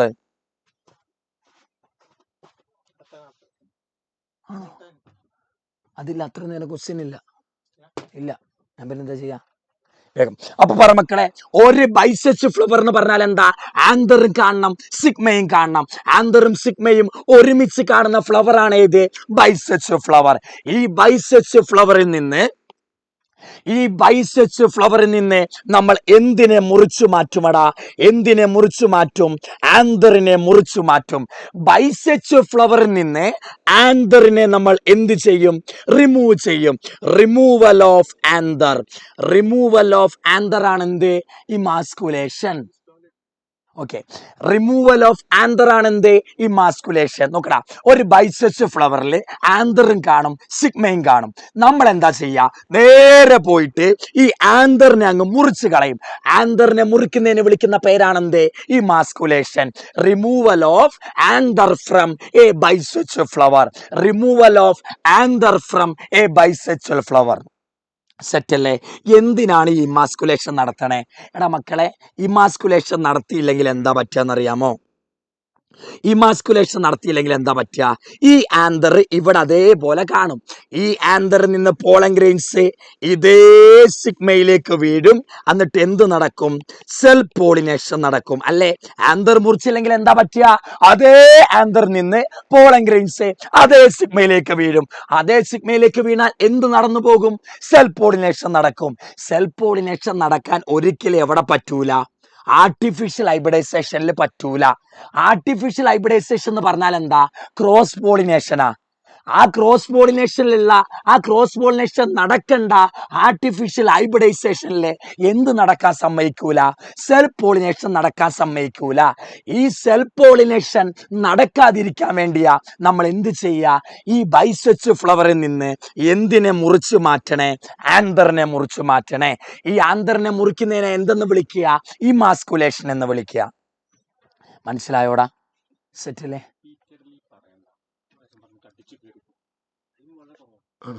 എന്നോട് പറഞ്ഞു കുറച്ചേരം നീട്ടാൻ ബിലാൽ സാറ്. ആ ആയിക്കോട്ടെ. ഓക്കെ മക്കളെ, ഇത് മനസ്സിലായടാ? വേഗം പറ. എടാ വേഗം ഫയർ നോക്കാൻ പോലും സമയമില്ലടാ.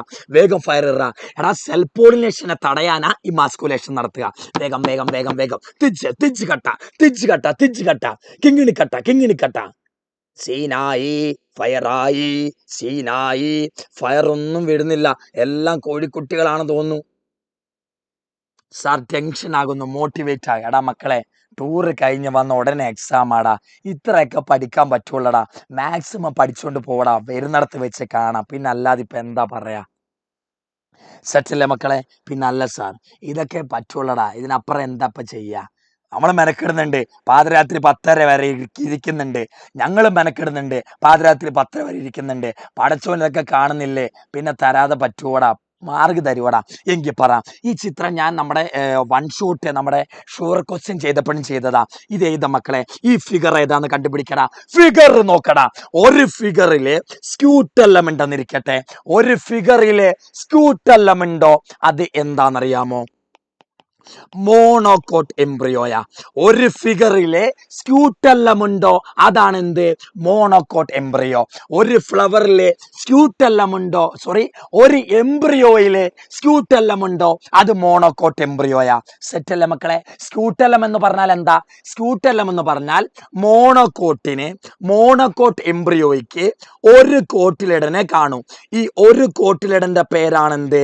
സ്ക്യൂട്ടെല്ലാം, അല്ലേ? ഡൈക്കോട്ടിന് 2 കോട്ടിലിടനുണ്ട്. പക്ഷെ മോണോകോട്ടിനോ ഒരു കോട്ടിലിടനേ ഉള്ളൂ. ഈ ഒരു കോട്ടിലിടന്റെ പേരാണ് സ്ക്യൂട്ടെല്ലാം എന്ന് പറഞ്ഞാൽ. സെറ്റല്ലേടാ? പിന്നെ അല്ല സാർ. നോക്കടാ, ഇതാണ് കോളിയോപ്റ്റൈല്. കോളിയോപ്റ്റൈൽ എന്ന് പറഞ്ഞാൽ എന്താ? പ്ലിമ്യൂളിന്റെ കവറിങ്ങ. ഇതാണ് കോളിയോറൈസ. കോളിയോറൈസ എന്ന് പറഞ്ഞാൽ എന്താ? റാഡിക്കിളിന്റെ കവറിങ്ങ. പ്ലിമ്യൂളിന്റെ കവറിങ് ആണ് കോളിയോപ്റ്റൈല്. റാഡിക്കിളിന്റെ കവറിങ് ആണ് എന്ത്? കോളിയോറൈസ. ഇങ്ങനെ കോളിയോപ്റ്റൈല്, പ്ലിമ്യൂളിന്റെ കവറിങ് പി ഉണ്ടല്ലോ, കോളിയോറൈസ ആർ ഉണ്ടല്ലോ. അപ്പൊ റാഡിക്കിളിന്റെ കവറിങ് ആന്ന് ഓർത്താ മതി. ഇതാണ് ഡൈക്കോട്ട് എംബ്രിയോന്റെ ചിത്രം. ഇത് തന്ന് കഴിഞ്ഞ കൊല്ലത്തെ ക്രിസ്മസ് എക്സാമിന് ചോദിച്ചിട്ടുണ്ട്. ഇതെന്താ? ഇത് ഒരു കോട്ടിലിടൻ, ഇത് 2 കോട്ടിലിടൻ. 2 കോട്ടിലുള്ളതുകൊണ്ട് എന്തെന്ന് വിളിച്ചേ? ഡൈക്കോട്ട് എംബ്രിയോ എന്ന് വിളിച്ചേ. 2 കോട്ടിലിടൻ ഉണ്ടോ? അത് ഡൈക്കോട്ട് എംബ്രിയോയാ. ഇതാണ് പ്ലിമ്യൂള് മുകൾ ഭാഗം, ഇതാണ് റാഡിക്കള്, ഇതാണ് ഹൈപ്പോകോട്ടൈൽ. പിന്നെ ഈ ഭാഗത്തെ നമ്മൾ എപ്പികോട്ടൈൽ എന്നാ വിളിക്കുക. ഹൈപ്പോകോട്ടൈലും എപ്പികോട്ടൈലും. സെറ്റല്ലേ? ഹൈപ്പോകോട്ടൈൽ എപ്പോകോട്ടൈൽ. നോക്കടാ, ഇത് റാഡിക്കൾ അല്ലേ? റാഡിക്കലിന് കവർ ചെയ്ത് എന്തുണ്ട്? റൂട്ട് ക്യാപ്പ് ഉണ്ട്. റാഡിക്കലിനെ കവർ ചെയ്ത് എന്തുണ്ടാ? റൂട്ട് ക്യാപ്പ് ഉണ്ട്. സെറ്റല്ലേടാ? പിന്നെ ഓക്കെ, നോക്കേ, അടുത്ത ക്വസ്റ്റ്യൻ മക്കളെ തീരാറായടാ. എന്താണ് ട്രൂ ഫ്രൂട്ട്, എന്താണ് ഫോൾസ് ഫ്രൂട്ട്? പറയടാ. ട്രൂ ഫ്രൂട്ട് സത്യസന്ധനും തെണ്ടിയും. പറയടാ. സത്യസന്ധനും കള്ളനും. എന്താ രണ്ട് ഫ്രൂട്ടുകൾ പറ? ട്രൂ ഫ്രൂട്ടും ഫോൾസ് ഫ്രൂട്ടും. എന്താ ട്രൂ ഫ്രൂട്ട്? എന്താ ട്രൂ ഫ്രൂട്ട് മക്കളെ? ഓവറി. ഓവറി. ഓവറിൽ നിന്ന് മാത്രം ഉണ്ടാകുന്ന ഫ്രൂട്ടാണ് ഏത്? True fruit. ഓവറി വലുതായിട്ടുണ്ടാകുന്ന ഫ്രൂട്ടാണ് എന്ത്? True fruit. പക്ഷെ ചില ചെടികളില് ഓവറിന്റെ ഒപ്പം ആര് കൂടി വലുതാകുവടാ? തലാമസ് കൂടി വലുതാകും. ഈ തലാമസ് കൂടി വലുതായിട്ടുണ്ടാകുന്ന ഫ്രൂട്ടാണ് ഏത്? False fruit. ഓവറി മാത്രം ഉണ്ടാകുന്നതാണ്, ഓവറിൽ നിന്ന് മാത്രം ഉണ്ടാകുന്നതാണ് എന്ത്? True fruit. ഓവറിന്റെ ഒപ്പം തലാമസ് കൂടി വലുതായിട്ടുണ്ടാകുന്നതാണ് എന്ത്? False fruit. ഈ ഫോൾസ് ഫ്രൂട്ടിന് എക്സാമ്പിൾ കാശാണ്, ഞാൻ പഠിപ്പിച്ചാണല്ലോ. Cashew, apple, strawberry. ട്രൂ ഫ്രൂട്ടിന് എന്താ? പീ പറയാം, പയറ്, അങ്ങനെ ഒരുപാട് എക്സാമ്പിൾ പറയാം. പീ, മാംഗോ, എന്ത് വേണമെങ്കിലും പറയാം. ട്രൂ ഫ്രൂട്ടും ഫോൾസ് ഫ്രൂട്ടും. മക്കളെ, അപ്പോമിറ്റിക് സീഡിന്റെ സിഗ്നിഫിക്കൻസ് എന്താ? അപ്പോമിറ്റിക് സീഡിന്റെ സിഗ്നിഫിക്കൻസ് എന്താ പറയാൻ പറ്റുമോ? ഇതാണ് മക്കളെ, ഇത് നമ്മുടെ സെക്കൻഡ് ലാസ്റ്റ് ക്വസ്റ്റ്യനാ. അപ്പോമിറ്റിക് സീഡിന്റെ സിഗ്നിഫിക്കൻസ് എന്താ അറിയാമോടാ? അപ്പോമിക്സിസ് എന്ന് പറഞ്ഞാൽ എന്താ? അപ്പോമിക്സിസ് എന്ന് പറഞ്ഞാൽ എന്താ മക്കളെ? ഫെർട്ടിലൈസേഷൻ നടക്കാതെ, ഫെർട്ടിലൈസേഷൻ നടക്കാതെ എന്തുണ്ടാകുക? സീഡ് ഉണ്ടാകുക. ഫെർട്ടിലൈസേഷൻ നടക്കാതെ എന്തുണ്ടാകുക? സീഡ് ഉണ്ടാകുക. ഇങ്ങനെ ഉണ്ടാകുന്ന സീഡുകളുടെ പ്രത്യേകത എന്താണെന്നറിയാമോ? ഈ സീഡുകളിൽ എന്ത് കാണില്ല? വേരിയേഷൻ കാണില്ല. എടാ മക്കളെ, ഫെർട്ടിലൈസേഷൻ നടന്നാലല്ലേ മക്കളെ വേരിയേഷൻ ഉണ്ടാകുള്ളൂ. ഫെർട്ടിലൈസേഷൻ നടന്നില്ലെങ്കിലോ വേരിയേഷൻ ഉണ്ടാകൂല. അപ്പോമിക്സിസില് എങ്ങനെ സീഡ് ഉണ്ടാകണേ? ഫെർട്ടിലൈസേഷൻ നടക്കാതെ. ഫെർട്ടിലൈസേഷൻ നടക്കാതെ ഉണ്ടായത് കൊണ്ട് തന്നെ അപ്പോമിക്സിസ് സീഡിൽ എന്ത് കാണില്ല? വേരിയേഷൻ കാണില്ല. എങ്ങനെയാണോ അച്ഛനും അമ്മയും ഇരുന്നത്, എങ്ങനെയാണോ അച്ഛൻ ഇരുന്നത് അതേപോലെ ആയിരിക്കും എങ്ങനെ കാണുക? സീഡിലും കാണുക. എങ്ങനെയാണോ അമ്മയുള്ളത് അതേപോലെ ആയിരിക്കും ആ സീഡ് വളർന്നിട്ടുണ്ടാകുന്ന കുഞ്ഞുങ്ങളും കാണുക. ഒരു വേരിയേഷൻ ഉണ്ടാകൂല. ഈ വേരിയേഷൻ ഇല്ലാത്തത് കൊണ്ടാണ് നമ്മൾ എന്ത് ഉപയോഗിക്കണേ? ഈ അപ്പോമിക്സിസ് സീഡിനെ ഹൈബ്രിഡ് ഇൻഡസ്ട്രിയിൽ ഉപയോഗിക്കണേ. അപ്പോമിക്സിസ് സീഡ് നമ്മൾ എന്തിൽ ഉപയോഗിക്കും?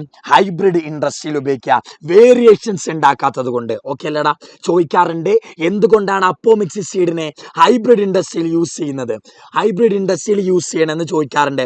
അപ്പൊ പറയണം അപ്പോമിക്സിസ് സീഡ് ഫെർട്ടിലൈസേഷൻ നടക്കാതെ ഉണ്ടായതാണ്. അതുകൊണ്ട് ആ സീഡിൽ എന്തില്ല? വേരിയേഷനുകളില്ല. പേരൻസിനെ പോലെ തന്നെ ആയിരിക്കും. മക്കളെ, ഫെർട്ടിലൈസേഷന് ശേഷമുള്ള 4 ചേഞ്ച് എന്തൊക്കെ? നമ്മുടെ ലാസ്റ്റ് ക്വസ്റ്റ്യനാ. ഫെർട്ടിലൈസേഷന് ശേഷം പ്ലാന്റ്സിൽ ഉണ്ടാകുന്ന 4 ചേഞ്ച് പറ. ഒന്നെന്താടാ? ഒവ്യൂള്. ഒവ്യൂൾ എന്താകും? സീഡാകും. 2 എന്താടാ? ഓവറി എന്താകുമടാ? ഫ്രൂട്ട് ആകും. Ovule seed, ovary fruit. പിന്നെന്താ പറ്റുക? പ്രൈമറി എൻഡോസ്പേം ന്യൂക്ലിയസ് എന്താകും? വെറും എൻഡോസ്പേം ആകും. പിന്നീട് എന്താ പറ്റുക അറിയാമോടാ? സൈഗോട്ട് എന്താകും? സൈഗോട്ട് എംബ്രിയോ ആകും. ഈ 4 ചേഞ്ച് ആണ് പ്ലാന്റ്സിൽ ഫെർട്ടിലൈസേഷന് ശേഷം സംഭവിക്കുക. ആന്റിപോഡൽസ് ഒക്കെ ഇല്ലാണ്ടാകൂട്ടോ, അത് എഴുതി വെച്ചോണം. മൂപ്പര് ഉടനെ വന്നിക്കണേ, എനിക്കൊരു സമയം പോലും തരത്തില്ല. എന്നാ വെച്ചോ. തെറ്റിപ്പോലെ എന്തെങ്കിലും പറഞ്ഞോ? നീ പഠിക്കോ, ഉഷാറായിട്ട് പഠിച്ചോ. തെറ്റൊന്ന് രാത്രി. ഇല്ല അവിടെ ഫ്ലാറ്റ് റെഡിയാ, പോക്കോ. ഫ്ലാറ്റ് റെഡിയാണോ? ഞാൻ പോയി കിടന്ന് ഉറങ്ങട്ടെ മക്കളെ. Bye. So buddies, hi. Hello 2800 ആളിലേക്ക് നമ്മൾ താന്നിട്ടുണ്ടല്ലേ. That's fine. Okay, so buddies, are you here? കുറച്ച് നമ്മുടെ അഖിൽ സാറിന് കുറച്ച് തീ കൊടുക്കൂ, എനിക്ക് കുറച്ച് ലവ് തരൂ. ഓക്കെ, സോ നമ്മൾ അടുത്ത ചാപ്റ്ററിലേക്ക് പോവാം. That is V can take evolution അല്ലേ? എവല്യൂഷൻ എടുക്കാം അടുത്ത്. Okay, are you ready? Hi all. The time is 10:37. I think ഒരു 12 ആകുമ്പോഴത്തേക്ക് തീർക്കാൻ പറ്റിയ ഒരുപാട് ചാപ്റ്റർ ഉണ്ടല്ലേ? ആക്ച്വലി എത്ര ചാപ്റ്റർ ഉണ്ട്? എവല്യൂഷൻ, ദെൻ ഇല്ല എവിടെ എടുത്തോ? Principles of inheritance and variation. പിന്നെ മറ്റേ 2 ചാപ്റ്റർ നിങ്ങൾക്ക് അറിയുന്നതല്ലേ? Human health, like human reproduction, reproductive health. നിങ്ങൾ മേ ബി ഏറ്റവും കൂടുതൽ പഠിച്ചുള്ള ചാപ്റ്റർ അതായിരിക്കും അല്ലേ? നിങ്ങളുടെ എൻ്റയർ +1 ആൻഡ് +2 ലൈഫിൽ ബയോളജിയിലെ നിങ്ങളുടെ ഏറ്റവും ഇഷ്ടപ്പെട്ട ചാപ്റ്റർ ആയിരിക്കാം. Okay, anyway that's it. So buddies ഫുഡൊക്കെ ഉണ്ടല്ലോ, ഫുഡൊക്കെ ഇതിൻ്റെ മുന്നിൽ കൊണ്ടുവന്ന് വെച്ച് കഴിക്കണം. ജസ്റ്റ് നിങ്ങൾ എന്ത് ചെയ്യുക, ഫുഡ് എടുക്കുക, ഇതിന് മുന്നിൽ കൊണ്ടുവന്ന് വെച്ച് കഴിക്കുക. ഇത് പാസീവായിട്ട് അങ്ങ് ലിസൺ ചെയ്ത് പോയാൽ തന്നെ നിങ്ങൾക്ക് നാളെ പരീക്ഷയ്ക്ക് ഒരുപാട് കാര്യങ്ങൾ എഴുതാൻ പറ്റും കേട്ടോ. Okay, so buddies please please please. Okay, കുറച്ച് ലവ് സിമ്പിളൊക്കെ ഇട്ടെ. ഓക്കെ, സെറ്റല്ലേ മക്കളെ? എടാ എന്തെങ്കിലും ഒന്ന് പറയടാ, ക്ലാസ് റിലേറ്റഡ് എന്തെങ്കിലും പറ. ബിലാൽ സാർ ഉയർന്നിട്ടെ, കുറച്ച് ആൾക്കാരെ ഒന്ന് കാണട്ടെ. അഖിൽ സാർ ഏത് മെഡിക്കൽ? അഖിൽ സാർ മെഡിക്കൽ കോളേജല്ല, അഖിൽ സാർ ആയുർവേദ കോളേജാണ്, കോട്ടക്കൽ ആയുർവേദ കോളേജിലാണ്. എൻ്റെ നാട്ടിലാണ് അവൻ പഠിക്കുന്നത്. ഓക്കെ, സോ കോട്ടക്കൽ അഖിൽ സാറിനെ കാണണമെന്ന് ആഗ്രഹമുള്ളവർ കോട്ടക്കൽ ചെന്നാൽ മതി, അഖിൽ സാർ കോട്ടക്കൽ ഉണ്ടാവും. Okay, Akhil sir is ready to accept you. Accept ചെയ്യാൻ ഉദ്ദേശം നിങ്ങളെ കാണാൻ റെഡിയാണ്. That's it. Okay, Bilal sir അതിനകത്ത് കരഞ്ഞൊന്നും ഇടരുത്.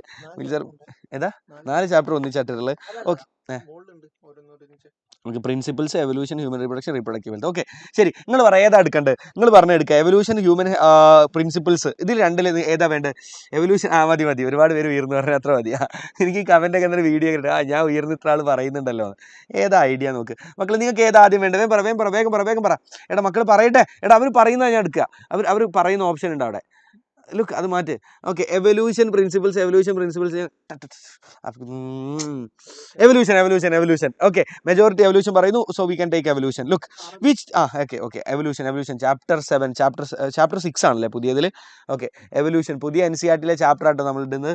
ഓക്കെ മക്കളെ, നമ്മൾ എവല്യൂഷൻ എടുക്കാം വളരെ പെട്ടെന്ന്. എവല്യൂഷൻ ഒരു വിത്തിൻ 15 മിനിറ്റ്സ്. ഓക്കെ, 17 മിനിറ്റ്സ്, 17 മിനിറ്റിനകം നമ്മൾ എവല്യൂഷൻ പഠിച്ചു തരും കേട്ടോ. 17 മിനിറ്റ് നോക്കിക്കോ. 10:40 10:57 നമ്മൾ എവല്യൂഷൻ പഠിച്ചു തരും. എടാ പെട്ടെന്ന് ഞങ്ങൾക്ക് 17 മിനിറ്റ്, ഇനി ഇവന്മാർ കുറച്ച് കഴിഞ്ഞാൽ പറയും സാർ 18 ആയിന്ന്. വേഗം 10:40 കഴിഞ്ഞിട്ടുണ്ട്. Okay, we can start. So look, come on, ശ്രദ്ധിച്ചോ. Which theory talks about? First question നോക്ക്. വിച്ച്, എടാ ഇത് എഴുതുന്നില്ലല്ലോ, ഞാൻ തൊട്ട എന്നും ഇതിൽ പവർ കൂടി പോവാണല്ലോ. എന്താ ഇത്? ഇല്ല, ഇപ്പം റെഡിയായി. ഞാൻ തൊട്ടതിൻ്റെ പവർ വന്നാൽ തോന്നുന്നു. Okay, so look, which theory talks about huge explosion that lead to formation of universe? ഏതാ കുട്ടികളെ? Very good, big bang theory അല്ലേ?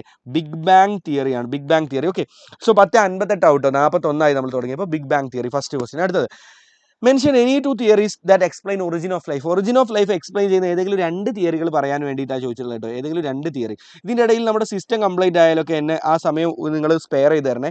മെൻഷൻ സിസ്റ്റം റെഡി ആയിട്ടുണ്ട്. Mention any 2 theories that explain origin of life അല്ലേ. നോക്കൂ, നമ്മൾ ഒരുപാട് theory പഠിച്ചിട്ടില്ലേ? പാൻസ്പേമിയ പഠിച്ചിട്ടുണ്ട് അല്ലേ? പാൻസ്പേമിയ ആരാ? ഏർലി ഗ്രീക്ക് തിങ്കേഴ്സ് പറഞ്ഞ തിയറിയാണ് പാൻസ്പേമിയ. പിന്നെ നമ്മൾ സ്പോണ്ടാനിയസ് ജനറേഷൻ തിയറി പഠിച്ചിട്ടില്ലേ? സ്പോണ്ടാനിയസ് ജനറേഷൻ തിയറി ഇതിനെ ഡിസ്പ്രൂവ് ചെയ്തത് ആരാ? ലൂയിസ് പാസ്ചർ ഡിസ്പ്രൂവ് ചെയ്ത തിയറിയാണ് തിയറി ഓഫ് സ്പോണ്ടാനിയസ് ജനറേഷൻ. അതുപോലെ പാൻസ്പേമിയ തിയറി ഉണ്ടല്ലേ. പിന്നെ അതുപോലെ തന്നെ നമ്മൾ റിലീജിയസ് തിയറി പഠിച്ചിട്ടില്ലേ? Special creation theory. Religious theory ഏതാ മക്കളെ? സ്പെഷ്യൽ ക്രിയേഷൻ തിയറി നമ്മൾ പഠിച്ചിട്ടുണ്ട് അല്ലേ. 4ാമത്തെ തിയറി ഏതാ കുട്ടികളെ? Chemical evolution theory. ആരാ പ്രപ്പോസ് ചെയ്തത് നമ്മളോട് ചോദിക്കൂട്ടാ. കെമിക്കൽ എവല്യൂഷൻ തിയറി ആരാ പ്രപ്പോസ് ചെയ്തത്? കെമിക്കൽ എവല്യൂഷൻ തിയറി അവസാനത്തെ തിയറി ആരാ പ്രപ്പോസ് ചെയ്തത്? ഒപ്പാരിനും ഹാൽഡൈനും അല്ലേ. ഈ സിസ്റ്റം എന്തോ പ്രശ്നമുണ്ട് കേട്ടോ. ഓക്കെ, ഒപ്പാരിനും ഹാൽഡൈനും ആണ് പ്രപ്പോസ് ചെയ്തല്ലേ. ഒപ്പാരിനും ഹാൽഡൈനുമാണ് കെമിക്കൽ എവല്യൂഷൻ തിയറി പ്രപ്പോസ് ചെയ്തത്. ചേരുംപടി ചേർക്കാനും ഇത് ബേസ് ചെയ്തുകൊണ്ട് ചോദ്യം വരാൻ സാധ്യതയുണ്ട് കേട്ടോ. Match the following. Okay, I hope it is clear. അടുത്ത ചോദ്യം, which of the following set of gases? എടാ ഇതെന്തോ നോക്ക്, ഇത് ഫുള്ള് ലാഗ് വരുന്നുണ്ട്, ഒരുപാട് സമയമായിട്ട് ലാഗ് വരുന്നുണ്ട് ഈ system. Which of the following sets of gases were used in Miller's experiment? നമ്മുടെ മില്ലർ കെമിക്കൽ എവല്യൂഷൻ തിയറി ശരിയാണ് എന്ന് തെളിയിക്കാൻ വേണ്ടി എക്സ്പെരിമെൻറ്റ് നടത്തിയിട്ടുണ്ടായിരുന്നു അല്ലേ. അതിൽ യൂസ് ചെയ്ത ഗ്യാസുകൾ ഏതൊക്കെയാണ്? മീഥൈന്, അമോണിയ, ഹൈഡ്രജൻ, വാട്ടർ വേപ്പർ അല്ലേ. മീഥൈന്, അമോണിയ, ഹൈഡ്രജൻ, വാട്ടർ വേപ്പർ. അപ്പോൾ അത് നമ്മളോട് ആ രീതിയിൽ ചോദ്യം വരാറുണ്ട്. എന്താ സംഭവം? പെണ്ണ് മാറ്റിയാണോ? വേഗം മാറ്റിക്കോ. We are ready, we are waiting അല്ലേ. ഞങ്ങൾ സെറ്റായിട്ട് പഠിക്കാൻ വേണ്ടി റെഡി ആയിട്ടിരിക്കുകയാണ്. എടാ ഈ സമയങ്ങൾ കുറച്ച് തരണേ. ഞാൻ 17 മിനിറ്റ് കൊണ്ട് എന്ന് പറഞ്ഞിട്ടുണ്ട്. പക്ഷേ ഇപ്പോൾ നോക്ക്, നമ്മൾ 42 ഇപ്പോൾ ഒരു സിസ്റ്റം മാറ്റാൻ വേണ്ടിയിട്ട് ഇപ്പോൾ വാങ്ങിയിട്ടുണ്ട്. അപ്പോൾ അങ്ങനത്തെ സമയമൊക്കെ നിങ്ങൾ കുറച്ച് തരണം. ഓൾ ടുഗദർ ആ 17 മിനിറ്റ് തന്നെ നമ്മൾ പഠിപ്പിച്ചിരിക്കും. ഓക്കെ, സെറ്റല്ലേ? നിങ്ങൾ കുറച്ച് കഴിഞ്ഞാൽ പറയും സാറ് 18 ആയി, അങ്ങനെ പറയരുത്. Okay, so look, come on. Data കഴിഞ്ഞു സാർ. ഡാറ്റ നമ്മൾ ഇനിയും കയറ്റണം. ആകെ 14 രൂപ 15 രൂപയൊക്കെ അല്ലേ ഉള്ളൂ ഡാറ്റയ്ക്ക് ഒരു 1 GB. ഇപ്പോൾ റെഡിയാണ്, നമ്മൾ വളരെ പെട്ടെന്ന് തന്നെ തീർക്കും, വളരെ പെട്ടെന്ന് പഠിപ്പിച്ചു തരും. ഓക്കെ, കമോൺ പെരിയ ഫാസ്റ്റ്. കണ്ടോ ആ സിസ്റ്റത്തിന് അതിനെന്തോ പ്രശ്നമുണ്ട്, ഭയങ്കര ലാഗ് വരുന്നില്ലേ? ശരിയായിട്ടോ? Come on come on come on, speed up. ഇവിടെ കുറേ ആളെ ഡാറ്റ ഒക്കെ കഴിഞ്ഞിട്ടുണ്ട്. Okay, come on come on come on come on. Yes, we got it buddies. Okay, look കിട്ടിയിട്ടുണ്ട് കേട്ടോ. സോ ലുക്ക്, നമ്മൾ ഏതാ എടുത്തത്? Yes, very good. Option C ആണല്ലേ, അമോണിയ മീഥൈൻ H2O ഹൈഡ്രജൻ അല്ലേ? That's it. നൗ അടുത്ത ചോദ്യം നോക്ക്. Define analogous organs. Analogous organ എന്താന്ന് ഡിഫൈൻ ചെയ്യാൻ വേണ്ടി നമ്മളോട് ചോദിക്കൂട്ടോ. Now analogous structures are result of. നോക്കൂ, അനലോഗസ് സ്ട്രക്ചേഴ്സ് എന്ന് പറഞ്ഞു കഴിഞ്ഞാൽ എന്താ കുട്ടികളെ? Organs with different anatomical structure അല്ലേ? ഡിഫറെൻറ്റ് അനാട്ടമിക്കൽ സ്ട്രക്ചർ, വ്യത്യസ്ത അനാട്ടമിക്കൽ സ്ട്രക്ചർ ആണ്. But modified for same function. ശ്രദ്ധിക്ക്, but modified for same function. ഒരു ഉദാഹരണം വെച്ച് നമുക്ക് പറയാൻ പറ്റുമല്ലോ. Look, wings of bird and butterfly. ബേർഡിന്റെ വിങ്, ബട്ടർഫ്ലൈയുടെ വിങ്, രണ്ടും എന്താണ്? Function. Modified for same function. എന്താ ഫങ്ഷൻ? ഫോർ പറക്കല്ലേ? സോ അനാട്ടമി നമ്മൾ, ബട്ട് അനാട്ടമി നോക്കിയാൽ ഡിഫറെൻ്റ് ആണ്. So organs with different anatomical structure but modified for same function. നോക്കൂ, organs with different anatomical structure modified for same function. So ഇത് എന്തിനെയാണ് കാണിക്കുന്നത് കുട്ടികളെ? നോക്കൂ, കോമൺ നീഡാണ്, ഒരേ നീഡാണ്, കോമൺ നീഡ് കേട്ടോ. കോമൺ, ഒരേ നീഡാണ്. ഒരേ നീഡിന് വേണ്ടി വ്യത്യസ്ത ജീവികൾക്ക് ഒരുപോലെയുള്ള അഡാപ്റ്റേഷൻ കിട്ടുന്നു അല്ലേ? ദാറ്റ് ഈസ് കൺവെർജന്റ് എവല്യൂഷൻ ആണ്. അപ്പോൾ ഇത് എന്ത് എവല്യൂഷൻ ആണ്? Result of convergent evolution. Convergent evolution result ആണ്. Now identify analogous organs from the given below.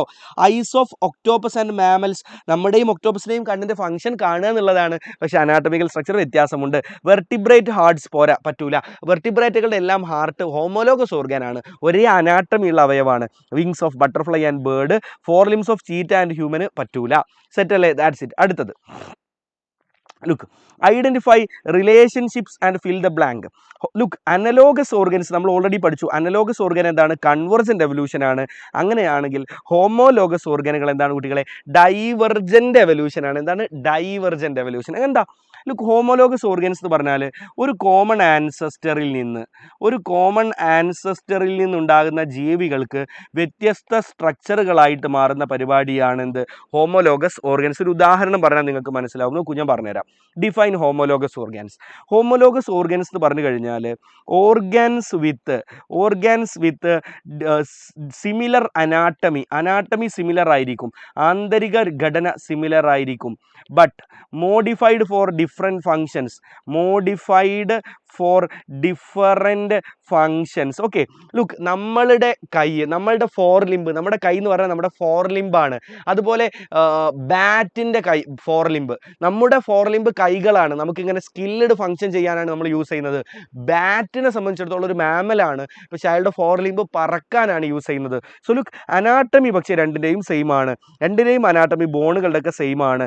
Organs with similar anatomy but modified four different functions. Set അല്ലേ? So homologous ഓർഗനുകൾ നോക്കൂ. അപ്പോൾ common ആൻസസ്റ്ററിൽ നിന്ന് വ്യത്യസ്ത ഫങ്ഷൻസിന് വേണ്ടി ഉണ്ടായതുകൊണ്ടാണ് നമ്മൾ അതിനെ ഡൈവർജന്റ് എവല്യൂഷൻ എന്ന് പറയുന്നത്. അനലോഗസ് ഓർഗനോ കൺവെർജന്റ് എവല്യൂഷന്റെ റിസൾട്ടാണ്. അപ്പോൾ അതിൻ്റെ ഉദാഹരണങ്ങൾ ബേസ് ചെയ്ത് ചോദ്യം ചോദിക്കാം. അടുത്തത്, ഇനി ചേരുംപടി ചേർക്കാൻ വേണ്ടിയിട്ട് ചോദിക്കാൻ സാധ്യതയുള്ളത്, ഇതുവരെ ചോദിച്ചിട്ടില്ല കേട്ടോ, സാധ്യതയുള്ളൊരു ചോദ്യമാണ്. എംബ്രിയോളജിക്കൽ എവിഡൻസ് ഓഫ് എവല്യൂഷൻ ആരാണ് പ്രപ്പോസ് ചെയ്തത്? ആരാ? ഏണസ്റ്റ് ഹെക്കലാണ്. അത്ര പഠിച്ചാൽ മതി. ഏണസ്റ്റ് ഹെക്കലാണ് പ്രപ്പോസ് ചെയ്തത്. അതിനെ ഡിസപ്രൂവ് ചെയ്ത, അത് ശരിയല്ല എന്ന് പറഞ്ഞൊരു സയൻറ്റിസ്റ്റ് ഉണ്ട്. ആരാന്നറിയോ? Karl Ernst von Baer. ആരാ? ഉറക്കെ പറഞ്ഞേ. കാൾ ഏണസ്റ്റ് വോൺ ബെയർ കേട്ടോ. Karl Ernst von Baer. ആരാ പ്രപ്പോസ് ചെയ്തത്? Ernst Haeckel. ആരാ പ്രപ്പോസ് ചെയ്തത്? Ernst Haeckel. Embryological evidence. Okay, അടുത്തത് നോക്കൂ മക്കളെ. The population of white and dark colored moths in England in certain years are given. Analyze the bar diagram on the basis of natural selection and prepare a note on it. 2017 3 മാർക്കിന് ചോദിച്ചാണ്. സാധ്യത കുറവാട്ടോ, വളരെ കുറവാണ്. ഒരു reserve ആയിട്ട് വെച്ചോളൂ. നോക്കൂ, 1850 white മോത്തിൻ്റെ എണ്ണമായിരുന്നു കൂടുതൽ. ദിസ് ഈസ് എണ്ണം ഓഫ് വൈറ്റ് മോത്ത്, അതായിരുന്നു കൂടുതൽ. 1920 ആയപ്പോഴത്തേക്ക് ഡാർക്ക് മോത്തിൻ്റെ എണ്ണമായി കൂടിയത്. അതിൻ്റെ കാരണം നമ്മൾ പഠിച്ചിട്ടുണ്ടല്ലോ.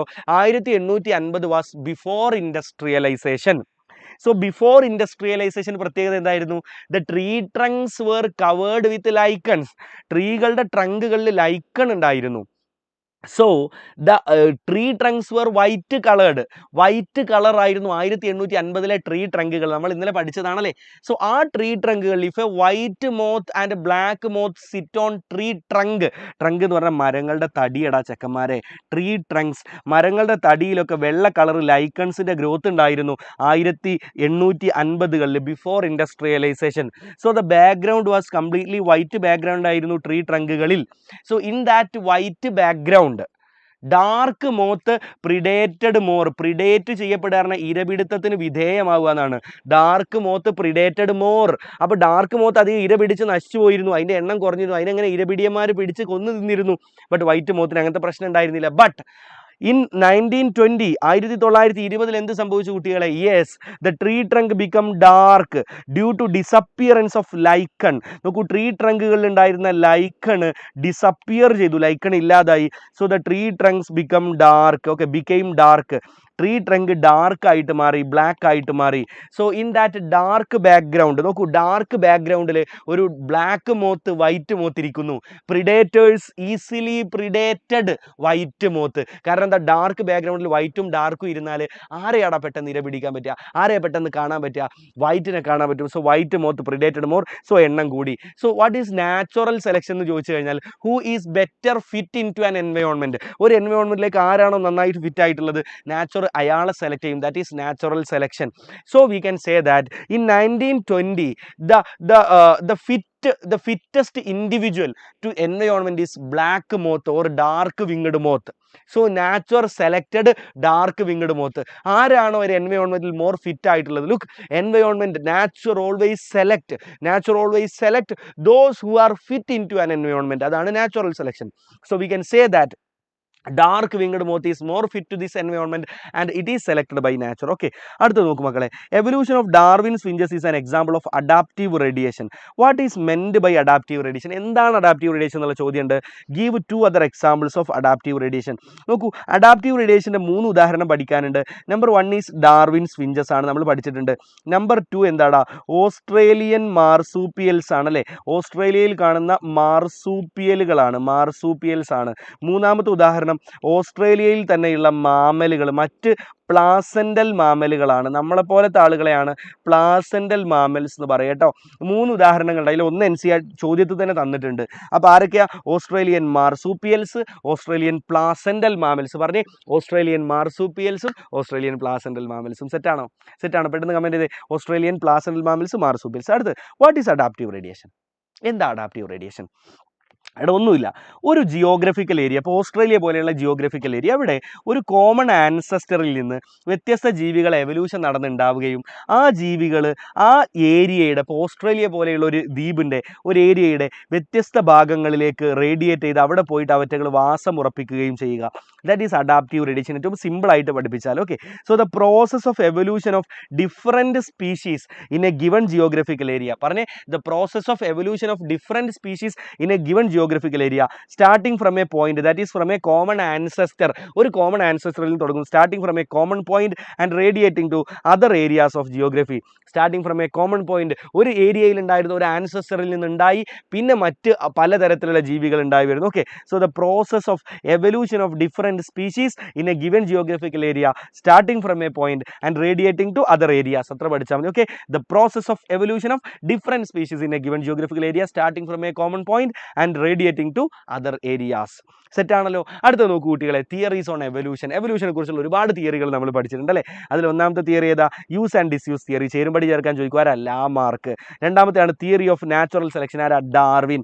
നോക്കൂ, ഡാർവിൻ ഈ ഫിഞ്ചുകളെ കണ്ട ഐലൻഡിന്റെ പേരെന്താ? അത് പരീക്ഷയ്ക്ക് ചോദിക്കും. ഗാലപ്പഗോസ് ഐലൻഡ് അല്ലേ, ഗാലപ്പഗോസ് ഐലൻഡ് ആണ്. അദ്ദേഹത്തിന്റെ കപ്പലിന്റെ പേരെന്താ? HMS ബീഗിൾ അല്ലേ, HMS ബീഗിൾ എന്നായിരുന്നു. ഒരു കൂടിയുണ്ട്, HMS ബീഗിൾ എന്നായിരുന്നു അദ്ദേഹത്തിന്റെ കപ്പലിന്റെ പേര്. മ്യൂട്ടേഷൻ തിയറി ആരാ പ്രപ്പോസ് ചെയ്തത്? Hugo de Vries. ആരാണ്? Hugo de Vries. ഹാർഡി വെയിൻബർഗ് തിയറിയോ? ഹാർഡി വെയിൻബർഗ് ആണ് പ്രപ്പോസ് ചെയ്തത് അല്ലേ. അടുത്ത ഇത് ചേരുംപടി ചേർക്കാൻ വേണ്ടി കണ്ടോ, ചേരുംപടി ചേർക്കാൻ വേണ്ടിയുള്ള ചോദ്യമാണ്. അപ്പോൾ നമ്മളോട് ആ രീതിയിൽ ചോദ്യം ചോദിക്കാം. അടുത്ത് നോക്ക്, make A flow chart using four. നോക്ക് നമ്മൾ ലൈക്ക് 10:52 10:57 തീർക്കുന്ന പറഞ്ഞത്. ഇൻ ബിറ്റ്വീൻ നമ്മുടെ സിസ്റ്റത്തിന് കംപ്ലൈൻറ്റ് ഉണ്ടായിരുന്നു, റെഡിയാക്കാൻ സമയം എടുത്തു. അപ്പോൾ ഒരു 3 മിനിറ്റ് അവിടെ പോയിട്ടുണ്ട്. അപ്പോൾ നമ്മൾ 11 മണിയാവും തീരും കേട്ടോ. 17 മിനിറ്റ് തന്നെയാണ് അതിന് ഇൻ ബിറ്റ്വീൻ നമുക്ക് സമയം നഷ്ടപ്പെട്ടിട്ടുണ്ട്. നിങ്ങൾ കാൽക്കുലേറ്റ് ചെയ്യണം. ഓക്കെ, സോ ലുക്ക്, ഡാർവിൻ്റെ എവല്യൂഷണറി തിയറിയുടെ ഫ്ലോ ചാർട്ട് ചിലപ്പോൾ നമ്മളോട് ചോദിക്കാറുണ്ട്. അങ്ങനെയാണെങ്കിൽ നമ്മൾ ആ ഫ്ലോ ചാർട്ട് ഞാൻ പഠിപ്പിച്ചു തരാം. ഇത് സാധ്യത വളരെ കുറവാണ്, റിസർവ് ആയിട്ട് വെച്ചാൽ മതി. ഒന്നാമത്താണ് ഓവർ പ്രൊഡക്ഷൻ. ഓവർ പ്രൊഡക്ഷൻ ഉണ്ടായി കഴിഞ്ഞാൽ എന്താ സംഭവിക്കാന്ന് പറയുക കുട്ടികളെ? റിസോഴ്സസ് ലിമിറ്റഡ് ആയിട്ട് മാറും. ഇങ്ങനെയാണ് പഠിച്ചോ, റിസോഴ്സസ് ലിമിറ്റഡ് ആയിട്ട് മാറും. റിസോഴ്സ് ലിമിറ്റഡ് ആയി മാറിക്കഴിഞ്ഞാൽ there will be struggle for existence. അവിടെ എന്തുണ്ടാവും കുട്ടികളെ? സ്ട്രഗിൾ ഫോർ എക്സിസ്റ്റൻസ്, എക്സിസ്റ്റൻസിന് വേണ്ടിയുള്ള സ്ട്രഗിൾ ഉണ്ടാവും. സ്ട്രഗിൾ ഫോർ എക്സിസ്റ്റൻസ് ഉണ്ടായി കഴിഞ്ഞാൽ അവിടെ വേരിയേഷൻ ഉണ്ടാവും. എന്തുണ്ടാവും കുട്ടികളെ? വേരിയേഷൻ ഉണ്ടാവും. വേരിയേഷൻ കേട്ടോ. ഓക്കെ, ഈ വേരിയേഷൻ ഉണ്ടായി കഴിയുമ്പോഴാണ് അവിടെ സർവൈവൽ ഓഫ് ഫിറ്റസ്റ്റ് ഉണ്ടാവുക. ഏറ്റവും മിനിമൽ ലെവലിലാണ് നമ്മൾ പഠിപ്പിക്കുന്നത് survival of fittest. Okay, variation base ചെയ്ത് സർവൈവൽ ഓഫ് ഫിറ്റസ്റ്റ് എന്ന് പറയുന്ന ഒരു പരിപാടി നടക്കും. അങ്ങനെ അത് കഴിഞ്ഞാൽ നാച്ചുറൽ സെലക്ഷൻ സംഭവിക്കും. Natural selection. അങ്ങനെ നാച്ചുറൽ സെലക്ഷൻ നടന്നു കഴിയുമ്പോൾ പുതിയ സ്പീഷീസ് ഉണ്ടാകും, ഒറിജിൻ ഓഫ് സ്പീഷീസ്. ഇത് സാധ്യത വളരെ കുറവാണ്. ഇതൊരു റിസർവ് പോയിന്റ് ആയിട്ട് എടുത്തു വെച്ചോളൂ. പറ്റുമെങ്കിൽ മാത്രം പഠിക്കുക. ഓവർ പ്രൊഡക്ഷൻ ഞാൻ ഇന്നലെ കുറച്ചുകൂടെ വൃത്തിക്ക് പഠിപ്പിച്ചു തന്നിരുന്നു. അത്രത്തോളം ഡെപ്തിലേക്ക് പോയില്ലെങ്കിലും ഇത് ഒരു തവണ 2019 ഇംപ്രൂവ്മെന്റിന് ചോദിച്ച ചോദ്യം കേട്ടോ. ഇംപ്രൂവ്മെന്റ് എപ്പോഴും തലതിരിഞ്ഞ ചോദ്യം ചോദിക്കുക. അപ്പോൾ ആ രീതിയിൽ ചോദിക്കാം. ഓവർ പ്രൊഡക്ഷൻ, റിസോഴ്സ് ലിമിറ്റഡ് ആകുന്നു, സ്ട്രഗിൾ ഫോർ എക്സിസ്റ്റൻസ്, വേരിയേഷൻ അവിടെ വരുന്നു, സർവൈവൽ ഓഫ് ഫിറ്റസ്റ്റ് സംഭവിക്കുന്നു, നാച്ചുറൽ സെലക്ഷൻ സംഭവിക്കുന്നു, ഒറിജിൻ ഓഫ് സ്പീഷീസ്. പറ്റുമെങ്കിൽ ഇതൊരു കോപ്പിയെങ്കിലും ഉണ്ടാക്കിയിട്ട് കൊണ്ടുപോയിക്കോ. ഇനി ഞാൻ ബിലാൽ സാർ കോപ്പി അടിക്കാൻ പറഞ്ഞു എന്ന് പറയണ്ട, ഞാൻ ജസ്റ്റ് പറഞ്ഞതേ. ഒരു റിസർവ് പോയിന്റ് ആയിട്ട് വെച്ചോ. മേ ബി ക്ലാസ്സിൽ ഫുൾ മാർക്ക് ആർക്കും കിട്ടാതിരിക്കുമ്പോൾ എല്ലാവർക്കും 2 മാർക്ക് കുറവായിരിക്കും, ആരും ഇത് എഴുതൂല. അപ്പോൾ അത് എഴുതാൻ എജുപോർട്ടിൻ്റെ ലൈവ് കണ്ടവർക്ക് മാത്രം പറ്റുള്ളൂ കേട്ടോ. അങ്ങനെ ആ ഫുൾ മാർക്ക് അടിച്ച് ബാക്കിയുള്ളവരൊക്കെ തറ പറ്റിക്കണം എന്ന് ആഗ്രഹമുള്ളവർ ഇതൊന്ന് പഠിച്ചു വെച്ചേക്ക്. ഇതേപോലെ ഞാൻ ഇന്നലെ പഠിപ്പിച്ചിട്ടുണ്ട് കുറച്ചുകൂടെ വൃത്തിക്ക്, അതെടുത്താലും മതി. ഓക്കെ, അടുത്തത് ഡിഫൈൻ ഹാർഡി വെയിൻബർഗ് പ്രിൻസിപ്പിൾ. എന്താ ഹാർഡി വെയിൻബർഗ് പ്രിൻസിപ്പിൾ പറഞ്ഞ കുട്ടികളെ? Allelic frequencies in a population will be constant from generation to generation. അല്ലേ? നമുക്ക് കോപ്പിയൊന്നും കൊണ്ടുപോയിട്ട് നീ പൊക്കിയ ബിലാൽ സാർ പറഞ്ഞിട്ടാണെന്ന് പറയരുത്.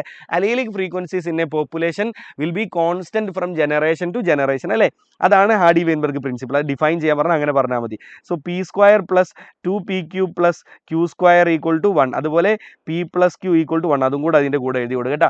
Allelic frequencies in a population will be constant from generation to generation. അല്ലേ? ഇനി ഇതും കൂടെ എഴുതി കൊടുക്കുക. Now mention any 4 factors that affect Hardy Weinberg equilibrium. Hardy Weinberg ഇക്വിലിബ്രിയത്തെ അഫക്റ്റ് ചെയ്യുന്ന ഏതെങ്കിലും 4 ഫാക്ടറുകൾ എഴുതാനാണ് നമ്മളോട് ചോദിച്ചിട്ടുള്ളത്. അല്ലേ? നമ്മൾ ഒരുപാട് ഫാക്ടറുകൾ പഠിച്ചിട്ടില്ലേ? ഏതൊക്കെയാണ് കുട്ടികളെ പറഞ്ഞോളൂ? ഒന്ന് ജീൻ മൈഗ്രേഷൻ. അല്ലേ? ജീൻ മൈഗ്രേഷൻ അല്ലെങ്കിൽ ജീൻ ഫ്ലോ എന്ന് പറയും. അടുത്ത എന്താ? Genetic drift. ശരിയാണ് മക്കളെ, ജനറ്റിക് ഡ്രിഫ്റ്റ്. അടുത്ത ഏതാ? Genetic recombination. അടുത്ത ഏതാ കുട്ടികളെ? മ്യൂട്ടേഷൻ. അടുത്ത ഏതാ? മ്യൂട്ടേഷൻ. അവസാനത്തെ ഏതാ? Natural selection. അല്ലേ? Natural selection. അപ്പോൾ നോക്കൂ, ഇതിൽ ഏതെങ്കിലും 4 പഠിച്ചു വെച്ചോ. Gene migration, genetic drift, genetic recombination. ഇതിൽ 3-4 പഠിച്ചോ. മ്യൂട്ടേഷൻ. സെറ്റാണോ? ഹാർഡി വെയിൻബർഗ് ഇക്വിലിബ്രിയത്തെ ചേഞ്ച് ചെയ്യുന്ന ഫാക്ടറുകൾ ഒരു 4 പഠിച്ചു വെക്കുക. What is founder effect? നാളെ രാവിലെ പഠിപ്പിച്ചു തരാം. അത് അത്രത്തോളം ഇമ്പോർട്ടൻ്റ് അല്ല, വളരെ റിസർവ്ഡ് ആയ ഒരു ടോപ്പിക്കാണ്. നാളെ രാവിലെ പഠിപ്പിച്ചു തരാം. ഓക്കെ, ഇപ്പോൾ ഇത് ശ്രദ്ധിക്കുക. ലുക്ക്, പലതരത്തിൽ നാച്ചുറൽ സെലക്ഷൻ നടക്കാം, പല രീതിയിൽ നാച്ചുറൽ സെലക്ഷൻ നടക്കാം. അപ്പോൾ ആ രീതികൾ ഏതൊക്കെയാണെന്നാണ് നമ്മൾ നോക്കാൻ പോകുന്നത്. അതിന് ബേസ് ചെയ്തുള്ള ചോദ്യമാണ് കേട്ടോ. ഓക്കെ, നാച്ചുറൽ സെലക്ഷൻ ഒന്നുകിൽ സ്റ്റെബിലൈസേഷൻ നാച്ചുറൽ സെലക്ഷൻ ആയിരിക്കും, അല്ലെങ്കിൽ ഡയറക്ഷണൽ നാച്ചുറൽ സെലക്ഷൻ ആയിരിക്കും, അല്ലെങ്കിൽ ഡിസ്റപ്റ്റീവ് നാച്ചുറൽ സെലക്ഷൻ ആയിരിക്കും. 3 രീതിയിൽ. അതിൻ്റെ ഗ്രാഫുകളാണിത്. ഒന്നാമത്തെ നോക്കൂ, ഈ ഗ്രാഫാണ് സ്റ്റെബിലൈസിങ് നാച്ചുറൽ സെലക്ഷൻ്റെ ഗ്രാഫ്. സ്റ്റെബിലൈസിങ് നാച്ചുറൽ സെലക്ഷൻ വളരെ സിമ്പിളായിട്ട് പറഞ്ഞുതരാം. ഡാർക്ക് കളർ മോത്തുകളുണ്ട്, വൈറ്റ് കളർ മോത്തുകളുണ്ട്. അല്ലേ? ഇൻ ബിറ്റ്വീൻ അതിൻ്റെ രണ്ടിൻ്റെയും ഇടയിലുള്ള കളറും ഉണ്ടാവും. അപ്പോൾ നാച്ചുർ ഈ രണ്ടിൻ്റെയും ഇടയിലുള്ള കളർ, വൈറ്റും അല്ല ഡാർക്കും അല്ല, അതിൻ്റെ ഇടയിലുള്ള കളറിനെ നാച്ചുറൽ സെലക്ട് ചെയ്യുന്നു. ആ ഒരു കളറുള്ള മോത്തുകളുടെ എണ്ണമാണ് കൂടുന്നതെങ്കിൽ നമുക്ക് പറയാം സ്റ്റെബിലൈസിങ് നാച്ചുറൽ സെലക്ഷൻ നടന്നു എന്ന് പറയാം. നാച്ചുറൽ സെലക്ട് മീൻ ക്യാരക്ടർ. മീൻ എന്ന് പറഞ്ഞാൽ ഇടയിലുള്ള ക്യാരക്ടറുള്ള ആളെ നാച്ചുറൽ സെലക്ട് ചെയ്യുന്നു. അങ്ങനെയാണെങ്കിൽ നമ്മൾ സ്റ്റെബിലൈസിങ് നാച്ചുറൽ സെലക്ഷൻ എന്ന് പറയും. അതിൻ്റെ ഗ്രാഫ് ഇങ്ങനെയാണ് വരിക. അടുത്താണ് കുട്ടികളെ ഡയറക്ഷണൽ നാച്ചുറൽ സെലക്ഷൻ. നാച്ചുറൽ ഒന്നുകിൽ ഡാർക്കിനെ സെലക്ട് ചെയ്യുന്നു, അല്ലെങ്കിൽ വൈറ്റിനെ സെലക്ട് ചെയ്യുന്നു. നടുവിലുള്ള ആളല്ല, നടു ഇവിടെയാണ് കേട്ടോ. Can you see in this picture? നടു എന്ന് പറഞ്ഞാൽ ഈ ഭാഗമാണ്, ഇവിടെയാണ്. ഇതല്ല, കുറച്ചുകൂടെ അപ്പുറത്തേക്ക്, നടു ഇവിടെയാണ്, ഇത് കുറച്ചുകൂടെ അപ്പുറത്ത്. അതാണ് ഒരു എൻഡിനെ ഒന്നുകിൽ ഡാർക്കിനെ അല്ലെങ്കിൽ വൈറ്റിനെ സെലക്ട് ചെയ്യുന്നു. അപ്പോൾ ഇൻഡസ്ട്രിയൽ മെലാനിസം ഒരു ഡയറക്ഷണൽ നാച്ചുറൽ സെലക്ഷൻ ആണ്, ഒന്നുകിൽ ഡാർക്കിനെ അല്ലെങ്കിൽ വൈറ്റിനെ. Now in industrial melanism dark winged മോത്തിനെയാണ് സെലക്ട് ചെയ്യുന്നത് അല്ലേ. So that is directional natural selection. ഇനി നാച്ചുറൽ ഡാർക്കിനെയും സെലക്ട് ചെയ്യുന്നു, വൈറ്റിനെയും സെലക്ട് ചെയ്യുന്നു, നടുവിലുള്ള ആളെ സെലക്ട് ചെയ്യുന്നില്ല, ഇൻ ബിറ്റ്വീനുള്ള ആളെ സെലക്ട് ചെയ്യുന്നില്ല. അങ്ങനെയാണ് ഡിസ്റപ്റ്റീവ് നാച്ചുറൽ സെലക്ഷൻ എന്ന് പറയും. സെറ്റ് അല്ലേ. അപ്പോൾ അത് ഐഡന്റിഫൈ ചെയ്യാൻ വേണ്ടി നമ്മളോട് ചോദിക്കും. ഇനി അടുത്ത് നമ്മളോട് ചോദിക്കുന്ന പ്രധാനപ്പെട്ട ചോദ്യം ഇതൊന്നുമല്ല, മനുഷ്യൻ്റെ എവല്യൂഷൻ്റെ വ്യത്യസ്ത സ്റ്റേജുകൾ കണ്ടോ. Prepare a flow chart showing evolution of modern man. Modern മാൻ്റെ എവല്യൂഷൻ കാണിക്കുന്ന ഫ്ലോ ചാർട്ട് ക്രിയേറ്റ് ചെയ്യാൻ വേണ്ടി പറയും. അല്ലെങ്കിൽ ഇങ്ങനത്തെ ചോദ്യം തരും, 650 to 800 cubic centimetre brain capacity ഉള്ള മനുഷ്യൻ്റെ മുത്തച്ഛൻ ആരാന്ന് ചോദിക്കും, മനുഷ്യൻ്റെ വല്യാപ്പ ആരാന്ന് ചോദിക്കും, മനുഷ്യൻ്റെ പൂർവികന് ആരാന്ന് ചോദിക്കും.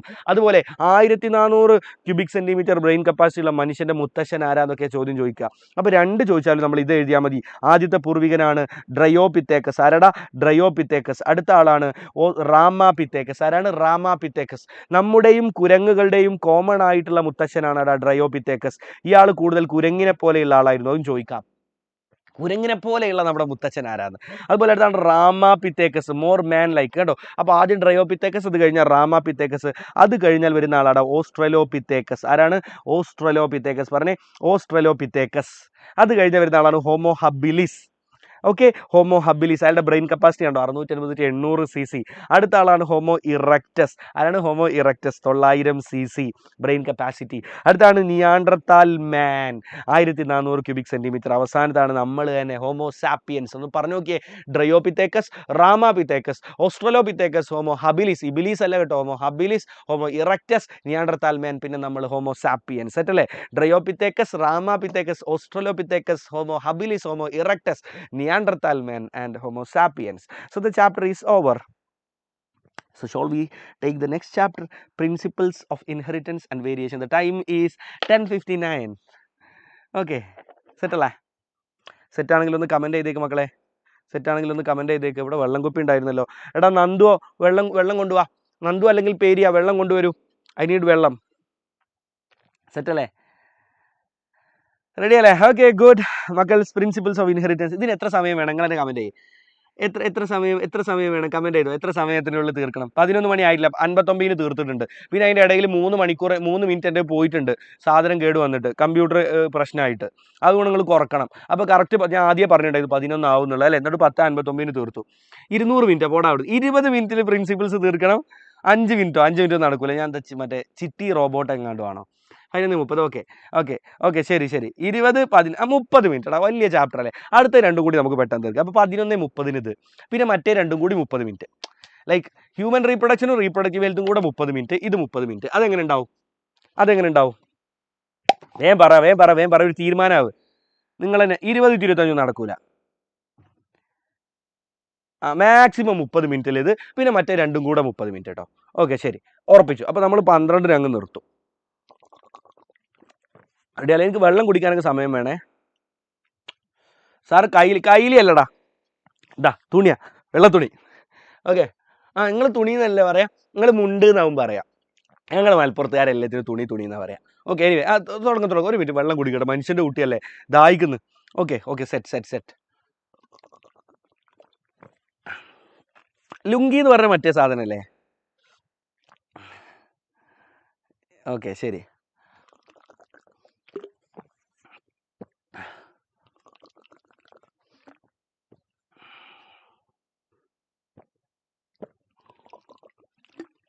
ശരി, കമോൺ സാർ. എക്സാം എന്നാണോ? എക്സാമേ അടുത്ത കൊല്ലം കേട്ടാ. പഠിച്ചോനെ, എക്സാം എന്നാന്ന് ചോദിച്ചവന് ബുദ്ധി കൊടുക്കണമേ. Okay, come here. So look, first question. So look, തുടങ്ങിയാലോ. കുറച്ച് ലവ് സിമ്പിൾ തരൂ പ്ലീസ് ബഡീസ്. കുറച്ച് ലവ് സിമ്പിൾ തരൂ. നമുക്ക് പെട്ടെന്ന് തുടങ്ങണം. പ്ലീസ്. ലവ് സിമ്പിൾ തരാതെ ഞാൻ ക്ലാസ് തുടങ്ങൂല. നമുക്ക് കാണട്ടെ ലവ് സിമ്പിൾ വരുന്നുണ്ടോ ഇല്ലേ. യെസ് ആകെയാ ശരി വാ. So look represent monohybrid cross of a true breeding violet flowered plant and true breeding white flowered plant using Punnett square. നോക്കൂ, ഒന്നാമത്തെ ചോദ്യം ഇതാണ്. അതായത് മെൻ്റലിൻ്റെ മോണോ ഹൈബ്രിഡ് ക്രോസ് അത് ഒന്നുകിൽ ഇപ്പോൾ ഫ്ലവർ കളർ വെച്ചിട്ട് ചോദിക്കാം, അല്ലെങ്കിൽ ഹൈറ്റ് വെച്ചിട്ട് ചോദിക്കാം. ഇങ്ങനെ നമ്മുടെ ഉറപ്പായിട്ട് ഒരു മോണോ ഹൈബ്രിഡ് ക്രോസ് കാണിക്കാൻ വേണ്ടി പറയും. ഇപ്പോൾ നമ്മൾ ഫ്ലവർ കളർ വെച്ചിട്ടാണെങ്കിൽ നമ്മൾ നോക്കൂ, വയലറ്റ് ഈസ് ഡോമിനൻ്റ് അല്ലേ. അപ്പോൾ ഹോമോസൈഗസ് വയലറ്റും അതുപോലെ ഹോമോസൈഗസ് വൈറ്റും കൂടെ തമ്മിലുള്ള ഒരു മോണോ ഹൈബ്രിഡ് ക്രോസ് കാണിക്കണം അല്ലേ. അല്ലെങ്കിൽ ടോൾ പ്ലാന്റിനെ വെച്ച് നമ്മൾ ഇതേപോലെ ചെയ്തിട്ടുണ്ട്. അപ്പോൾ ഇവിടുന്ന് എത്ര ടൈപ്പ് ഗ്യാമീറ്റ് ഉണ്ടാവുക? ഒരൊറ്റ ടൈപ്പ്. ഇവിടുന്ന് ഒരൊറ്റ ടൈപ്പ് സ്മോൾ ഡബ്ല്യു അല്ലേ. ഇത് രണ്ടും കൂടെ ഫ്യൂസ് ചെയ്യുന്നു. അങ്ങനെ ക്യാപിറ്റൽ ഡബ്ല്യു സ്മോൾ ഡബ്ല്യു. ഇയാൾ എന്തായിരിക്കും? വയലറ്റ് ആയിരിക്കും. ഇയാൾ ഏതാ? F1 generation. ഇവരേതാ? പാരൻ്റൽ ജനറേഷൻ ആണല്ലേ. ഇനി അടുത്ത എന്താ? F1 സെൽഫിങ്. ഇവിടെ നമുക്ക് ഒന്നുകിൽ പുന്നറ്റ് സ്ക്വയർ ഉപയോഗിച്ച് കാണിക്കാം, അല്ലെങ്കിലോ പുന്നറ്റ് സ്ക്വയർ അല്ലാണ്ടും കാണിക്കാം അല്ലേ. F1 സെൽഫിങ് എന്ന് പറഞ്ഞാൽ ഇയാളെ തന്നെ നമ്മൾ മെയിലായിട്ട് കൊടുക്കുന്നു, ഇയാളെ തന്നെ നമ്മൾ ഫീമെയിലായിട്ട് കൊടുക്കുന്നു. ഇവിടുന്ന് എത്ര ടൈപ്പ് ഗ്യാമീറ്റ് ഉണ്ടാവും? ക്യാപിറ്റൽ ഡബ്ല്യു ഉള്ള ഗ്യാമീറ്റ്, സ്മോൾ ഡബ്ല്യു ഉള്ള ഗ്യാമീറ്റ്. ഇവിടെ ഇതുപോലെ ക്യാപിറ്റൽ ഡബ്ല്യു ഉള്ള ഗ്യാമീറ്റ്, സ്മോൾ ഡബ്ല്യു ഉള്ള ഗ്യാമീറ്റ് അല്ലേ. അപ്പോൾ നമ്മൾ പുന്നറ്റ് സ്ക്വയർ വരച്ച് കഴിഞ്ഞാൽ ഈ ഗ്യാമീറ്റ് നമ്മൾ എവിടെ എഴുതി കൊടുക്കുന്നുണ്ടാ? പറ. Capital W small W. ഇവിടെയും ക്യാപിറ്റൽ ഡബ്ല്യു സ്മോൾ ഡബ്ല്യു അല്ലേ. എന്നിട്ട് കാണിച്ചാൽ മതി. ഇനി നമ്മളോട് ചോദിക്കും what is F2 phenotypic ratio, genotypic ratio. എപ്പോഴും മോണോ ഹൈബ്രിഡ് ക്രോസിലെ ഫീനോടൈപ്പിക് റേഷ്യോ എന്തായിരിക്കും? ലുക്ക്, മോണോ ഹൈബ്രിഡ് ക്രോസിൽ എപ്പോഴും ഫീനോടൈപ്പിക് റേഷ്യോ എന്തായിരിക്കും കുട്ടികളെ? പറ. ഇറ്റ് വിൽ ബി 3:1 അല്ലേ. ഇനി ജീനോടൈപ്പിക് റേഷ്യോ എന്തായിരിക്കും കുട്ടികളെ? ഇറ്റ് ഈസ് 1:2:1 അല്ലേ. എപ്പോഴും മോണോ ഹൈബ്രിഡ് ക്രോസിൽ അങ്ങനെ തന്നെയാണ്, മെൻ്റലിൻ്റെ ക്രോസുകളാണെങ്കിൽ കേട്ടോ. ഓക്കെ, ഇനി അടുത്ത ചോദ്യം നോക്ക്. Look, which are the laws proposed by Mendel based on this observation. Monohybrid ക്രോസിനെ ബേസ് ചെയ്തുള്ള ലോകൾ ഏതൊക്കെയാണ്? ലോ ഓഫ് ഡോമിനൻസും ലോ ഓഫ് സെഗ്രിഗേഷനും അല്ലേ. ഈ രണ്ട് ലോകളാണ്. ലോ ഓഫ് ഡോമിനൻസും ലോ ഓഫ് സെഗ്രിഗേഷനും. ഈ രണ്ട് ലോകളാണ് അദ്ദേഹം മോണോ ഹൈബ്രിഡ് ക്രോസിനെ ബേസ് ചെയ്ത് ഉണ്ടാക്കിയത്. ഇനി അദ്ദേഹത്തിൻ്റെ അടുത്ത ലോ ഉണ്ട്, ലോ ഓഫ് ഇൻഡിപെൻഡൻറ്റ് അസോർട്ട്മെൻറ്റ്. അത് ഡൈഹൈബ്രിഡ് ക്രോസിനെ ബേസ് ചെയ്ത് ഉണ്ടാക്കിയ ലോ ആണ്. അടുത്ത നോക്കൂ കുട്ടികളെ, ഒരു മോണോ ഹൈബ്രിഡ് ക്രോസിനെ പറ്റിയുള്ള ഒരു ചോദ്യമാണ്. അതിൽ തന്നിട്ടുള്ള എന്താണെന്നറിയോ? ഈ പ്രോസസ്സ് എന്താണ് എന്നാണ് ചോദ്യം. ഇതൊരു ഒരു വളരെ അൺകോമൺ ആയ ചോദ്യമാണ്. ഇതിനകത്ത് കാണാം, നിങ്ങളിപ്പോൾ കുറച്ച് മുന്നേ കിങ് സാർ പഠിപ്പിച്ചു തന്നിട്ടുണ്ടാവും അല്ലേ. നമ്മൾ ആർട്ടിഫിഷ്യൽ ഹൈബ്രിഡൈസേഷൻ ചെയ്യുന്ന സമയത്ത് നമ്മൾ ചെയ്യുന്ന ഒരു പരിപാടിയാണ് ആന്തറിനെ റിമൂവ് ചെയ്യും. Can U C? Anther remove ചെയ്യുന്ന പരിപാടിയാണിത്. ഇതിൻ്റെ പേരെന്താണെന്നാണ് ചോദിച്ചിട്ടുള്ളത്. എന്താ പറയുക? ഉറക്കെ പറയണമെന്നില്ല, ആൻസർ പറഞ്ഞാൽ മതി. ഓക്കെ, ടൈപ്പ് ചെയ്താൽ മതി. Very good. ഇമാസ്കുലേഷൻ. ഓക്കെ, നിങ്ങൾ കമൻറ്റ് ബോക്സിലേക്ക് ഒന്ന് നോക്കും മക്കളെ. ആൻസർ ചെയ്തിട്ടുണ്ടാരോ? ആരാ ആൻസർ ചെയ്ത കുട്ടികളെ? നെജ്മൽ ആൻസർ പറഞ്ഞിട്ടുണ്ട്. ഇമാസ്കുലേഷൻ ആണിത് അല്ലേ. ഇനി നോക്ക്, diagrammatically represent monohybrid cross നമ്മൾ ഓൾറെഡി ചെയ്ത കാര്യമാണ്. അടുത്തത് നമ്മളോട് എപ്പോഴും ചോദിക്കുന്ന ചോദ്യമാണ്. ശ്രദ്ധിക്കും മക്കളെ, വാട്ട് ഈസ് ടെസ്റ്റ് ക്രോസ്? ഒരു ടെസ്റ്റ് ക്രോസ് ഉണ്ടാക്കാനും പറയും. നോക്ക്, ടെസ്റ്റ് ക്രോസ് അതിൻ്റെ സിഗ്നിഫിക്കൻസ് എന്താണെന്ന് ചോദിക്കും. അപ്പോൾ ടെസ്റ്റ് ക്രോസ് എന്ന് പറഞ്ഞു കഴിഞ്ഞാൽ എന്തിനാണ് സിഗ്നിഫിക്കൻസ്? ടെസ്റ്റ് ക്രോസിൻ്റെ ഇമ്പോർട്ടൻസ് എന്താ കുട്ടികളെ? ടു ഐഡൻറ്റിഫൈ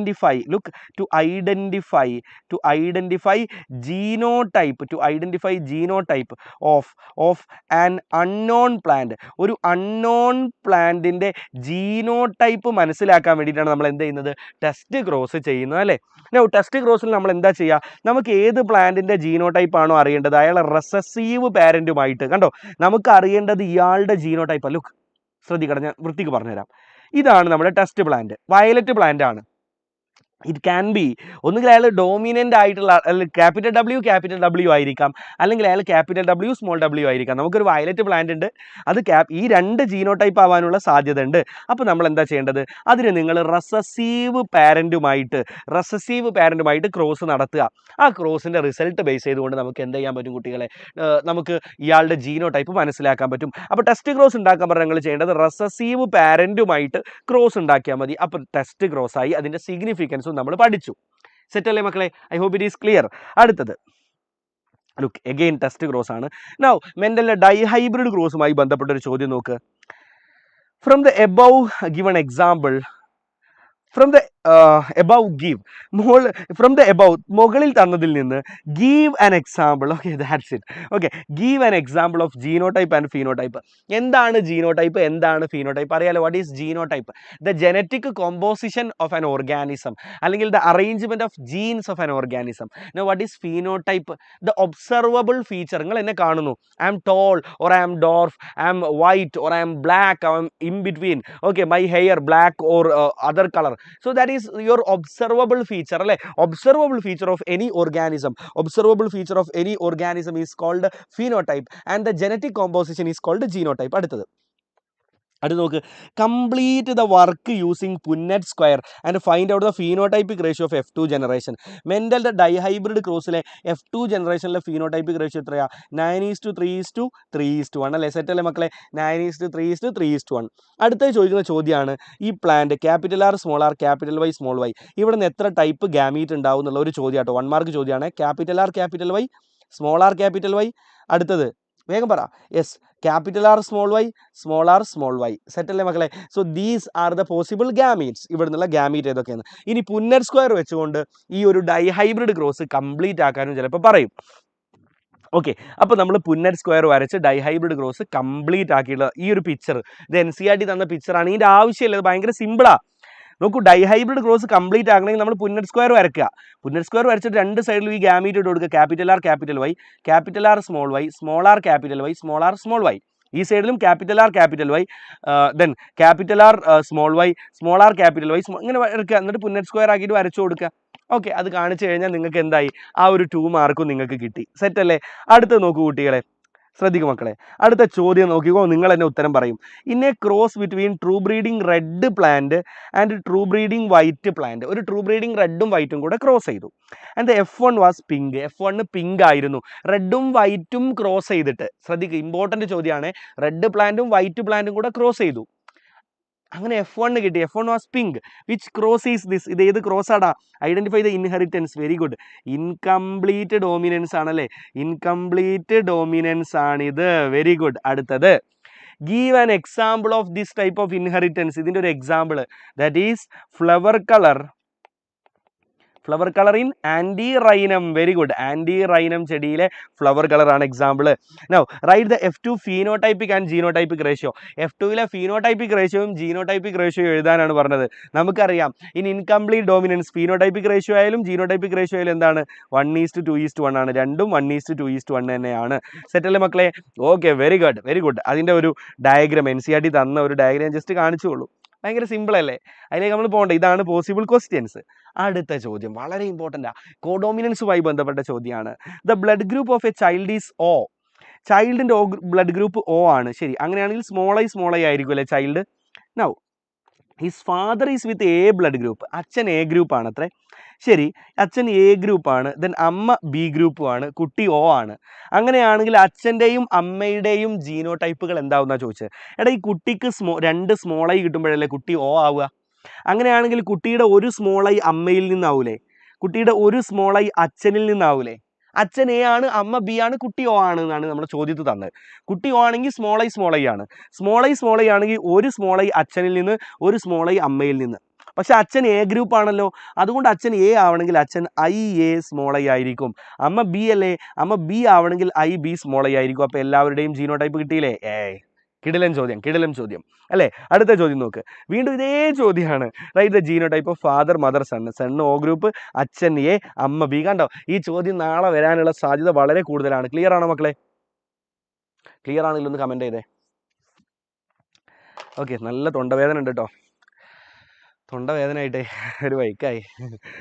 അയ്യോ, എൻ്റെ ജീവിതത്തിൽ ആദ്യമായിട്ടാണ് അല്ല, ഹൗസ് സർജൻസി ചെയ്യുന്ന സമയത്ത് ഇതുപോലെ പനി പിടിച്ചിട്ട് ക്യാനുല ഇട്ടിട്ട് അവിടെ ഡ്യൂട്ടി എടുത്തിട്ടുണ്ട് കാഷ്വാലിറ്റിയിൽ. ഓക്കെ, എനിവേ അതിന് ശേഷം ആദ്യമായിട്ടാണ് പനി വന്ന് ഇടങ്ങറായി തൊണ്ടയൊക്കെ വേദനയായിട്ടൊരു പണി എടുത്തുകൊണ്ടിരിക്കുന്നത്.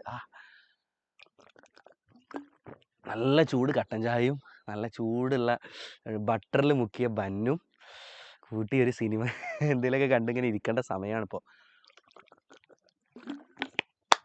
ഓക്കെ, സോ സെറ്റ് അല്ലേ? I hope it is clear. അടുത്ത നോക്കൂ, എഗെയിൻ ലുക്ക്, TH മോർഗൻ. അടുത്ത ചോദ്യം നോക്കട്ടെ മക്കളെ.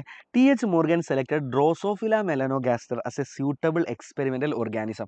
TH മോർഗൻ ഡ്രോസോഫിലിനെ എടുത്തു. Mention any 2 reasons for selecting Drosophila.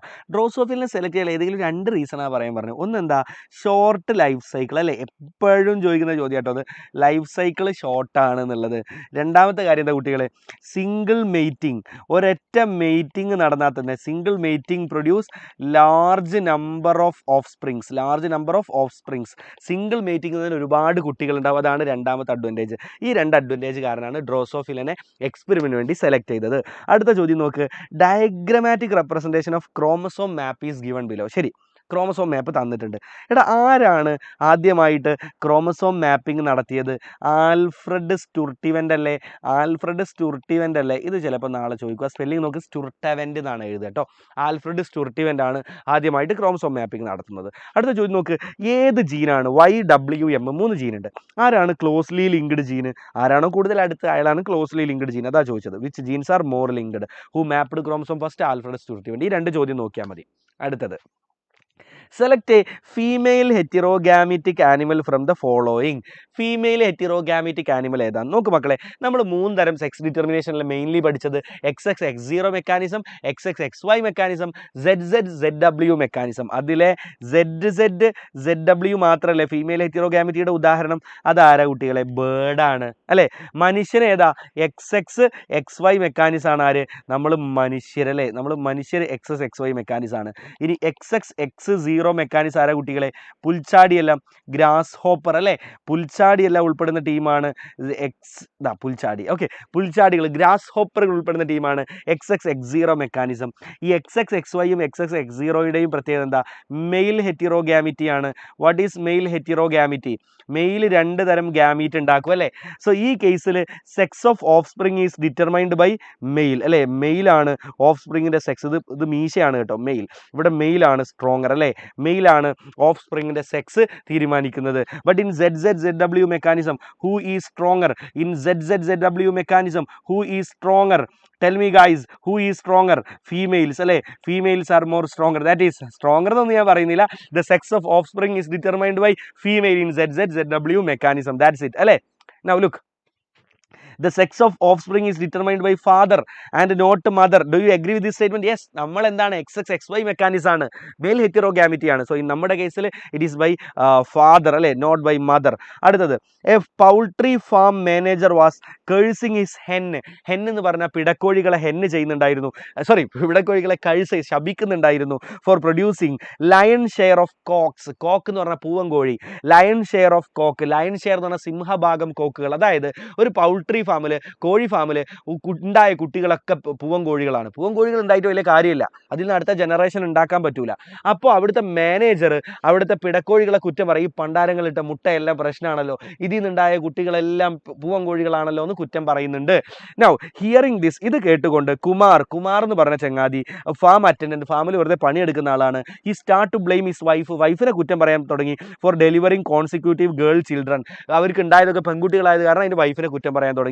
Analyse the situation and comment on it. നോക്കൂ, ഫാം മാനേജർ ചെയ്തത് ശരിയാണ്, കാരണം പെടക്കോഴികളാണ്. In ZZ-ZW mechanism female heterogamety ആണ്. So in case of hens അല്ലെങ്കിൽ ഇൻ കേസ് ഓഫ് ചിക്കൻ അല്ലെ, it is determined by female. But in case of humans the sex of offspring is determined by male. മെയിലാണ് determine ചെയ്യുന്നത്. സെറ്റല്ലേ മക്കളെ? അപ്പോൾ ആ കുമാർ ചെയ്ത് വലിയ കുഴപ്പമില്ല അല്ല, കുമാർ ചെയ്ത് തെണ്ടിത്തരമായി പോയി ഗൈസ്, തെണ്ടിത്തരമായി പോയി. അതാണ് നമ്മൾ കമന്റ് ചെയ്യേണ്ടത്.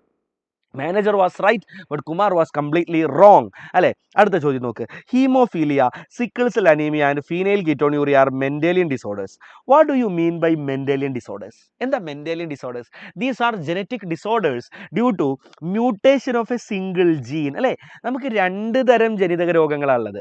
മെൻഡേലിയൻ ഡിസോർഡേഴ്സും ഉണ്ട്, ക്രോമസോമൽ ഡിസോർഡേഴ്സും ഉണ്ട്. So what is Mendelian disorders? Disorders due to mutation of a single gene. ഒരു സിംഗിൾ ജീൻ ഉണ്ടാകുന്ന മ്യൂട്ടേഷൻ കാരണം നമുക്ക് വരുന്ന രോഗങ്ങളെയാണ് മെൻഡേലിയൻ ഡിസോർഡർ എന്ന് പറയുക അല്ലേ? That's it. Chromosomal disorder, it is due to abnormality of entire chromosome. മൊത്തം ക്രോമസോമിൽ അബ്നോർമാലിറ്റി ആണ്. No, which one of the above is an example of inborn error of metabolism? അത് ചോദിക്കാറുണ്ട്. That is phenylketonuria. Phenylketonuria എന്ന് പറയുന്ന രോഗത്തെ പറ്റിയാണ് നമ്മൾ ഇൻബോൺ എറർ ഓഫ് മെറ്റബോളിസം എന്ന് പറയാറ്. അടുത്തത്, mention the cause of this disorder. Phenylketonuria ഉണ്ടാവാനുള്ള കാരണം എന്താണെന്നറിയോ? ഡ്യൂ ടു ഡെഫിഷ്യൻസി, നിങ്ങളുടെ ബോഡിയിൽ ഡെഫിഷ്യൻസി ഉണ്ടാവുന്നു ഓഫ് ഫീനൈൽ അലാനിൻ ഹൈഡ്രോക്സിലേസ്. ഒരു എൻസൈമാണ് കേട്ടോ ഇത്, ഫീനൈൽ അലാനിൻ ഹൈഡ്രോക്സിലേസ്. ഇത് ഡി ആണ്, ഹൈഡ്രോക്സിലേസ്. ഈ എൻസൈമിൻ്റെ ഡെഫിഷ്യൻസി വരിക due to deficiency of phenylalanine hydroxylase. Phenylalanine hydroxylase എന്ന് പറയുന്ന എൻസൈമിൻ്റെ ഡെഫിഷ്യൻസി കാരണം നമുക്കുണ്ടാവുന്ന രോഗമാണ് കുട്ടികളെ phenylketonuria. It is an example of inborn error of metabolism. അടുത്തത്, which is not a Mendelian disorder. നമുക്ക് കളർ ബ്ലൈൻഡ്നെസ് ഒരു മെൻഡേലിയൻ ഡിസോർഡർ ആണ് കേട്ടോ. Haemophilia, thalassaemia. ഇതിൽ ഡൗൺ സിൻഡ്രോം നമുക്കറിയാം, it is a chromosomal disorder അല്ലേ? സോ ഡൗൺ സിൻഡ്രോം എന്തല്ല, Mendelian disorder അല്ല. സെറ്റല്ലേ? ഓക്കെ, രണ്ടാമത്തത്. അടുത്ത ചോദ്യം നോക്ക്. ഇത് സ്ഥിരമായിട്ട് ചോദിക്കുന്ന ചോദ്യമാണ്. നമുക്ക് സിക്കിൾ സെൽ അനീമിയയിൽ ഉള്ള പ്രശ്നം എന്താണെന്നാണ് തരിക. ദാറ്റ് ഈസ് ഇങ്ങനെ 2 ചെയിൻ തരും. ഇത് ബീറ്റാ ഗ്ലോബിൻ ചെയിനാണ്, നമ്മുടെ ഹീമോഗ്ലോബിൻ്റെ ബീറ്റാ ഗ്ലോബിനിലുള്ള ചേഞ്ചാണ്. അപ്പോൾ സിക്കിൾ സെൽ അനീമിയ ഉള്ള ആളുകളുടെ ബീറ്റാ ഗ്ലോബിൻ ഏതാണ്, നോർമൽ ആളുകളുടെ ബീറ്റാ ഗ്ലോബിൻ ഏതാണ്, അല്ലെങ്കിൽ ചിലപ്പോൾ എഴുതാൻ പറയും. അപ്പോൾ നിങ്ങൾ നോക്കേണ്ടത് നോർമൽ ആളുകളുടെ ബീറ്റാ ഗ്ലോബിൻ ചെയിനിൻ്റെ 6th പൊസിഷനിൽ, 6ാമത്തെ പൊസിഷനിൽ ഗ്ലൂ എന്ന് കണ്ടില്ലേ? ഇത് ഗ്ലൂ അല്ല, ഗ്ലൂട്ടാമിക് ആസിഡ് ആണ്. ഗ്ലൂട്ടാമിക് ആസിഡ് ഉണ്ടാവുക. ബട്ട് സിക്കിൾ സെൽ അനീമിയ ഉള്ള ആളുകളുടെ സ്ഥാനത്ത്, ആ ഗ്ലൂട്ടാമിക് ആസിഡിന്റെ സ്ഥാനത്ത് സിക്കിൾ സെൽ അനീമിയ ഉള്ളവരുടെ ബീറ്റാ ഗ്ലോബിൻ എടുത്തു കഴിഞ്ഞാൽ, നോക്കൂ, in sickle cell anaemia the problem is in the beta globin chain. നമ്മുടെ ഹീമോഗ്ലോബിൻ്റെ ഒരു ഭാഗമാണ് ബീറ്റാ ഗ്ലോബിൻ ചെയിൻ. ഹീമോഗ്ലോബിനിൽ 2 ബീറ്റാ ഗ്ലോബിനും 2 ആൽഫാ ഗ്ലോബിനും ഉണ്ട്. അപ്പോൾ സിക്കിൾ സെൽ അനീമിയയിലെ പ്രശ്നം എന്താണെന്നറിയോ? ഈ ബീറ്റാ ഗ്ലോബിൻ ചെയിനിൻ്റെ 6ാമത്തെ പൊസിഷനിൽ ഗ്ലൂട്ടാമിക് ആസിഡിന് പകരം വാലിൻ ആയിരിക്കും ഉണ്ടാവുക. സോ ഇതിൽ ആരാണ് നോർമൽ വ്യക്തി, ആരാണ് സിക്കിൾ സെൽ അനീമിയ ഉള്ള ആൾ എന്നാണ് ചോദ്യം. ഇത് നോർമൽ വ്യക്തിയാണ്, ഇയാളാണ് സിക്കിൾ സെൽ അനീമിയ ഉള്ള ആൾ. കാരണം 6ാമത്തെ പൊസിഷനിൽ ഗ്ലൂട്ടാമിക് ആസിഡിന് പകരം വാലിൻ വരുന്നു. അപ്പോൾ നമ്മളിങ്ങനെ പറയും, ഗ്ലൂട്ടാമിക് ആസിഡിനെ പറഞ്ഞയച്ച അയാൾക്ക് പകരം വാലിൻ വരുന്നു. That is substitution of glutamic acid by valine. Glutamic ആസിഡിനെ ആരെ വെച്ച് സബ്സ്റ്റിറ്റ്യൂട്ട് ചെയ്യുന്നു? വാലിനെ വെച്ച് സബ്സ്റ്റിറ്റ്യൂട്ട് ചെയ്യുന്നു. That is it. സെറ്റല്ലേ? Substitution of glutamic acid by valine. സെറ്റല്ലേ? എപ്പോഴാണ് കഴിയാന്ന് ആരോ ചോദിക്കുന്നത്? 12 മണിക്ക് തീരും കേട്ടോ. നൗ അടുത്തത് നോക്കും മക്കളെ. സിക്കിൾ സെൽ അനീമിയയിലെ പ്രശ്നം എന്താണ്? ഗ്ലൂട്ടാമിക് ആസിഡ് മാറിയിട്ട് 6ാമത്തെ പൊസിഷനിൽ ആര് വരുന്നു? വാലിൻ വരുന്നു. ചിലപ്പോൾ നമ്മളോട് ഈ സീക്വൻസ് മൊത്തം എഴുതാൻ പറയും. അപ്പോൾ അത് എഴുതാൻ വേണ്ടി ഒരു കോഡ് ഞാൻ പഠിപ്പിച്ചുതരാം. വാലിൻ ആൻഡ് ഹിസ് ല്യൂതർ. ഓർമ്മ ഉണ്ടോ? Valine and his Luther, valine and his Luther, അങ്ങനെ പഠിക്കുക. വാലിൻ ആൻഡ് ഹിസ്, വാലിനും അയാളുടെ ഫ്രണ്ട് ആയിട്ടുള്ള ല്യൂതറും. Okay, they promoted. ആരെ പ്രൊമോട്ട് ചെയ്തു? Promoted glutamic acid. ഗ്ലൂട്ടാമിക് ആസിഡിനെ പ്രൊമോട്ട് ചെയ്തു ടു ഗ്ലൂട്ടാമിക് ആസിഡ്. ഇതാണ് കറക്റ്റ് ഓർഡർ. അതിൽ 6ാമത്തെ പൊസിഷനിൽ ഗ്ലൂട്ടാമിക് ആസിഡുമായി വാലിൻ വരുമ്പോൾ എന്താവുന്നു? സിക്കിൾ സെൽ അനീമിയ ഉണ്ടാവുന്നു. Okay, that's it. സെറ്റ് അല്ലേ മക്കളെ? ഓക്കെ, നൗ അടുത്ത് നോക്കൂ. ഹീമോഫീലിയയുമായി ബന്ധപ്പെട്ട ചോദ്യമാണ്. Consider 2 statements regarding haemophilia. It is an autosome linked dominant disease. ആണോ? അല്ല. മെന്റേലിയൻ ഡിസോർഡറുകൾ ഏതൊക്കെ ടൈപ്പ് ഉണ്ട് കുട്ടികളെ? We have autosomal dominant, autosomal recessive, sex linked dominant, sex linked recessive. നിങ്ങൾ ഇതിലെ ഓട്ടോസോമൽ നോക്ക് മക്കളെ. ഓട്ടോസോമൽ റെസസീവും നിങ്ങൾക്ക് മെയിനായിട്ട് പഠിക്കാനുണ്ട്, സെക്സ് ലിങ്ക്ഡ് റെസസീവും പഠിക്കാനുണ്ട് അല്ലേ? സെക്സ് ലിങ്ക്ഡ് റെസസീവും പഠിക്കാനുണ്ട്. ഓട്ടോസോമൽ റെസസീവുകൾ ആരൊക്കെയാണ്? സിക്കിൾ സെൽ അനീമിയ, ദെൻ നമ്മൾ രണ്ടാമത് പഠിച്ച ഫീനൈൽ കീറ്റോൺയൂറിയ, പിന്നെ നമ്മൾ പഠിച്ചു ദാറ്റ് ഈസ് തലസീമിയ. ഇതൊക്കെ വരുന്ന ഓട്ടോസോമൽ റെസസീവ് ഡിസീസാണ്. സെക്സ് ലിങ്ക്ഡ് റെസസീവ് ഏതൊക്കെ കുട്ടികളെ? ഹീമോഫീലിയ, കളർ ബ്ലൈൻഡ്നെസ് കേട്ടോ. ഹീമോഫീലിയയും കളർ ബ്ലൈൻഡ്നെസ്സും. Now look, the heterozygous female, that is carrier female. Okay, like leave this question. ഈ ഒരു രണ്ടാമത്തെ ക്വസ്റ്റ്യൻ നിങ്ങൾ നോക്കണ്ട. ഇതിൽ ഒന്നാമത്തെ എന്താണ് കുട്ടികളെ? തെറ്റല്ലേ? ഇതാണ് മെയിൻ ആയിട്ട് നമ്മൾ നോക്കേണ്ടത്. ദിസ് ഈസ് തെറ്റ്. രണ്ടാമത്തെ ജസ്റ്റ് ഒന്ന് നോക്കി നോക്ക്. the heterozygous female for hemophilia. അപ്പോൾ that is X capital H, X small H. ഇവരാണ് ഹെറ്റിറോസൈഗസ് ഫീമെയിൽ എന്ന് പറയുന്നത്. ഇവരാണ് കാരിയർ എന്ന് വിളിക്കുക. So they may transmit the disease to son. ശരിയല്ലേ? എപ്പോഴും നമുക്ക് ഹീമോഫീലിയ എങ്ങനെ കിട്ടുക എന്നറിയോ? എനിക്കിപ്പോൾ ഹീമോഫീലിയ ഉണ്ടാവണമെങ്കിൽ എൻ്റെ അമ്മ ഒരു കാരിയർ ഫീമെയിൽ ആണെങ്കിലാണ് എനിക്ക് ഹീമോഫീലിയ സാധാരണ കിട്ടാറ്. So haemophilia is usually transmitted from carrier mother to the son. Okay, carrier മദറിൽ നിന്ന് സണ്ണിനാണ് എപ്പോഴും എന്ത് കിട്ടാറ് കുട്ടികളെ? ഹീമോഫീലിയ കിട്ടാറ്. I hope it is clear. Ready അല്ലടാ? ഓക്കെ, സോ ഇങ്ങനെ ഇടാം. എപ്പോഴാണ് കുറച്ചുകൂടെ വൃത്തിക്ക് എനിക്ക് വെക്കാൻ പറ്റുന്നത്. സോ ലുക്ക്, അടുത്ത് നോക്ക്. Identify the symbols used in Pedigree analysis. തീരാൻ പോവാ. പെഡിഗ്രിയിലെ സിംബലുകൾ ഏത്? 50% ഓഫ് സണ്ണിന് കൊടുക്കും അല്ലേ? പെഡിഗ്രിയിലെ സിംബലുകൾ ചോദിക്കും. അപ്പോൾ ഈ സിംബൽ മൊത്തം പഠിക്കണം അല്ലേ? ചതുരാണെങ്കിൽ മെയില്, വട്ടാണെങ്കിൽ ഫീമെയില്, ഇങ്ങനെ ഒരു റോംബോയിഡ് ആയിട്ട് നിൽക്കുകയാണെങ്കിൽ സെക്സ് അൺസ്പെസിഫൈഡ് ആണ്. ദെൻ ഷെയ്ഡ് ചെയ്ത അഫക്റ്റഡ് ഇൻഡിവിജ്വൽ ആണ്. This is mating. ഇതാണ് ചോദിക്കാൻ ഭയങ്കര ചാൻസ്. കൊടും മെയ്റ്റിംഗ് അല്ലേ? കിടിലം മെയ്റ്റിംഗ് അല്ല. ഇറ്റ് ഈസ് മെയ്റ്റിംഗ് ബിറ്റ്വീൻ റിലേറ്റീവ്സിൻ്റെ ഇടയിലുള്ള മെയ്റ്റിംഗ്. പിന്നെ പാരൻസ് വിത്ത് ചിൽഡ്രൻ കണ്ടില്ലേ? Okay, then 5 unaffected, then affected child ഉള്ള ഒരു parent. So like microbe chapter നമ്മളുടെ കോൺസെപ്റ്റ് പ്രകാരം മൈക്രോബ് ചാപ്റ്റർ ഇല്ല എന്ന് തന്നെയാണ് നമ്മൾ മനസ്സിലാക്കിയിട്ടുള്ളത്. അതുകൊണ്ടാണ് അത് പഠിക്കാത്തത്. ഓക്കെ, സോ അടുത്തത് കേട്ടോ, ആ കൊടും mating. This is mating between relatives. അതായത് മുറപ്പെണ്ണ്, ഇപ്പോൾ ഞാൻ എൻ്റെ അമ്മാവൻ്റെ മകളെ കെട്ടിയാൽ മുറപ്പെണ്ണ് എന്നൊക്കെ നമുക്ക് പറയാം, but that is we are relatives. അപ്പോൾ റിലേറ്റീവ്സിൻ്റെ ഇടയിലുള്ള മേറ്റിംഗ് ആണത്. Okay, so that's it. ഇനി നമ്മളോട് ചോദിക്കുന്ന അടുത്തൊരു ചോദ്യം, അത് describe the type of inheritance shown in the diagram. ഈ ഡയഗ്രത്തിലെ ടൈപ്പ് ഓഫ് ഇൻഹെറിറ്റൻസ് എന്താണെന്നാണ് ചോദിച്ചിട്ടുള്ളത്. നോക്കടാ, ഫാദർ കുഴപ്പമില്ല, മദർ നോക്ക്, കാരിയർ മദർ എന്ന് തന്നിട്ടുണ്ട്. കാരിയർ മദറിൽ നിന്ന് സണ്ണിന് കിട്ടുന്ന രോഗം, കാരിയർ മദറിൽ നിന്ന് ആൺകുട്ടിക്ക് കിട്ടുന്ന രോഗം, സെക്സ് ലിങ്ക്ഡ് റെസസീവ് ഡിസീസ്. അടുത്തത് distinguish between Mendelian disorder and chromosomal disorder നമ്മൾ പറഞ്ഞതാണ് അല്ലേ. Now observe the figure below and answer the question. Identify the figure. What is this? This is Pedigree analysis. What does the shaded symbols use? എന്താ കുട്ടികളെ? Affected individuals അല്ലേ. Now ഇങ്ങനത്തെ ഒരു ചോദ്യം നോക്കി, ഇത് അടുത്തൊരു പോസിബിലിറ്റി ആട്ടോ. Name the type of inheritance shown in the figure. ഈ ഫിഗറിൽ കാണുന്ന ടൈപ്പ് ഓഫ് ഇൻഹെറിറ്റൻസ് ഏതാണെന്നാണ്. ഈ ഫിഗറിൽ നോക്ക്, ഇയാൾക്ക് രോഗമുണ്ട്, ഇയാളുടെ അച്ഛനും രോഗമില്ല, അമ്മക്കും രോഗമില്ല. കണ്ടോ, ഇയാൾക്ക് രോഗമുണ്ട്, അച്ഛനും രോഗമില്ല, അമ്മക്കും രോഗമില്ല. നോക്ക്, ഇയാൾക്ക് രോഗമുണ്ട്, അച്ഛന് രോഗമില്ല, അമ്മക്ക് രോഗമില്ല. കണ്ടോ, ഇങ്ങനെ നിങ്ങൾ എവിടെയെങ്കിലും ഒരു പെഡിഗ്രി കാണുന്നു, ആ പെഡിഗ്രിയിൽ ഒരാൾക്ക് രോഗമുണ്ട്, അയാളുടെ അച്ഛനും അമ്മക്കും രോഗമില്ലെങ്കിൽ നിങ്ങൾ ഉറപ്പിച്ചോ, അത് റെസസീവ് ഡിസീസ് ആയിരിക്കും. അതെന്തായിരിക്കും? റെസസീവ് ഡിസീസ് ആയിരിക്കും. അടുത്ത നിങ്ങൾ നോക്കേണ്ടത് മെയിലും ഫീമെയിലും അഫക്റ്റഡ് ആയിട്ടുണ്ടോ എന്നാണ്. മെയിൽ മാത്രമാണോ ഫീമെയിലും ഉണ്ടോ നോക്ക്. ഇവിടെ മെയിലും ഉണ്ട്, ഫീമെയിലും ഉണ്ട്, മെയിലും ഉണ്ട്, രണ്ടുപേരും അഫക്റ്റഡ് അല്ലേ. അങ്ങനെയാണെങ്കിൽ ഇത് ഓട്ടോസോമൽ റെസസീവ് ഡിസീസ് ആയിരിക്കും. എന്തായിരിക്കും? ഓട്ടോസോമൽ റെസസീവ് ഡിസീസ് ആയിരിക്കും.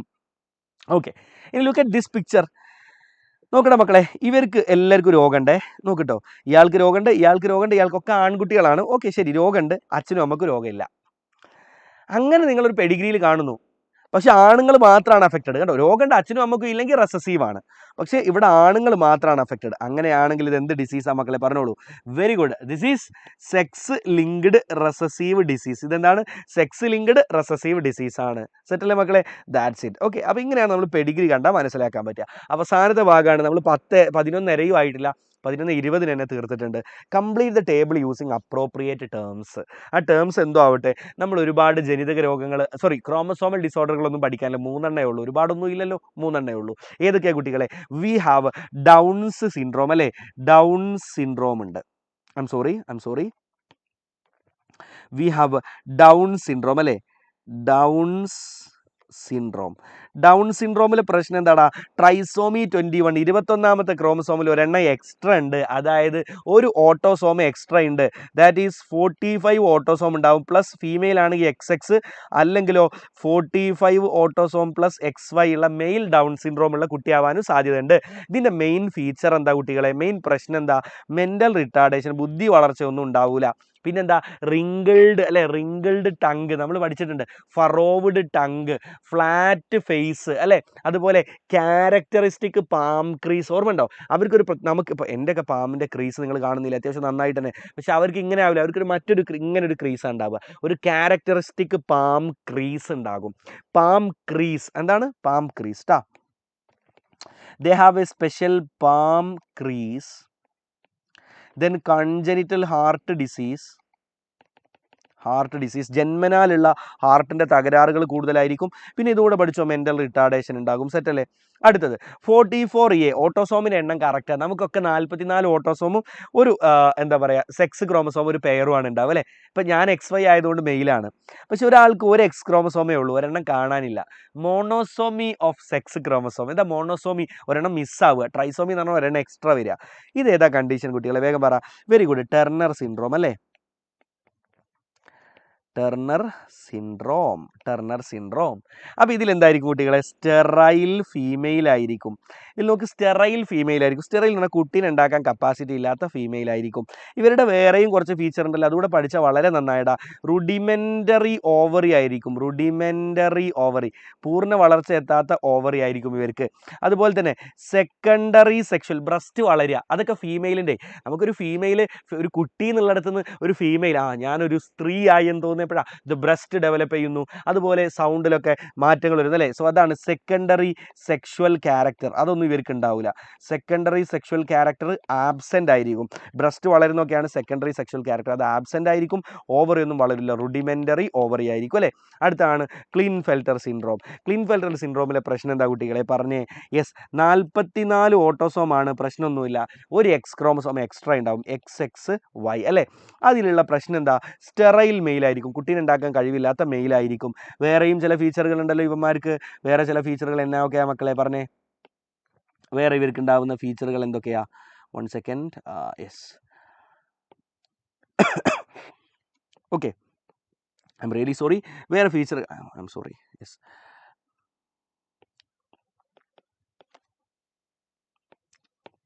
ഓക്കെ. വേറെ എന്തൊക്കെ ഫീച്ചറുകളാണ് ഉണ്ടാവുക? വേഗം പറ. യെസ്, ടോളായിരിക്കും, ഇവർ കാണാൻ ഭയങ്കര ടോളായിരിക്കും. അതുപോലെ തന്നെ ഇവർക്ക് എന്താവും? ഗൈനക്കോമാസ്റ്റിയ ഉണ്ടാവും അല്ലേ. What is gynaecomastia? എന്താ മക്കളെ ഗൈനക്കോമാസ്റ്റിയ എന്ന് പറഞ്ഞാൽ എന്താ? Gynaecomastia, development of breast in male അല്ലേ.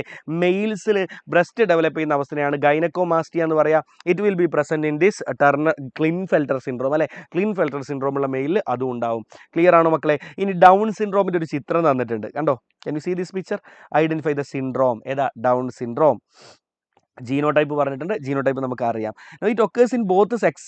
Write the reason. ഇത് മെയിലിനും ഫീമെയിലിനും ഉണ്ടാവും. അതിൻ്റെ കാരണം എന്താ? ഇപ്പോൾ ടെർണർ സിൻഡ്രോം അത് ഫീമെയിലാണ് എപ്പോഴും. ക്ലിൻഫെൽറ്റർ സിൻഡ്രോം എപ്പോഴും മെയിലാണ്. Because there the problem is in the sex chromosome.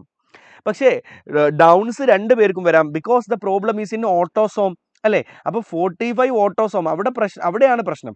അതിൻ്റെ കൂടെ XY ആണെങ്കിൽ മെയിൽ ആയിരിക്കാം ഡൗൺ സിൻഡ്രോം ഉള്ളത്, അല്ലെങ്കിൽ 45A+XX ഫീമെയിൽ ആയിരിക്കാം. സോ അതിൻ്റെ ഉത്തരം it occurs in both sexes. Give reason. എന്താ reason? Because here the problem is in autosome, not in sex chromosome. So it can happen in both male as well as female. സെറ്റാണോ? So the chapter is over. നമ്മൾ 11:30 എന്ന് പറഞ്ഞു, 11:28 തന്നെ തീർത്തിട്ടുണ്ട് കേട്ടോ. അടുത്ത ചാപ്റ്ററിലേക്ക് അങ്ങ് പോയാലോ? Human reproduction. ഇത് നിങ്ങൾക്ക് മൊത്തം അറിയുന്നതല്ലേ, എന്താ ഇപ്പം നോക്കാൻ? റെഡിയാണോ? ഒന്ന് കമൻറ്റ് ചെയ്തേ, കുറച്ച് ലവ് സിമ്പിൾ ഇട്ടേ. ദ മോസ്റ്റ് പ്രോബബിൾ ക്വസ്റ്റ്യൻസ് എല്ലാത്തിനും. ഇത്രയും കുറഞ്ഞ സമയം കൊണ്ട് ഈ ചാപ്റ്റർ നിങ്ങളെങ്ങനെ തല കുത്തി വന്നാലും നിങ്ങൾക്ക് റിവിഷൻ ചെയ്യാൻ പറ്റൂല. മോസ്റ്റ് പ്രോബബിൾ ക്വസ്റ്റ്യൻസ് നിങ്ങൾക്ക് ആൻസർ ചെയ്ത് പഠിക്കാൻ പറ്റൂല. So that's what we are doing here. Okay, so I want some more love from you. സത്യമായിട്ടോടെ വയ്യ, ഞാൻ തീർന്ന് തളർന്നിട്ടുണ്ട്. ഞാൻ എങ്ങനെയോ ഇവിടെ നിൽക്കുക. നിങ്ങളെങ്ങനെ കമൻ്റൊക്കെ കാണുമ്പോഴേ നിങ്ങൾ ചിലപ്പോൾ വെറുതെ ഇടേക്കും ആ ബിലാൽ സാർ പൊളിന്നൊക്കെ. പക്ഷേ ശരിക്കും പറഞ്ഞാൽ it create loads of impact. അതിനുവേണ്ടി നിങ്ങൾ ഇടണം എന്നല്ല ഞാൻ പറയുന്നത് കേട്ടോ. സത്യം പറഞ്ഞാൽ അതിൻ്റെ പേരിലാണ് അവിടെ നിൽക്കുന്നത്.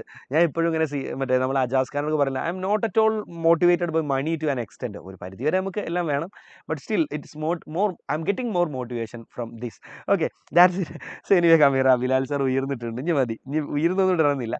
But still I'm saying the reality. So look, അടുത്ത ചാപ്റ്ററിലേക്ക് പോകാം. നമുക്ക് പെട്ടെന്ന് തന്നെ അരമണിക്കൂർ കൊണ്ട് 2 ചാപ്റ്ററും പഠിച്ചു തീർക്കാം. So look, rearrange the following reproductive events in the correct order. Okay, so okay, set അല്ലേ? ശരി. നമ്മളോട് എപ്പോഴും നമ്മുടെ റീപ്രൊഡക്ഷൻ്റെ ഇവൻറ്റുകൾ കറക്റ്റ് ഓർഡറിൽ എഴുതാൻ വേണ്ടി ഇത് ചോദിക്കാൻ ഒരു സാധ്യത വളരെ കൂടുതലാണ്. ഇന്നലെ പഠിപ്പിക്കുമ്പോഴും തുടക്കത്തിൽ പറഞ്ഞ കാര്യം തന്നെയാണ് അല്ലേ. അപ്പോൾ ആദ്യം തന്നെ എന്ത് നടക്കണം കുട്ടികളെ? ഗാമിറ്റോജെനസിസ് അല്ലേ, അതാണ് ആദ്യം ഉണ്ടാവേണ്ടത്. ഗാമിറ്റോജെനസിസ്, ഗാമീറ്റുകൾ രൂപപ്പെടണം. അങ്ങനെ ഗാമീറ്റ് ഉണ്ടായാൽ ഇൻസെമിനേഷൻ നടക്കണം. മെയിൽ ഗാമീറ്റ് ഫീമെയിലേക്ക് കയറി പോകണം. So that is the second step. Insemination നടന്നു കഴിഞ്ഞാൽ ഫേർട്ടിലൈസേഷൻ നടക്കുന്നു. ഐ എം സോറി, പാർച്ചുറേഷനിലേക്കല്ല പോയത്.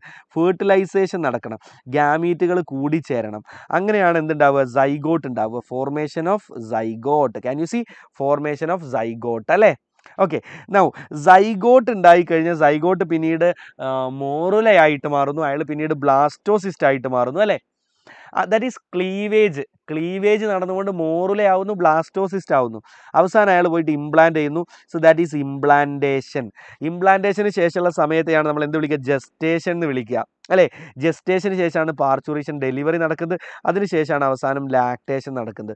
അപ്പോൾ ഇത് ഓർഡറിൽ എഴുതാൻ വേണ്ടിയിട്ട് എപ്പോഴും ചോദിക്കാനുള്ള സാധ്യത വളരെ കൂടുതലാണ്. സാർ കഴിയാറായോ എന്ന്? എടാ ഇനി ബുക്കൊന്നും നോക്കണ്ട, ഇത്രയും കുറച്ച് സമയത്ത് നിങ്ങൾ എങ്ങനെ ബുക്ക് നോക്കി പഠിക്കുക? തീർന്നു, അത് തീർന്നു, അടുത്ത് കഴിയാനായി. ഓക്കെ, ഇനി അരമണിക്കൂറിനകത്ത് the process of fusion of sperm with ovum is called എന്താ വിളിക്കുക? ഫേർട്ടിലൈസേഷൻ അല്ലേ. Now observe the diagram given below. ഇതൊരു എന്താ പറയുക, ഈ ലൈവ് ഞാനൊരു 2 മിനിറ്റ് ഏർലി തീർത്ത് തരാം. എന്തിനാ അറിയോ? നിങ്ങൾ ഈ സ്ട്രക്ചർ NCERT നോക്കി പഠിക്കണം, മാർക്ക് ചെയ്യാൻ വേണ്ടി പഠിക്കണം. ഹ്യൂമൻ റീപ്രൊഡക്റ്റീവ് സിസ്റ്റത്തിൻ്റെ ഭാഗം, മെയിൽ റീപ്രൊഡക്റ്റീവ് സിസ്റ്റത്തിൻ്റെ സ്ട്രക്ചർ ഉണ്ട് NCERTയിൽ. കാരണം അത് ഈ പിക്ചറിൽ പോലും ക്ലിയർ അല്ല. അതീ നോക്കി അത് കറക്റ്റ് പഠിക്കണം കേട്ടോ. ഞാൻ 5 മിനിറ്റ് മുന്നേ തീർത്തരാം. കാരണം എന്താ അറിയോ? ഈ ചാപ്റ്ററിൽ കുറേ സ്ട്രക്ചറുകളുണ്ട്. ആ സ്ട്രക്ചർ NCERTയിൽ അതിന് വേണ്ടി കേട്ടോ 5 മിനിറ്റ് മുന്നേ. അപ്പോൾ 11:55 നമ്മൾ നിർത്തും. 55 ആക്കണ്ട, 11:54 ഞാൻ തീർത്തരാം. അപ്പോൾ നിങ്ങൾ ചെയ്യേണ്ട കാര്യം എന്താ വെച്ചാൽ NCERT കുറേ ഡയഗ്രങ്ങളുണ്ട്. എല്ലാ ഡയഗ്രവും ഒന്നും പഠിക്കണ്ട. ഞാൻ ഇതിൽ കാണിച്ചു തരുന്ന ഡയഗ്രങ്ങൾ ആ NCERT നോക്കിയിട്ടൊന്ന് മാർക്ക് ചെയ്യാൻ പഠിക്കണേ. അല്ലെങ്കിൽ അതിൻ്റെ എന്തെങ്കിലുമൊക്കെ ആക്കിയിട്ട് അത് നാളെ ചെയ്യണം. അതിനുവേണ്ടി ഞാൻ ഒരു 6 മിനിറ്റ് നിങ്ങൾക്ക് തരാം. അപ്പോൾ 11:24 ഞാൻ നിർത്തി തരാം കേട്ടോ. Now look, name the cells in testis. അതിനുള്ളതാണ് 6 minute നിങ്ങൾ യൂസ് ചെയ്യണേ. Name the cells in testis which synthesize and secrete androgen. ടെസ്റ്റിസിൽ ആൻഡ്രോജൻ ഉണ്ടാക്കുന്ന സെല്ലുകൾ ആരാണെന്ന് ചോദിച്ചത്? Leydig cell. ആരാണ് മക്കളെ? Leydig cell. അവരാണ് ടെസ്റ്റിസിൽ ആൻഡ്രോജൻ ഉണ്ടാക്കുന്നത്. അടുത്തത്, the wall of uterus has 3 layers. Okay, ആ ലെയറുകൾ ഏതൊക്കെയാണ് നമ്മളോട് എപ്പോഴും ചോദിക്കാറുണ്ട്. സോ വി ഹാവ്, ഏറ്റവും പുറത്തുള്ള ലെയർ ഏതാ കുട്ടികളെ? പെരിമെട്രിയം അല്ലെ? ഇത് നമ്മൾ പലതവണ പരീക്ഷയ്ക്ക് പഠിച്ചതാണ്. പെരിമെട്രിയം. അത് കഴിഞ്ഞാൽ വി ഹാവ് മയോമെട്രിയം. മയോമെട്രിയം. ഏറ്റവും ഉള്ളിൽ നമുക്ക് എന്തുണ്ട്? എൻഡോമെട്രിയം അല്ലേ? So perimetrium, myometrium and endometrium. അടുത്തത്, among these layers which layer is glandular. ആരാ ഗ്ലാൻഡുലാർ? എൻഡോമെട്രിയാണ് അല്ലേ? That undergo cyclical change during menstrual cycle. അവരാണ് ഗ്ലാൻഡുലാർ ലെയർ. ഇനി തിക്കസ്റ്റ് ആയിട്ടുള്ള മസിലുള്ള ലെയർ ആരാ? മയോമെട്രിയം. ആരാണ്? മയോമെട്രിയം. ഇനി ഓവിഡക്റ്റിന്റെ ഭാഗങ്ങൾ ഏതൊക്കെയെന്നാണ് ചോദിച്ചിട്ടുള്ളത്? Finger like projection of oviduct that helps in collection of ovum. ഏതാ കുട്ടികളെ? ഓവിഡക്റ്റ് അല്ലെങ്കിൽ ഫലോപ്പിയൻ ട്യൂബിന്റെ ഫിംഗർ ലൈക്ക് പ്രൊജക്ഷൻ എന്താ? ഫിംഗർ പോലെ തന്നെ അല്ലേ? ഫിംബ്രിയേ. ഫിംബ്രിയേ എന്നാണ് പേര്. എന്താ പറയാ? Fimbriae. Now the part narrow lumen. ഏറ്റവും നാരോ പാർട്ട് ഏതാ? ഇസ്തമസ്. ഏതാണ്? ഇസ്തമസ്. ഇനി ഫിംബ്രിയ ഉള്ള ഭാഗം ഏതാ? ഇൻഫണ്ടിബുലത്തിലാണ് ഫിംബ്രിയ ഇരിക്കുന്നത് കേട്ടോ. ഇൻഫണ്ടിബുലം എന്ന് പറയുന്ന ഭാഗത്താണ് ഫിംബ്രിയ ഇരിക്കുന്നത്. അടുത്തത്, funnel shaped part. Yes, that is infundibulum. Closer to ovary അല്ലേ? അതാണ് ഇൻഫണ്ടിബുലം. അവിടെയാണ് ഫിംബ്രിയ ഇരിക്കുന്നത്. ഇനി വീതി കൂടിയ ഭാഗം ഏതാ? ആംബ്യുല്ല. വീതി കൂടിയ ഭാഗം ഏതാ? ആംബ്യുല്ല കേട്ടോ. വീതി കൂടിയ ഭാഗം ആംബ്യുല്ല. സെറ്റ് അല്ലേ? ഇനി അടുത്ത ചോദ്യമാണ് കേട്ടോ. നമ്മുടെ ടെസ്റ്റിസിലുള്ള സെമിനിഫറസ് ട്യൂബ്യൂളില്ലേ, അതിനകത്തുള്ള 2 ടൈപ്പ് സെല്ലുകൾ, അതിനെ ലൈൻ ചെയ്യുന്ന 2 ടൈപ്പ് സെല്ല്, അതിൻ്റെ ഫംഗ്ഷൻ ഏതൊക്കെയാണ്? 2 ടൈപ്പ് സെല്ല്. ഒന്നാമത്തെ ആളാണ് സ്പെർമാറ്റോഗോണിയം അല്ലേ? നമുക്കറിയാം. രണ്ടാമത്തെ ആളാരാ? സെർട്ടോളി സെൽ അല്ലേ? സ്പെർമാറ്റോഗോണിയവും സെർട്ടോളി സെൽ, 2 സെല്ലുകളാണ് ഉള്ളത്. സെറ്റാണോ? ഓക്കെ. സ്പെർമാറ്റോഗോണിയത്തിൻ്റെ ഫംഗ്ഷൻ എന്താ? Produce sperm. അയാൾക്ക് മിയോസിസ് നടന്നിട്ടാണ് സ്പേം ഉണ്ടാവുന്നത്. സെർട്ടോളി സെല്ലിന് 2 ഫംഗ്ഷൻ ഉണ്ട്. ഒന്ന് പ്രൊവൈഡ് നറിഷ്മെൻറ്റ്, നമ്മുടെ സ്പേമുകൾക്കൊക്കെ ആവശ്യമായ ന്യൂട്രീഷൻ കൊടുക്കാനുള്ളത്. രണ്ടാമത്തെ ഫംഗ്ഷനാണ് കുട്ടികളെ, ഇറ്റ് ഹെൽപ്സ് ഇൻ സ്പേമിയോജനസിസ്. ഓക്കെ, സ്പേമിയോജനസിസ് എന്ന് പറയുന്ന ഒരു പരിപാടി ഉണ്ട്. നമ്മുടെ സ്പേം ഉണ്ടാകുന്ന സമയത്ത് നമ്മുടെ സംഭവിക്കുന്ന ഒരു പരിപാടിയാണ് സ്പേമിയോജനസിസ്. അതിന് സഹായിക്കുന്നുണ്ട്. So helps in spermiogenesis and also provide nourishment. Set അല്ലേ? ഇതൊരു സ്ഥിരം ചോദ്യമാണ്. Distinguish between spermiogenesis and spermiation. നോക്കൂ, നമ്മൾ ആ സ്പേമാറ്റോജനസിസിൻ്റെ എൻറ്റയർ സ്റ്റെപ്പ് മസ്റ്റായിട്ട് പഠിക്കണം കേട്ടോ. അത് മസ്റ്റാണ്. കഴിഞ്ഞ എക്സാമിന്, ഓൺ എക്സാമിനും ഞാൻ പഠിപ്പിച്ചതാണ് അല്ലേ? So we have spermatogonium. അയാൾ ആദ്യം മൈറ്റോസിസ് നടന്നിട്ട് നമ്പർ കൂട്ടുന്നു. അങ്ങനെ ഒരുപാട് സ്പെർമാറ്റോഗോണിയങ്ങൾ ഉണ്ടാകുന്നു. അങ്ങനെ അതിലെ ചില ആളുകൾ വലിപ്പം കൂടിയിട്ട് they become special and called primary spermatocyte അല്ലേ? So they become primary spermatocyte. Primary സ്പെർമാറ്റോസൈറ്റിന് മിയോസിസ് 1 നടക്കുന്നു. You will get 2 secondary spermatocyte. നമുക്ക് 2 സെക്കൻഡറി സ്പെർമാറ്റോസൈറ്റ് കിട്ടുന്നു.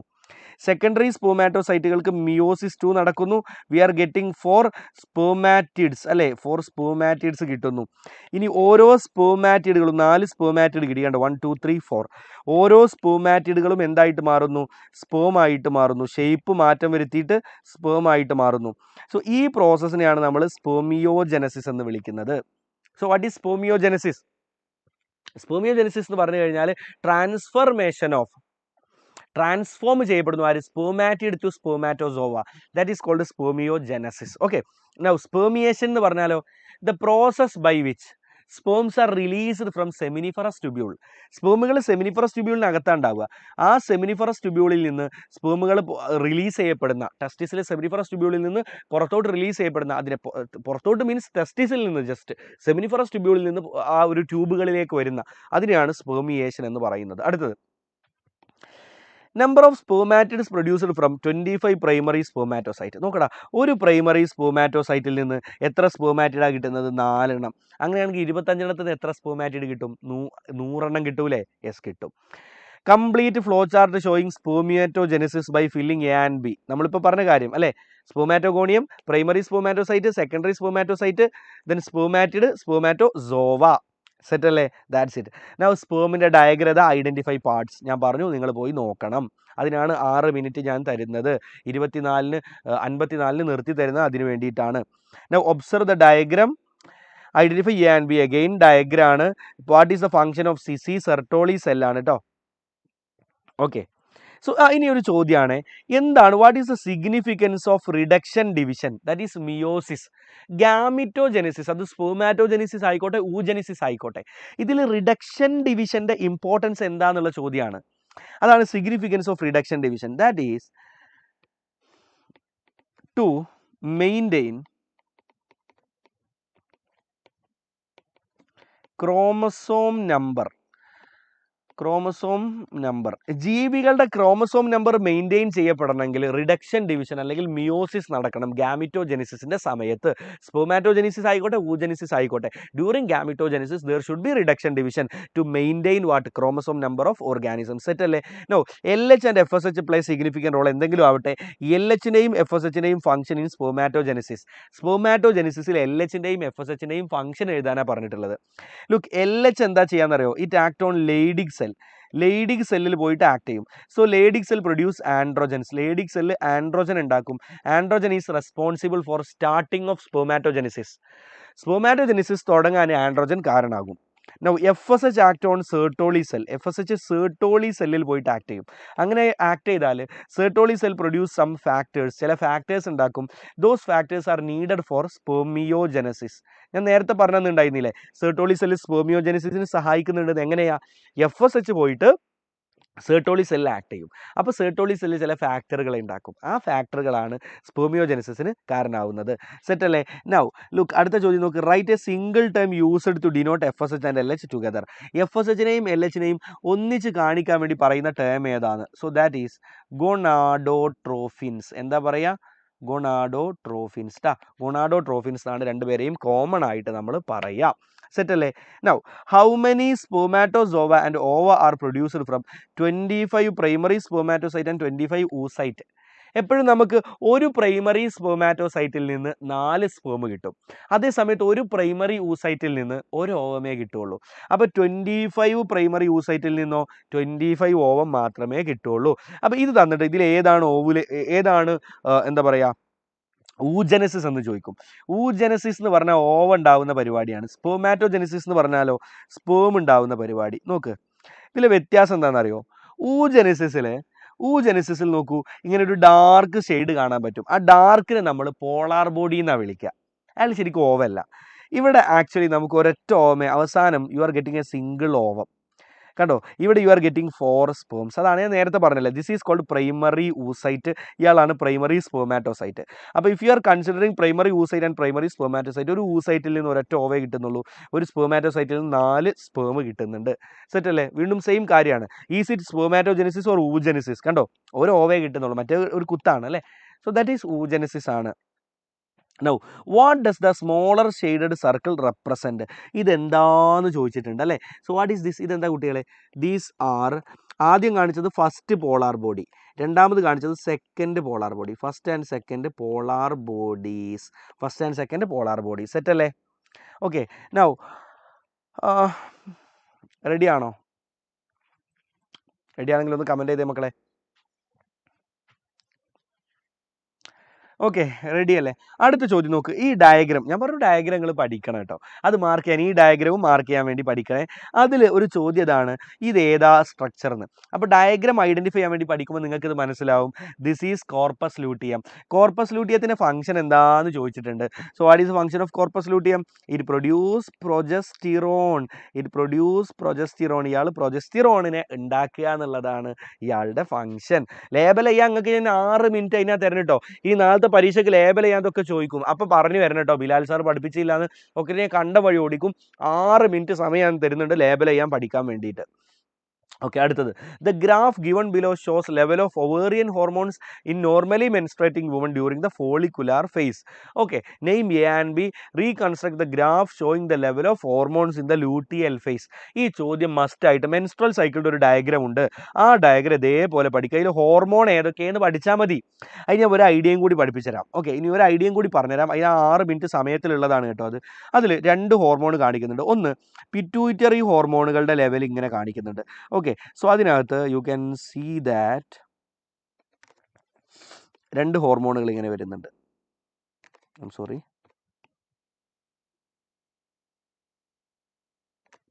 ഓക്കെ, അപ്പോൾ അതിലെ മേജർ പീക്ക് ഏറ്റവും പൊന്തി നിൽക്കുന്ന ആളാണ് LH. ഓക്കെ, അതിന് തൊട്ട് താഴെ ഈ പീക്കിലേക്ക് നോക്കിയാൽ മതി, അയാളാണ് FSH. ഇനി മറ്റ് 2 ഹോർമോൺ കാണാം. ഒരാൾ ദേണ്ട ഇങ്ങനെ വന്ന് ഇങ്ങനെ 2 വട്ടം പീക്കുള്ള ആൾ, അയാളാണ് ഈസ്ട്രോജൻ. അയാളാണെന്ത്? ഈസ്ട്രോജൻ. ഇനി മറ്റൊരാൾ നിങ്ങൾക്ക് ഇനി മറ്റൊരാളെ നിങ്ങൾക്ക് കാണാം, ദാറ്റ് ഈസ് ഇങ്ങനെ വന്ന് ഒരു ഫേസിൽ മാത്രം ഇങ്ങനെ പൊന്തി പോകുന്നത്. So that is progesterone. Okay, അപ്പോൾ ഈ ഒരു കാര്യം ഭയങ്കര ഇമ്പോർട്ടൻ്റ് ആണ്. ആ ഗ്രാഫിൽ പ്രത്യേകം ഇത് ശ്രദ്ധിക്കണം. ഹോർമോണുകളെ മാർക്ക് ചെയ്യാൻ, അതുപോലെ ഹോർമോണുകളെ കംപ്ലീറ്റ് ആയിട്ട് ഡ്രോ ചെയ്യാൻ ചോദിക്കും. ഇത് നമ്മളോട് ചോദിക്കും എന്തുകൊണ്ടാണ് 14ാമത്തെ ദിവസം ഓവുലേഷൻ നടക്കുന്നത്. 14ാമത്തെ ദിവസം ഓവുലേഷൻ നടക്കാനുള്ള കാരണം എന്താണെന്ന് ചോദിക്കും. It is because of LH surge. So what is LH surge? Rapid secretion of LH in the 14th day അല്ലെങ്കിൽ mid cycle, that is called LH surge. അത് കാരണമാണ് മിഡ് സൈക്കിളിൽ 14ാമത്തെ ദിവസം ഓവുലേഷൻ നടക്കുന്നത്. സെറ്റ് അല്ലേ? Now what are the phases of menstrual cycle എന്ന് ചോദിക്കാം കേട്ടോ. മെൻസ്ട്രൽ സൈക്കിളിൻ്റെ look, LH surge. Which gland produce LH? ഏത് ഗ്ലാൻഡാണ് LH ഉണ്ടാക്കുന്നത്? Anterior pituitary. ആരാണ്? ആൻറ്റീരിയർ പിറ്റ്യൂറ്ററി ഗ്ലാൻഡാണ് FSH LH ഒക്കെ ഉണ്ടാക്കുന്നത്. അടുത്ത ചോദ്യം നോക്കൂ മക്കളെ, അടുത്ത ചോദ്യം നോക്ക്. ഏത് ദിവസം ഉണ്ടാവുന്നത്? 14ാമത്തെ ദിവസം. What is the role of LH in males? We have already studied. Set അല്ലേ? No, LH and FSH are distinguish their role in males and females. We have already studied അല്ലേ? ഫീമെയിൽസിൽ what is the function of LH? Ovulation നടത്തുന്നു. What is the function of FSH? പേര് തന്നെയുണ്ട്, follicular stimulating hormone. So growth of ഫോളിക്കിൾസിന്റെ growth ആണ്. Set അല്ലേ? Same question ആണ്. The embryo with 8 to 16 blastomere, 8 മുതൽ 16 ബ്ലാസ്റ്റോമിയർ ഉള്ള സ്റ്റേജിന് എന്താ വിളിക്കുക? വേഗം പറ. Very good, morula. ഇനിയിപ്പോൾ 32 സെല്ലാണെങ്കിലോ? ബ്ലാസ്റ്റോസിസ്റ്റ് അല്ലേ? അടുത്തത് all copulation lead to fertilisation and pregnancy. Do you agree with this statement? നിങ്ങൾ എഗ്രി ചെയ്യുന്നുണ്ടോ? ഇല്ല. All copulation may not lead to pregnancy. എല്ലാ കോപ്പുലേഷനും പ്രഗ്നൻസിയിലേക്ക് ലീഡ് ചെയ്യൂല. അതിന്റെ കാരണം എന്താ? For pregnancy to occur both sperm and ovum simultaneously need to be present in the Fallopian tube. 2 പേരും അല്ലെങ്കിൽ ഇൻ ദ ആംബുലറി റീജിയൻ, 2 പേരും സൈമൾട്ടാനസ്ലി ഒരേ സമയത്ത് ആംബുലറി റീജിയനിലേക്ക് എത്തിക്കഴിഞ്ഞാൽ മാത്രമേ, സൈമൾട്ടാനസ്ലി എന്ന് പറഞ്ഞാൽ ഒരേ സമയത്ത്, സ്പേമും ഓവവും ഒരേ സമയത്ത് ആംബുലറി റീജിയനിൽ എത്തിയാൽ മാത്രമേ ഫെർട്ടിലൈസേഷൻ നടക്കുകയുള്ളൂ. അതുകൊണ്ടാണ് എല്ലാ കോപ്പുലേഷനും എന്തിലേക്ക് നയിക്കാത്തത്? ഫെർട്ടിലൈസേഷനിലേക്ക് നയിക്കാത്തത്. ലുക്ക്, എഗെയിൻ പിക്ചറാണ്, ഈ പിക്ചറും നോക്കണം, മസ്റ്റായിട്ട് നോക്കണം. അതിൽ what is the function of B എന്ന് ചോദിച്ചിട്ടുണ്ട്. ബി ഈസ് ആക്ച്വലി സോണ പെല്ലൂസിഡയാണ്. സോണ പെല്ലൂസിഡ എന്ന് പറയുന്ന ഒരു ലെയർ ആണ്. അതിൻ്റെ ഫംഗ്ഷൻ എന്താ വെച്ചാൽ prevent entry of more than 1 sperm, ഒന്നിലധികം സ്പേമുകൾ ഓവത്തിലേക്ക് കയറിപ്പോകുന്നത് തടയാന്നുള്ളതാണ് അയാളുടെ function. Prevent entry of more than 1 sperm to ovum. Okay, ഇത് ബ്ലാസ്റ്റോസിസ്റ്റിൻ്റെ സ്ട്രക്ചറാണ്. So this is trophoblast layer and ആ നടുവ് കാണുന്നതാണ് ഇന്നർ സെൽ മാസ് കേട്ടോ. അത് ഐഡൻറ്റിഫൈ ചെയ്യാൻ വേണ്ടി ചോദിക്കും. അതിൽ ട്രോഫോബ്ലാസ്റ്റ് ആണ് യൂട്രസിലേക്ക് പോയി അറ്റാച്ച് ചെയ്യുന്നത്. അത് ഏതാണെന്ന് ചോദിക്കും. ട്രോഫോബ്ലാസ്റ്റ് ആണ് യൂട്രസിലേക്ക് അറ്റാച്ച് ചെയ്യുന്നത്. What is A and B? A എന്ന് പറഞ്ഞാൽ നോക്ക്, ക്ലീവേജ് ആണിത്. നമ്മുടെ സൈഗോട്ടിന് ഡിവിഷൻ നടക്കുകയാണ്. So what is this? A ഒരു സെല്ലിനെയാണ് കാണിച്ചിട്ടുള്ളത്. ഈ ഓരോ സെല്ലുകളെയും നമ്മൾ എന്താ വിളിക്കുക? ബ്ലാസ്റ്റോമിയർ എന്നാണ് വിളിക്കുക. എന്താ വിളിക്കുക? ബ്ലാസ്റ്റോമിയർ. സെറ്റ് അല്ലേ? അടുത്ത് നോക്ക്, look, which layer attaches to endometrium? ബ്ലാസ്റ്റോസിസിന്റെ ഏത് ലെയറാ? ട്രോഫോബ്ലാസ്റ്റ് ലെയർ അല്ലേ? ട്രോഫോബ്ലാസ്റ്റ് ആണ് അറ്റാച്ച് ചെയ്യുക. സെറ്റ് അല്ലേ? ഇനി ഓരോ മാസവും എന്ത് സംഭവിക്കും? ഫസ്റ്റ് മന്ത് കണ്ടോ, heart sound noticed through stethoscope. ഇതാണ് ചേരുംപടി ചേർക്കാൻ. ഇത് നിങ്ങൾക്ക് ഒരു കാര്യം മനസ്സിലാക്കാം, ഈ ചോദ്യം ഇട്ട അധ്യാപകന് ഒരു മെഡിക്കൽ നോളജ് ഇല്ല. മെഡിക്കൽ നോളജ് ഉള്ള ആളിങ്ങനെ ചോദ്യം ഇടൂല. നിങ്ങൾ NCERT-കാരും മണ്ടത്തരാണ് എഴുതി വെച്ചുള്ളത്. ആദ്യത്തെ മന്ത് തന്നെ ഹാർട്ട് സൗണ്ട് കേൾക്കുന്നു, കോപ്പ് കേൾക്കും. ആദ്യത്തെ മന്തിൽ ഹാർട്ട് സൗണ്ട് ഒക്കെ നമുക്ക് സ്റ്റെതസ്കോപ്പിൽ കേൾക്കണമെങ്കിൽ 7ാം മാസം ആവണം മിനിമം ഏകദേശം. ഓക്കെ, ആദ്യത്തെ മാസമൊക്കെ നമ്മൾ USG സ്കാനിങ് മെഷീൻ വെച്ചിട്ടാണ് ഈ കുട്ടിയുടെ ഹാർട്ടിൻ്റെ ആക്ടിവിറ്റി കാണുക. എന്താ ചെയ്യുക, ബോധമില്ലാത്തവർ ടെക്സ്റ്റ് ബുക്കും ഉണ്ടാക്കി ബോധമില്ലാത്തവർ പഠിപ്പിക്കുകയും ചെയ്യണം. ഓക്കെ, ഞാനല്ല. സോ ലുക്ക്, ഇനി മാഷ്മാരെല്ലാം ഞാൻ കുറ്റം പറഞ്ഞൊന്നും പറയണ്ട, എല്ലാവരും ഒന്നും ഇങ്ങനെ ആവില്ല. ഓക്കെ, സോ എന്തെങ്കിലും ആവട്ടെ. അപ്പോൾ നമ്മൾ അങ്ങനെയാണ് പഠിക്കേണ്ടത്. ആദ്യത്തെ മാസം ഹാർട്ട് സൗണ്ട്. ഓക്കെ, സെക്കൻഡ് മന്തിൽ എന്താ ഉണ്ടാവുക കുട്ടികളെ? സെക്കൻഡ് മന്തിൽ ലിംബുകളും ഡിജിറ്റുകളൊക്കെ, കൈകാലുകളും വിരലുകളൊക്കെ രൂപപ്പെടുന്നു. അതാണ് സെക്കൻഡ് മന്ത്. ഓക്കെ, ഇനി ലുക്ക്, തേർഡ് മന്തിൽ എക്സ്റ്റേണൽ ജെനിറ്റാലിയ, ആ എക്സ്റ്റേണൽ ജെനിറ്റാലിയ അല്ലേ, അതൊക്കെ ഡെവലപ്പ് ആവട്ടെ തേർഡ് മന്തിൽ. നൗ ഫിഫ്ത്ത് മന്തിലാണ് കുട്ടിയുടെ ഫസ്റ്റ് മൂവ്മെൻറ്റ്, ആദ്യത്തെ അനക്കം. സാധാരണ ചിലപ്പോൾ 4ാം മാസമൊക്കെ അറിയലുണ്ട്, ബട്ട് നിങ്ങളിങ്ങനെ പഠിച്ചു 5ാം മാസത്തിലാണ് കുട്ടിയുടെ അനക്കം അറിയുന്നത്.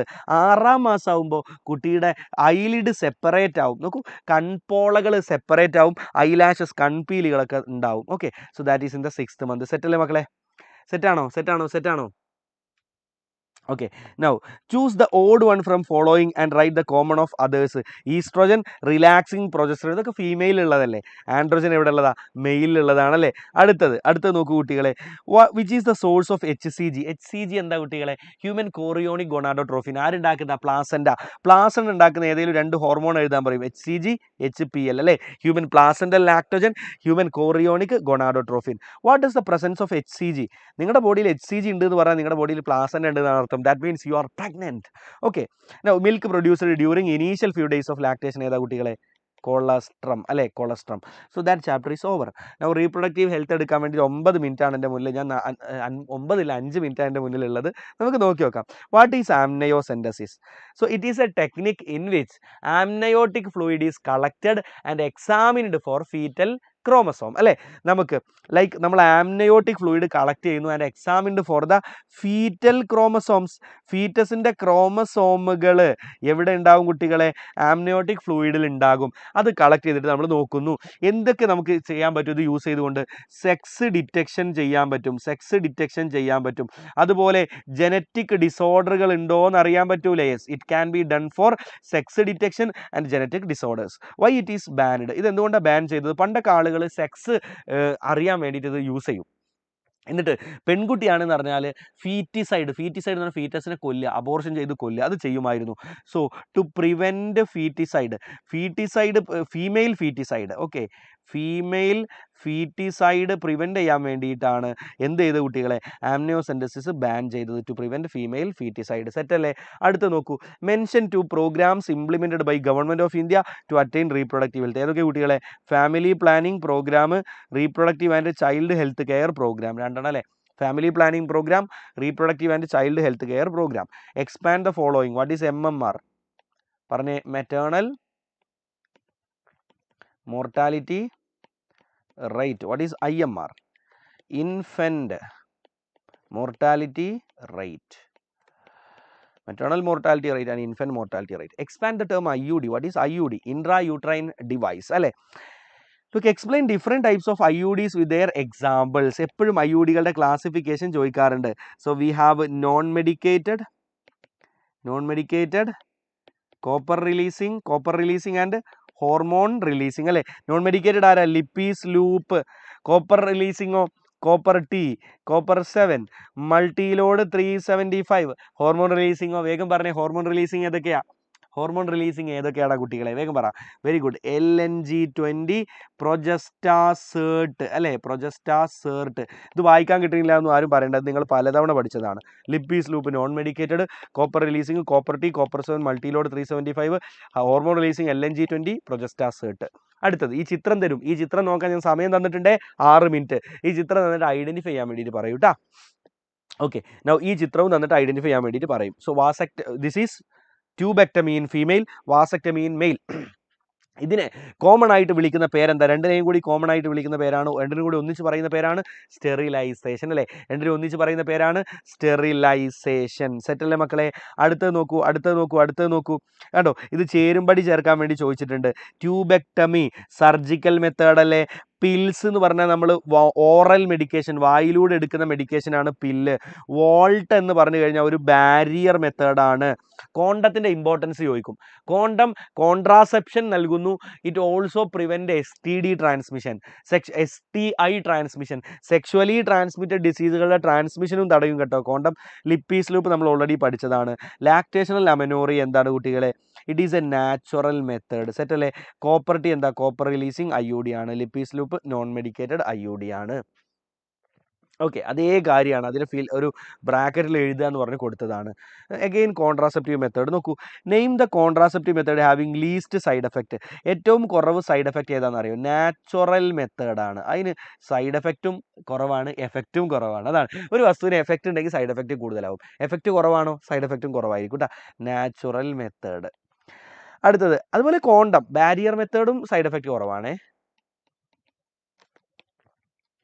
Barrier method. അടുത്ത് which contraceptive method is generally advised for females as termination method. അവസാനത്തെ മെത്തേഡ് എന്താ? ഒന്നും വേണ്ട, ഞാൻ നിർത്തുക, പറ്റ നിർത്തുക എന്ന് പറഞ്ഞാൽ നമ്മൾ പേര് നിർത്തി എന്ന് കേട്ടിട്ടില്ലേ?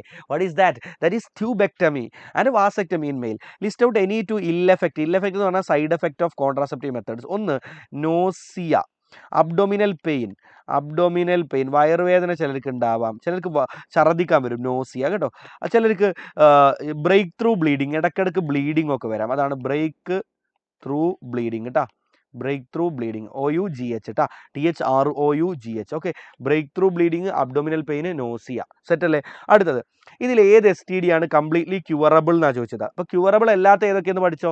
HIV കംപ്ലീറ്റ്ലി മാറ്റാൻ പറ്റൂല, ഹെപ്പറ്റൈറ്റിസ് B കംപ്ലീറ്റ്ലി മാറ്റാൻ പറ്റൂല, ഹെർപ്പിസ് കംപ്ലീറ്റ്ലി മാറ്റാൻ പറ്റൂല. ഇതൊഴികെ ബാക്കിയെല്ലാം കംപ്ലീറ്റ് ആയിട്ട് മാറ്റാൻ പറ്റും. അടുത്തത് വാട്ട് ഈസ് STD? STI എന്നാണ് നിങ്ങൾ പഠിച്ചിട്ടുണ്ടാവും അല്ലേ? Sexually transmitted infections. Any 4 STD പറയാൻ പറഞ്ഞിട്ടുണ്ട്. അപ്പോൾ നിങ്ങൾക്ക് നോക്കും, 3 ഞാൻ പഠിപ്പിക്കുന്നത്: HIV, ഹെപ്പറ്റൈറ്റിസ് B, ഹെർപ്പിസ്. അത് 3 തീരെ മാറാത്തതാണ്. ഇനി നിങ്ങൾ ഒന്നുകൂടെ പഠിച്ചോ, ഗൊണേറിയ. എന്താണ് ഗൊണേറിയ? ഒക്കെ മാറുന്നതാണ്. ഞങ്ങൾക്ക് ഇന്നൊരു പേഷ്യൻ്റ് ഉണ്ടായിരുന്നു, എനിക്ക് ഗൊണേറിയ ഉണ്ടായിരുന്ന ഒരു പേഷ്യൻ്റ്. ഗൊണേറിയ ഉണ്ടായി മാറിയതാണ്. Now she is having some other complaints. Okay, ഒരു ഈ അന്യസംസ്ഥാന തൊഴിലാളിയുടെ ഭാര്യയായിട്ടുള്ളൊരു സ്ത്രീ. ഓക്കെ, എനിവേ അത് അങ്ങനെയല്ല കേട്ടോ, ഞാൻ അന്യസംസ്ഥാന തൊഴിലാളികൾക്ക് ഗൊണേറിയ ഉണ്ടാവുള്ളൂ എന്ന് ഞാൻ പറഞ്ഞിട്ടില്ല. ജസ്റ്റ് കീപ്പ് ഇൻ മൈൻഡ്, ഞാൻ ജസ്റ്റ് പറഞ്ഞു എന്നുള്ളൂ. Now disease or infections which are give any 2 examples of STD. നമ്മൾ ഓൾറെഡി പറഞ്ഞു. STI, sexually transmitted infection. Write any 2 preventive measures to avoid STI. ഇത് പ്രിവെൻറ്റ്. Always use condom. എപ്പോഴും condom use ചെയ്യുക. Avoid sex avoid ചെയ്യുക. പിന്നെ നാട്ടിൽ ഓടിച്ചിട്ട് തല്ലു ഇതെല്ലാം പറഞ്ഞാൽ നോ, അവോയ്ഡ് സെക്സ് അല്ല ആയിക്കോളൂ, കുഴപ്പമില്ല. But avoid sex with unknown partners. നാട്ടിലുള്ള സകലരുമായിട്ട് പരിപാടി ചെയ്യരുത്. അൺനോൺ പാർട്ട്നേഴ്സുമായിട്ട് ചെയ്യാതിരിക്കുക കേട്ടോ. So that's it. So always use condom, avoid sex with unknown partners. ഈ 2 കാര്യങ്ങൾ ചെയ്യുക അല്ലേ? അവോയ്ഡ് സെക്സ് എന്നല്ല പറഞ്ഞ ഡോക്ടറെ ഓടിച്ചിട്ട് തല്ലും, പോടാ അവിടുന്ന് എന്ന് പറഞ്ഞിട്ട്. So no, we are not telling that. What we are saying is avoid sex with unknown partners. അതേപോലെ തന്നെ always use condoms. Okay, if you are going for such things. Now give a അടുത്തത് there are several methods of in vitro fertilization to assist couple who lack ability of fertilization. അല്ലേ? ഒരു minute ബാക്കിയുണ്ട്, നമ്മൾ തീർക്കും. ചിലപ്പോൾ 1 minute ഒക്കെ ഞാൻ extra എടുത്താൽ എന്നോട് ക്ഷമിക്കണേ. ഓക്കെ, സോ നിങ്ങൾക്ക് എന്നോട് സ്നേഹം ഉണ്ടല്ലോ, നമ്മൾ തമ്മിലുള്ള ബന്ധമല്ലേ. സോ ലുക്ക്, ഈ ഇൻവിട്രോ ഫെർട്ടിലൈസേഷൻ പ്രോഗ്രാമിൻ്റെ കോമൺ ആയിട്ട് പോപ്പുലർ നെയിം എന്താ? ടെസ്റ്റ് ട്യൂബ് ബേബി പ്രോഗ്രാം അല്ലേ? ടെസ്റ്റ് ട്യൂബ് ബേബി പ്രോഗ്രാം എന്നാണ്. Suggest 2 technique of in vitro fertilization and their condition of transfer to assist these people. In vitro ഫെർട്ടിലൈസേഷൻ്റെ ട്രാൻസ്ഫർ ഏതൊക്കെ രീതിയിൽ നമുക്ക് എംബ്രിയോ ട്രാൻസ്ഫർ നടത്താൻ പറ്റൂടാ? 1 zygote intrafallopian transfer, 2 intra uterine transfer അല്ലേ? Zygote intrafallopian transfer എപ്പോഴാണ് നമ്മൾ ചെയ്യുക? Less than 8 blastomere. More than 8 blastomere ആണെങ്കിൽ ഇൻട്രാ യൂട്രൈൻ ട്രാൻസ്ഫർ. അടുത്തത് inability of male partner to inseminate female. മെയിലിന് ഫീമെയിലിനെ ഇൻസെമിനേറ്റ് ചെയ്യാൻ പറ്റുമെങ്കിൽ നമ്മൾ എന്താ ചെയ്യുക? ആർട്ടിഫിഷ്യൽ ഇൻസെമിനേഷൻ ചെയ്യും അല്ലേ? ആർട്ടിഫിഷ്യൽ ഇൻസെമിനേഷൻ ചെയ്യും. അടുത്തത് ഫീമെയിൽ കനോട്ട് പ്രൊഡ്യൂസ് ഓവം. ഫീമെയിലിന് ഓവം ഉണ്ടാക്കാൻ പറ്റില്ല, ബാക്കിയൊക്കെ ഓക്കെ ആണെങ്കിൽ ഗമീറ്റ് ഇൻട്രാഫെലോപ്പിയൻ ട്രാൻസ്ഫർ. ഫീമെയിലിന് നമ്മളൊരു ഗാമീറ്റ് കൊടുത്താൽ മതി. സെറ്റല്ലേ കുട്ടികളെ? അടുത്തത് woman cannot produce ovum, gamete intrafallopian transfer. Very low sperm count, again artificial insemination. Very low sperm count, artificial insemination alle. Cannot produce ovum, gift, again same karyana, gift. Okay, so that's all about the chapter. 11:55 1 minute മാത്രമേ ഞാൻ extra എടുത്തിട്ടുള്ളൂ. So that's it. നമ്മൾ തീർത്തിട്ടുണ്ട്. 1 minute ഞാൻ extra എടുത്തിട്ടുള്ളൂ. അതുകൊണ്ട് 11:55 നമ്മൾ തീർത്തിരിക്കുന്നു. ഇനി ആ ഡയഗ്രങ്ങൾ എടുത്ത് പഠിച്ചോ. ഡയഗ്രങ്ങൾ എടുത്ത് പഠിച്ചാൽ മതി. ഇനി കമൻറ്റ് എനിക്ക് താങ്ക്സ് ഒന്നും നിങ്ങൾ ഇട്ടില്ലെങ്കിലും കുഴപ്പമില്ല, ഡയഗ്രം എടുക്കുക പഠിക്കുക. ഡയഗ്രം പഠിക്കാതെ കടന്നുറങ്ങണ്ട. ഞാനൊരു ഡയഗ്രം നാളെ എക്സാമിന് കേട്ടോ ബിലാൽ സാർ പഠിപ്പിച്ച് വന്നില്ല എന്ന് പറയരുത്. ബിലാൽ സാർ പറയാത്തത് വന്നു. ഡയഗ്രം ഞാൻ ക്വസ്റ്റ്യനിൽ എല്ലാം ആഡ് ചെയ്തിട്ടുണ്ട്. ഞാൻ നിങ്ങൾക്ക് വേണ്ടിയിട്ട് അതിന് 6 മിനിറ്റ് സമയം, 6 മിനിറ്റ് 5 ആയി ചുരുങ്ങി സ്റ്റിൽ ഓക്കെ ഫൈൻ.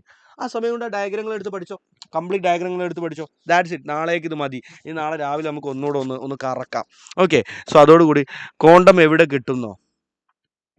കോണ്ടം ആകാശത്തുനിന്ന് പറന്നു വരും നേരം വെളുക്കുമ്പോൾ. ഓക്കെ, എന്തെല്ലാം ചോദ്യങ്ങളാണ് അറിയും പരീക്ഷൻ്റെ തലേന്ന്.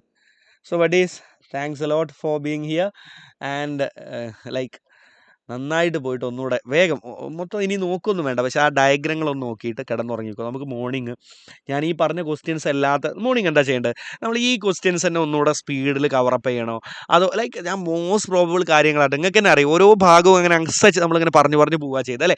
എല്ലാ ഭാഗവും ഇങ്ങനെ ടച്ച് ചെയ്തുള്ള ചോദ്യങ്ങളല്ലേ നമ്മൾ തന്നത്, അവിടെ ഇവിടെയൊന്നും അല്ലാണ്ട്. ഇനി നമ്മൾ മോർണിംഗ് കുറച്ചുകൂടെ വെറൈറ്റീസ് ഓഫ് ചോദ്യങ്ങൾ ആഡ് ചെയ്തിട്ട് അങ്ങനെ പോകണോ, അതോ ഈ ചോദ്യങ്ങളൊക്കെ തന്നെയാണ് നിങ്ങൾക്ക് വേണ്ടത്? ഒന്ന് കമൻറ്റ് ചെയ്തേ. മൈക്രോബ് ചാപ്റ്റർ സാർ തുണി മടക്കി കുത്തും. ഓൾറെഡി മടക്കിയിട്ടാണ് ഉള്ളത്. ഇവിടെ മടക്കി കുത്തി നിൽക്കുകയാണ് ഞാൻ ഓൾറെഡി. ഓക്കെ, സോ ഇനി മടക്കി കുത്തിയെ കാണിക്കാനൊന്നും പറയരുത്, ഇവിടെ തുള്ളണ്ടി വരും എണീറ്റ് നിന്നിട്ട്. സോ ലുക്ക്, ഞാൻ പിന്നെ ഒരു തൊപ്പിയായിട്ട് മാറും നിങ്ങൾ കമൻറ്റിൽ പറയുന്നതെല്ലാം ചെയ്താൽ. ഓക്കെ, വേറെ ക്വസ്റ്റ്യൻ മതി സാർ. ഓക്കെ ശരി, തൊപ്പി നമ്പർ 2 ആയിട്ട് മാറും അല്ലേ. ഓക്കെ, ഡോക്ടർ ഫർസാനായി മാറട്ടെ. ഓക്കെ, സോ ശരി, നിങ്ങൾ നാളത്തേക്കുള്ള നിങ്ങളുടെ ഒന്ന് അഭിപ്രായം പറ. നിങ്ങൾ പറ.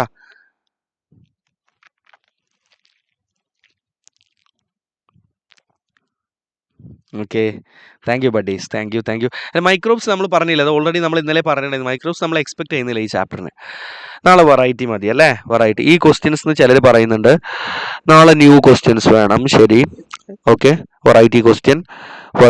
ഓക്കെ, അപ്പം നാളത്തെയും ഇന്നത്തെയും കൂടെ നമ്മൾ ക്വസ്റ്റ്യൻ്റെ ഓൾ ടുഗദർ ആട്ടോ നാളത്തെ പരീക്ഷയ്ക്ക് ചോദിക്കാൻ പോകുന്നത്. അപ്പോൾ നാളെ മോർണിംഗിൽ നമ്മൾ കുറച്ചുകൂടെ ഇതിലെ ചിലതൊക്കെ ഞാനിടും, ബാക്കി വെറൈറ്റി നമുക്ക് കുറേ ചോദ്യങ്ങൾ ആഡ് ചെയ്യാം. Okay, so shawl V wind up. Love you all.